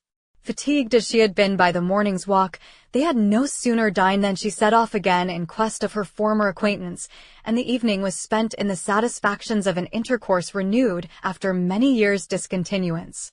The occurrences of the day were too full of interest to leave Elizabeth much attention for any of these new friends, and she could do nothing but think, and think with wonder, of Mr. Darcy's civility, and, above all, of his wishing her to be acquainted with his sister. Chapter 2. Elizabeth had settled it that Mr. Darcy would bring his sister to visit her the very day after her reaching Pemberley, and was, consequently, resolved not to be out of sight of the whole of that morning. But her conclusion was false, for on the very morning after their own arrival at Llanton these visitors came. They had been walking about the place with some of their new friends, and were just returned to the inn to dress themselves for dining with the same family, when the sound of a carriage drew them to a window, and they saw a gentleman and lady in a currichleb driving up the street. Elizabeth, immediately recognizing the livery, guessed what it meant, and imparted no small degree of surprise to her relations, by acquainting them with the honor which she expected. Her uncle and aunt were all amazement, and the embarrassment of her manner as she spoke, joined to the circumstance itself, and many of the circumstances of the preceding day, opened to them a new idea on the business. Nothing had ever suggested it before, but they now felt that there was no other way of accounting for such attentions from such a quarter than by supposing a partiality for their niece. While these newly born notions were passing in their heads, the perturbation of Elizabeth's feelings was every moment increasing. She was quite amazed at her own discomposure, but, amongst other causes of disquiet, she dreaded lest the partiality of the brother should have said too much in her favor, and more than commonly anxious to please. She naturally suspected that every power of pleasing would fail her. She retreated from the window, fearful of being seen, and as she walked up and down the room, endeavoring to compose herself, saw such looks of inquiring surprise in her uncle and aunt as made everything worse. Miss Darcy and her brother appeared, and this formidable introduction took place. With astonishment did Elizabeth see that her new acquaintance was at least as much embarrassed as herself. Since her being at Llanton, she had heard that Miss Darcy was exceedingly proud, but the observation of a very few minutes convinced her that she was only exceedingly shy. She found it difficult to obtain even a word from her beyond a monosyllable. Miss Darcy was tall, and on a larger scale than Elizabeth, and, though little more than 16, her figure was formed, and her appearance womanly and graceful. She was less handsome than her brother, but there was sense and good humor in her face, and her manners were perfectly unassuming and gentle. Elizabeth, who had expected to find in her as acute and unembarrassed an observer as ever Mr. Darcy had been, was much relieved by discerning such different feelings. They had not been long together before Darcy told her that Bingley was also coming to wait on her, and she had barely time to express her satisfaction and prepare for such a visitor, when Bingley's quick step was heard on the stairs, and in a moment he entered the room. All Elizabeth's anger against him had been long done away, but, had she still felt any, it could hardly have stood its ground against the unaffected cordiality with which he expressed himself on seeing her again. He inquired in a friendly, though general, way after her family, and looked and spoke with the same good-humoured ease that he had ever done. To Mr. and Mrs. Gardiner he was scarcely a less interesting personage than to herself. They had long wished to see him. The whole party before them, indeed, excited a lively attention. The suspicions which had just arisen of Mr. Darcy and their niece directed their observation towards each with an earnest, though guarded, inquiry, and they soon drew from those inquiries the full conviction that one of them at least knew what it was to love. Of the lady's sensations they remained a little in doubt, but that the gentleman was overflowing with admiration was evident enough. Elizabeth, on her side, had much to do. She wanted to ascertain the feelings of each of her visitors, she wanted to compose her own, and to make herself agreeable to all, and in the latter object, where she feared most to fail, she was most sure of success, for those to whom she endeavored to give pleasure were prepossessed in her favor. Bingley was ready, Georgiana was eager, and Darcy determined, to be pleased. In seeing Bingley, her thoughts naturally flew to her sister, and oh, how ardently did she long to know whether any of his were directed in a like manner. Sometimes she could fancy that he talked less than on former occasions, and once or twice pleased herself with the notion that as he looked at her, he was trying to trace a resemblance. But, though this might be imaginary, she could not be deceived as to his behavior to Miss Darcy, who had been set up as a rival to Jane. No look appeared on either side that spoke particular regard. Nothing occurred between them that could justify the hopes of his sister. On this point she was soon satisfied, and 2 or 3 little circumstances occurred ere they parted, which, in her anxious interpretation, denoted a recollection of Jane, not untinctured by tenderness, and a wish of saying more that might lead to the mention of her, had he dared. He observed to her, at a moment when the others were talking together, and in a tone which had something of real regret, that it was a very long time since he had had the pleasure of seeing her, and, before she could reply, he added, "It is above 8 months. We have not met since the 26th of November, when we were all dancing together at Netherfield." Elizabeth was pleased to find his memory so exact, and he afterwards took occasion to ask her, when unattended to by any of the rest, whether all her sisters were at Longbourn. There was not much in the question, nor in the preceding remark, but there was a look and a manner which gave them meaning. It was not often that she could turn her eyes on Mr. Darcy himself, but whenever she did catch a glimpse, she saw an expression of general complaisance, and in all that he said, she heard an accent so far removed from hauteur or disdain of his companions, as convinced her that the improvement of manners which she had yesterday witnessed, however temporary its existence might prove, had at least outlived one day. When she saw him thus seeking the acquaintance and courting the good opinion of people with whom any intercourse a few months ago would have been a disgrace, when she saw him thus civil, not only to herself, but to the very relations whom he had openly disdained, and recollected their last lively scene in Hunsford Parsonage, the difference, the change was so great, and struck so forcibly on her mind, that she could hardly restrain her astonishment from being visible. Never, even in the company of his dear friends at Netherfield, or his dignified relations at Rosings, had she seen him so desirous to please, so free from self-consequence or unbending reserve, as now, when no importance could result from the success of his endeavors, and when even the acquaintance of those to whom his attentions were addressed would draw down the ridicule and censure of the ladies both of Netherfield and Rosings.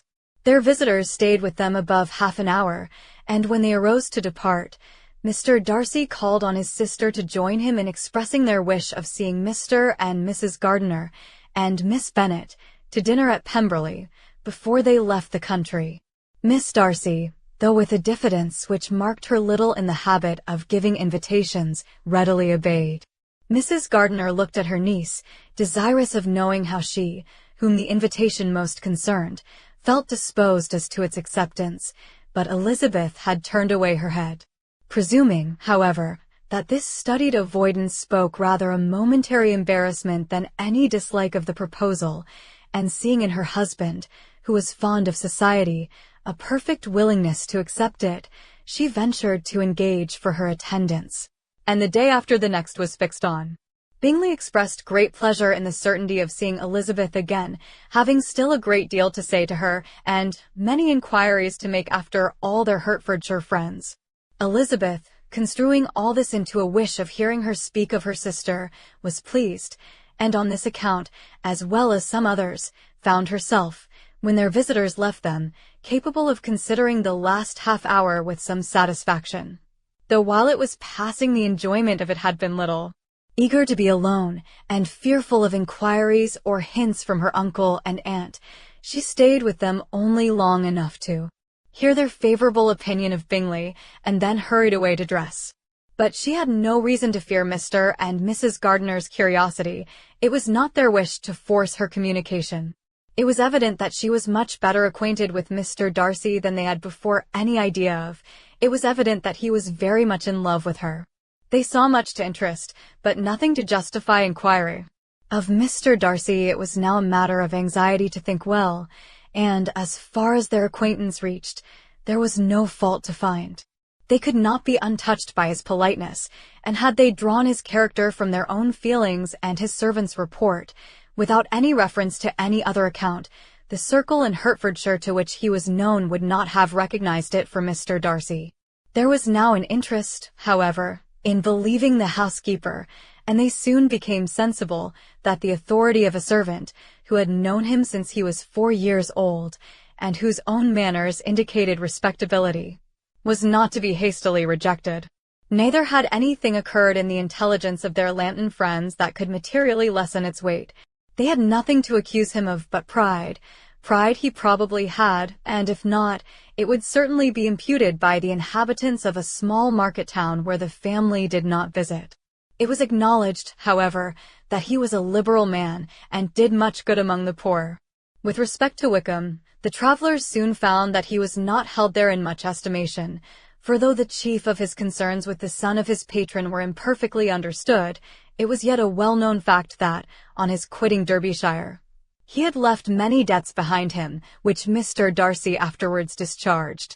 As for Elizabeth, her thoughts were at Pemberley this evening more than the last, and the evening, though as it passed it seemed long, was not long enough to determine her feelings towards one in that mansion, and she lay awake 2 whole hours, endeavoring to make them out. She certainly did not hate him. No, hatred had vanished long ago, and she had almost as long been ashamed of ever feeling a dislike against him that could be so called. The respect created by the conviction of his valuable qualities, though at first unwillingly admitted, had for some time ceased to be repugnant to her feelings, and it was now heightened into somewhat of a friendlier nature by the testimony so highly in his favor, and bringing forward his disposition in so amiable a light, which yesterday had produced. But above all, above respect and esteem, there was a motive within her of goodwill which could not be overlooked. It was gratitude, not merely for having once loved her, but for loving her still well enough to forgive all the petulance and acrimony of her manner in rejecting him, and all the unjust accusations accompanying her rejection.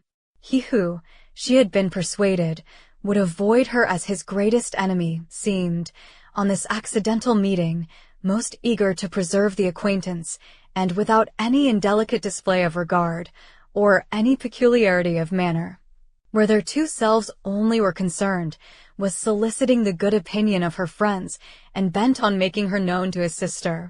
Such a change in a man of so much pride excited not only astonishment but gratitude, for to love, ardent love, it must be attributed, and as such, its impression on her was of a sort to be encouraged, as by no means unpleasing, though it could not be exactly defined.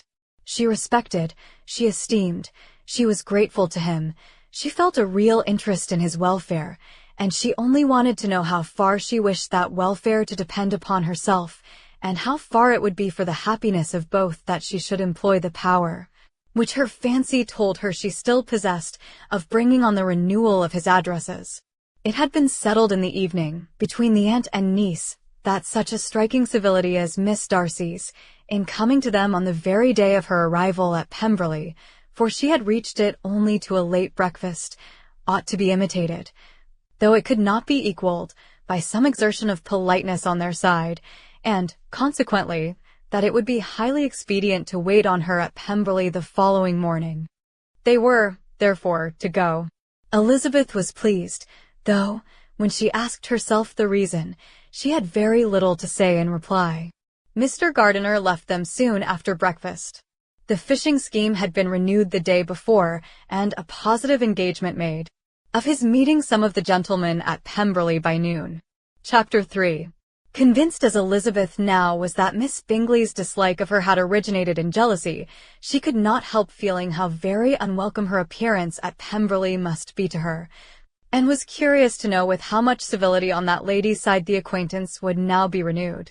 On reaching the house, they were shown through the hall into the saloon, B.C., whose northern aspect rendered it delightful for summer.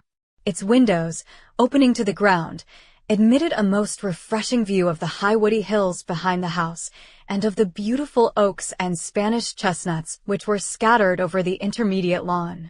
In this room they were received by Miss Darcy, who was sitting there with Mrs. Hurst and Miss Bingley, and the lady with whom she lived in London.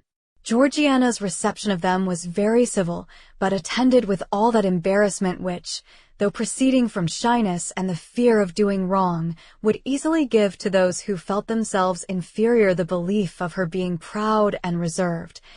Mrs. Gardiner and her niece, however, did her justice and pitied her. By Mrs. Hurst and Miss Bingley they were noticed only by a courtesy, and on their being seated, a pause, awkward as such pauses must always be, succeeded for a few moments. It was first broken by Mrs. Annesley, a genteel, agreeable-looking woman, whose endeavor to introduce some kind of discourse proved her to be more truly well-bred than either of the others, and between her and Mrs. Gardiner, with occasional help from Elizabeth, the conversation was carried on. Miss Darcy looked as if she wished for courage enough to join in it, and sometimes did venture a short sentence, when there was least danger of its being heard. Elizabeth soon saw that she was herself closely watched by Miss Bingley, and that she could not speak a word, especially to Miss Darcy, without calling her attention. This observation would not have prevented her from trying to talk to the latter, had they not been seated at an inconvenient distance, but she was not sorry to be spared the necessity of saying much. Her own thoughts were employing her. She expected every moment that some of the gentlemen would enter the room. She wished, she feared, that the master of the house might be amongst them, and whether she wished or feared it most, she could scarcely determine. After sitting in this manner a quarter of an hour, without hearing Miss Bingley's voice, Elizabeth was roused by receiving from her a cold inquiry after the health of her family. She answered with equal indifference and brevity, and the other said no more. The next variation which their visit afforded was produced by the entrance of servants with cold meat, cake, and a variety of all the finest fruits in season. But this did not take place till after many a significant look and smile from Mrs. Annesley to Miss Darcy had been given, to remind her of her post. There was now employment for the whole party, for though they could not all talk, they could all eat, and the beautiful pyramids of grapes, nectarines, and peaches soon collected them round the table. While thus engaged, Elizabeth had a fair opportunity of deciding whether she most feared or wished for the appearance of Mr. Darcy, by the feelings which prevailed on his entering the room, and then, though but a moment before she had believed her wishes to predominate, she began to regret that he came. He had been some time with Mr. Gardiner, who, with 2 or 3 other gentlemen from the house, was engaged by the river, and had left him only on learning that the ladies of the family intended a visit to Georgiana that morning. No sooner did he appear than Elizabeth wisely resolved to be perfectly easy and unembarrassed, a resolution the more necessary to be made, but perhaps not the more easily kept, because she saw that the suspicions of the whole party were awakened against them, and that there was scarcely an eye which did not watch his behavior when he first came into the room. In no countenance was attentive curiosity so strongly marked as in Miss Bingley's, in spite of the smiles which overspread her face whenever she spoke to one of its objects, for jealousy had not yet made her desperate, and her attentions to Mr. Darcy were by no means over. Miss Darcy, on her brother's entrance, exerted herself much more to talk, and Elizabeth saw that he was anxious for his sister and herself to get acquainted, and forwarded, as much as possible, every attempt at conversation on either side. Miss Bingley saw all this likewise, and, in the imprudence of anger, took the first opportunity of saying, with sneering civility, "Pray, Miss Eliza, are not the Shire militia removed from Meryton? They must be a great loss to your family." In Darcy's presence she dared not mention Wickham's name, but Elizabeth instantly comprehended that he was uppermost in her thoughts, and the various recollections connected with him gave her a moment's distress, but, exerting herself vigorously to repel the ill-natured attack, she presently answered the question in a tolerably disengaged tone. While she spoke, an involuntary glance showed her Darcy with a heightened complexion, earnestly looking at her, and his sister overcome with confusion, and unable to lift up her eyes. Had Miss Bingley known what pain she was then giving her beloved friend, she undoubtedly would have refrained from the hint, but she had merely intended to discompose Elizabeth, by bringing forward the idea of a man to whom she believed her partial, to make her betray a sensibility which might injure her in Darcy's opinion, and, perhaps, to remind the latter of all the follies and absurdities by which some part of her family were connected with that corps. Not a syllable had ever reached her of Miss Darcy's meditated elopement. To no creature had it been revealed, where secrecy was possible, except to Elizabeth, and from all Bingley's connections her brother was particularly anxious to conceal it, from that very wish which Elizabeth had long ago attributed to him. of their becoming hereafter her own. He had certainly formed such a plan, and without meaning that it should affect his endeavor to separate him from Miss Bennet, it is probable that it might add something to his lively concern for the welfare of his friend. Elizabeth's collected behavior, however, soon quieted his emotion, and as Miss Bingley, vexed and disappointed, dared not approach nearer to Wickham, Georgiana also recovered in time, though not enough to be able to speak any more.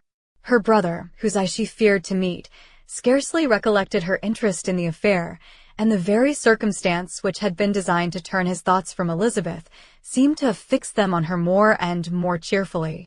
Their visit did not continue long after the question and answer above mentioned, and while Mr. Darcy was attending them to their carriage, Miss Bingley was venting her feelings in criticisms on Elizabeth's person, behavior, and dress.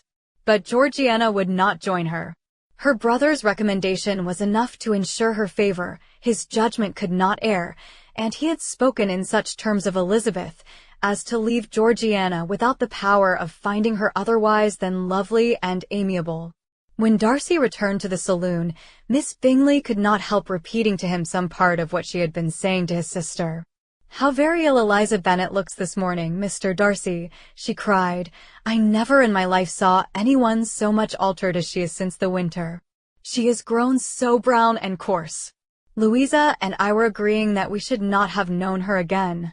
However little Mr. Darcy might have liked such an address, he contented himself with coolly replying that he perceived no other alteration than her being rather tanned, no miraculous consequence of travelling in the summer.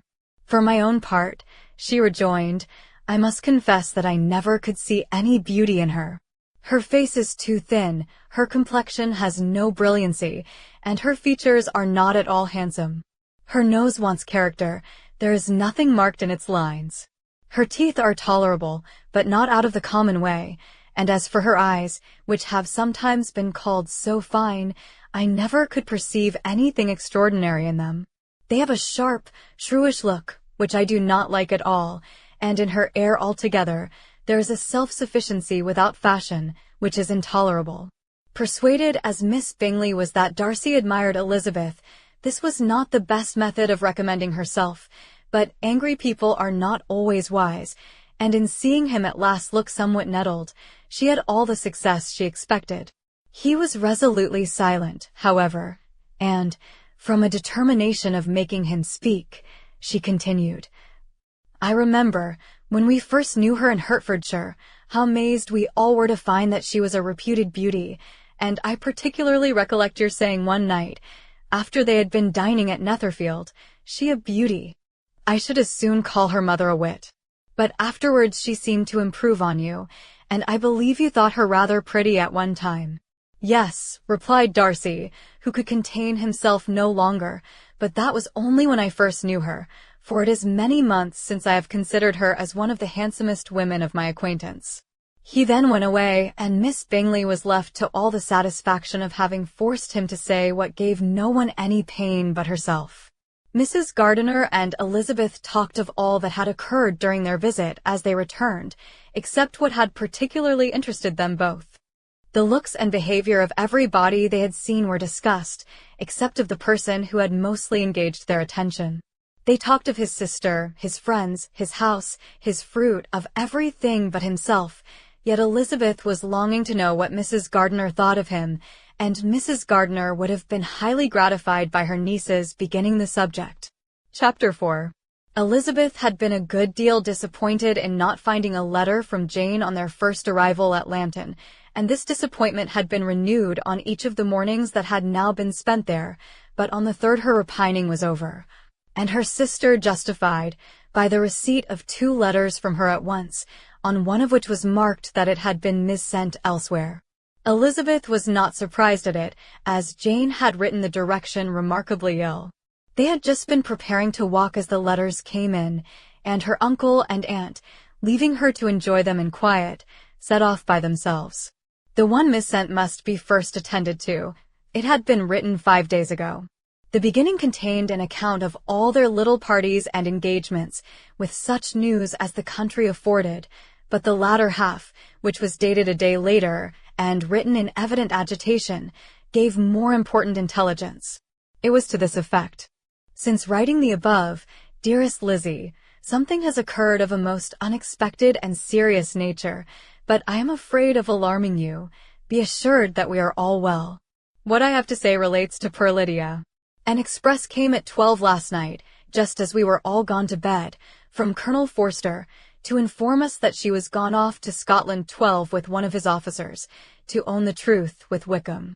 Imagine our surprise. To Kitty, however, it does not seem so wholly unexpected. I am very, very sorry. So imprudent a match on both sides. But I am willing to hope the best, and that his character has been misunderstood. Thoughtless and indiscreet, I can easily believe him, but this step, and let us rejoice over it, marks nothing bad at heart. His choice is disinterested at least, for he must know my father can give her nothing. Our poor mother is sadly grieved. My father bears it better. How thankful am I that we never let them know what has been said against him. We must forget it ourselves. They were off Saturday night about 12, as is conjectured, but were not missed till yesterday morning at 8. The express was sent off directly. My dear Lizzie, they must have passed within 10 miles of us. Colonel Forster gives us reason to expect him here soon. Lydia left a few lines for his wife, informing her of their intention. I must conclude, for I cannot be long from my poor mother. I am afraid you will not be able to make it out, but I hardly know what I have written. Without allowing herself time for consideration, and scarcely knowing what she felt, Elizabeth, on finishing this letter, instantly seized the other, and opening it with the utmost impatience, read as follows. It had been written a day later than the conclusion of the first. By this time, my dearest sister, you have received my hurried letter. I wish this may be more intelligible, but though not confined for time, my head is so bewildered that I cannot answer for being coherent. Dearest Lizzie, I hardly know what I would write, but I have bad news for you, and it cannot be delayed. Imprudent as a marriage between Mr. Wickham and our poor Lydia would be, we are now anxious to be assured it has taken place, for there is but too much reason to fear they are not gone to Scotland. Colonel Forster came yesterday, having left Brighton the day before, not many hours after the express. Though Lydia's short letter to Mrs. F. gave them to understand that they were going to Gretna Green, something was dropped by Denny expressing his belief that W. never intended to go there, or to marry Lydia at all, which was repeated to Colonel F., who, instantly taking the alarm, set off from B., intending to trace their route. He did trace them easily to Clapham, BD, but no farther, for on entering that place, they removed into a hackney coach, and dismissed the chaise that brought them from Epsom. All that is known after this is, that they were seen to continue the London road. I know not what to think. After making every possible inquiry on that side London, Colonel F. came on into Hertfordshire, anxiously renewing them at all the turnpikes, and at the inns in Barnet and Hatfield, but without any success. No such people had been seen to pass through. With the kindest concern he came on to Longbourn, and broke his apprehensions to us in a manner most creditable to his heart. I am sincerely grieved for him and Mrs. F., but no one can throw any blame on them. Our distress, my dear Lizzie, is very great. My father and mother believe the worst, but I cannot think so ill of him. Many circumstances might make it more eligible for them to be married privately in town than to pursue their first plan, and even if he could form such a design against a young woman of Lydia's connections, which is not likely, can I suppose her so lost to everything? Impossible. I grieve to find, however, that Colonel F. is not disposed to depend upon their marriage. He shook his head when I expressed my hopes, and said he feared W. was not a man to be trusted. My poor mother is really ill, and keeps her room. Could she exert herself, it would be better, but this is not to be expected, and as to my father, I never in my life saw him so affected. Poor Kitty has anger for having concealed their attachment, but as it was a matter of confidence, one cannot wonder. I am truly glad, dearest Lizzie, that you have been spared something of these distressing scenes, but now, as the first shock is over, shall I own that I long for your return? I am not so selfish, however, as to press for it if inconvenient. Adieu. I take up my pen again to do what I have just told you I would not, but circumstances are such that I cannot help earnestly begging you all to come here as soon as possible. I know my dear uncle and aunt so well that I am not afraid of requesting it, though I have still something more to ask of the former. My father is going to London with Colonel Forster instantly to try to discover her. What he means to do, I am sure I know not, but his excessive distress will not allow him to pursue any measure in the best and safest way, and Colonel Forster is obliged to be at Brighton again tomorrow evening. In such an exigence, my uncle's advice and assistance would be everything in the world. He will immediately comprehend what I must feel, and I rely upon his goodness. Oh! Where is my uncle? Cried Elizabeth, darting from her seat as she finished the letter, in eagerness to follow him, without losing a moment of the time so precious. But as she reached the door, it was opened by a servant, and Mr. Darcy appeared. Her pale face and impetuous manner made him start, and before he could recover himself enough to speak, she, in whose mind every idea was superseded by Lydia's situation, hastily exclaimed, "I beg your pardon, but I must leave you. I must find Mr. Gardiner this moment on business that cannot be delayed. I have not an instant to lose." "Good God! What is the matter?" cried he, with more feeling than politeness. Then, recollecting himself, "I will not detain you a minute, but let me, or let the servant, go after Mr. and Mrs. Gardiner. You are not well enough. You cannot go yourself." Elizabeth hesitated, but her knees trembled under her, and she felt how little would be gained by her attempting to pursue them.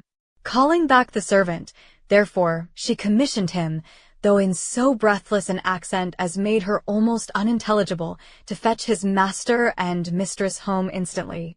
On his quitting the room, she sat down, unable to support herself, and looking so miserably ill that it was impossible for Darcy to leave her, or to refrain from saying, in a tone of gentleness and commiseration, "Let me call your maid. Is there nothing you could take to give you present relief? A glass of wine. Shall I get you one? You are very ill." "No, I thank you," she replied, endeavoring to recover herself. "There is nothing the matter with me. I am quite well. I am only distressed by some dreadful news which I have just received from Longbourn." She burst into tears as she alluded to it, and for a few minutes could not speak another word. Darcy, in wretched suspense, could only say something indistinctly of his concern, and observe her in compassionate silence. At length she spoke again. "I have just had a letter from Jane with such dreadful news. It cannot be concealed from anyone. My youngest sister has left all her friends, has eloped, has thrown herself into the power of Mr. Wickham. They are gone off together from Brighton. You know him too well to doubt the rest. She has no money, no connections, nothing that can tempt him to. She is lost forever." Darcy was fixed in astonishment. "When I consider," she added, in a yet more agitated voice, "that I might have prevented it. I who knew what he was. Had I but explained some part of it only, some part of what I learned, to my own family. Had his character been known, this could not have happened. But it is all too late now." "I am grieved, indeed," cried Darcy, grieved, shocked. "But is it certain, absolutely certain?" "Oh, yes. They left Brighton together on Sunday night, and were traced almost to London, but not beyond. They are certainly not gone to Scotland." "And what has been done, what has been attempted, to recover her?" "My father has gone to London, and Jane has written to beg my uncle's immediate assistance, and we shall be off, I hope, in half an hour. But nothing can be done. I know very well that nothing can be done. How is such a man to be worked on? How are they even to be discovered? I have not the smallest hope. It is every way horrible." Darcy shook his head in silent acquiescence. "When my eyes were opened to his real character, oh! Had I known what I ought, what I dared to do. But I knew not, I was afraid of doing too much. Wretched, wretched mistake." Darcy made no answer. He seemed scarcely to hear her, and was walking up and down the room in earnest meditation, his brow contracted, his air gloomy. Elizabeth soon observed, and instantly understood it. Her power was sinking. Everything must sink under such a proof of family weakness, such an assurance of the deepest disgrace. She could neither wonder nor condemn, but the belief of his self-conquest brought nothing consolatory to her bosom, afforded no palliation of her distress. It was, on the contrary, exactly calculated to make her understand her own wishes, and never had she so honestly felt that she could have loved him, as now, when all love must be vain. But self, though it would intrude, could not engross her. Lydia, the humiliation, the misery she was bringing on them all, soon swallowed up every private care, and covering her face with her handkerchief, Elizabeth was soon lost to everything else, and after a pause of several minutes, was only recalled to a sense of her situation by the voice of her companion, who, in a manner which, though it spoke compassion, spoke likewise restraint, said, "I am afraid you have been long desiring my absence, nor have I anything to plead in excuse of my stay, but real, though unavailing concern. Would to heaven that anything could be either said or done on my part that might offer consolation to such distress. But I will not torment you with vain wishes, which may seem purposely to ask for your thanks. This unfortunate affair will, I fear, prevent my sisters having the pleasure of seeing you at Pemberley today. Oh yes, be so kind as to apologize for us to Miss Darcy. Say that urgent business calls us home immediately. Conceal the unhappy truth as long as it is possible. I know it cannot be long." He readily assured her of his secrecy, again expressed his sorrow for her distress, wished it a happier conclusion than there was at present reason to hope, and, leaving his compliments for her relations, with only one serious, parting look, went away. As he quitted the room, Elizabeth felt how improbable it was that they should ever see each other again on such terms of cordiality as had marked their several meetings in Derbyshire, and as she threw a retrospective glance over the whole of their acquaintance, so full of contradictions and varieties, sighed at the perverseness of those feelings which would now have promoted its continuance, and would formerly have rejoiced in its termination. If gratitude and esteem are good foundations of affection, Elizabeth's change of sentiment will be neither improbable nor faulty. But if otherwise, if the regard springing from such sources is unreasonable or unnatural, in comparison of what is so often described as arising on a first interview with its object, and, even before 2 words have been exchanged, nothing can be said in her defense, except that she had given somewhat of a trial to the latter method, in her partiality for Wickham, and that its ill success might, perhaps, authorize her to seek the other less interesting mode of attachment. Be that as it may, she saw him go with regret, and in this early example of what Lydia's infamy must produce, found additional anguish as she reflected on that wretched business. Never, since reading Jane's second letter, had she entertained a hope of Wickham's meaning to marry her. No one but Jane, she thought, could flatter herself with such an expectation. Surprise was the least of all her feelings on this development. While the contents of the first letter remained on her mind, she was all surprise, all astonishment, that Wickham should marry a girl whom it was impossible he could marry for money, and how Lydia could ever have attached him had appeared incomprehensible. But now it was all too natural. For such an attachment as this, she might have sufficient charms, and though she did not suppose Lydia to be deliberately engaging in an elopement, without the intention of marriage, she had no difficulty in believing that neither her virtue nor her understanding would preserve her from falling an easy prey. She had never perceived, while the regiment was in Hertfordshire, that Lydia had any partiality for him, but she was convinced that Lydia had wanted only encouragement to attach herself to any body.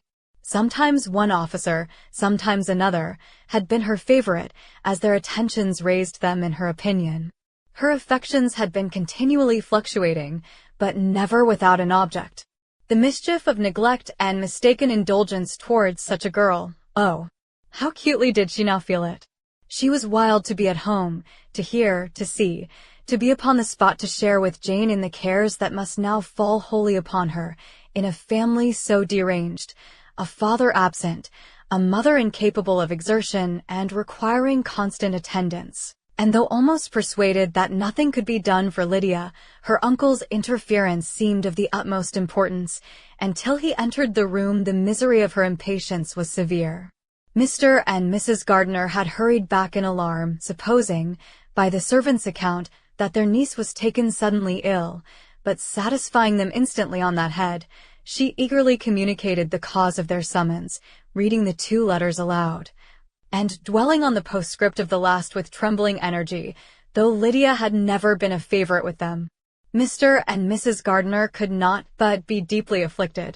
Not Lydia only, but all were concerned in it, and after the first exclamations of surprise and horror, Mr. Gardiner readily promised every assistance in his power.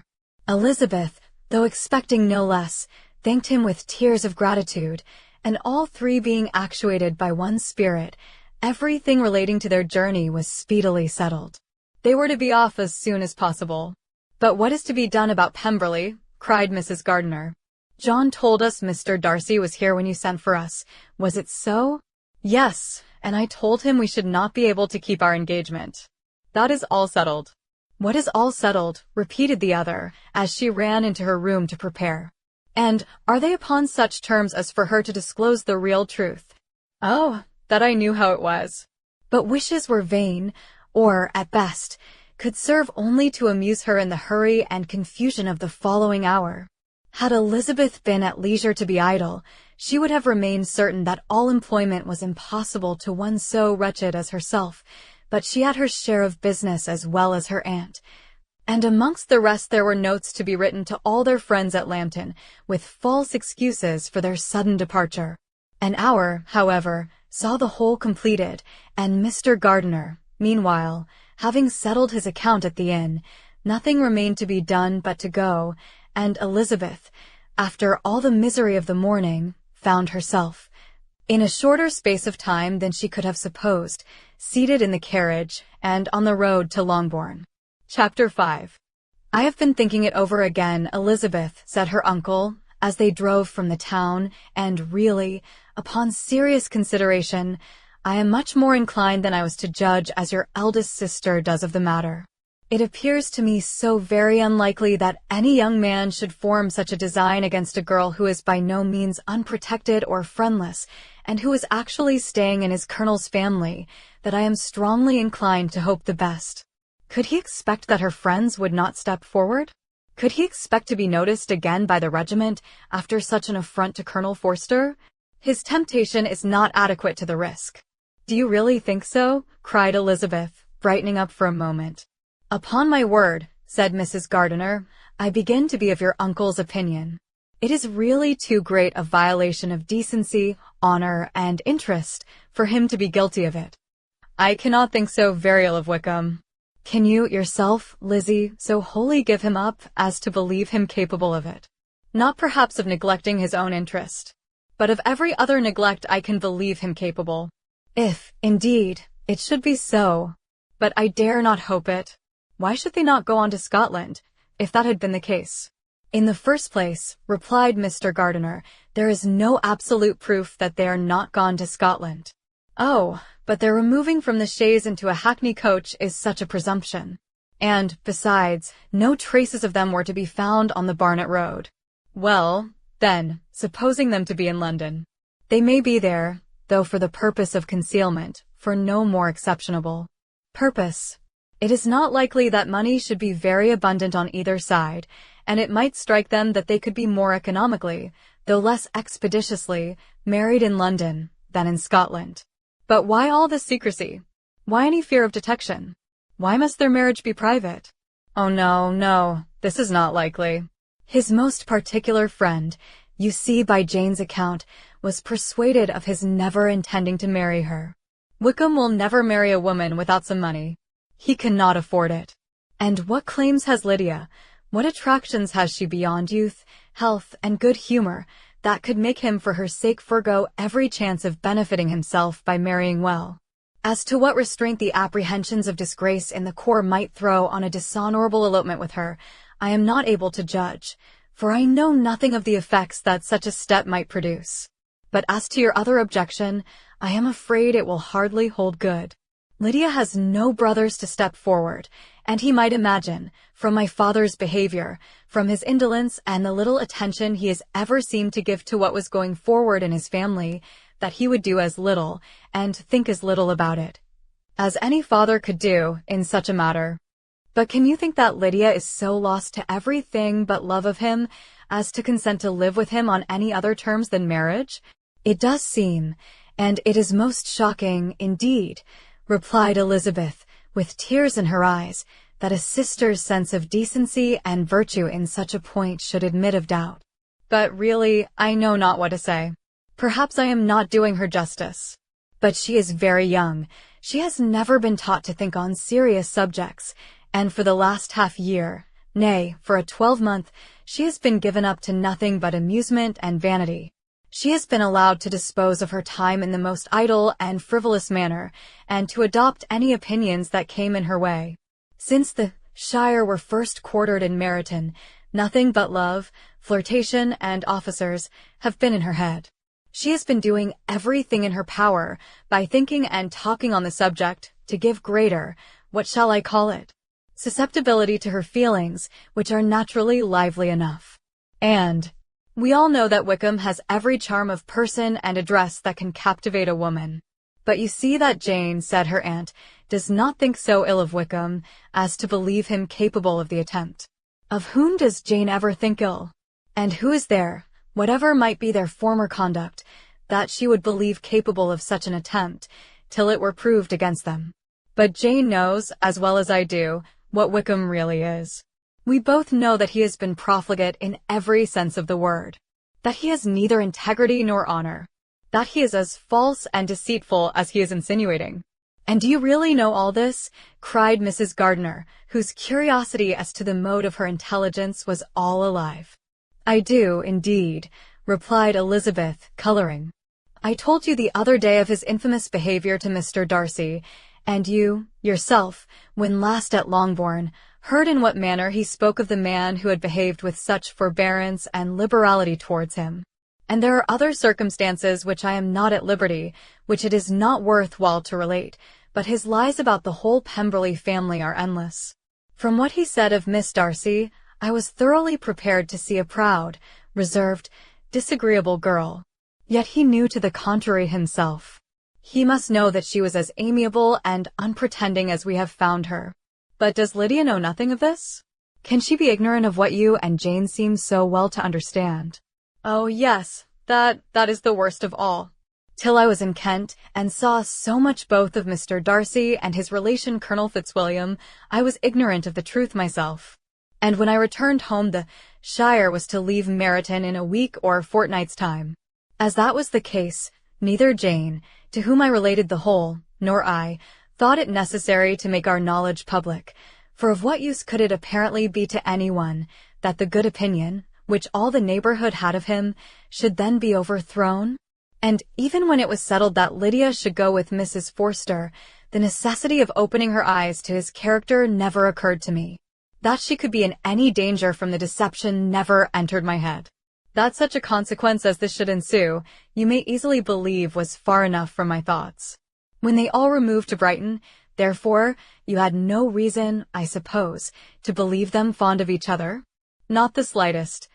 I can remember no symptom of affection on either side, and had anything of the kind been perceptible, you must be aware that ours is not a family on which it could be thrown away. When first he entered the corps, she was ready enough to admire him, but so we all were. Every girl in or near Meryton was out of her senses about him for the first 2 months, but he never distinguished her by any particular attention, and, consequently, after a moderate period of extravagant and wild admiration, her fancy for him gave way, and others of the regiment, who treated her with more distinction, again became her favorites. It may be easily believed that however little of novelty could be added to their fears, hopes, and conjectures on this interesting subject, by its repeated discussion, no other could detain them from it long, during the whole of the journey. From Elizabeth's thoughts it was never absent. Fixed there by the keenest of all anguish, self-reproach, she could find no interval of ease or forgetfulness. They traveled as expeditiously as possible, and sleeping one night on the road, reached Longbourn by dinner-time the next day. It was a comfort to Elizabeth to consider that Jane could not have been wearied by long expectations. The little Gardiners, attracted by the sight of a chaise, were standing on the steps of the house, as they entered the paddock, And when the carriage drove up to the door, the joyful surprise that lighted up their faces and displayed itself over their whole bodies, in a variety of capers and frisks, was the first pleasing earnest of their welcome. Elizabeth jumped out, and after giving each of them a hasty kiss, hurried into the vestibule, where Jane, who came running downstairs from her mother's apartment, immediately met her. Elizabeth, as she affectionately embraced her, whilst tears filled the eyes of both, lost not a moment in asking whether anything had been heard of the fugitives. "Not yet," replied Jane. "But now that my dear uncle has come, I hope everything will be well. Is my father in town?" "Yes, he went on Tuesday, as I wrote you word." "And have you heard from him often?" "We have heard only once. He wrote me a few lines on Wednesday to say that he had arrived in safety and to give me his directions, which I particularly begged him to do. He merely added that he should not write again till he had something of importance to mention." "And my mother, how is she? How are you all?" "My mother is tolerably well, I trust, though her spirits are greatly shaken. She is upstairs, and will have great satisfaction in seeing you all. She does not yet leave her dressing room. Mary and Kitty, thank heaven, are quite well. But you, how are you?" cried Elizabeth. "You look pale. How much you must have gone through." Her sister, however, assured her of her being perfectly well, and their conversation, which had been passing while Mr. and Mrs. Gardiner were engaged with their children, was now put an end to by the approach of the whole party. Jane ran to her uncle and aunt, and welcomed and thanked them both, with alternate smiles and tears.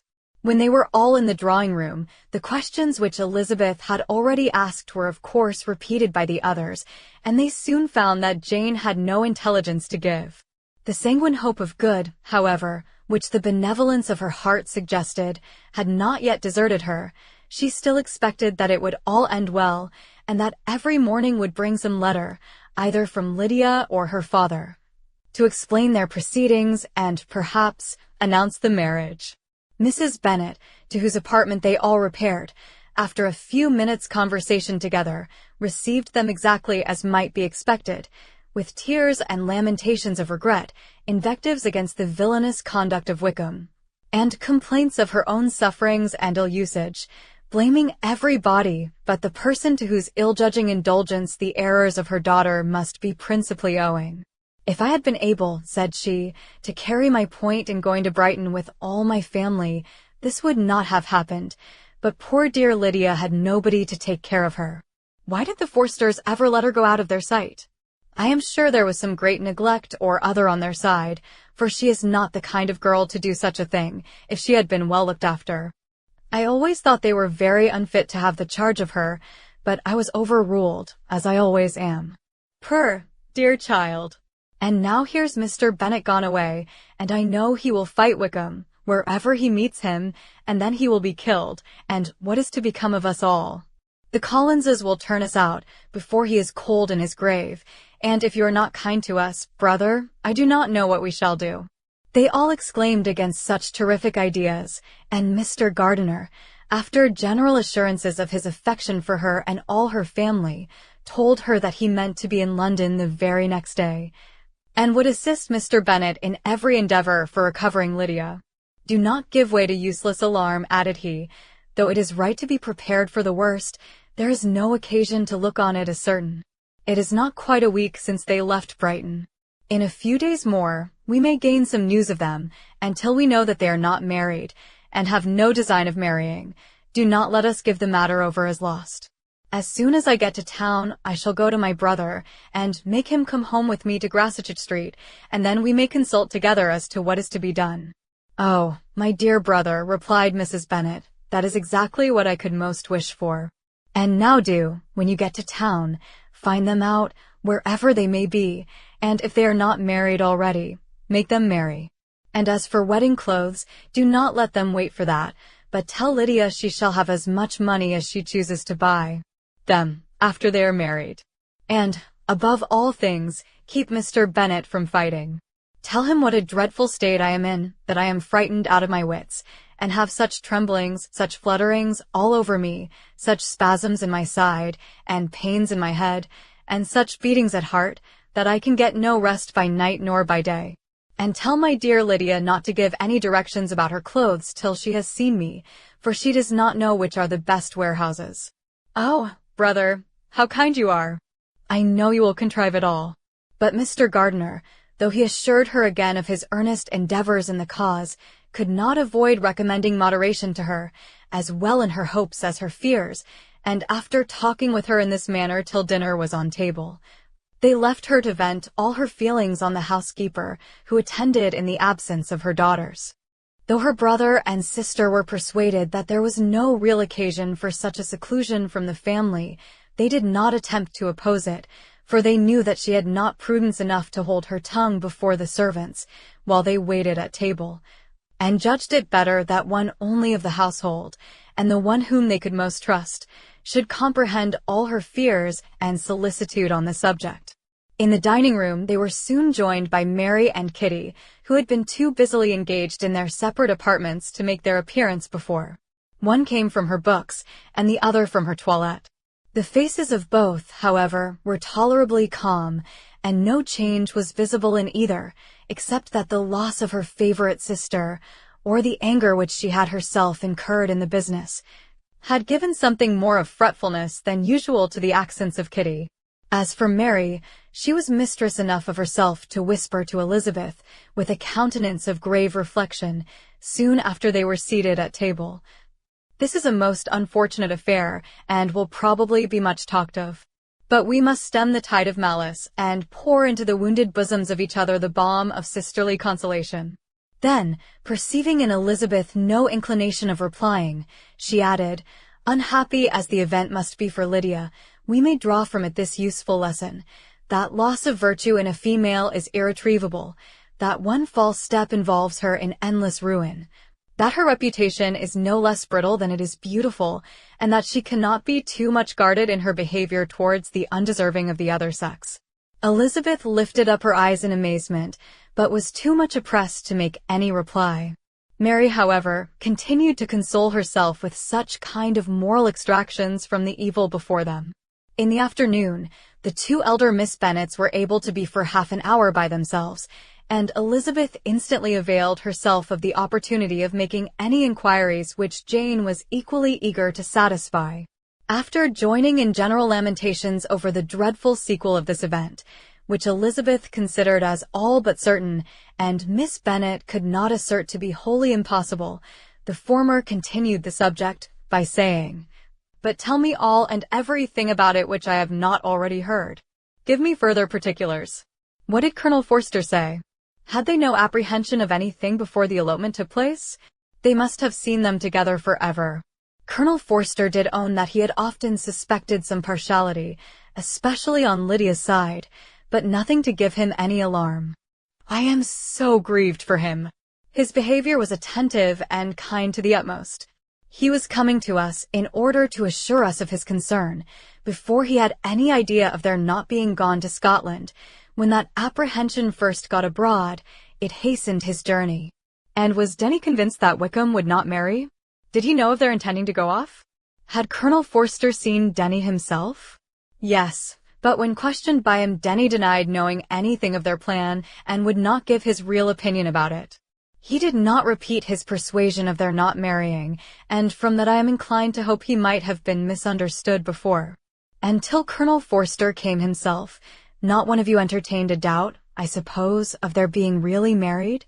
How is it possible that such an idea should enter our brains? I felt a little uneasy, a little fearful of my sister's happiness with him in marriage, because I knew that his conduct had not been always quite right. My father and mother knew nothing of that, they only felt how imprudent a match it must be. Kitty then owned, with a very natural triumph on knowing more than the rest of us, that in Lydia's last letter she had prepared her for such a step. She had known, it seems, of their being in love with each other many weeks. But not before they went to Brighton? No, I believe not. And did Colonel Forster appear to think ill of Wickham himself? Does he know his real character? I must confess that he did not speak so well of Wickham as he formerly did. He believed him to be imprudent and extravagant, and since this sad affair has taken place, it is said that he left Meryton greatly in debt, but I hope this may be false. Oh, Jane, had we been less secret, had we told what we knew of him, this could not have happened. Perhaps it would have been better, replied her sister. But to expose the former faults of any person, without knowing what their present feelings were, seemed unjustifiable. We acted with the best intentions. Could Colonel Forster repeat the particulars of Lydia's note to his wife? He brought it with him for us to see. Jane then took it from her pocketbook and gave it to Elizabeth. These were the contents. My dear Harriet, you will laugh when you know where I am gone, and I cannot help laughing myself at your surprise tomorrow morning, as soon as I am missed. I am going to Gretna Green, and if you cannot guess with who, I shall think you a simpleton, for there is but one man in the world I love, and he is an angel. I should never be happy without him, so think it no harm to be off. You need not send them word at Longbourn of my going, if you do not like it, for it will make the surprise the greater when I write to them, and sign my name Lydia Wickham. What a good joke it will be. I can hardly write for laughing. Pray make my excuses to Pratt for not keeping my engagement, and dancing with him tonight. Tell him I hope he will excuse me when he knows all, and tell him I will dance with him at the next ball we meet with great pleasure. I shall send for my clothes when I get to Longbourn, but I wish you would tell Sally to mend a great slit in my worked muslin gown before they are packed up. Goodbye. Give my love to Colonel Forster. I hope you will drink to our good journey. Your affectionate friend, Lydia Bennet.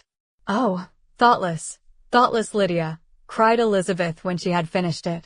What a letter is this, to be written at such a moment. But at least it shows that she was serious in the object of her journey.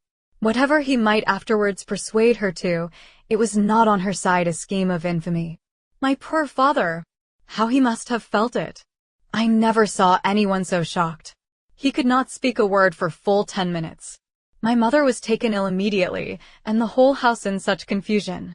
Oh, Jane, cried Elizabeth, was there a servant belonging to it who did not know the whole story before the end of the day? I do not know. I hope there was. But to be guarded at such a time is very difficult. My mother was in hysterics, and though I endeavored to give her every assistance in my power, I am afraid I did not do so much as I might have done. But the horror of what might possibly happen almost took from me my faculties. Your attendance upon her has been too much for you. You do not look well. Oh, that I had been with you.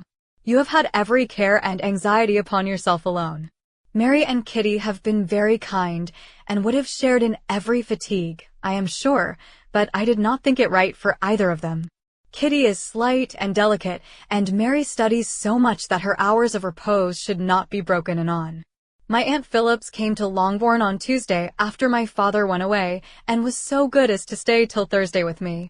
She was of great use and comfort to us all, and Lady Lucas has been very kind. She walked here on Wednesday morning to condole with us, and offered her services, or any of her daughters, if they could be of use to us. She had better have stayed at home, cried Elizabeth. Perhaps she meant well, but under such a misfortune as this, one cannot see too little of one's neighbors. Assistance is impossible, condolence insufferable.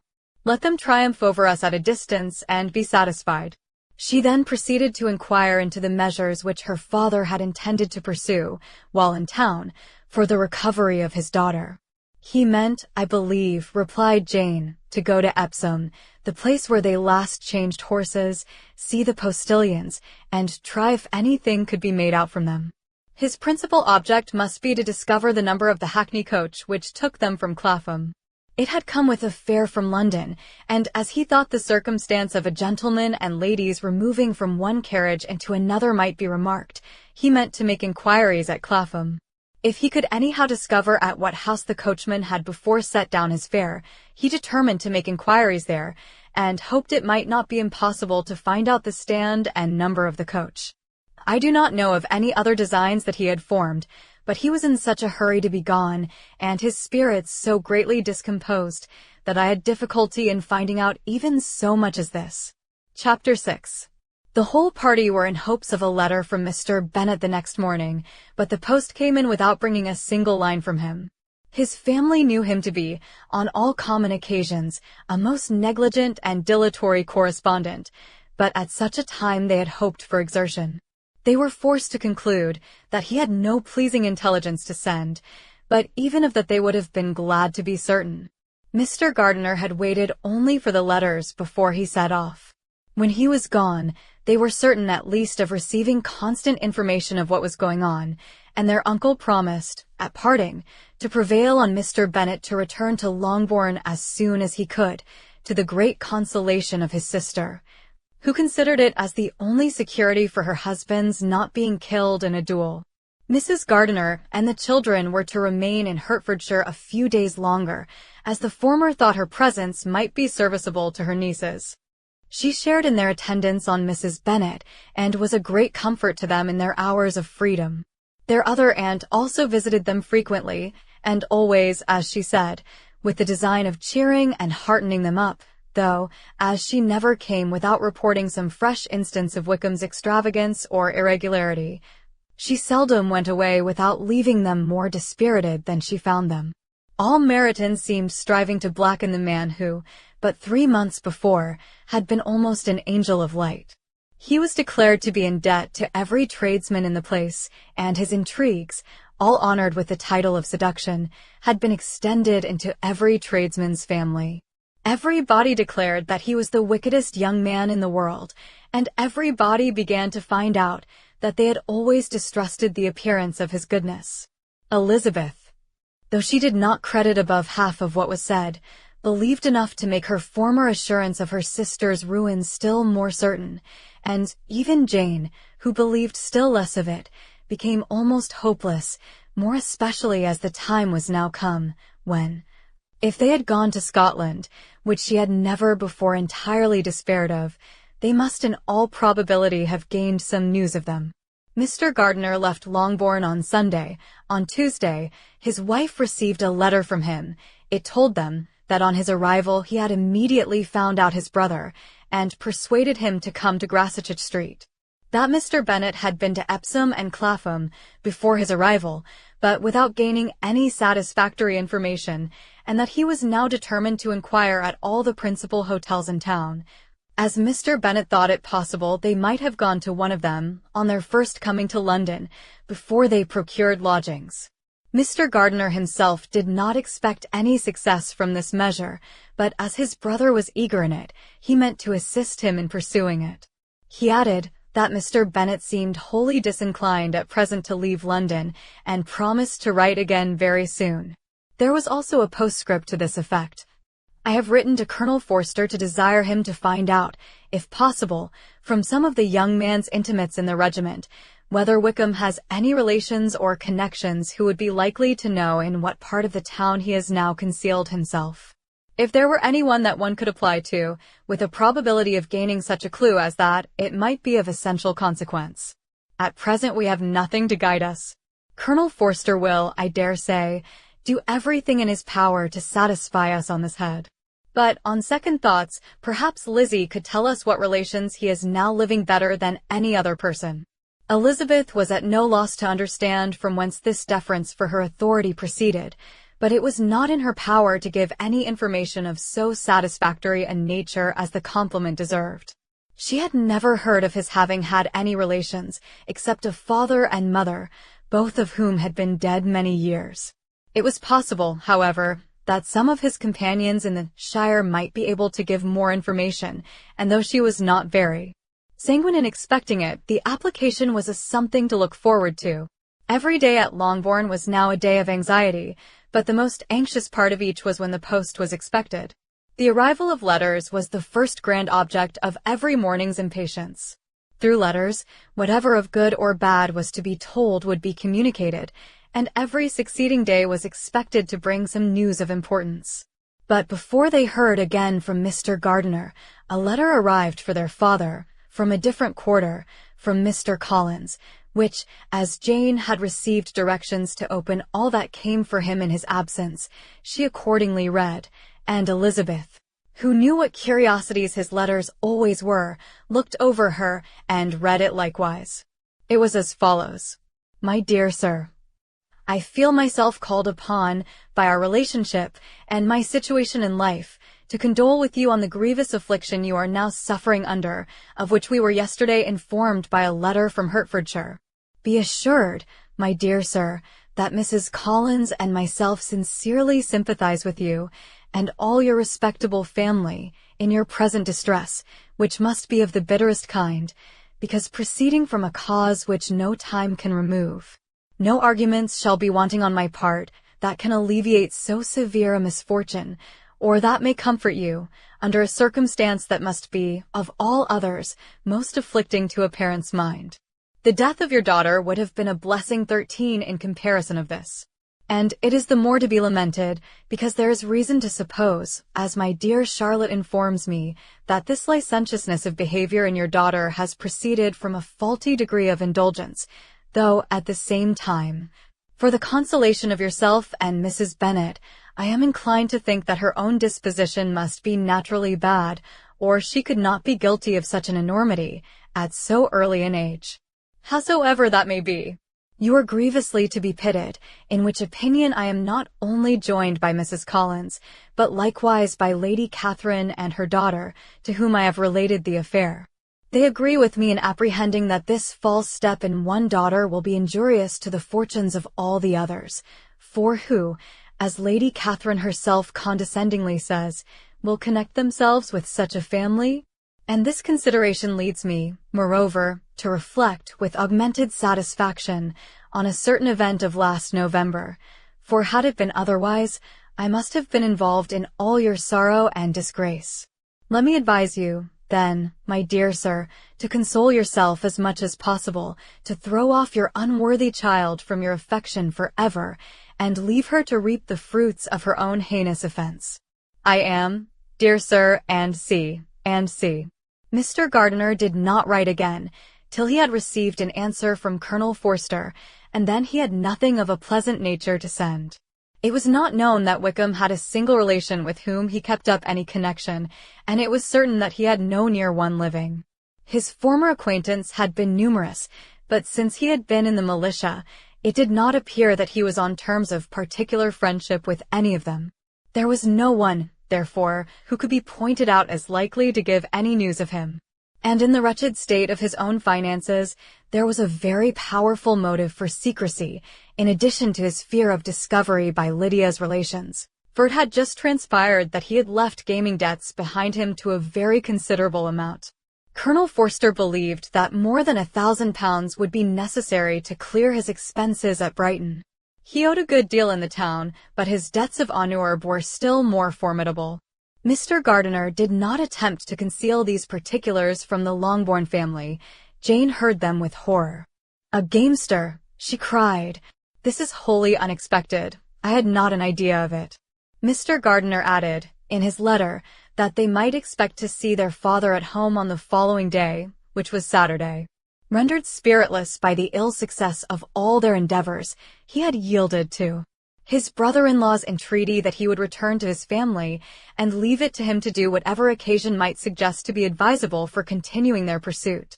When Mrs. Bennet was told of this, she did not express so much satisfaction as her children expected, considering what her anxiety for his life had been before. "What? Is he coming home, and without poor Lydia?" she cried. "Sure, he will not leave London before he has found them. Who is to fight Wickham, and make him marry her if he comes away?" As Mrs. Gardiner began to wish to be at home, it was settled that she and her children should go to London at the same time that Mr. Bennet came from it. The coach, therefore, took them the first stage of their journey, and brought its master back to Longbourn. Mrs. Gardiner went away in all the perplexity about Elizabeth and her Derbyshire friend that had attended her from that part of the world. His name had never been voluntarily mentioned before them by her niece, and the kind of half-expectation which Mrs. Gardiner had formed, of their being followed by a letter from him, had ended in nothing. Elizabeth had received none since her return that could come from Pemberley. The present unhappy state of the family rendered any other excuse for the lowness of her spirits unnecessary. Nothing, therefore, could be fairly conjectured from that, though Elizabeth, who was by this time tolerably well acquainted with her own feelings, was perfectly aware that, had she known nothing of Darcy, she could have borne the dread of Lydia's infamy somewhat better. It would have spared her, she thought, one sleepless night out of 2. When Mr. Bennet arrived, he had all the appearance of his usual philosophic composure. He said as little as he had ever been in the habit of saying, made no mention of the business that had taken him away, and it was some time before his daughters had courage to speak of it. It was not till the afternoon, when he joined them at tea, that Elizabeth ventured to introduce the subject, and then, on her briefly expressing her sorrow for what he must have endured, he replied, "Say nothing of that. Who should suffer but myself? It has been my own doing, and I ought to feel it."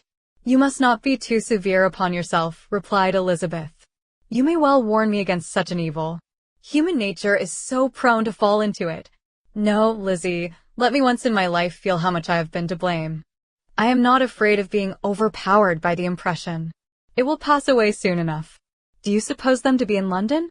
"Yes, where else can they be so well concealed?" "And Lydia used to want to go to London," added Kitty.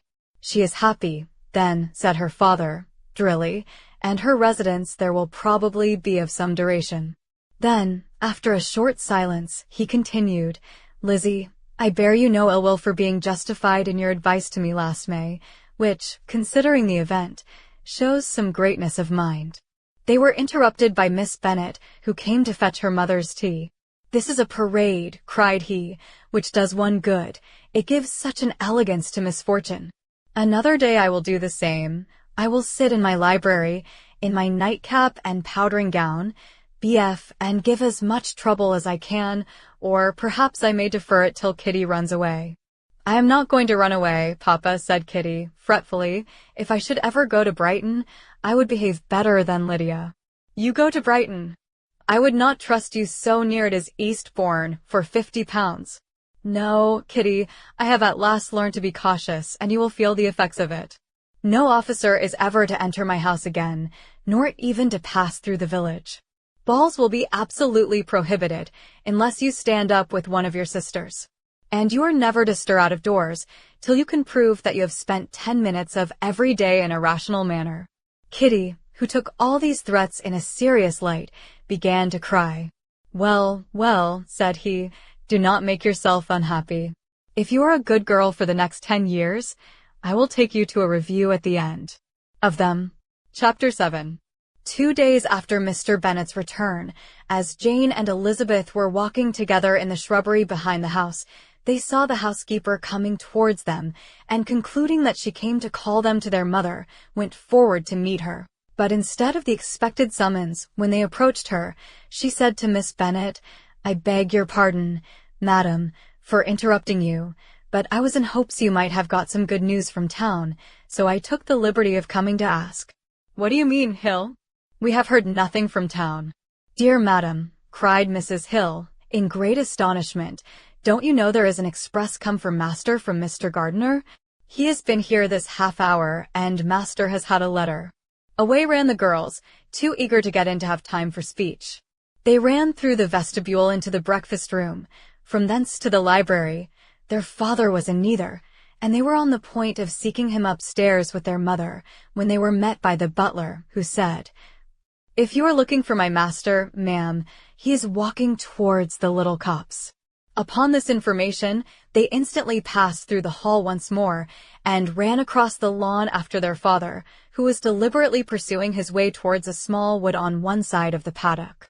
Jane, who was not so light, nor so much in the habit of running as Elizabeth, soon lagged behind, while her sister, panting for breath, came up with him, and eagerly cried out, "Oh, Papa, what news?" "What news? Have you heard from my uncle?" "Yes, I have had a letter from him by express." "Well, and what news does it bring, good or bad?" "What is there of good to be expected?" said he, taking the letter from his pocket, "but perhaps you would like to read it." Elizabeth impatiently caught it from his hand. Jane now came up. "Read it aloud," said their father, "for I hardly know myself what it is about." Grassetchit Street, Monday, August 2nd. My dear brother, at last I am able to send you some tidings of my niece, and such as, upon the whole, I hope will give you satisfaction. Soon after you left me on Saturday, I was fortunate enough to find out in what part of London they were. The particulars I reserve till we meet. It is enough to know they are discovered. I have seen them both. Then it is as I always hoped, cried Jane. They're married. Elizabeth read on. I have seen them both. They are not married, nor can I find there was any intention of being so, but if you are willing to perform the engagements which I have ventured to make on your side, I hope it will not be long before they are. All that is required of you is, to assure to your daughter, by settlement, her equal share of the £5,000, secured among your children after the decease of yourself and my sister, and, moreover, to enter into an engagement of allowing her, during your life, £100 per annum. These are conditions which, considering everything, I had no hesitation in complying with, as far as I thought myself privileged for you. I shall send this by express, that no time may be lost in bringing me your answer. You will easily comprehend, from these particulars, that Mr. Wickham's circumstances are not so hopeless as they are generally believed to be. The world has been deceived in that respect, and I am happy to say, there will be some little money, even when all his debts are discharged, to settle on my niece, in addition to her own fortune. If, as I conclude will be the case, you send me full powers to act in your name throughout the whole of this business, I will immediately give directions to Haggerston for preparing a proper settlement. There will not be the smallest occasion for your coming to town again, therefore stay quietly at Longbourn, and depend on my diligence and care. Send back your answer as soon as you can, and be careful to write explicitly. We have judged it best that my niece should be married from this house, of which I hope you will approve. She comes to us today. I shall write again as soon as anything more is determined on. Yours, and C. E.D.W. Gardiner. Is it possible? Cried Elizabeth when she had finished. Can it be possible that he will marry her? Wickham is not so undeserving, then, as we have thought him, said her sister. My dear father, I congratulate you. And have you answered the letter? Said Elizabeth. No, but it must be done soon. Most earnestly did she then entreat him to lose no more time before he wrote. Oh, my dear father, she cried, come back and write immediately. Consider how important every moment is in such a case. Let me write for you, said Jane, if you dislike the trouble yourself. I dislike it very much, he replied, but it must be done. And so saying, he turned back with them, and walked towards the house. And may I ask, said Elizabeth, but the terms, I suppose, must be complied with. Complied with. I am only ashamed of his asking so little. And they must marry. Yet he is such a man. Yes, yes, they must marry. There is nothing else to be done. But there are two things that I want very much to know. One is, how much money your uncle has laid down to bring it about, and the other, how I am ever to pay him. Money. My uncle, cried Jane. What do you mean, sir? I mean that no man in his senses would marry Lydia on so slight a temptation as 100 a year during my life, and 50 after I am gone. That is very true, said Elizabeth, though it had not occurred to me before. His debts to be discharged, and something still to remain. Oh, it must be my uncle's doings. Generous, good man, I am afraid he has distressed himself. A small sum could not do all this. No, said her father. Wickham's a fool if he takes her with a farthing less than £10,000. I should be sorry to think so ill of him, in the very beginning of our relationship. £10,000. Heaven forbid. How is half such a sum to be repaid? Mr. Bennet made no answer, and each of them, deep in thought, continued silent till they reached the house. Their father then went to the library to write, and the girls walked into the breakfast room. And they are really to be married, cried Elizabeth as soon as they were by themselves. How strange this is! And for this we are to be thankful. That they should marry, small as is their chance of happiness and wretched as is his character, we are forced to rejoice. Oh, Lydia! I comfort myself with thinking, replied Jane, that he certainly would not marry Lydia if he had not a real regard for her. Though our kind uncle has done something towards clearing him, I cannot believe that £10,000, or anything like it, has been advanced. He has children of his own, and may have more. How could he spare half £10,000?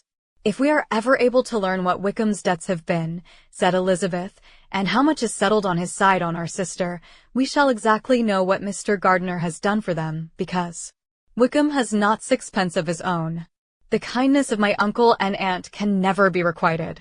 Their taking her home and affording her their personal protection and countenance is such a sacrifice to her advantage as years of gratitude cannot enough acknowledge. By this time she is actually with them. If such goodness does not make her miserable now, she will never deserve to be happy.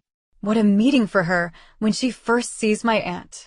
We must endeavor to forget all that has passed on either side, said Jane. I hope and trust they will yet be happy. His consenting to marry her is a proof, I will believe, that he has come to a right way of thinking. Their mutual affection will steady them, and I flatter myself they will settle so quietly and live in so rational a manner as may in time make their past imprudence forgotten.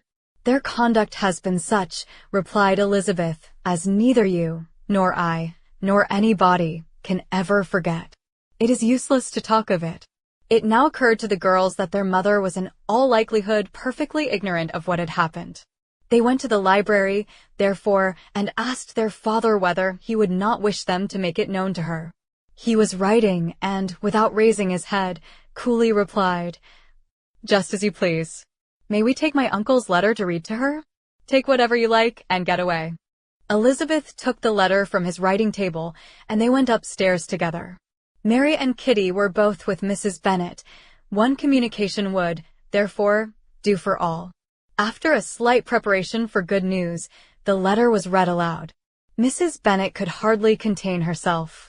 As soon as Jane had read Mr. Gardiner's hope of Lydia's being soon married, her joy burst forth, and every following sentence added to its exuberance.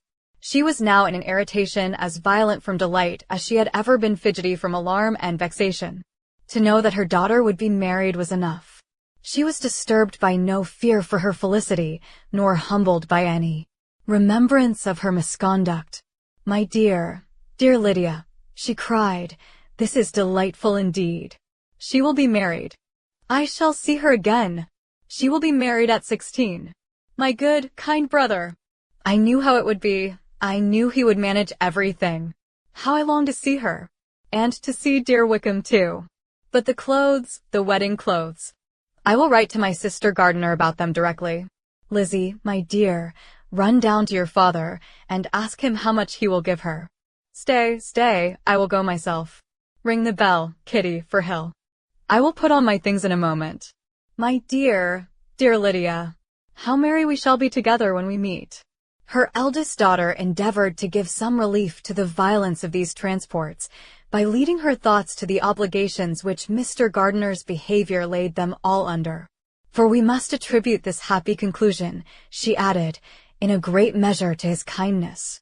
We are persuaded that he has pledged himself to assist Mr. Wickham with money."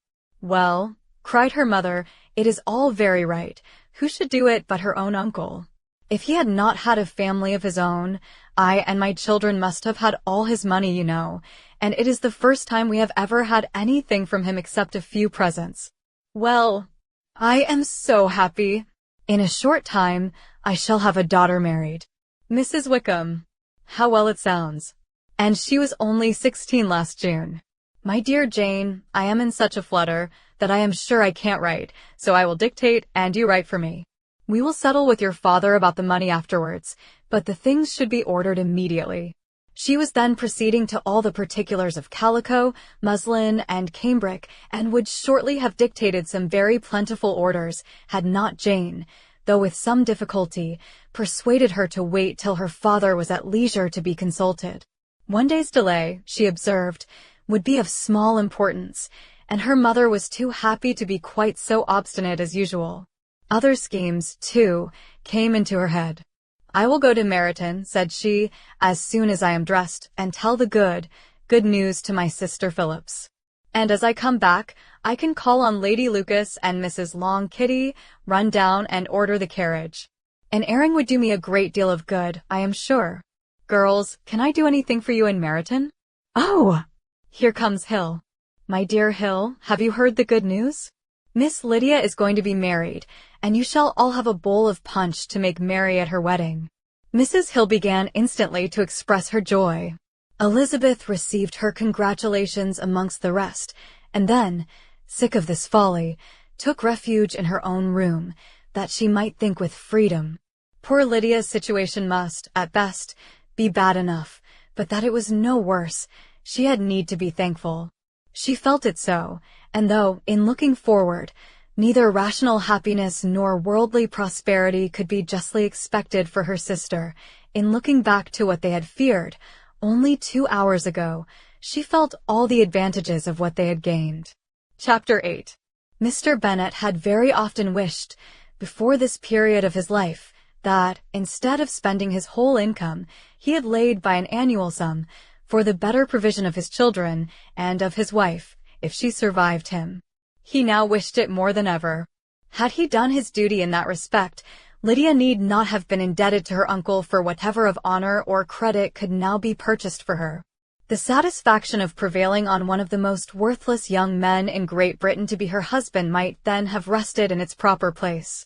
He was seriously concerned that a cause of so little advantage to anyone should be forwarded at the sole expense of his brother-in-law, and he was determined, if possible, to find out the extent of his assistance, and to discharge the obligation as soon as he could. When first Mr. Bennet had married, economy was held to be perfectly useless, for, of course, they were to have a son. This son was to join in cutting off the entail as soon as he should be of age, and the widow and younger children would by that means be provided for. 5 daughters successively entered the world, 14, but yet the son was to come, and Mrs. Bennet, for many years after Lydia's birth, had been certain that he would. This event had at last been despaired of, but it was then too late to be saving. Mrs. Bennet had no turn for economy, and her husband's love of independence had alone prevented their exceeding their income. £5,000 was settled by marriage articles on Mrs. Bennet and the children. But in what proportions it should be divided amongst the latter depended on the will of the parents. This was one point, with regard to Lydia at least, which was now to be settled, and Mr. Bennet could have no hesitation in acceding to the proposal before him. In terms of grateful acknowledgment for the kindness of his brother, though expressed most concisely, he then delivered on paper his perfect approbation of all that was done, and his willingness to fulfill the engagements that had been made for him. He had never before supposed that, could Wickham be prevailed on to marry his daughter, it would be done with so little inconvenience to himself as by the present arrangement. He would scarcely be £10 a year the loser, by the 100 that was to be paid them, for, what with her board and pocket allowance, and the continual presents in money which passed to her through her mother's hands, Lydia's expenses had been very little within that sum. That it would be done with such trifling exertion on his side, too, was another very welcome surprise, for his chief wish at present was to have as little trouble in the business as possible. When the first transports of rage which had produced his activity in seeking her were over, he naturally returned to all his former indolence. His letter was soon dispatched, for though dilatory in undertaking business, he was quick in its execution. He begged to know further particulars of what he was indebted to his brother, but was too angry with Lydia to send any message to her. The good news quickly spread through the house, and with proportionate speed through the neighborhood. It was borne in the latter with decent philosophy. To be sure it would have been more for the advantage of conversation, had Miss Lydia Bennet come upon the town, b.g. or, as the happiest alternative, been secluded from the world, in some distant farmhouse. But there was much to be talked of, in marrying her, and the good-natured wishes for her well-doing, which had proceeded before from all the spiteful old ladies in Meryton, lost but little of their spirit in this change of circumstances, because with such a husband her misery was considered certain. It was a fortnight since Mrs. Bennet had been downstairs, but on this happy day she again took her seat at the head of her table, and in spirits oppressively high. No sentiment of shame gave a damp to her triumph. The marriage of a daughter, which had been the first object of her wishes since Jane was 16, was now on the point of accomplishment, and her thoughts and her words ran wholly on those attendants of elegant nuptials, fine muslins, new carriages, and servants.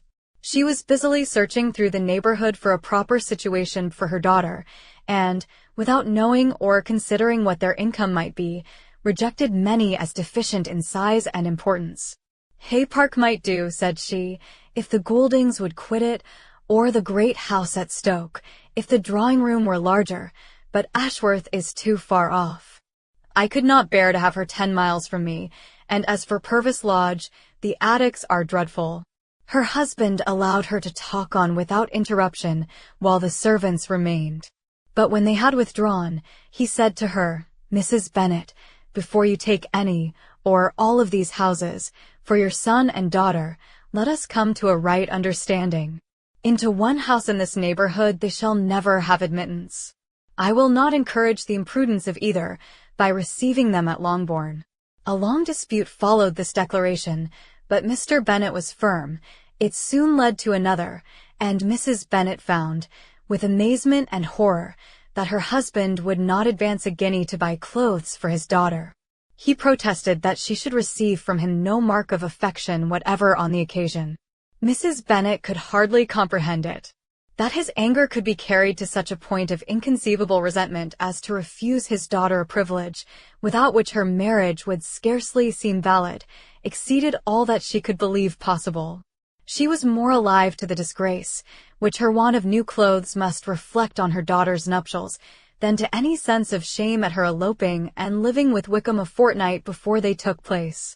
Elizabeth was now most heartily sorry that she had, from the distress of the moment, been led to make Mr. Darcy acquainted with their fears for her sister, for since her marriage would so shortly give the proper termination to the elopement, they might hope to conceal its unfavorable beginning from all those who were not immediately on the spot.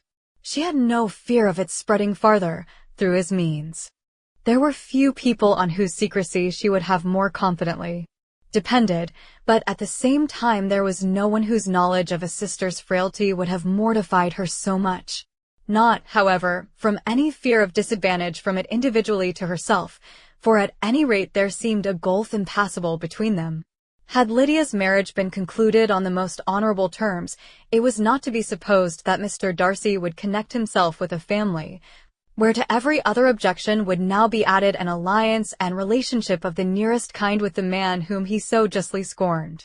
From such a connection she could not wonder that he should shrink. The wish of procuring her regard, which she had assured herself of his feeling in Derbyshire, could not in rational expectation survive such a blow as this. She was humbled, she was grieved, she repented, though she hardly knew of what. She became jealous of his esteem when she could no longer hope to be benefited by it. She wanted to hear of him when there seemed the least chance of gaining intelligence. She was convinced that she could have been happy with him when it was no longer likely they should meet. What a triumph for him, as she often thought, could he know that the proposals which she had proudly spurned only 4 months ago would now have been gladly and gratefully received. He was as generous, she doubted not, as the most generous of his sex. But while he was mortal, there must be a triumph. She began now to comprehend that he was exactly the man who, in disposition and talents, would most suit her. His understanding and temper, though unlike her own, would have answered all her wishes. It was an union that must have been to the advantage of both. By her ease and liveliness, his mind might have been softened, his manners improved, and from his judgment, information, and knowledge of the world, she must have received benefit of greater importance. But no such happy marriage could now teach the admiring multitude what connubial felicity really was. An union of a different tendency, and precluding the possibility of the other, was soon to be formed in their family. How Wickham and Lydia were to be supported in tolerable independence she could not imagine. But how little of permanent happiness could belong to a couple who were only brought together because their passions were stronger than their virtue, she could easily conjecture. Mr. Gardiner soon wrote again to his brother.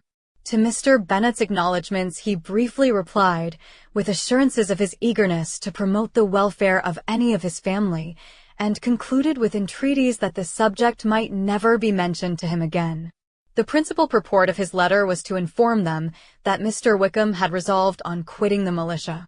It was greatly my wish that he should do so, he added, as soon as his marriage was fixed on.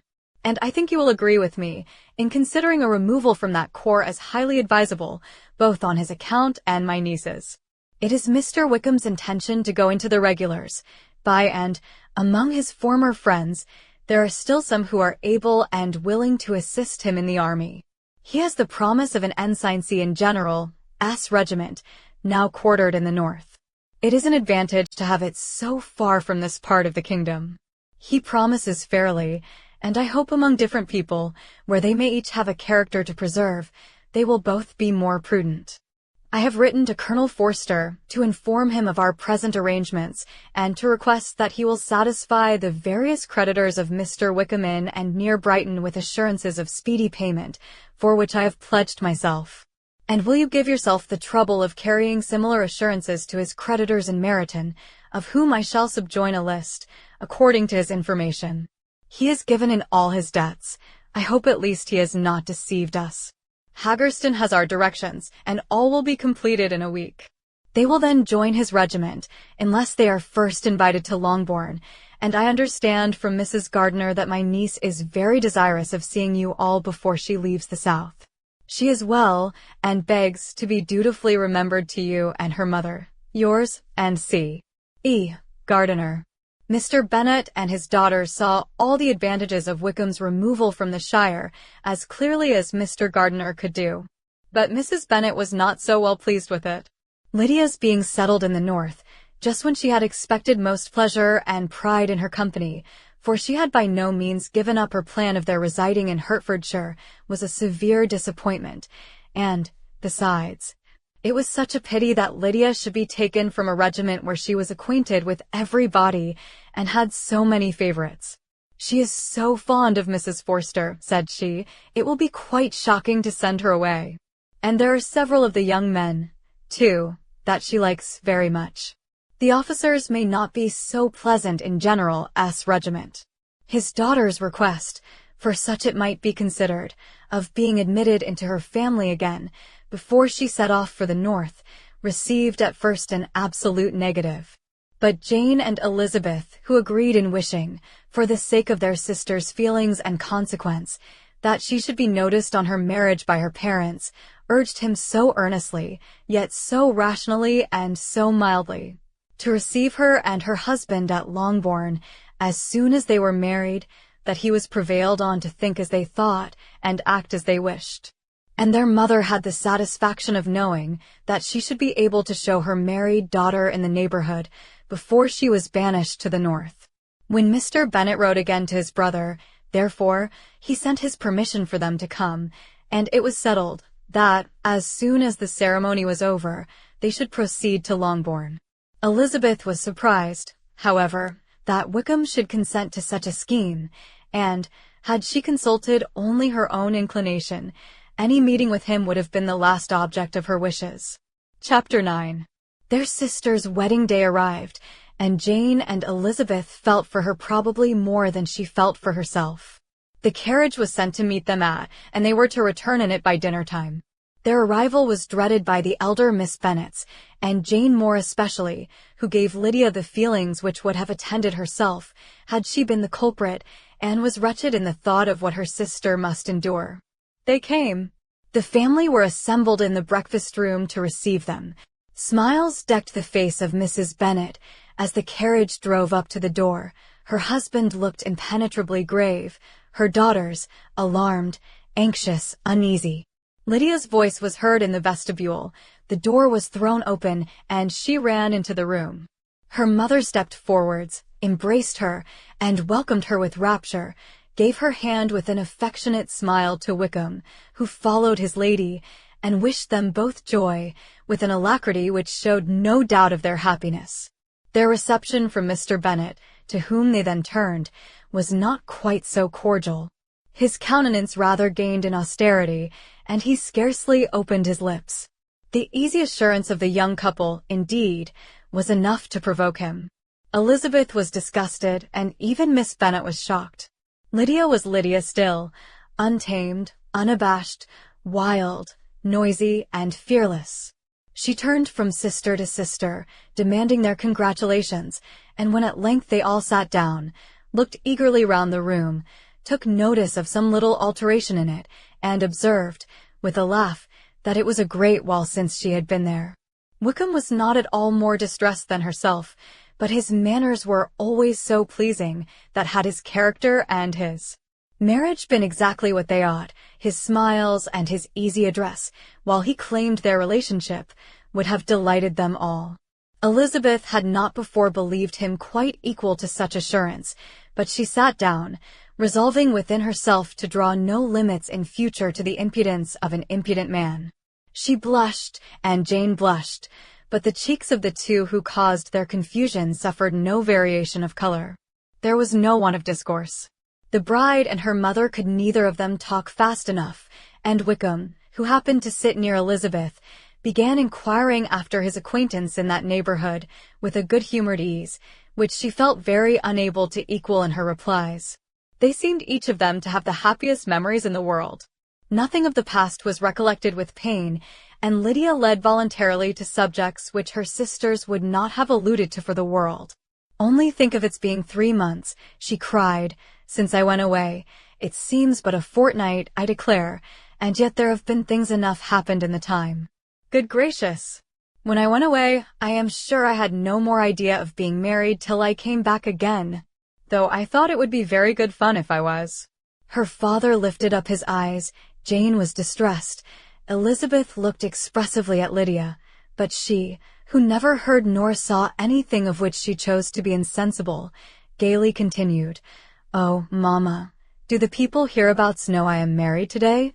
I was afraid they might not, and we overtook William Golding in his cockle, so I was determined he should know it, and so I let down the side glass next to him, and took off my glove and let my hand just rest upon the window frame, so that he might see the ring. And then I bowed and smiled like anything." Elizabeth could bear it no longer. She got up and ran out of the room, and returned no more, till she heard them passing through the hall to the dining parlor. She then joined them soon enough to see Lydia, with anxious parade, walk up to her mother's right hand, and hear her say to her eldest sister, "Ah, Jane, I take your place now, and you must go lower, because I am a married woman." It was not to be supposed that time would give Lydia that embarrassment from which she had been so wholly free at first. Her ease and good spirits increased. She longed to see Mrs. Phillips, the Lucases, and all their other neighbors, and to hear herself called Mrs. Wickham by each of them, and in the meantime she went after dinner to show her ring and boast of being married to Mrs. Hill and the 2 housemaids. "Well, mamma," said she, when they were all returned to the breakfast-room, "and what do you think of my husband? Is not he a charming man? I am sure my sisters must all envy me. I only hope they may have half my good luck. They must all go to Brighton. That is the place to get husbands. What a pity it is, mamma, we did not all go." "Very true, and if I had my will we should. But, my dear Lydia, I don't at all like your going such a way off." "Must it be so?" "Oh, Lord! Yes, there is nothing in that. I shall like it of all things. You and Papa and my sisters must come down and see us. We shall be at Newcastle all the winter, and I dare say there will be some balls, and I will take care to get good partners for them all." "I should like it beyond anything," said her mother. "And then when you go away, you may leave 1 or 2 of my sisters behind you, and I dare say I shall get husbands for them before the winter is over." "I thank you for my share of the favor," said Elizabeth, "but I do not particularly like your way of getting husbands." Their visitors were not to remain above 10 days with them. Mr. Wickham had received his commission before he left London, and he was to join his regiment at the end of a fortnight. No one but Mrs. Bennet regretted that their stay would be so short, and she made the most of the time by visiting about with her daughter, and having very frequent parties at home. These parties were acceptable to all. To avoid a family circle was even more desirable to such as did think than such as did not. Wickham's affection for Lydia was just what Elizabeth had expected to find it, not equal to Lydia's for him. She had scarcely needed her present observation to be satisfied, from the reason of things, that their elopement had been brought on by the strength of her love rather than by his, and she would have wondered why, without violently caring for her, he chose to elope with her at all, had she not felt certain that his flight was rendered necessary by distress of circumstances, and if that were the case, he was not the young man to resist an opportunity of having a companion. Lydia was exceedingly fond of him. He was her dear Wickham on every occasion, No one was to be put in competition with him. He did everything best in the world, and she was sure he would kill more birds on the 1st of September than anybody else in the country. One morning, soon after their arrival, as she was sitting with her 2 elder sisters, she said to Elizabeth, "Lizzie, I never gave you an account of my wedding, I believe. You were not by when I told Mama and the others all about it.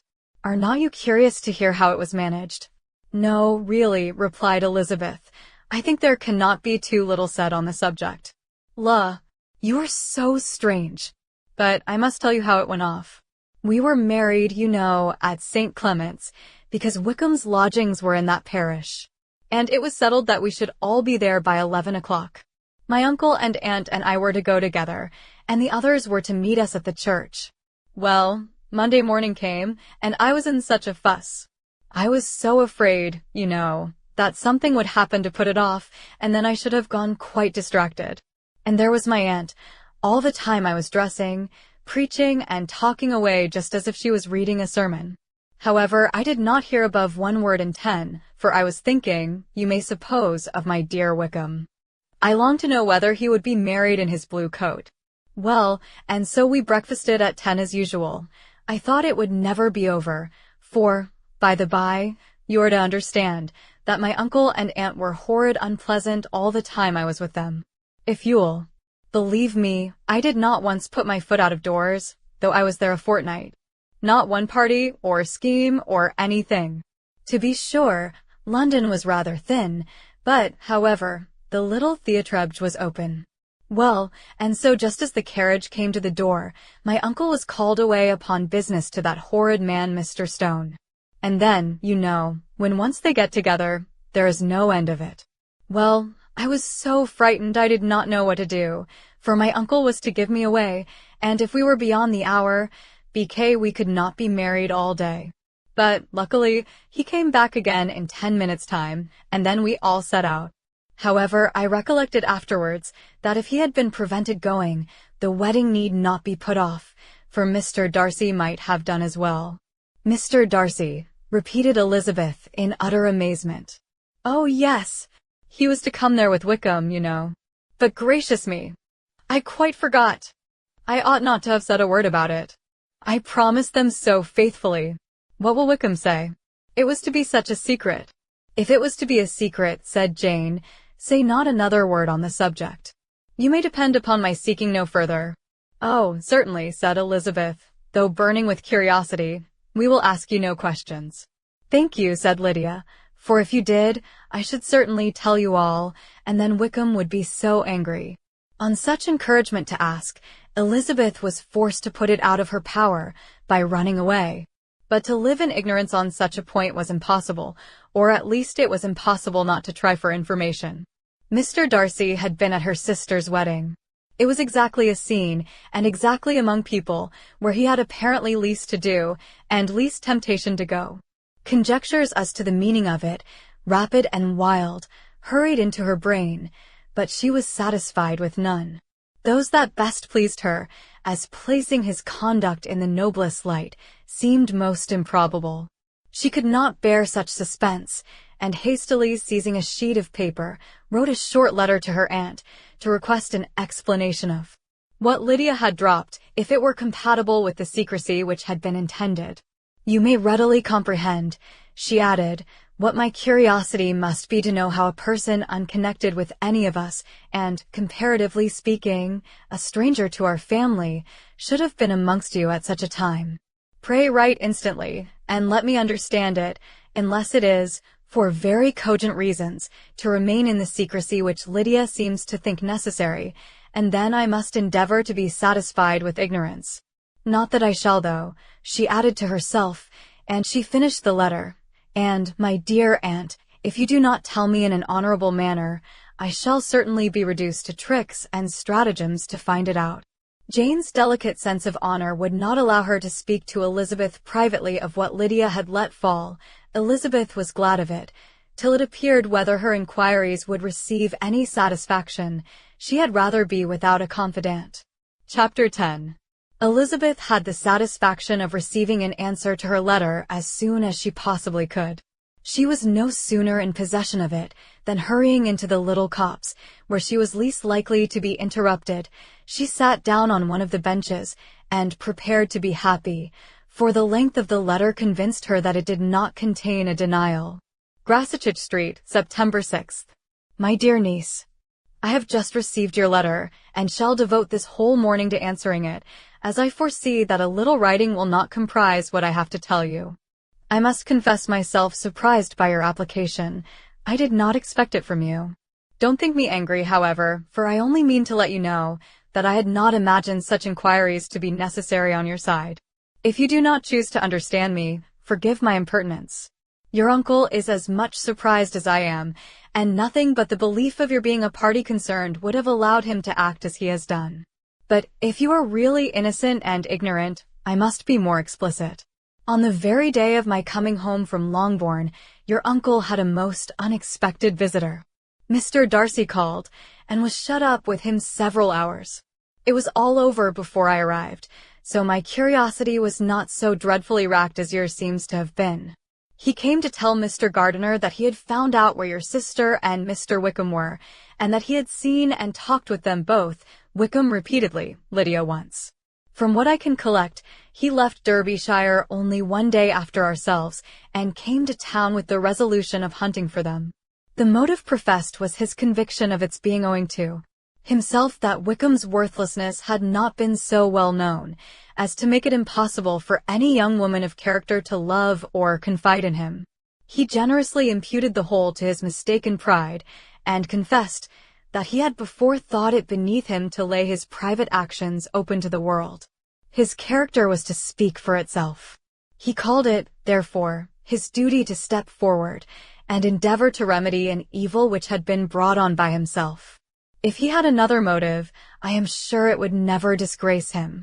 He had been some days in town before he was able to discover them, but he had something to direct his search, which was more than we had, and the consciousness of this was another reason for his resolving to follow us. There is a lady, it seems, a Mrs. Young, who was some time ago governess to Miss Darcy, and was dismissed from her charge on some cause of disapprobation, though he did not say what. She then took a large house in Edward Street, BL, and has since maintained herself by letting lodgings.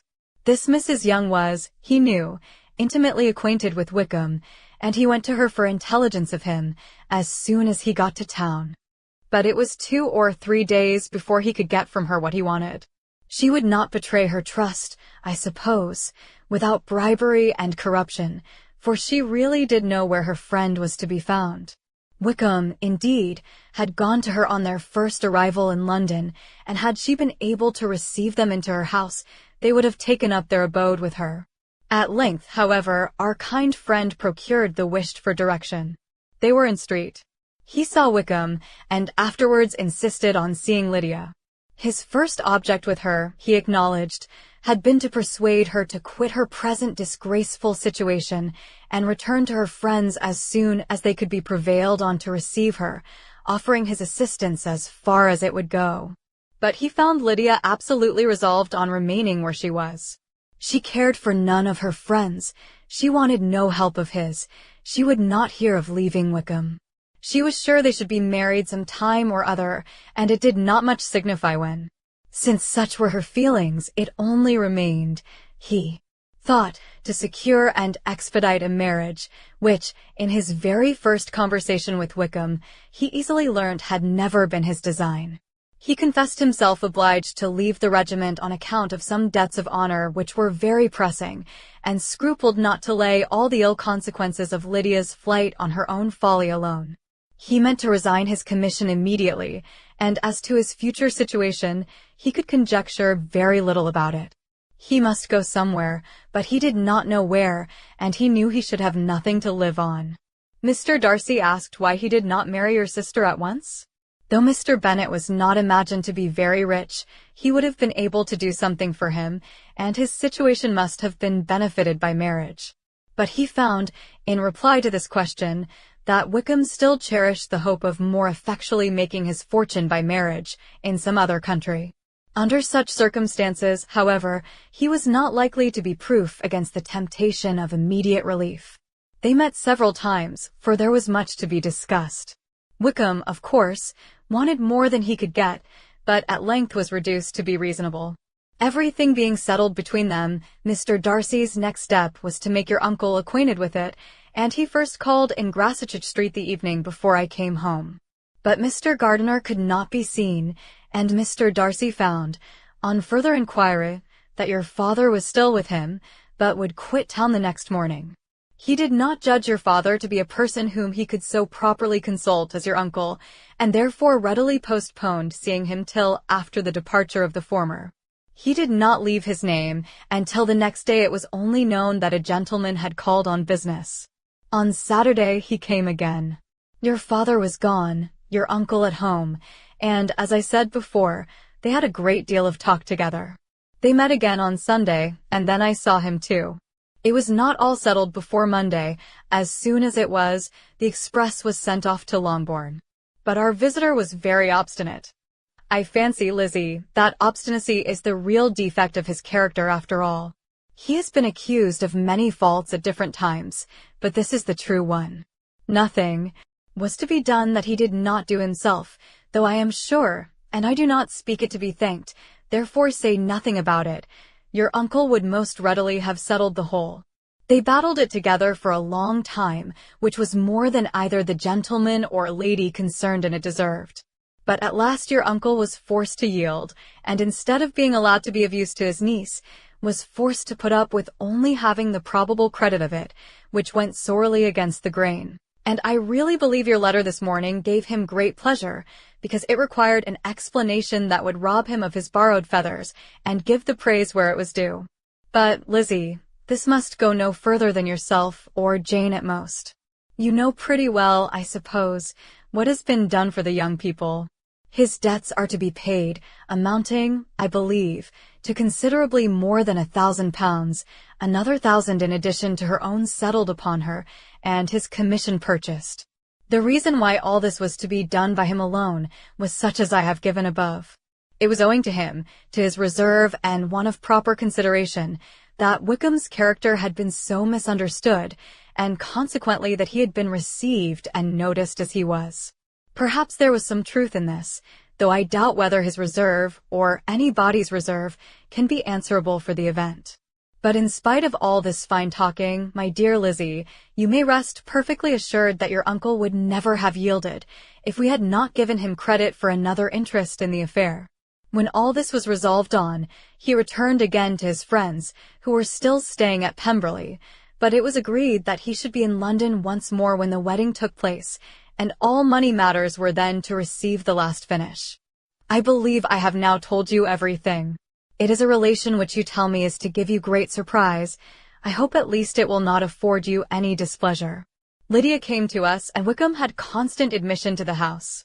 He was exactly what he had been when I knew him in Hertfordshire, but I would not tell you how little I was satisfied with her behavior while she stayed with us if I had not perceived, by Jane's letter last Wednesday, that her conduct on coming home was exactly of a piece with it, and therefore what I now tell you can give you no fresh pain. I talked to her repeatedly in the most serious manner, representing to her the wickedness of what she had done, and all the unhappiness she had brought on her family. If she heard me, it was by good luck, for I am sure she did not listen. I was sometimes quite provoked, but then I recollected my dear Elizabeth and Jane, and for their sakes had patience with her. Mr. Darcy was punctual in his return, and, as Lydia informed you, attended the wedding. He dined with us the next day, and was to leave town again on Wednesday or Thursday. Will you be very angry with me, my dear Lizzie, if I take this opportunity of saying, what I was never bold enough to say before, how much I like him? His behavior to us has, in every respect, been as pleasing as when we were in Derbyshire. His understanding and opinions all please me. He wants nothing but a little more liveliness, and that, if he marry prudently, his wife may teach him. I thought him very sly. He hardly ever mentioned your name. But slyness seems the fashion. Pray forgive me, if I have been very presuming, or at least do not punish me so far as to exclude me from P. I shall never be quite happy till I have been all round the park. A low phaeton with a nice little pair of ponies would be the very thing, but I must write no more. The children have been wanting me this half hour. Yours, very sincerely, M. Gardiner. The contents of this letter threw Elizabeth into a flutter of spirits, in which it was difficult to determine whether pleasure or pain bore the greatest share. The vague and unsettled suspicions which uncertainty had produced of what Mr. Darcy might have been doing to forward her sister's match, which she had feared to encourage, as an exertion of goodness too great to be probable, and at the same time dreaded to be just, from the pain of obligation, were proved beyond their greatest extent to be true. He had followed them purposely to town. He had taken on himself all the trouble and mortification attendant on such a research, in which supplication had been necessary to a woman whom he must abominate and despise, and where he was reduced to frequently meet, reason with, persuade, and finally bribe the man whom he always most wished to avoid, and whose very name it was punishment to him to pronounce. He had done all this for a girl whom he could neither regard nor esteem. Her heart did whisper that he had done it for her, but it was a hope shortly checked by other considerations, and she soon felt that even her vanity was insufficient, when required to depend on his affection for her, for a woman who had already refused him, as able to overcome a sentiment so natural as abhorrence against relationship with Wickham. Brother-in-law of Wickham. Every kind of pride must revolt from the connection. He had, to be sure, done much. She was ashamed to think how much. But he had given a reason for his interference, which asked no extraordinary stretch of belief. It was reasonable that he should feel he had been wrong. He had liberality, and he had the means of exercising it, and though she would not place herself as his principal inducement, she could perhaps believe that remaining partiality for her might assist his endeavors in a cause where her peace of mind must be materially concerned. It was painful, exceedingly painful, to know that they were under obligations to a person who could never receive a return. They owed the restoration of Lydia, her character, everything to him. Oh, how heartily did she grieve over every ungracious sensation she had ever encouraged, every saucy speech she had ever directed towards him. For herself she was humbled, but she was proud of him, proud that in a cause of compassion and honor he had been able to get the better of himself. She read over her aunt's commendation of him again and again. It was hardly enough, but it pleased her. She was even sensible of some pleasure, though mixed with regret, on finding how steadfastly both she and her uncle had been persuaded that affection and confidence subsisted between Mr. Darcy and herself. She was roused from her seat and her reflections by someone's approach, and, before she could strike into another path, she was overtaken by Wickham. "I am afraid I interrupt your solitary ramble, my dear sister," said he, as he joined her. "You certainly do," she replied with a smile, "but it does not follow that the interruption must be unwelcome. I should be sorry, indeed, if it were.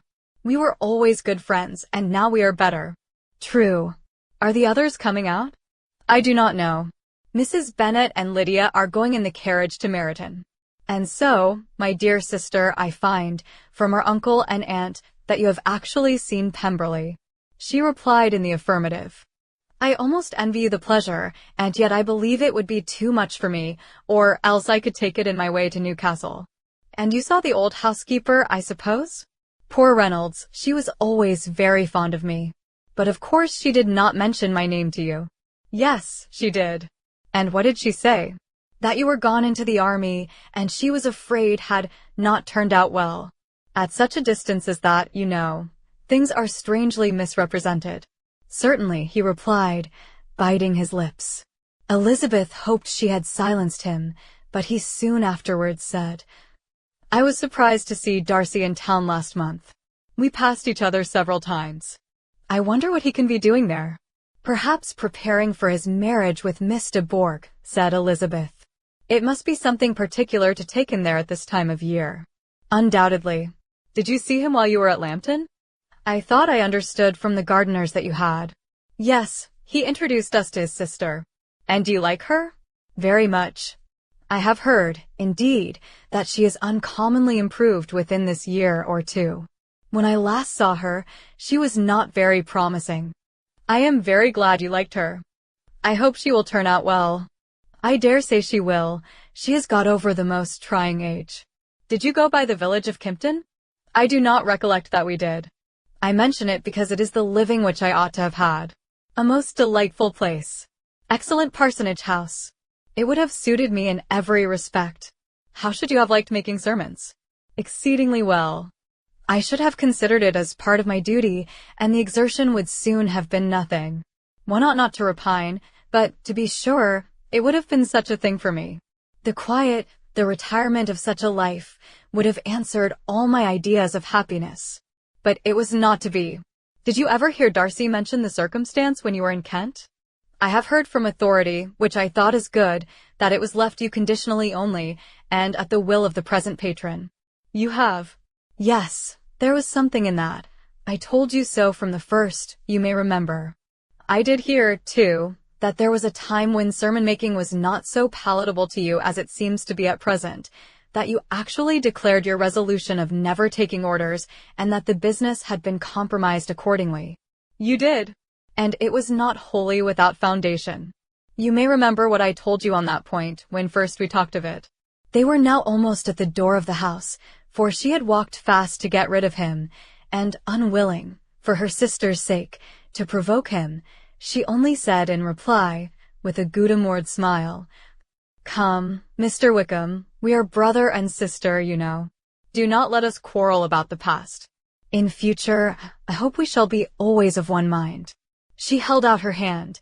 He kissed it with affectionate gallantry, though he hardly knew how to look, and they entered the house. Chapter 11. Mr. Wickham was so perfectly satisfied with this conversation that he never again distressed himself or provoked his dear sister Elizabeth by introducing the subject of it, and she was pleased to find that she had said enough to keep him quiet. The day of his and Lydia's departure soon came, and Mrs. Bennet was forced to submit to a separation, which, as her husband by no means entered into her scheme of their all going to Newcastle, was likely to continue at least a 12-month. "Oh, my dear Lydia," she cried, "when shall we meet again?" "Oh, Lord! I don't know. Not these 2 or 3 years, perhaps. Write to me very often, my dear. As often as I can. But you know married women have never much time for writing. My sisters may write to me. They will have nothing else to do." Mr. Wickham's adieus were much more affectionate than his wife's. He smiled, looked handsome, and said many pretty things. "He is as fine a fellow," said Mr. Bennet, as soon as they were out of the house, "as ever I saw. He simpers and smirks and makes love to us all. I am prodigiously proud of him. I defy even Sir William Lucas himself to produce a more valuable son-in-law." The loss of her daughter made Mrs. Bennet very dull for several days. "I often think," said she, "that there is nothing so bad as parting with one's friends. One seems so forlorn without them."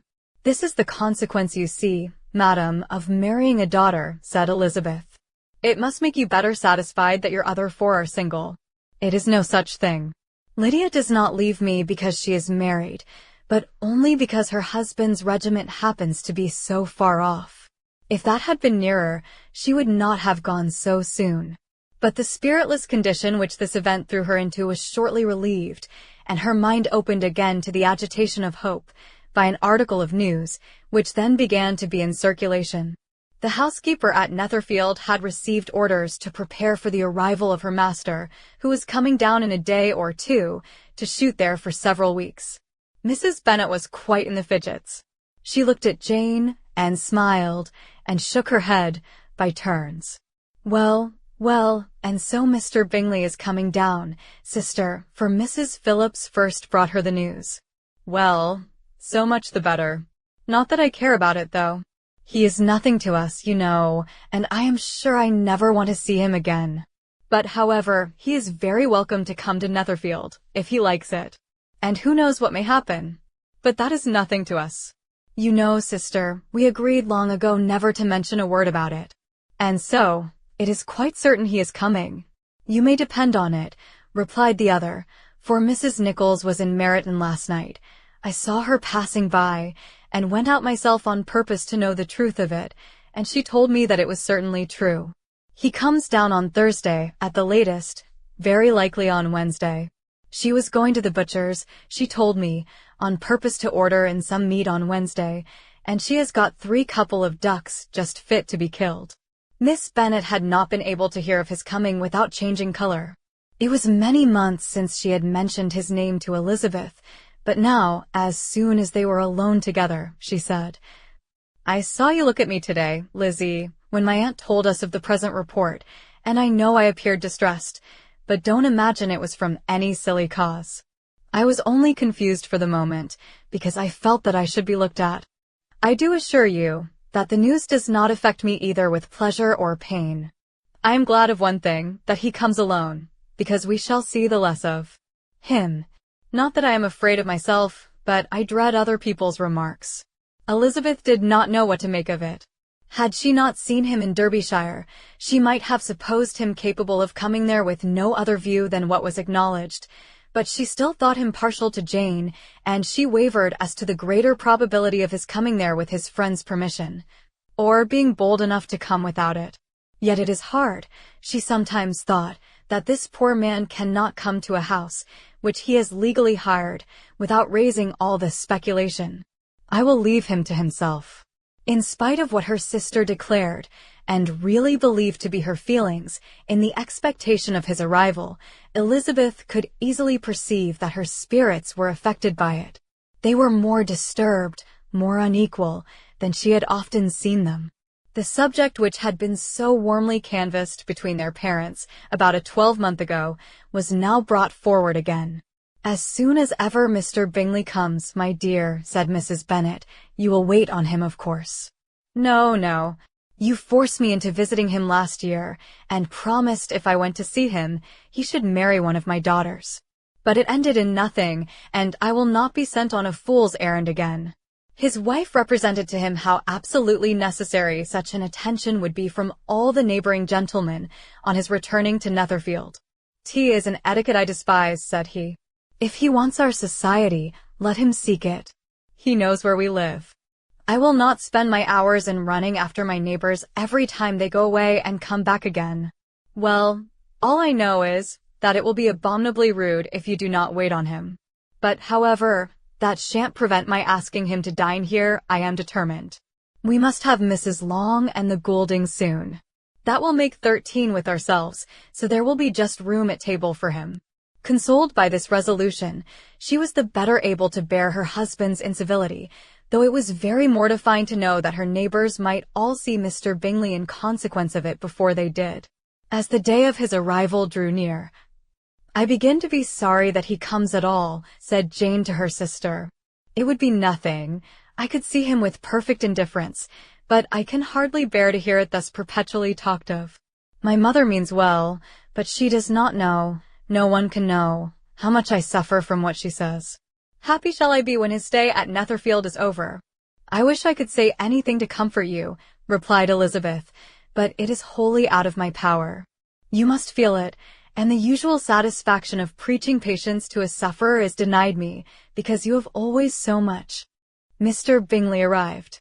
Mrs. Bennet, through the assistance of servants, contrived to have the earliest tidings of it, that the period of anxiety and fretfulness on her side might be as long as it could. She counted the days that must intervene before their invitation could be sent, hopeless of seeing him before. But on the 3rd morning after his arrival in Hertfordshire, she saw him from her dressing-room window enter the paddock and ride towards the house. Her daughters were eagerly called to partake of her joy. Jane resolutely kept her place at the table, but Elizabeth, to satisfy her mother, went to the window. She saw Mr. Darcy with him, and sat down again by her sister. "There is a gentleman with him, mamma," said Kitty. "Who can it be?" "Some acquaintance or other, my dear, I suppose. I am sure I do not know." "La," replied Kitty, "it looks just like that man that used to be with him before. Mr. What's his name, that tall, proud man." "Good gracious! Mr. Darcy, and so it does, I vow. Well, any friend of Mr. Bingley's will always be welcome here to be sure, but else I must say that I hate the very sight of him." Jane looked at Elizabeth with surprise and concern. She knew but little of their meeting in Derbyshire, and therefore felt for the awkwardness which must attend her sister in seeing him almost for the first time after receiving his explanatory letter. Both sisters were uncomfortable enough. Each felt for the other, and of course for themselves, and their mother talked on of her dislike of Mr. Darcy, and her resolution to be civil to him only as Mr. Bingley's friend, without being heard by either of them. But Elizabeth had sources of uneasiness which could not be suspected by Jane, to whom she had never yet had courage to show Mrs. Gardiner's letter, or to relate her own change of sentiment towards him. To Jane, he could be only a man whose proposals she had refused, and whose merits she had undervalued, but to her own more extensive information, he was the person to whom the whole family were indebted for the first of benefits, and whom she regarded herself with an interest, if not quite so tender, at least as reasonable and just, as what Jane felt for Bingley. Her astonishment at his coming to Netherfield, to Longbourn, and voluntarily seeking her again, was almost equal to what she had known on first witnessing his altered behavior in Derbyshire. The color which had been driven from her face returned for half a minute with an additional glow, and a smile of delight added luster to her eyes, as she thought for that space of time that his affection and wishes must still be unshaken, but she would not be secure. "Let me first see how he behaves," said she. "It will then be early enough for expectation." She sat intently at work, striving to be composed, and without daring to lift up her eyes, till anxious curiosity carried them to the face of her sister, as the servant was approaching the door. Jane looked a little paler than usual, but more sedate than Elizabeth had expected. On the gentleman's appearing, her color increased, yet she received them with tolerable ease, and with a propriety of behavior equally free from any symptom of resentment, or any unnecessary complaisance. Elizabeth said as little to either as civility would allow, and sat down again to her work, with an eagerness which it did not often command. She had ventured only one glance at Darcy. He looked serious as usual, and she thought, more as he had been used to look in Hertfordshire, than as she had seen him at Pemberley. But perhaps he could not in her mother's presence be what he was before her uncle and aunt. It was a painful, but not an improbable, conjecture. Bingley she had likewise seen for an instant, and in that short period saw him looking both pleased and embarrassed. He was received by Mrs. Bennet with a degree of civility which made her two daughters ashamed, especially when contrasted with the cold and ceremonious politeness of her courtesy and address of his friend. Elizabeth particularly, who knew that her mother owed to the latter the preservation of her favorite daughter from irremediable infamy, was hurt and distressed to a most painful degree by a distinction so ill applied. Darcy, after inquiring of her how Mr. and Mrs. Gardiner did, a question which she could not answer without confusion, said scarcely anything. He was not seated by her.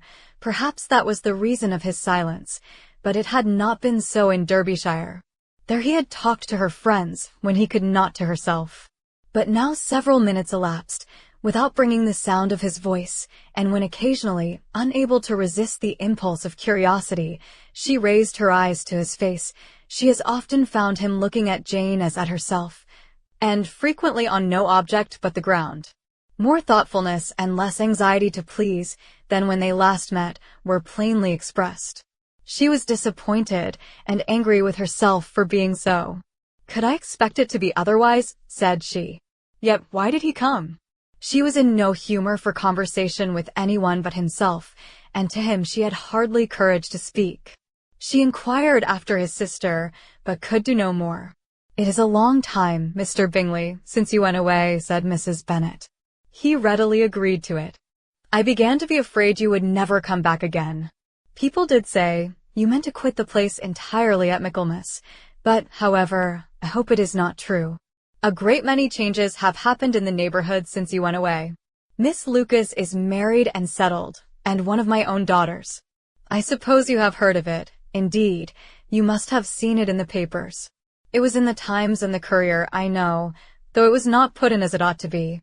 It was only said, lately, George Wickham, Esq. to Miss Lydia Bennet, without there being a syllable said of her father, or the place where she lived, or anything. It was my brother Gardiner's drawing up, too, and I wonder how he came to make such an awkward business of it. Did you see it?" Bingley replied that he did, and made his congratulations. Elizabeth dared not lift up her eyes. How Mr. Darcy looked, therefore, she could not tell. "It is a delightful thing, to be sure, to have a daughter well married," continued her mother, "but at the same time, Mr. Bingley, it is very hard to have her taken away from me. They are gone down to Newcastle, a place quite northward, it seems, and they're there to stay, I do not know how long. His regiment is there, for I suppose you have heard of his leaving the shire, and of his being gone into the regulars. Thank heaven! He has some friends, though, perhaps, not so many as he deserves." Elizabeth, who knew this to be levelled at Mr. Darcy, was in such misery of shame that she could hardly keep her seat. It drew from her, however, the exertion of speaking, which nothing else had so effectually done before, and she asked Bingley whether he meant to make any stay in the country at present. A few weeks, he believed. "When you have killed all your own birds, Mr. Bingley," said her mother, "I beg you will come here and shoot as many as you please on Mr. Bennet's manor. I am sure he will be vastly happy to oblige you, and will save all the best of the coveys for you." Elizabeth's misery increased at such unnecessary, such officious attention. Were the same fair prospect to arise at present as had flattered them a year ago, everything, she was persuaded, would be hastening to the same vexatious conclusion. At that instant she felt that years of happiness could not make Jane or herself amends for moments of such painful confusion. "The first wish of my heart," said she to herself, "is never more to be in company with either of them. Their society can afford no pleasure that will atone for such wretchedness as this. Let me never see either one or the other again." Yet the misery, for which years of happiness were to offer no compensation, received soon afterwards material relief, from observing how much the beauty of her sister rekindled the admiration of her former lover. When first he came in, he had spoken to her but little, but every 5 minutes seemed to be giving her more of his attention.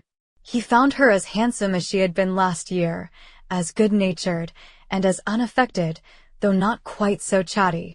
Jane was anxious that no difference should be perceived in her at all, and was really persuaded that she talked as much as ever, but her mind was so busily engaged that she did not always know when she was silent. When the gentlemen rose to go away, Mrs. Bennet was mindful of her intended civility, and they were invited and engaged to dine at Longbourn in a few days' time. "You are quite a visit in my debt, Mr. Bingley," she added, "for when you went to town last winter, you promised to take a family dinner with us as soon as you returned. I have not forgot, you see, and I assure you I was very much disappointed that you did not come back and keep your engagement." Bingley looked a little silly at this reflection, and said something of his concern at having been prevented by business. They then went away. Mrs. Bennet had been strongly inclined to ask them to stay and dine there that day, but, though she always kept a very good table, she did not think anything less than 2 courses could be good enough for a man on whom she had such anxious designs, or satisfy the appetite and pride of one who had 10,000 a year. Chapter 12. As soon as they were gone, Elizabeth walked out to recover her spirits, or, in other words, to dwell without interruption on those subjects that must deaden them more. Mr. Darcy's behavior astonished and vexed her. "Why, if he came only to be silent, grave, and indifferent," said she, "did he come at all? She could settle it in no way that gave her pleasure. He could be still amiable, still pleasing to my uncle and aunt when he was in town, and why not to me? If he fears me, why come hither? If he no longer cares for me, why silent? Teasing man. I will think no more about him." Her resolution was for a short time involuntarily kept by the approach of her sister, who joined her with a cheerful look which showed her better satisfied with their visitors than Elizabeth. "Now," said she, "that this first meeting is over, I feel perfectly easy. I know my own strength, and I shall never be embarrassed again by his coming. I am glad he dines here on Tuesday. It will then be publicly seen that on both sides we met only as common and indifferent acquaintance." "Yes, very indifferent, indeed," said Elizabeth, laughingly. "Oh, Jane, take care. My dear Lizzie, you cannot think me so weak as to be in danger now. I think you are in very great danger of making him as much in love with you as ever. They did not see the gentleman again till Tuesday, and Mrs. Bennet, in the meanwhile, was giving way to all the happy schemes, which the good humour and common politeness of Bingley, in half an hour's visit, had revived. On Tuesday there was a large party assembled at Longbourn, and the two who were most anxiously expected, to the credit of their punctuality as sportsmen, were in very good time.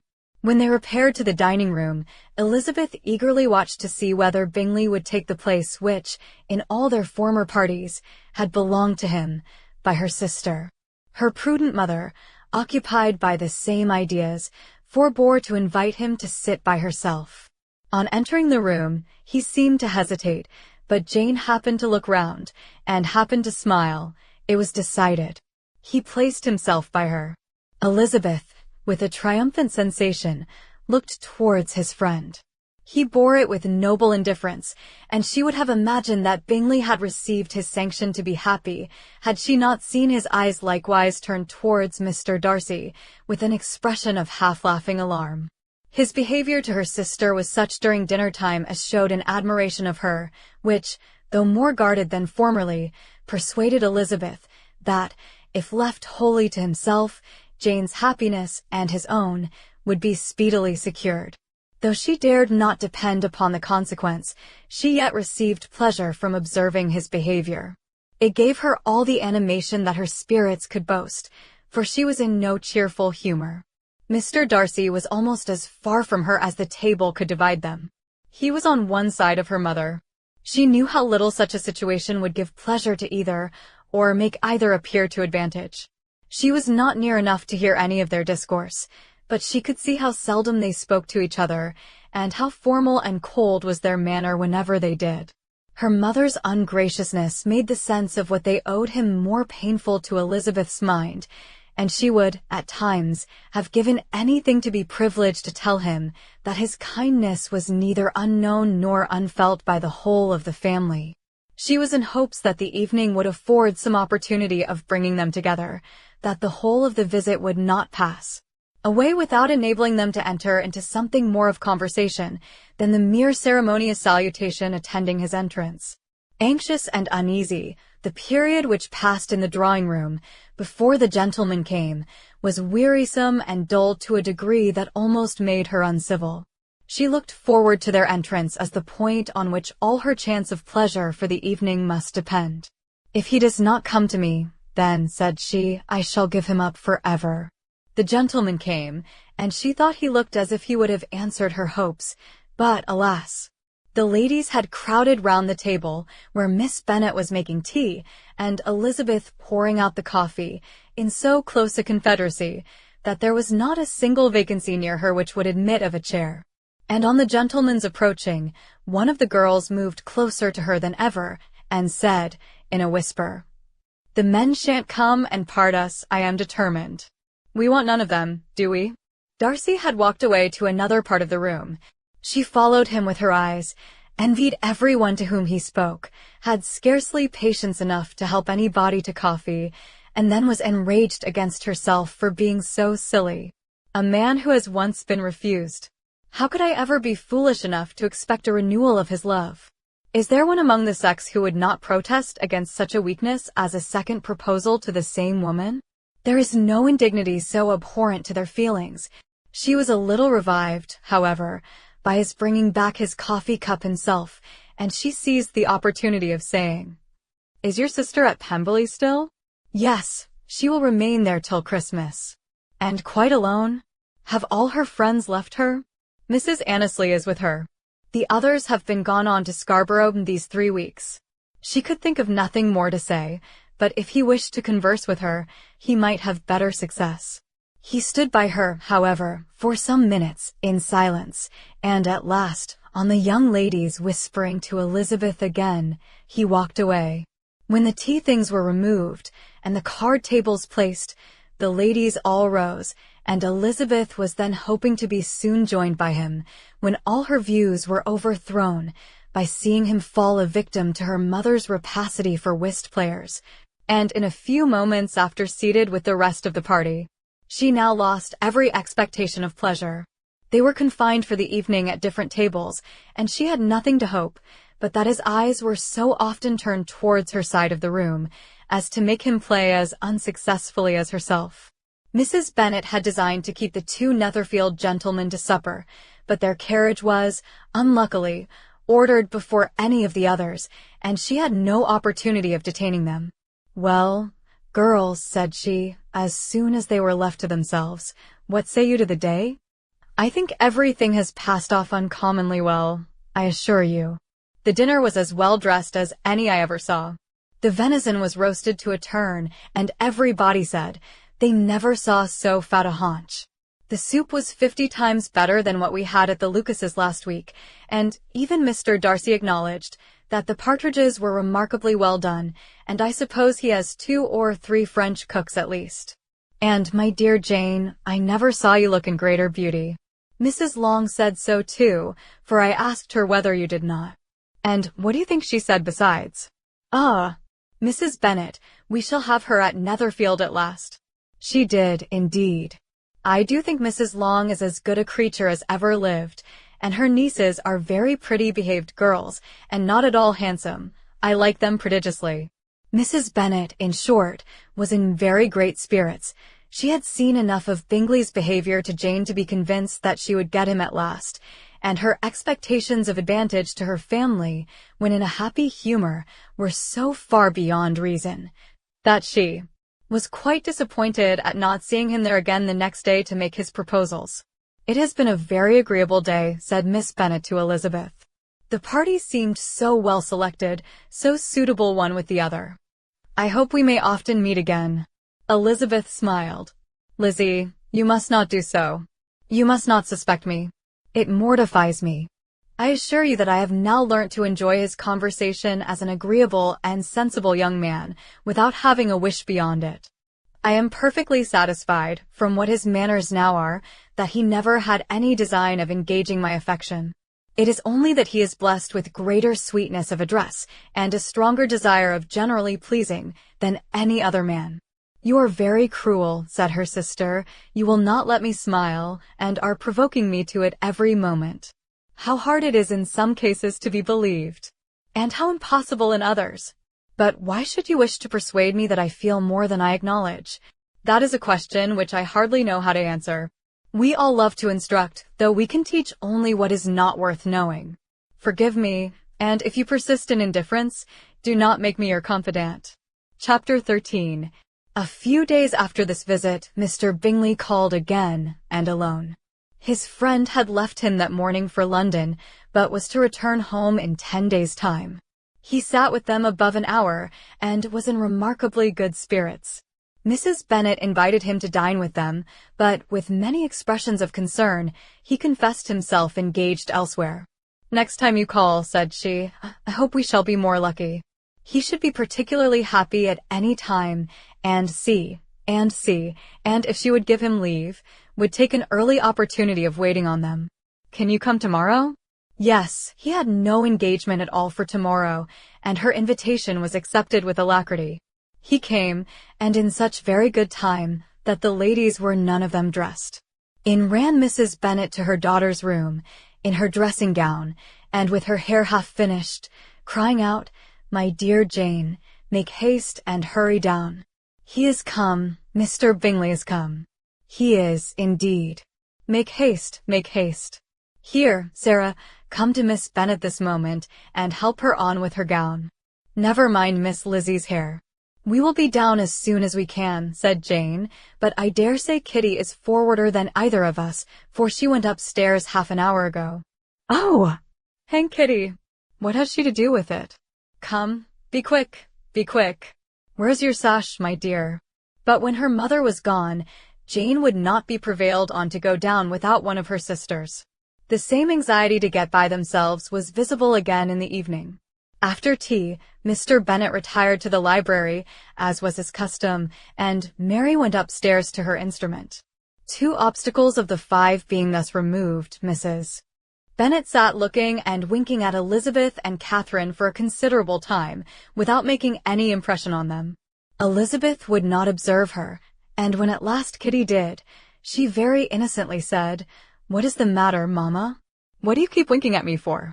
What am I to do?" Nothing, child, nothing. I did not wink at you. She then sat still 5 minutes longer, but unable to waste such a precious occasion, she suddenly got up and sang to Kitty. "Come here, my love, I want to speak to you," took her out of the room. Jane instantly gave a look at Elizabeth which spoke her distress at such premeditation and her entreaty that she would not give in to it. In a few minutes, Mrs. Bennet half opened the door and called out, "Lizzie, my dear, I want to speak with you." Elizabeth was forced to go. "We may as well leave them by themselves, you know," said her mother as soon as she was in the hall. "Kitty and I are going upstairs to sit in my dressing room."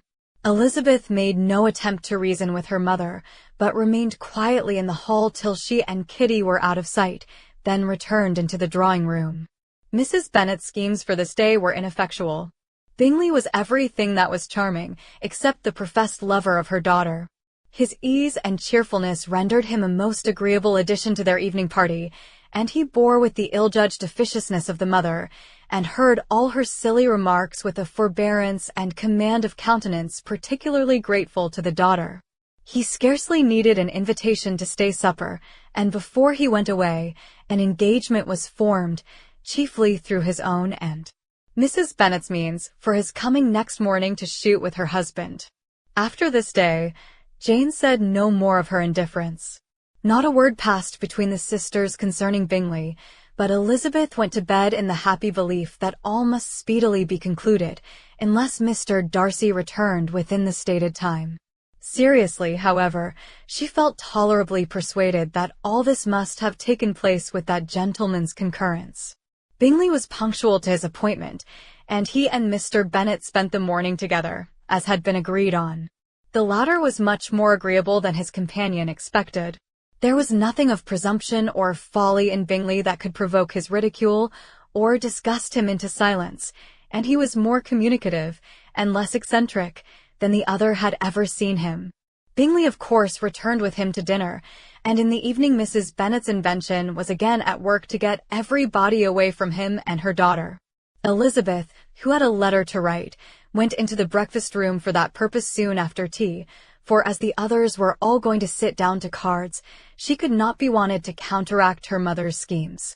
But on her returning to the drawing-room, when her letter was finished, she saw, to her infinite surprise, there was reason to fear that her mother had been too ingenious for her. On opening the door, she perceived her sister and Bingley standing together over the hearth, as if engaged in earnest conversation, and had this led to no suspicion, the faces of both, as they hastily turned round and moved away from each other, would have told it all. Their situation was awkward enough, but hers she thought was still worse. Not a syllable was uttered by either, and Elizabeth was on the point of going away again, when Bingley, who as well as the other had sat down, suddenly rose, and, whispering a few words to her sister, ran out of the room.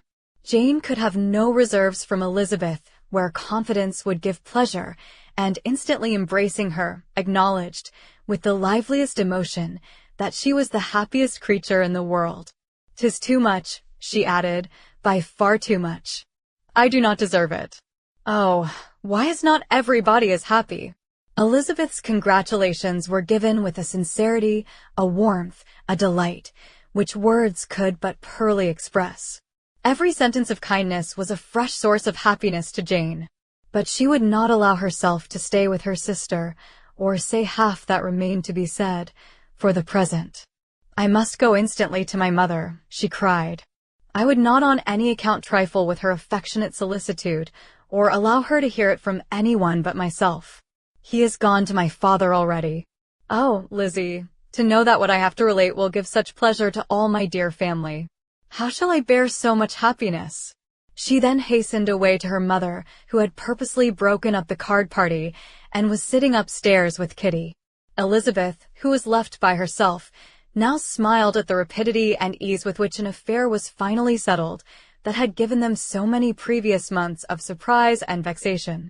"And this," said she, "is the end of all his friends' anxious circumspection, of all his sister's falsehood and contrivance. The happiest, wisest, and most reasonable end. In a few minutes she was joined by Bingley, whose conference with her father had been short and to the purpose. "Where's your sister?" said he hastily, as he opened the door. "With my mother upstairs. She will be down in a moment, I dare say."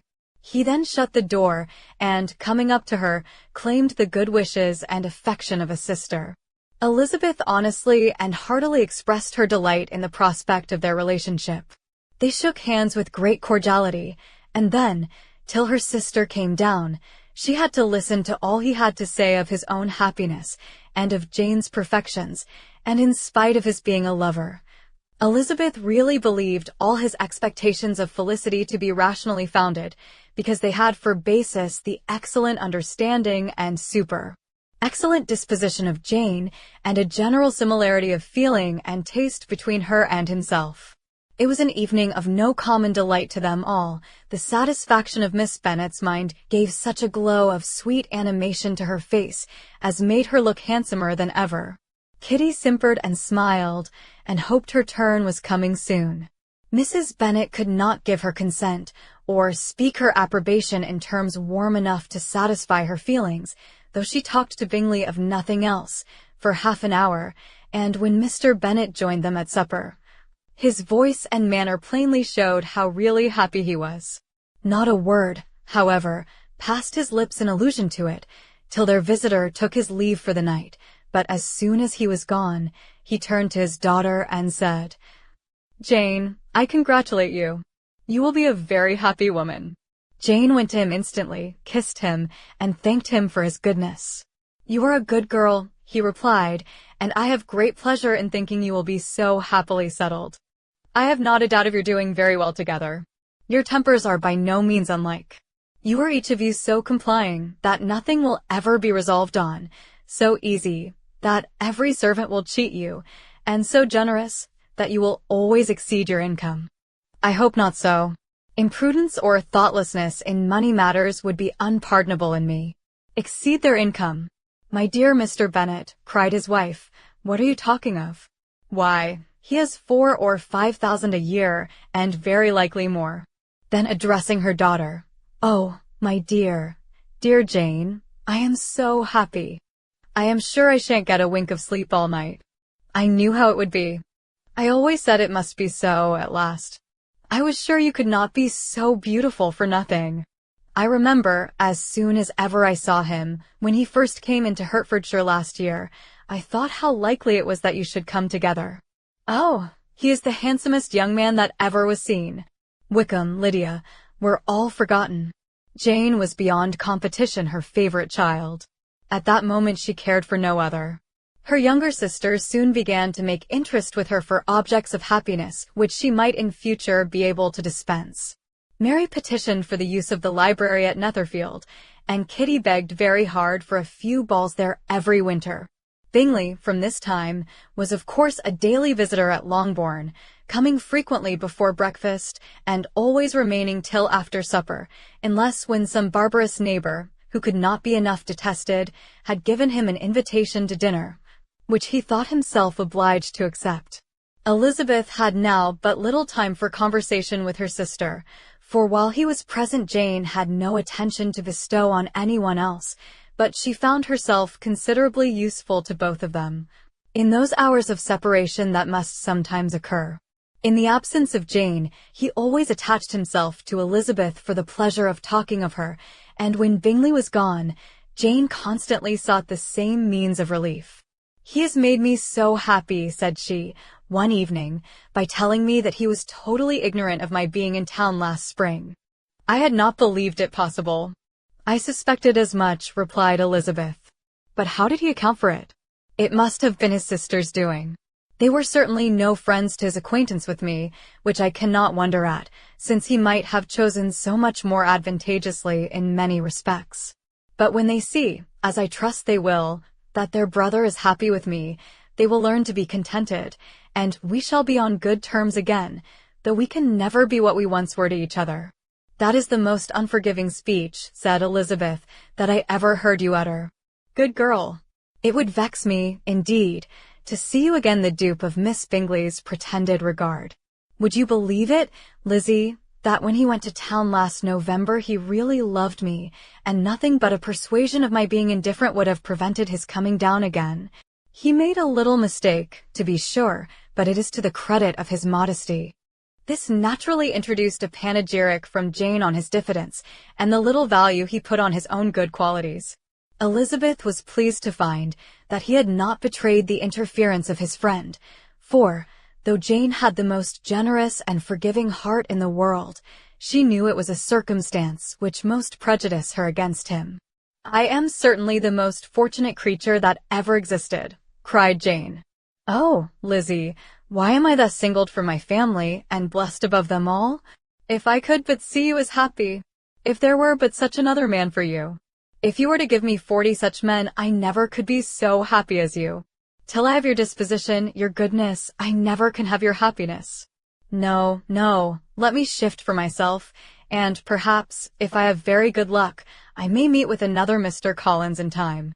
The situation of affairs in the Longbourn family could not be long a secret.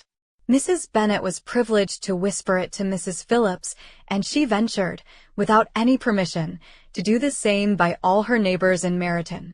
The Bennets were speedily pronounced to be the luckiest family in the world, though only a few weeks before, when Lydia had first run away, they had been generally proved to be marked out for misfortune. Chapter 14. One morning, about a week after Bingley's engagement with Jane had been formed, as he and the females of the family were sitting together in the dining-room, their attention was suddenly drawn to the window by the sound of a carriage, and they perceived a chaise and 4 driving up the lawn. It was too early in the morning for visitors, and besides, the equipage did not answer to that of any of their neighbors. The horses were post, and neither the carriage nor the livery of the servant who preceded it were familiar to them. As it was certain, however, that somebody was coming, Bingley instantly prevailed on Miss Bennet to avoid the confinement of such an intrusion, and walk away with him into the shrubbery. They both set off, and the conjectures of the remaining 3 continued, though with little satisfaction, till the door was thrown open, and their visitor entered. It was Lady Catherine de Bourgh. They were of course all intending to be surprised, but their astonishment was beyond their expectation, and on the part of Mrs. Bennet and Kitty, though she was perfectly unknown to them, even inferior to what Elizabeth felt. She entered the room with an air more than usually ungracious, made no other reply to Elizabeth's salutation than a slight inclination of the head, and sat down without saying a word. Elizabeth had mentioned her name to her mother on her ladyship's entrance, though no request of introduction had been made. Mrs. Bennet, all amazement, though flattered by having a guest of such high importance, received her with the utmost politeness. After sitting for a moment in silence, she said, very stiffly, to Elizabeth, "I hope you are well, Miss Bennet. That lady, I suppose, is your mother?" Elizabeth replied very concisely that she was. "And that, I suppose, is one of your sisters?" "Yes, madam," said Mrs. Bennet, delighted to speak to a Lady Catherine. "She is my youngest girl but one. My youngest of all is lately married, and my eldest is somewhere about the ground, walking with a young man, who, I believe, will soon become a part of the family." "You have a very small park here," returned Lady Catherine after a short silence. "It is nothing in comparison of Rosings, my lady, I dare say, but, I assure you, it is much larger than Sir William Lucas's. This must be a most inconvenient sitting-room for the evening in summer. The windows are full west." Mrs. Bennet assured her that they never sat there after dinner, and then added, "May I take the liberty of asking your ladyship whether you left Mr. and Mrs. Collins well?" "Yes, very well. I saw them the night before last." Elizabeth now expected that she would produce a letter for her from Charlotte, as it seemed the only probable motive for her calling. But no letter appeared, and she was completely puzzled. Mrs. Bennet, with great civility, begged her ladyship to take some refreshment, but Lady Catherine very resolutely, and not very politely, declined eating anything, and then, rising up, said to Elizabeth, "Miss Bennet, there seemed to be a prettyish kind of a little wilderness on one side of your lawn.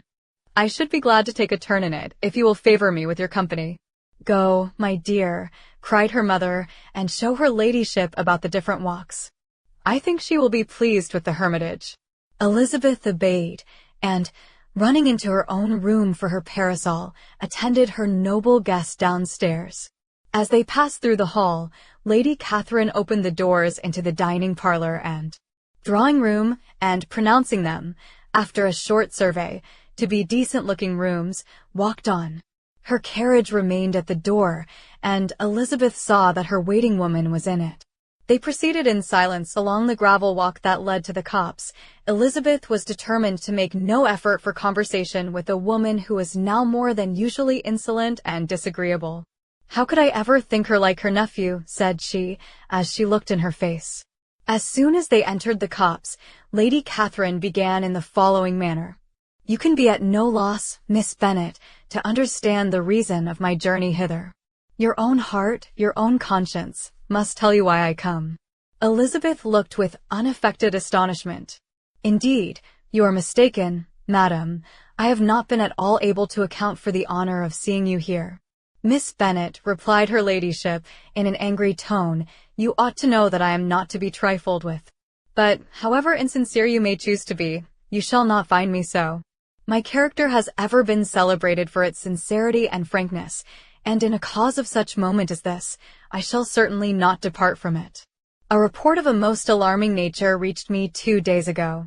I was told that not only your sister was on the point of being most advantageously married, but that Miss Elizabeth Bennet would, in all likelihood, be soon afterwards united to my nephew, my own nephew, Mr. Darcy. Though I know it must be a scandalous falsehood, though I would not injure him so much as to suppose the truth of it possible, I instantly resolved on setting off for this place, that I might make my sentiments known to you." "If you believed it impossible to be true," said Elizabeth, coloring with astonishment and disdain, "I wonder you took the trouble of coming so far.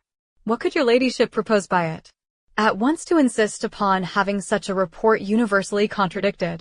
"Your coming to Longbourn to see me and my family," said Elizabeth coolly, "will be rather a confirmation of it, if, indeed, such a report is in existence." "If? Do you then pretend to be ignorant of it? Has it not been industriously circulated by yourselves? Do you not know that such a report is spread abroad?" "I never heard that it was." "And can you likewise declare that there is no foundation for it?" "I do not pretend to possess equal frankness with your ladyship. You may ask questions which I shall not choose to answer." "This is not to be borne. Miss Bennet, I insist on being satisfied. Has my nephew, made you an offer of marriage?" "Your ladyship has declared it to be impossible." "It ought to be so. It must be so, while he retains the use of his reason. But your arts and allurements may, in a moment of infatuation, have made him forget what he owes to himself and to all his family. You may have drawn him in. If I have, I shall be the last person to confess it." "Miss Bennet, do you know who I am? I have not been accustomed to such language as this. I am almost the nearest relation he has in the world, and am entitled to know all his dearest concerns. But you are not entitled to know mine, nor will such behavior as this ever induce me to be explicit. Let me be rightly understood. This match, to which you have the presumption to aspire, can never take place. No, never. Mr. Darcy is engaged to my daughter. Now, what have you to say? Only this, that if he is so, you can have no reason to suppose he will make an offer to me." Lady Catherine hesitated for a moment, and then replied, "The engagement between them is of a peculiar kind. From their infancy, they have been intended for each other. It was the favorite wish of his mother as well as of hers. While in their cradles, we planned the union, and now, at the moment when the wishes of both sisters would be accomplished in their marriage, to be prevented by a young woman of inferior birth, of no importance in the world, and wholly unallied to the family. Do you pay no regard to the wishes of his friends? To his tacit engagement with Miss de Bourgh? Are you lost to every feeling of propriety and delicacy? Have you not heard me say that from his earliest hours he was destined for his cousin?" "Yes, and I had heard it before. But what is that to me? If there is no other objection to my marrying your nephew, I shall certainly not be kept from it by knowing that his mother and aunt wished him to marry Miss de Bourgh. You both did as much as you could in planning the marriage. Its completion depended on others. If Mr. Darcy is neither by honor nor inclination confined to his cousin, why is not he to make another choice? And if I am that choice, why may not I accept him? Because honor, decorum, prudence, nay, interest, forbid it. Yes, Miss Bennet, interest, for do not expect to be noticed by his family or friends if you wilfully act against the inclinations of all. You will be censured, slighted, and despised by everyone connected with him. Your alliance will be a disgrace. Your name will never even be mentioned by any of us. These are heavy misfortunes, replied Elizabeth. But the wife of Mr. Darcy must have such extraordinary sources of happiness necessarily attached to her situation that she could, upon the whole, have no cause to repine. Obstinate, headstrong girl. I am ashamed of you. Is this your gratitude for my attentions to you last spring? Is nothing due to me on that score? Let us sit down.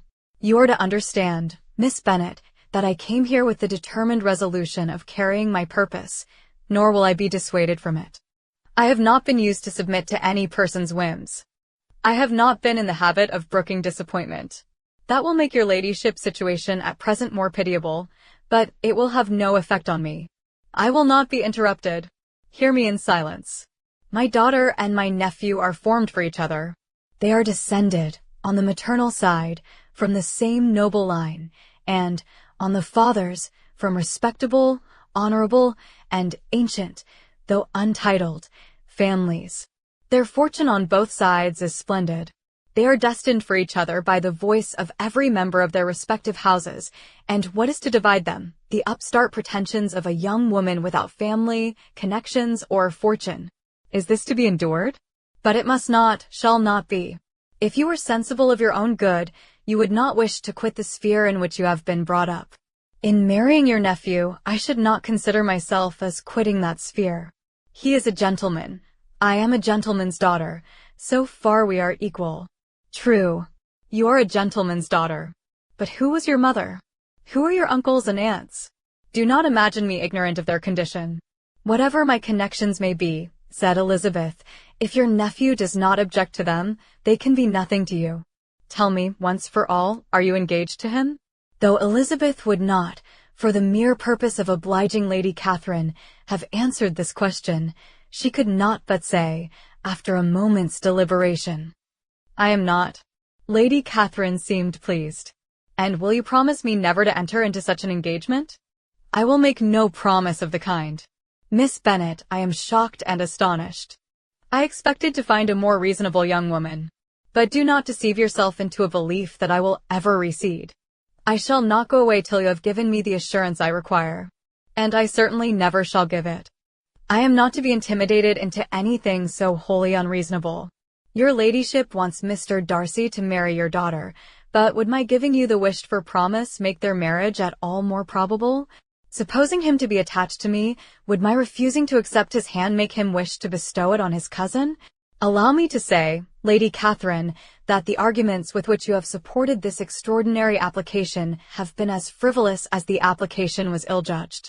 You have widely mistaken my character if you think I can be worked on by such persuasions as these. How far your nephew might approve of your interference in his affairs, I cannot tell, but you have certainly no right to concern yourself in mine. I must beg, therefore, to be importuned no farther on the subject. Not so hasty, if you please. I have by no means done. To all the objections I have already urged I have still another to add. I am no stranger to the particulars of your youngest sister's infamous elopement. I know it all, that the young man's marrying her was a patched-up business at the expense of your father and uncle.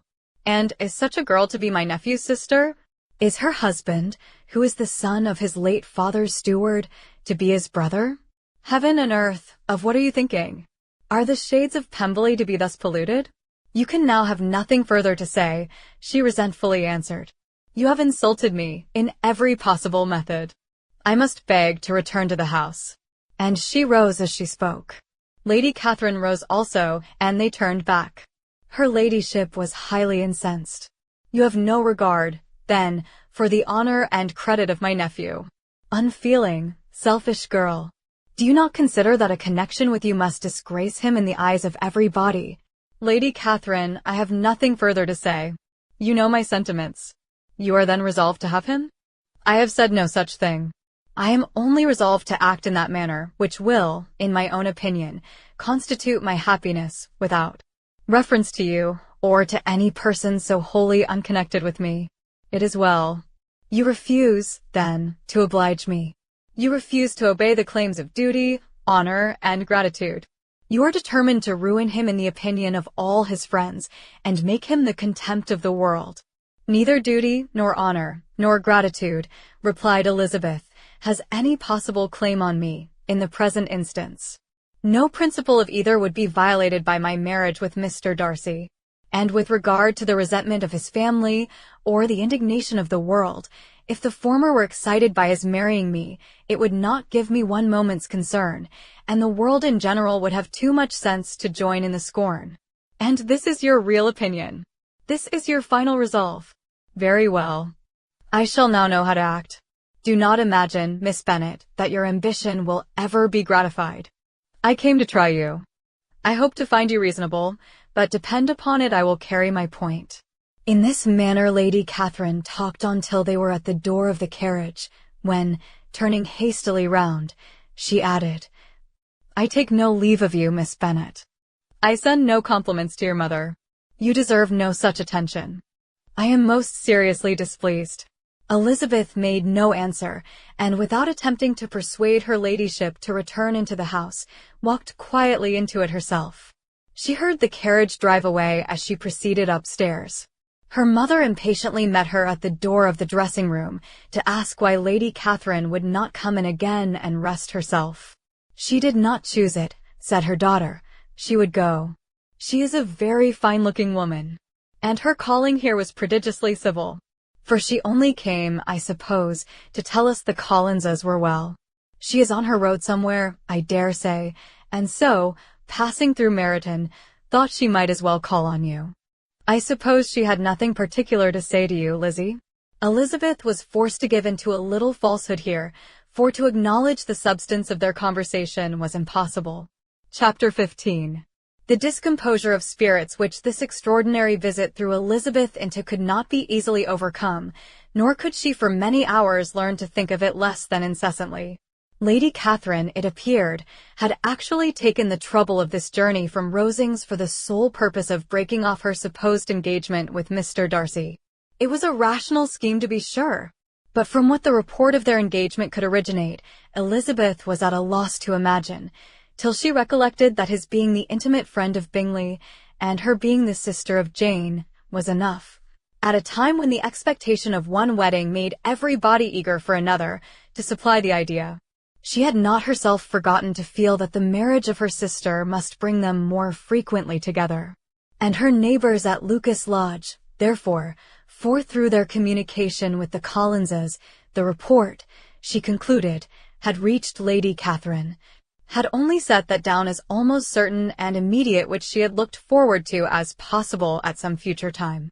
In revolving Lady Catherine's expressions, however, she could not help feeling some uneasiness as to the possible consequence of her persisting in this interference. From what she had said of her resolution to prevent their marriage, it occurred to Elizabeth that she must meditate an application to her nephew, and how he might take a similar representation of the evils attached to a connection with her she dared not pronounce. She knew not the exact degree of his affection for his aunt, or his dependence on her judgment, but it was natural to suppose that he thought much higher of her ladyship than she could do, and it was certain that in enumerating the miseries of a marriage with one whose immediate connections were so unequal to his own, his aunt would address him on his weakest side. With his notions of dignity, he would probably feel that the arguments, which to Elizabeth had appeared weak and ridiculous, contained much good sense and solid reasoning. If he had been wavering before as to what he should do, which had often seemed likely, the advice and entreaty of so near a relation might settle every doubt, and determine him at once to be as happy as dignity unblemished could make him. In that case he would return no more. Lady Catherine might see him in her way through town, and his engagement to Bingley of coming again to Netherfield must give way. If, therefore, an excuse for not keeping his promise should come to his friend within a few days, she added, I shall know how to understand it. I shall then give over every expectation, every wish of his constancy. If he is satisfied with only regretting me, when he might have obtained my affections and hand, I shall soon cease to regret him at all." The surprise of the rest of the family, on hearing who their visitor had been, was very great, but they obligingly satisfied it with the same kind of supposition which had appeased Mrs. Bennet's curiosity, and Elizabeth was spared from much teasing on the subject. The next morning, as she was going downstairs, she was met by her father, who came out of his library with a letter in his hand. "Lizzie," said he, "I was going to look for you. Come into my room." She followed him thither, and her curiosity to know what he had to tell her was heightened by the supposition of its being in some manner connected with the letter he held. It suddenly struck her that it might be from Lady Catherine, and she anticipated with dismay all the consequent explanations. She followed her father to the fireplace, and they both sat down. He then said, "I have received a letter this morning that has astonished me exceedingly. As it principally concerns yourself, you ought to know its contents. I did not know before that I had 2 daughters on the brink of matrimony. Let me congratulate you on a very important conquest." The color now rushed into Elizabeth's cheeks in the instantaneous conviction of its being a letter from the nephew, instead of the aunt, and she was undetermined whether most to be pleased that he explained himself at all, or offended that his letter was not rather addressed to herself, when her father continued, "You look conscious. Young ladies have great penetration in such matters as these, but I think I may defy even your sagacity to discover the name of your admirer. This letter is from Mr. Collins." "From Mr. Collins. And what can he have to say?" "Something very much to the purpose, of course. He begins with congratulations on the approaching nuptials of my eldest daughter, of which, it seems, he has been told by some of the good-natured, gossiping Lucases. I shall not sport with your impatience by reading what he says on that point. What relates to yourself is as follows. Having thus offered you the sincere congratulations of Mrs. Collins and myself on this happy event, let me now add a short hint on the subject of another, of which we have been advertised by the same authority. Your daughter Elizabeth, it is presumed, will not long bear the name of Bennet, after her eldest sister has resigned it, and the chosen partner of her fate may be reasonably looked up to as one of the most illustrious personages in this land. Can you possibly guess, Lizzie, who is meant by this? This young gentleman is blessed, in a peculiar way, with everything the heart of mortal can most desire, splendid property, noble kindred, and extensive patronage. Yet, in spite of all these temptations, let me warn my cousin Elizabeth and yourself of what evils you may incur by a precipitate closure with this gentleman's proposals, which, of course, you will be inclined to take immediate advantage of. Have you any idea, Lizzie, who this gentleman is? But now it comes out. My motive for cautioning you is as follows. We have reason to imagine that his aunt, Lady Catherine de Bourgh, does not look on the match with a friendly eye. Mr. Darcy, you see, is the man. Now, Lizzie, I think I have surprised you. Could he, or the Lucases, have pitched on any man, within the circle of our acquaintance, whose name would have given the lie more effectually to what they related? Mr. Darcy, who never looks at any woman but to see a blemish, and who probably never looked at you in his life. It is admirable. Elizabeth tried to join in her father's pleasantry, but could only force one most reluctant smile. Never had his wit been directed in a manner so little agreeable to her. Are you not diverted? Oh, yes. Pray read on. After mentioning the likelihood of this marriage to her ladyship last night, she immediately, with her usual condescension, expressed what she felt on the occasion, when it became apparent that on the score of some family objections on the part of my cousin, she would never give her consent to what she termed so disgraceful a match. I thought it my duty to give the speediest intelligence of this to my cousin, that she and her noble admirer may be aware of what they are about, and not run hastily into a marriage which has not been properly sanctioned. Mr. Collins, moreover, adds, I am truly rejoiced that my cousin Lydia's sad business has been so well hushed up, and am only concerned that their living together before the marriage took place should be so generally known. I must not, however, neglect the duties of my station or refrain from declaring my amazement at hearing that you received the young couple into your house as soon as they were married. It was an encouragement of vice, and had I been the rector of Longbourn, I should very strenuously have opposed it. You ought certainly to forgive them as a Christian, but never to admit them in your sight, or allow their names to be mentioned in your hearing. That is his notion of Christian forgiveness. The rest of his letter is only about his dear Charlotte's situation and his expectation of a young olive branch. But, Lizzie, you look as if you did not enjoy it. You are not going to be missish, I hope, and pretend to be affronted at an idle report. For what do we live, but to make sport for our neighbors and laugh at them in our turn? Oh, cried Elizabeth, I am excessively diverted. But it is so strange. Yes, that is what makes it amusing. Had they fixed on any other man it would have been nothing, but his perfect indifference and your pointed dislike make it so delightfully absurd. Much as I abominate writing, I would not give up Mr. Collins's correspondence for any consideration. Nay, when I read a letter of his, I cannot help giving him the preference even over Wickham, much as I value the impudence and hypocrisy of my son-in-law. And pray, Lizzie, what said Lady Catherine about this report? Did she call to refuse her consent? To this question his daughter replied only with a laugh, and as it had been asked without the least suspicion, she was not distressed by his repeating it. Elizabeth had never been more at a loss to make her feelings appear what they were not. It was necessary to laugh when she would rather have cried. Her father had most cruelly mortified her by what he said of Mr. Darcy's indifference, and she could do nothing but wonder at such a want of penetration, or fear that, perhaps, instead of his seeing too little, she might have fancied too much. Chapter 16. Instead of receiving any such letter of excuse from his friend, as Elizabeth half expected Mr. Bingley to do, he was able to bring Darcy with him to Longbourn before many days had passed after Lady Catherine's visit. The gentleman arrived early, and, before Mrs. Bennet had time to tell him of their having seen his aunt, of which her daughter sat in momentary dread, Bingley, who wanted to be alone with Jane, proposed their all walking out. It was agreed to. Mrs. Bennet was not in the habit of walking. Mary could never spare time, but the remaining 5 set off together. Bingley and Jane, however, soon allowed the others to outstrip them. They lagged behind, while Elizabeth, Kitty, and Darcy were to entertain each other. Very little was said by either. Kitty was too much afraid of him to talk. Elizabeth was secretly forming a desperate resolution, and, perhaps, he might be doing the same. They walked towards the Lucases, because Kitty wished to call upon Maria, and as Elizabeth saw no occasion for making it a general concern, when Kitty left them, she went boldly on with him alone. Now was the moment for her resolution to be executed, and, while her courage was high, she immediately said, Mr. Darcy, I am a very selfish creature, and for the sake of giving relief to my own feelings care not how much I may be wounding yours.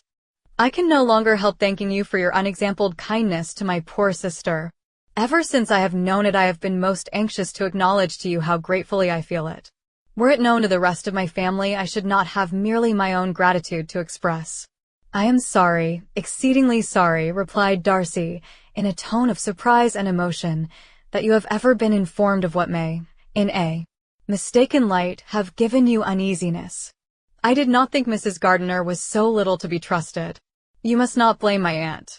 Lydia's thoughtlessness first betrayed to me that you had been concerned in the matter, and, of course, I could not rest till I knew the particulars. Let me thank you again and again, in the name of all my family, for that generous compassion which induced you to take so much trouble and bear so many mortifications for the sake of discovering them. If you will thank me, he replied, let it be for yourself alone. That the wish of giving happiness to you might add force to the other inducements which led me on I shall not attempt to deny. But your family owe me nothing. Much as I respect them, I believe I thought only of you. Elizabeth was too much embarrassed to say a word. After a short pause, her companion added, You are too generous to trifle with me. If your feelings are still what they were last April, tell me so at once. My affections and wishes are unchanged, but one word from you will silence me on this subject forever. Elizabeth, feeling all the more than common awkwardness and anxiety of his situation, now forced herself to speak, and immediately, though not very fluently, gave him to understand. that her sentiments had undergone so material a change since the period to which he alluded, as to make her receive with gratitude and pleasure his present assurances. The happiness which this reply produced was such as he had probably never felt before, and he expressed himself on the occasion as sensibly and as warmly as a man violently in love can be supposed to do. Had Elizabeth been able to encounter his eyes, she might have seen how well the expression of heartfelt delight, diffused over his face, became him, but though she could not look she could listen, and he told her of feelings which, in proving of what importance she was to him, made his affection every moment more valuable. They walked on without knowing in what direction. There was too much to be thought, and felt, and said, for attention to any other objects. She soon learned that they were indebted for their present good understanding to the efforts of his aunt, who did call on him in her return through London, and there relate her journey to Longbourn, its motive, and the substance of her conversation with Elizabeth, dwelling emphatically on every expression of the latter, which, in her ladyship's apprehension, peculiarly denoted her perverseness and assurance, in the belief that such a relation must assist her endeavours to obtain that promise from her nephew which she had refused to give. But, unluckily for her ladyship, its effect had been exactly contrariwise. "It taught me to hope," said he, "as I had scarcely ever allowed myself to hope before. I knew enough of your disposition to be certain that had you been absolutely, irrevocably decided against me, you would have acknowledged it to Lady Catherine frankly and openly." Elizabeth colored and laughed as she replied, "Yes, you know enough of my frankness to believe me capable of that. After abusing you so abominably to your face, I could have no scruple in abusing you to all your relations. What did you say of me that I did not deserve? For though your accusations were ill-founded, formed on mistaken premises, my behavior to you at the time had merited the severest reproof. It was unpardonable. I cannot think of it without abhorrence." "We will not quarrel for the greater share of blame annexed to that evening," said Elizabeth. "The conduct of neither, if strictly examined, will be irreproachable, but since then we have both, I hope, improved in civility. I cannot be so easily reconciled to myself. The recollection of what I then said, of my conduct, my manners, my expressions during the whole of it, is now, and has been many months, inexpressibly painful to me. Your reproof, so well applied, I shall never forget, had you behaved in a more gentlemanlike manner. Those were your words. You know not, you can scarcely conceive, how they have tortured me, though it was some time, I confess, before I was reasonable enough to allow their justice. I was certainly very far from expecting them to make so strong an impression. I had not the smallest idea of their being ever felt in such a way. I can easily believe it. You thought me then devoid of every proper feeling, I am sure you did. The turn of your countenance I shall never forget, as you said that I could not have addressed you in any possible way that would induce you to accept me. Oh, do not repeat what I then said. These recollections will not do at all. I assure you that I have long been most heartily ashamed of it." Darcy mentioned his letter. "Did it," said he, "did it soon make you think better of me? Did you, on reading it, give any credit to its contents?" She explained what its effect on her had been, and how gradually all her former prejudices had been removed. "I knew," said he, "that what I wrote must give you pain, but it was necessary. I hope you have destroyed the letter. There was one part, especially the opening of it, which I should dread your having the power of reading again. I can remember some expressions which might justly make you hate me. The letter shall certainly be burned, if you believe it essential to the preservation of my regard, but, though we have both reason to think my opinions not entirely unalterable, they are not, I hope, quite so easily changed as that implies. When I wrote that letter," replied Darcy, "I believed myself perfectly calm and cool, but I am since convinced that it was written in a dreadful bitterness of spirit. The letter, perhaps, began in bitterness, but it did not end so. The adieu is charity itself. But think no more of the letter. The feelings of the person who wrote and the person who received it are now so widely different from what they were then, that every unpleasant circumstance attending it ought to be forgotten. You must learn some of my philosophy. Think only of the past as its remembrance gives you pleasure. I cannot give you credit for any philosophy of the kind. Your retrospections must be so totally void of reproach that the contentment arising from them is not of philosophy, but, what is much better, of ignorance. But with me, it is not so. Painful recollections will intrude, which ought not to be repelled. I have been a selfish being all my life in practice, though not in principle. As a child I was taught what was right, but I was not taught to correct my temper. I was given good principles, but left to follow them in pride and conceit. Unfortunately an only son, for many years an only child, I was spoiled by my parents, who, though good themselves, my father particularly, all that was benevolent and amiable, allowed, encouraged, almost taught me to be selfish and overbearing, to care for none beyond my own family circle, to think meanly of all the rest of the world, to wish at least to think meanly of their sense and worth compared with my own. Such I was, from 8 to 28, and such I might still have been but for you, dearest, loveliest Elizabeth. What do I not owe you? You taught me a lesson, hard indeed at first, but most advantageous. By you, I was properly humbled. I came to you without a doubt of my reception. You showed me how insufficient were all my pretensions to please a woman worthy of being pleased. Had you then persuaded yourself that I should? Indeed I had. What will you think of my vanity? I believed you to be wishing, expecting my addresses. My manners must have been in fault, but not intentionally, I assure you. I never meant to deceive you, but my spirits might often lead me wrong. How you must have hated me after that evening. Hate you.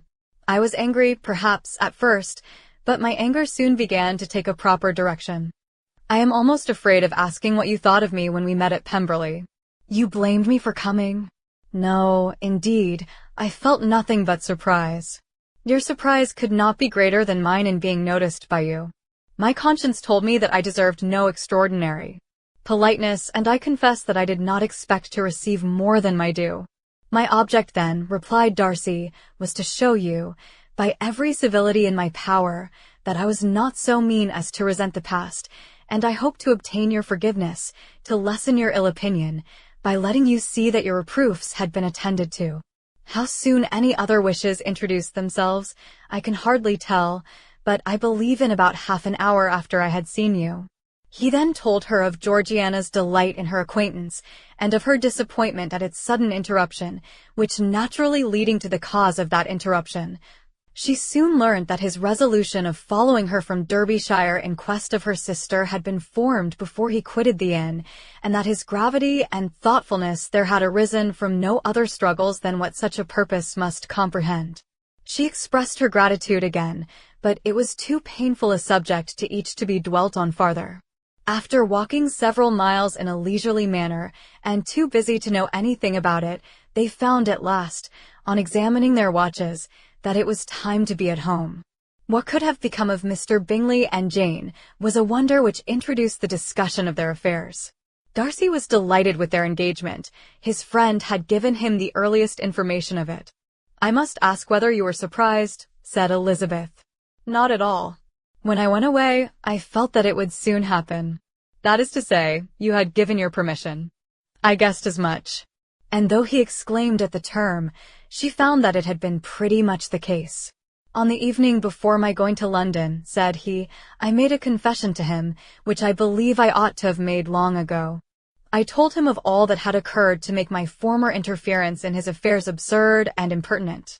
His surprise was great. He had never had the slightest suspicion. I told him, moreover, that I believed myself mistaken in supposing, as I had done, that your sister was indifferent to him, and as I could easily perceive that his attachment to her was unabated, I felt no doubt of their happiness together. Elizabeth could not help smiling at his easy manner of directing his friend. Did you speak from your own observation, said she, when you told him that my sister loved him, or merely from my information last spring? From the former. I had narrowly observed her during the 2 visits which I had lately made here, and I was convinced of her affection. And your assurance of it, I suppose, carried immediate conviction to him. It did. Bingley is most unaffectedly modest. His diffidence had prevented his depending on his own judgment in so anxious a case, but his reliance on mine made everything easy. I was obliged to confess one thing, which for a time, and not unjustly, offended him.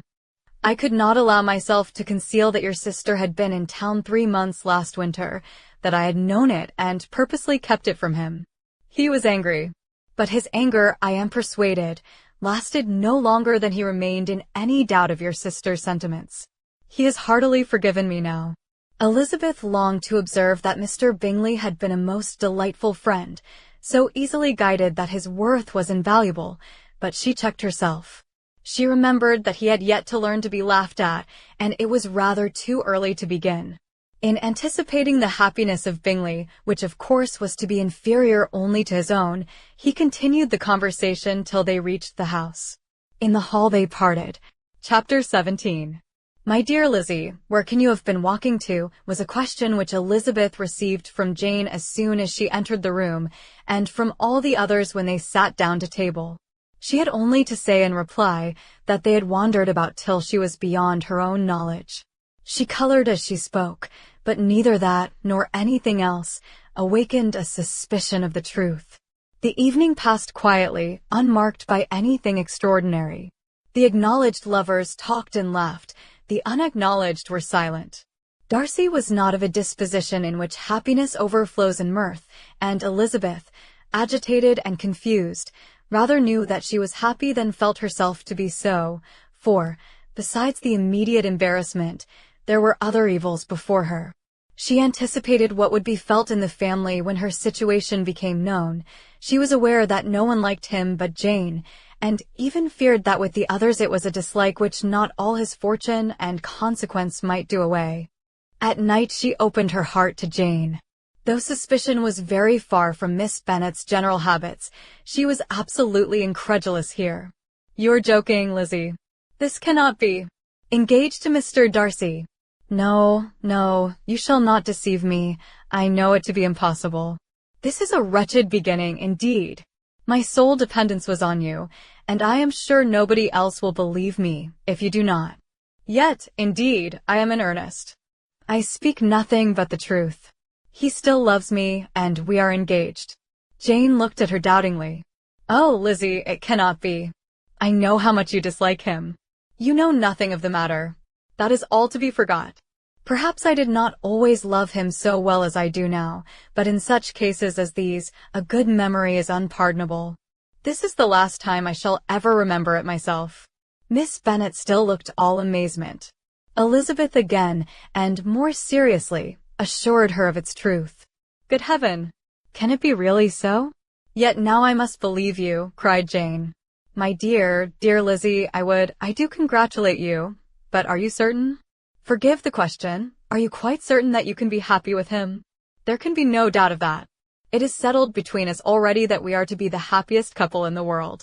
But are you pleased, Jane? Shall you like to have such a brother?" "Very, very much. Nothing could give either Bingley or myself more delight. But we considered it, we talked of it as impossible." "And do you really love him quite well enough?" "Oh, Lizzie, do anything rather than marry without affection. Are you quite sure that you feel what you ought to do?" "Oh, yes. You will only think I feel more than I ought to do when I tell you all." "What do you mean?"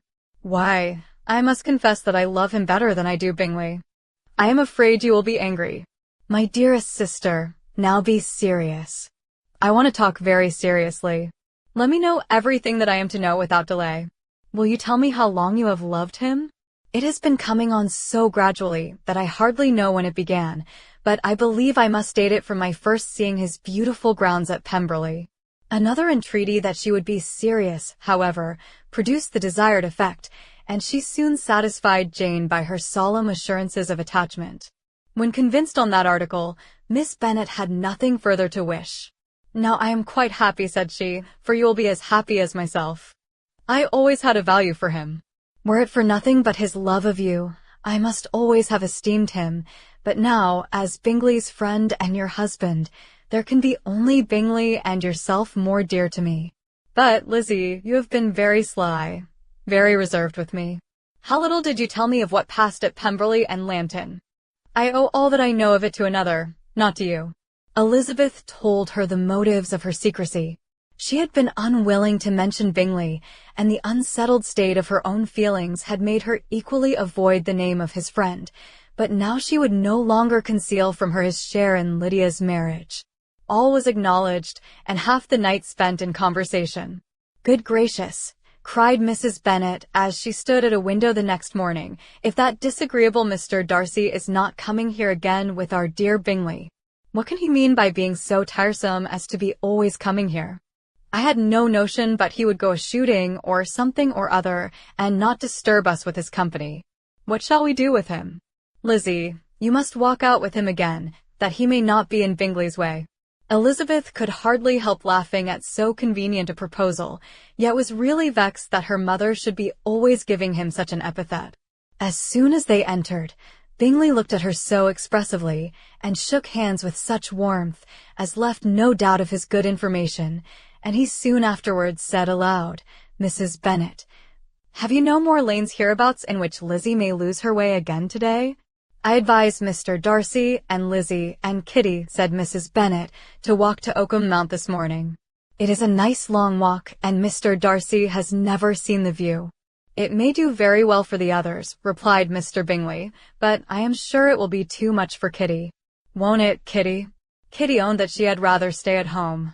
Darcy professed a great curiosity to see the view from the Mount, and Elizabeth silently consented. As she went upstairs to get ready, Mrs. Bennet followed her, saying, "I am quite sorry, Lizzie, that you should be forced to have that disagreeable man all to yourself, but I hope you will not mind it. It is all for Jane's sake, you know, and there is no occasion for talking to him except just now and then, so do not put yourself to inconvenience." During their walk, it was resolved that Mr. Bennet's consent should be asked in the course of the evening. Elizabeth reserved to herself the application for her mother's. She could not determine how her mother would take it, sometimes doubting whether all his wealth and grandeur would be enough to overcome her abhorrence of the man, but whether she were violently set against the match, or violently delighted with it. It was certain that her manner would be equally ill-adapted to do credit to her sense, and she could no more bear that Mr. Darcy should hear the first raptures of her joy than the first vehemence of her disapprobation. In the evening, soon after Mr. Bennet withdrew to the library, she saw Mr. Darcy rise also and follow him, and her agitation on seeing it was extreme.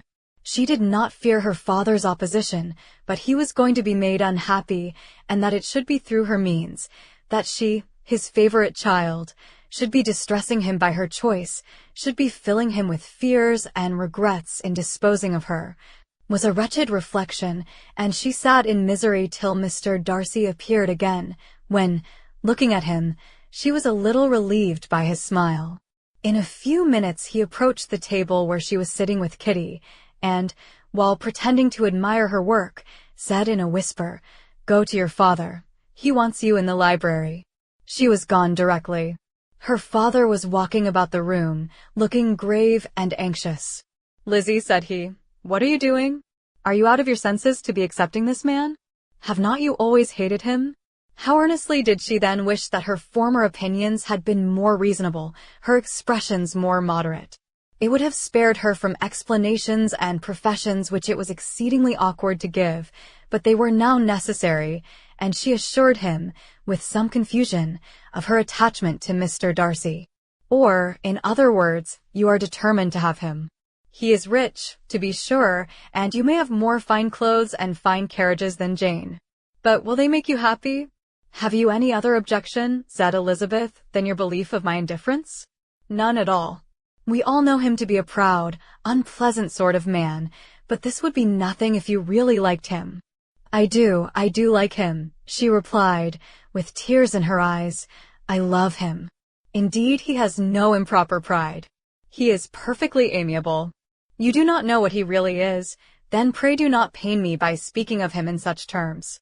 "Lizzie," said her father, "I have given him my consent. He is the kind of man, indeed, to whom I should never dare refuse anything which he condescended to ask. I now give it to you, if you are resolved on having him. But let me advise you to think better of it. I know your disposition, Lizzie. I know that you could be neither happy nor respectable unless you truly esteemed your husband, unless you looked up to him as a superior. Your lively talents would place you in the greatest danger in an unequal marriage. You could scarcely escape discredit and misery. My child, let me not have the grief of seeing you unable to respect your partner in life. You know not what you're about." Elizabeth, still more affected, was earnest and solemn in her reply, and, at length, by repeated assurances that Mr. Darcy was really the object of her choice, by explaining the gradual change which her estimation of him had undergone, relating her absolute certainty that his affection was not the work of a day, but had stood the test of many months' suspense, and enumerating with energy all his good qualities, she did conquer her father's incredulity, and reconcile him to the match. "Well, my dear," said he, when she ceased speaking, "I have no more to say. If this be the case, he deserves you. I could not have parted with you, my Lizzie, to anyone less worthy." To complete the favorable impression, she then told him what Mr. Darcy had voluntarily done for Lydia. He heard her with astonishment. This is an evening of wonders, indeed. And so, Darcy did everything, made up the match, gave the money, paid the fellow's debts, and got him his commission. So much the better. It will save me a world of trouble and economy. Had it been your uncle's doing, I must and would have paid him, but these violent young lovers carry everything their own way. I shall offer to pay him tomorrow. He will rant and storm about his love for you, and there will be an end of the matter. He then recollected her embarrassment a few days before, on his reading Mr. Collins's letter, and after laughing at her some time, allowed her at last to go, saying, as she quitted the room, "If any young men come for Mary or Kitty, send them in, for I am quite at leisure." Elizabeth's mind was now relieved from a very heavy weight, and after half an hour's quiet reflection in her own room, she was able to join the others with tolerable composure. Everything was too recent for gaiety, but the evening passed tranquilly away. There was no longer anything material to be dreaded, and the comfort of ease and familiarity would come in time. When her mother went up to her dressing room at night, she followed her and made the important communication. Its effect was most extraordinary, for, on first hearing it, Mrs. Bennet sat quite still and unable to utter a syllable. Nor was it under many, many minutes that she could comprehend what she heard, though not in general backward to credit what was for the advantage of her family, or that came in the shape of a lover to any of them. She began at length to recover, to fidget about in her chair, get up, sit down again, wonder and bless herself. Good gracious! Lord bless me! Only think! Dear me! Mr. Darcy! Who would have thought it? And is it really true? Oh, my sweetest Lizzie! How rich and how great you will be! What pin money, bien what jewels, what carriages you will have! Jane's is nothing to it, nothing at all. I am so pleased, so happy. Such a charming man. So handsome. So tall. Oh, my dear Lizzie! Pray apologize for my having disliked him so much before. I hope he will overlook it. Dear, dear Lizzie. A house in town. Everything that is charming. 3 daughters married. 10,000 a year. Oh, Lord! What will become of me? I shall go distracted. This was enough to prove that her approbation need not be doubted, and Elizabeth, rejoicing that such an effusion was heard only by herself, soon went away. But before she had been 3 minutes in her own room, her mother followed her. My dearest child, she cried, I can think of nothing else. 10,000 a year, and very likely more. T is as good as a lord. And a special license 15, you must and shall be married by a special license. But, my dearest love, tell me what dish Mr. Darcy is particularly fond of, that I may have it tomorrow. This was a sad omen of what her mother's behavior to the gentleman himself might be, and Elizabeth found that, though in the certain possession of his warmest affection and secure of her relations' consent, there was still something to be wished for. But the morrow passed off much better than she expected, for Mrs. Bennet luckily stood in such awe of her intended son-in-law, that she ventured not to speak to him unless it was in her power to offer him any attention, or mark her deference for his opinion. Elizabeth had the satisfaction of seeing her father taking pains to get acquainted with him, and Mr. Bennet soon assured her that he was rising every hour in his esteem. "I admire all my 3 sons-in-law highly," said he. "Wickham, perhaps, is my favorite, but I think I shall like your husband quite as well as Jane's." Chapter 18. Elizabeth's spirits soon rising to playfulness again, she wanted Mr. Darcy to account for his having ever fallen in love with her. "How could you begin?" said she. "I can comprehend your going on charmingly, when you had once made a beginning, but what could set you off in the first place? I cannot fix on the hour, or the spot, or the look, or the words, which laid the foundation. It is too long ago. I was in the middle before I knew that I had begun. My beauty you had early withstood, and as for my manners, my behavior to you was at least always bordering on the uncivil, and I never spoke to you without rather wishing to give you pain than not. Now be sincere. Did you admire me for my impertinence? For the liveliness of your mind I did. You may as well call it impertinence at once. It was very little less. The fact is that you were sick of civility, of deference, of officious attention. You were disgusted with the women who were always speaking and looking and thinking for your approbation alone. I roused and interested you because I was so unlike them. Had you not been really amiable, you would have hated me for it, but in spite of the pains you took to disguise yourself, your feelings were always noble and just, and in your heart you thoroughly despised the persons who so assiduously courted you. There, I have saved you the trouble of accounting for it, and really, all things considered, I begin to think it perfectly reasonable. To be sure you know no actual good of me, but nobody thinks of that when they fall in love. Was there no good in your affectionate behavior to Jane, while she was ill at Netherfield? Dearest Jane, who could have done less for her? But make a virtue of it by all means. My good qualities are under your protection, and you are to exaggerate them as much as possible, and, in return, it belongs to me to find occasions for teasing and quarreling with you as often as may be, and I shall begin directly by asking you what made you so unwilling to come to the point at last. What made you so shy of me when you first called and afterwards dined here? Why, especially, when you called did you look as if you did not care about me? Because you were grave and silent and gave me no encouragement. But I was embarrassed. And so was I. You might have talked to me more when you came to dinner. A man who had felt less might. How unlucky that you should have a reasonable answer to give, and that I should be so reasonable as to admit it. But I wonder how long you would have gone on if you had been left to yourself. I wonder when you would have spoken if I had not asked you. My resolution of thanking you for your kindness to Lydia had certainly great effect. Too much I am afraid, for what becomes of the moral if our comfort springs from a breach of promise, for I ought not to have mentioned the subject? This will never do. You need not distress yourself. The moral will be perfectly fair. Lady Catherine's unjustifiable endeavors to separate us were the means of removing all my doubts. I am not indebted for my present happiness to your eager desire of expressing your gratitude. I was not in a humor to wait for an opening of yours. My aunt's intelligence had given me hope, and I was determined at once to know everything. Lady Catherine has been of infinite use, which ought to make her happy, for she loves to be of use. But tell me, what did you come down to Netherfield for? Was it merely to ride to Longbourn and be embarrassed? Or had you intended any more serious consequences? My real purpose was to see you, and to judge, if I could, whether I might ever hope to make you love me.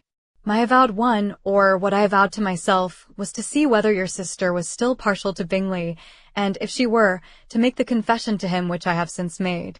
Shall you ever have courage to announce to Lady Catherine what is to befall her?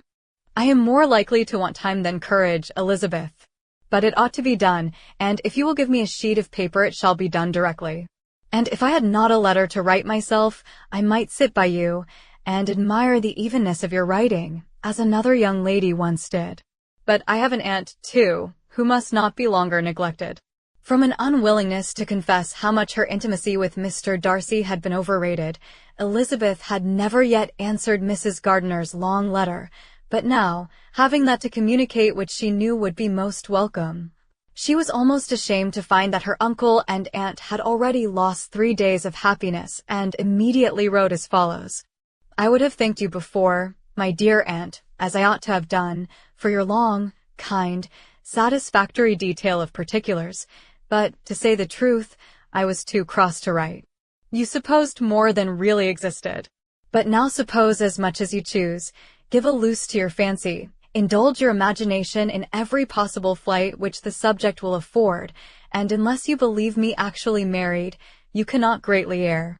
You must write again very soon, and praise him a great deal more than you did in your last. I thank you again and again for not going to the lakes. How could I be so silly as to wish it? Your idea of the ponies is delightful. We will go round the park every day. I am the happiest creature in the world. Perhaps other people have said so before, but no one with such justice. I am happier even than Jane. She only smiles, I laugh. Mr. Darcy sends you all the love in the world that can be spared from me. You are all to come to Pemberley at Christmas. Yours, and C. Mr. Darcy's letter to Lady Catherine was in a different style, and still different from either was what Mr. Bennet sent to Mr. Collins in return for his last. Dear Sir, I must trouble you once more for congratulations. Elizabeth will soon be the wife of Mr. Darcy. Console Lady Catherine as well as you can. But, if I were you, I would stand by the nephew. He has more to give. Yours sincerely, and C. Miss Bingley's congratulations to her brother on his approaching marriage were all that was affectionate and insincere. She wrote even to Jane on the occasion to express her delight and repeat all her former professions of regard.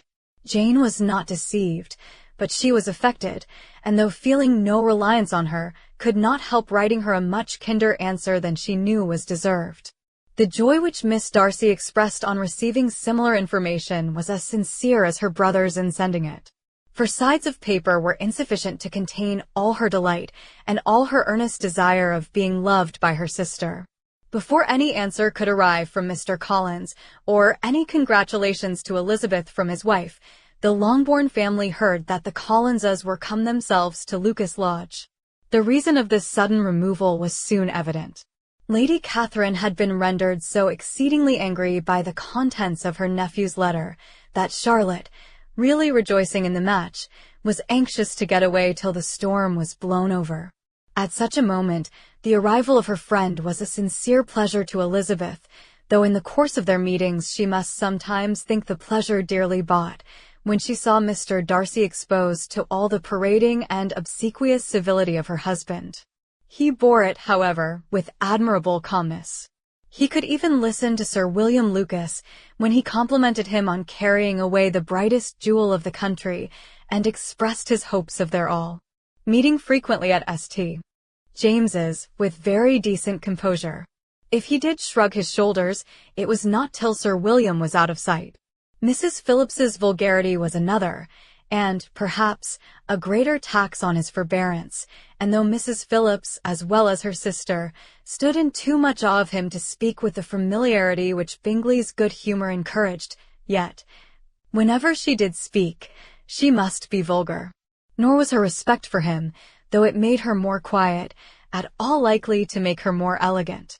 Elizabeth did all she could to shield him from the frequent notice of either, and was ever anxious to keep him to herself, and to those of her family with whom he might converse without mortification. And though the uncomfortable feelings arising from all this took from the season of courtship much of its pleasure, it added to the hope of the future, and she looked forward with delight to the time when they should be removed from society so little pleasing to either, to all the comfort and elegance of their family party at Pemberley.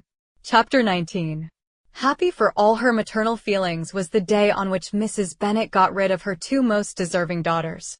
With what delighted pride she afterwards visited Mrs. Bingley and talked of Mrs. Darcy may be guessed. I wish I could say, for the sake of her family, that the accomplishment of her earnest desire in the establishment of so many of her children produced so happy an effect as to make her a sensible, amiable, well-informed woman for the rest of her life, though, perhaps, it was lucky for her husband, who might not have relished domestic felicity in so unusual a form, that she still was occasionally nervous and invariably silly. Mr. Bennet missed his second daughter exceedingly. His affection for her drew him oftener from home than anything else could do.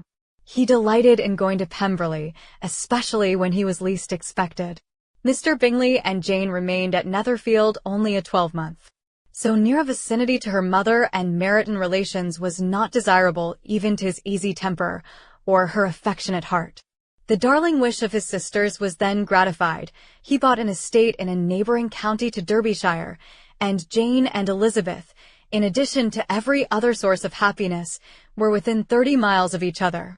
Kitty, to her very material advantage, spent the chief of her time with her 2 elder sisters. In society so superior to what she had generally known, her improvement was great.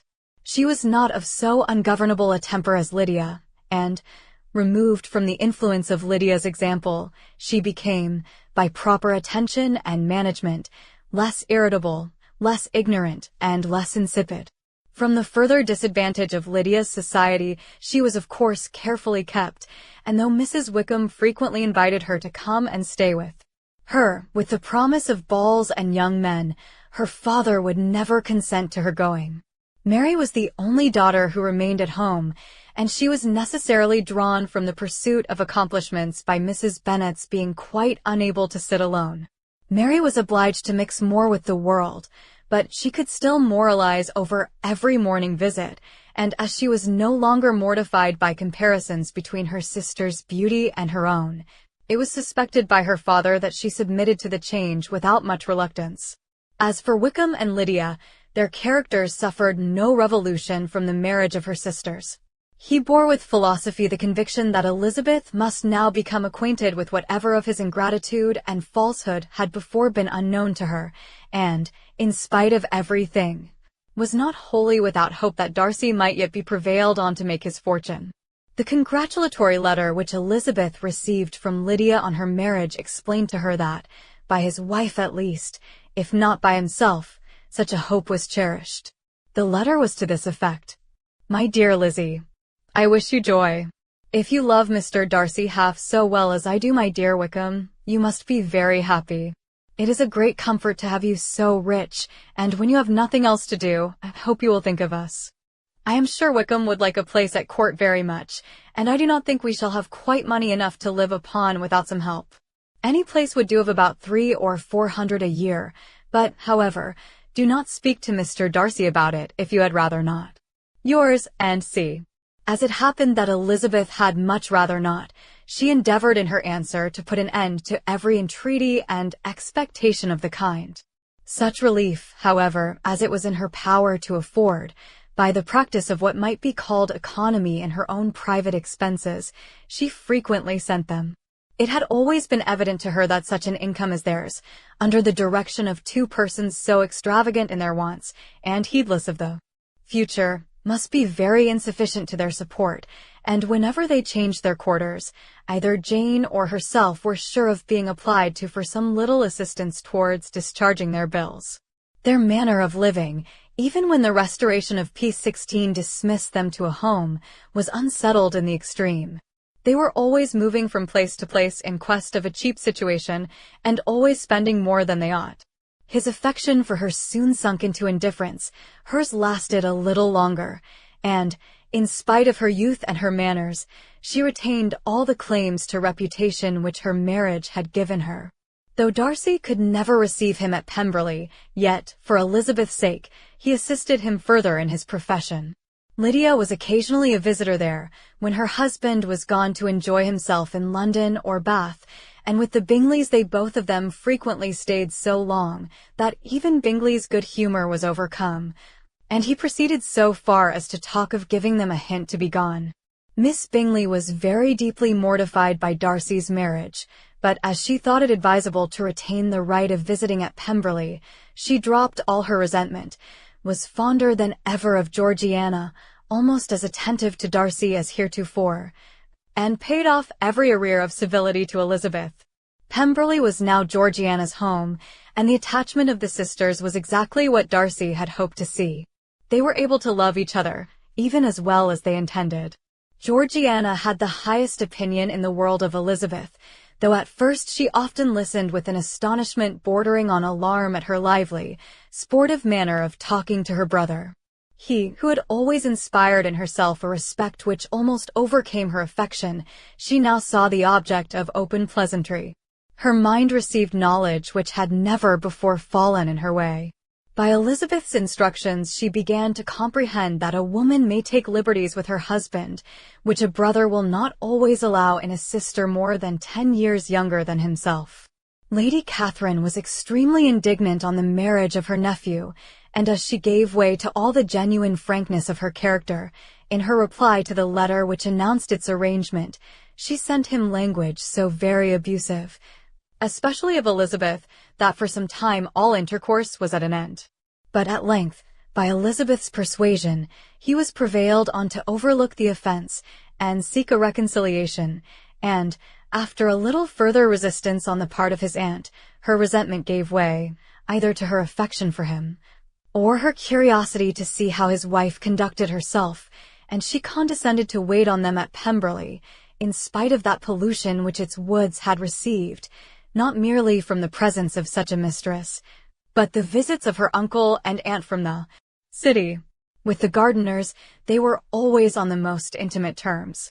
Darcy, as well as Elizabeth, really loved them, and they were both ever sensible of the warmest gratitude towards the persons who, by bringing her into Derbyshire, had been the means of uniting them.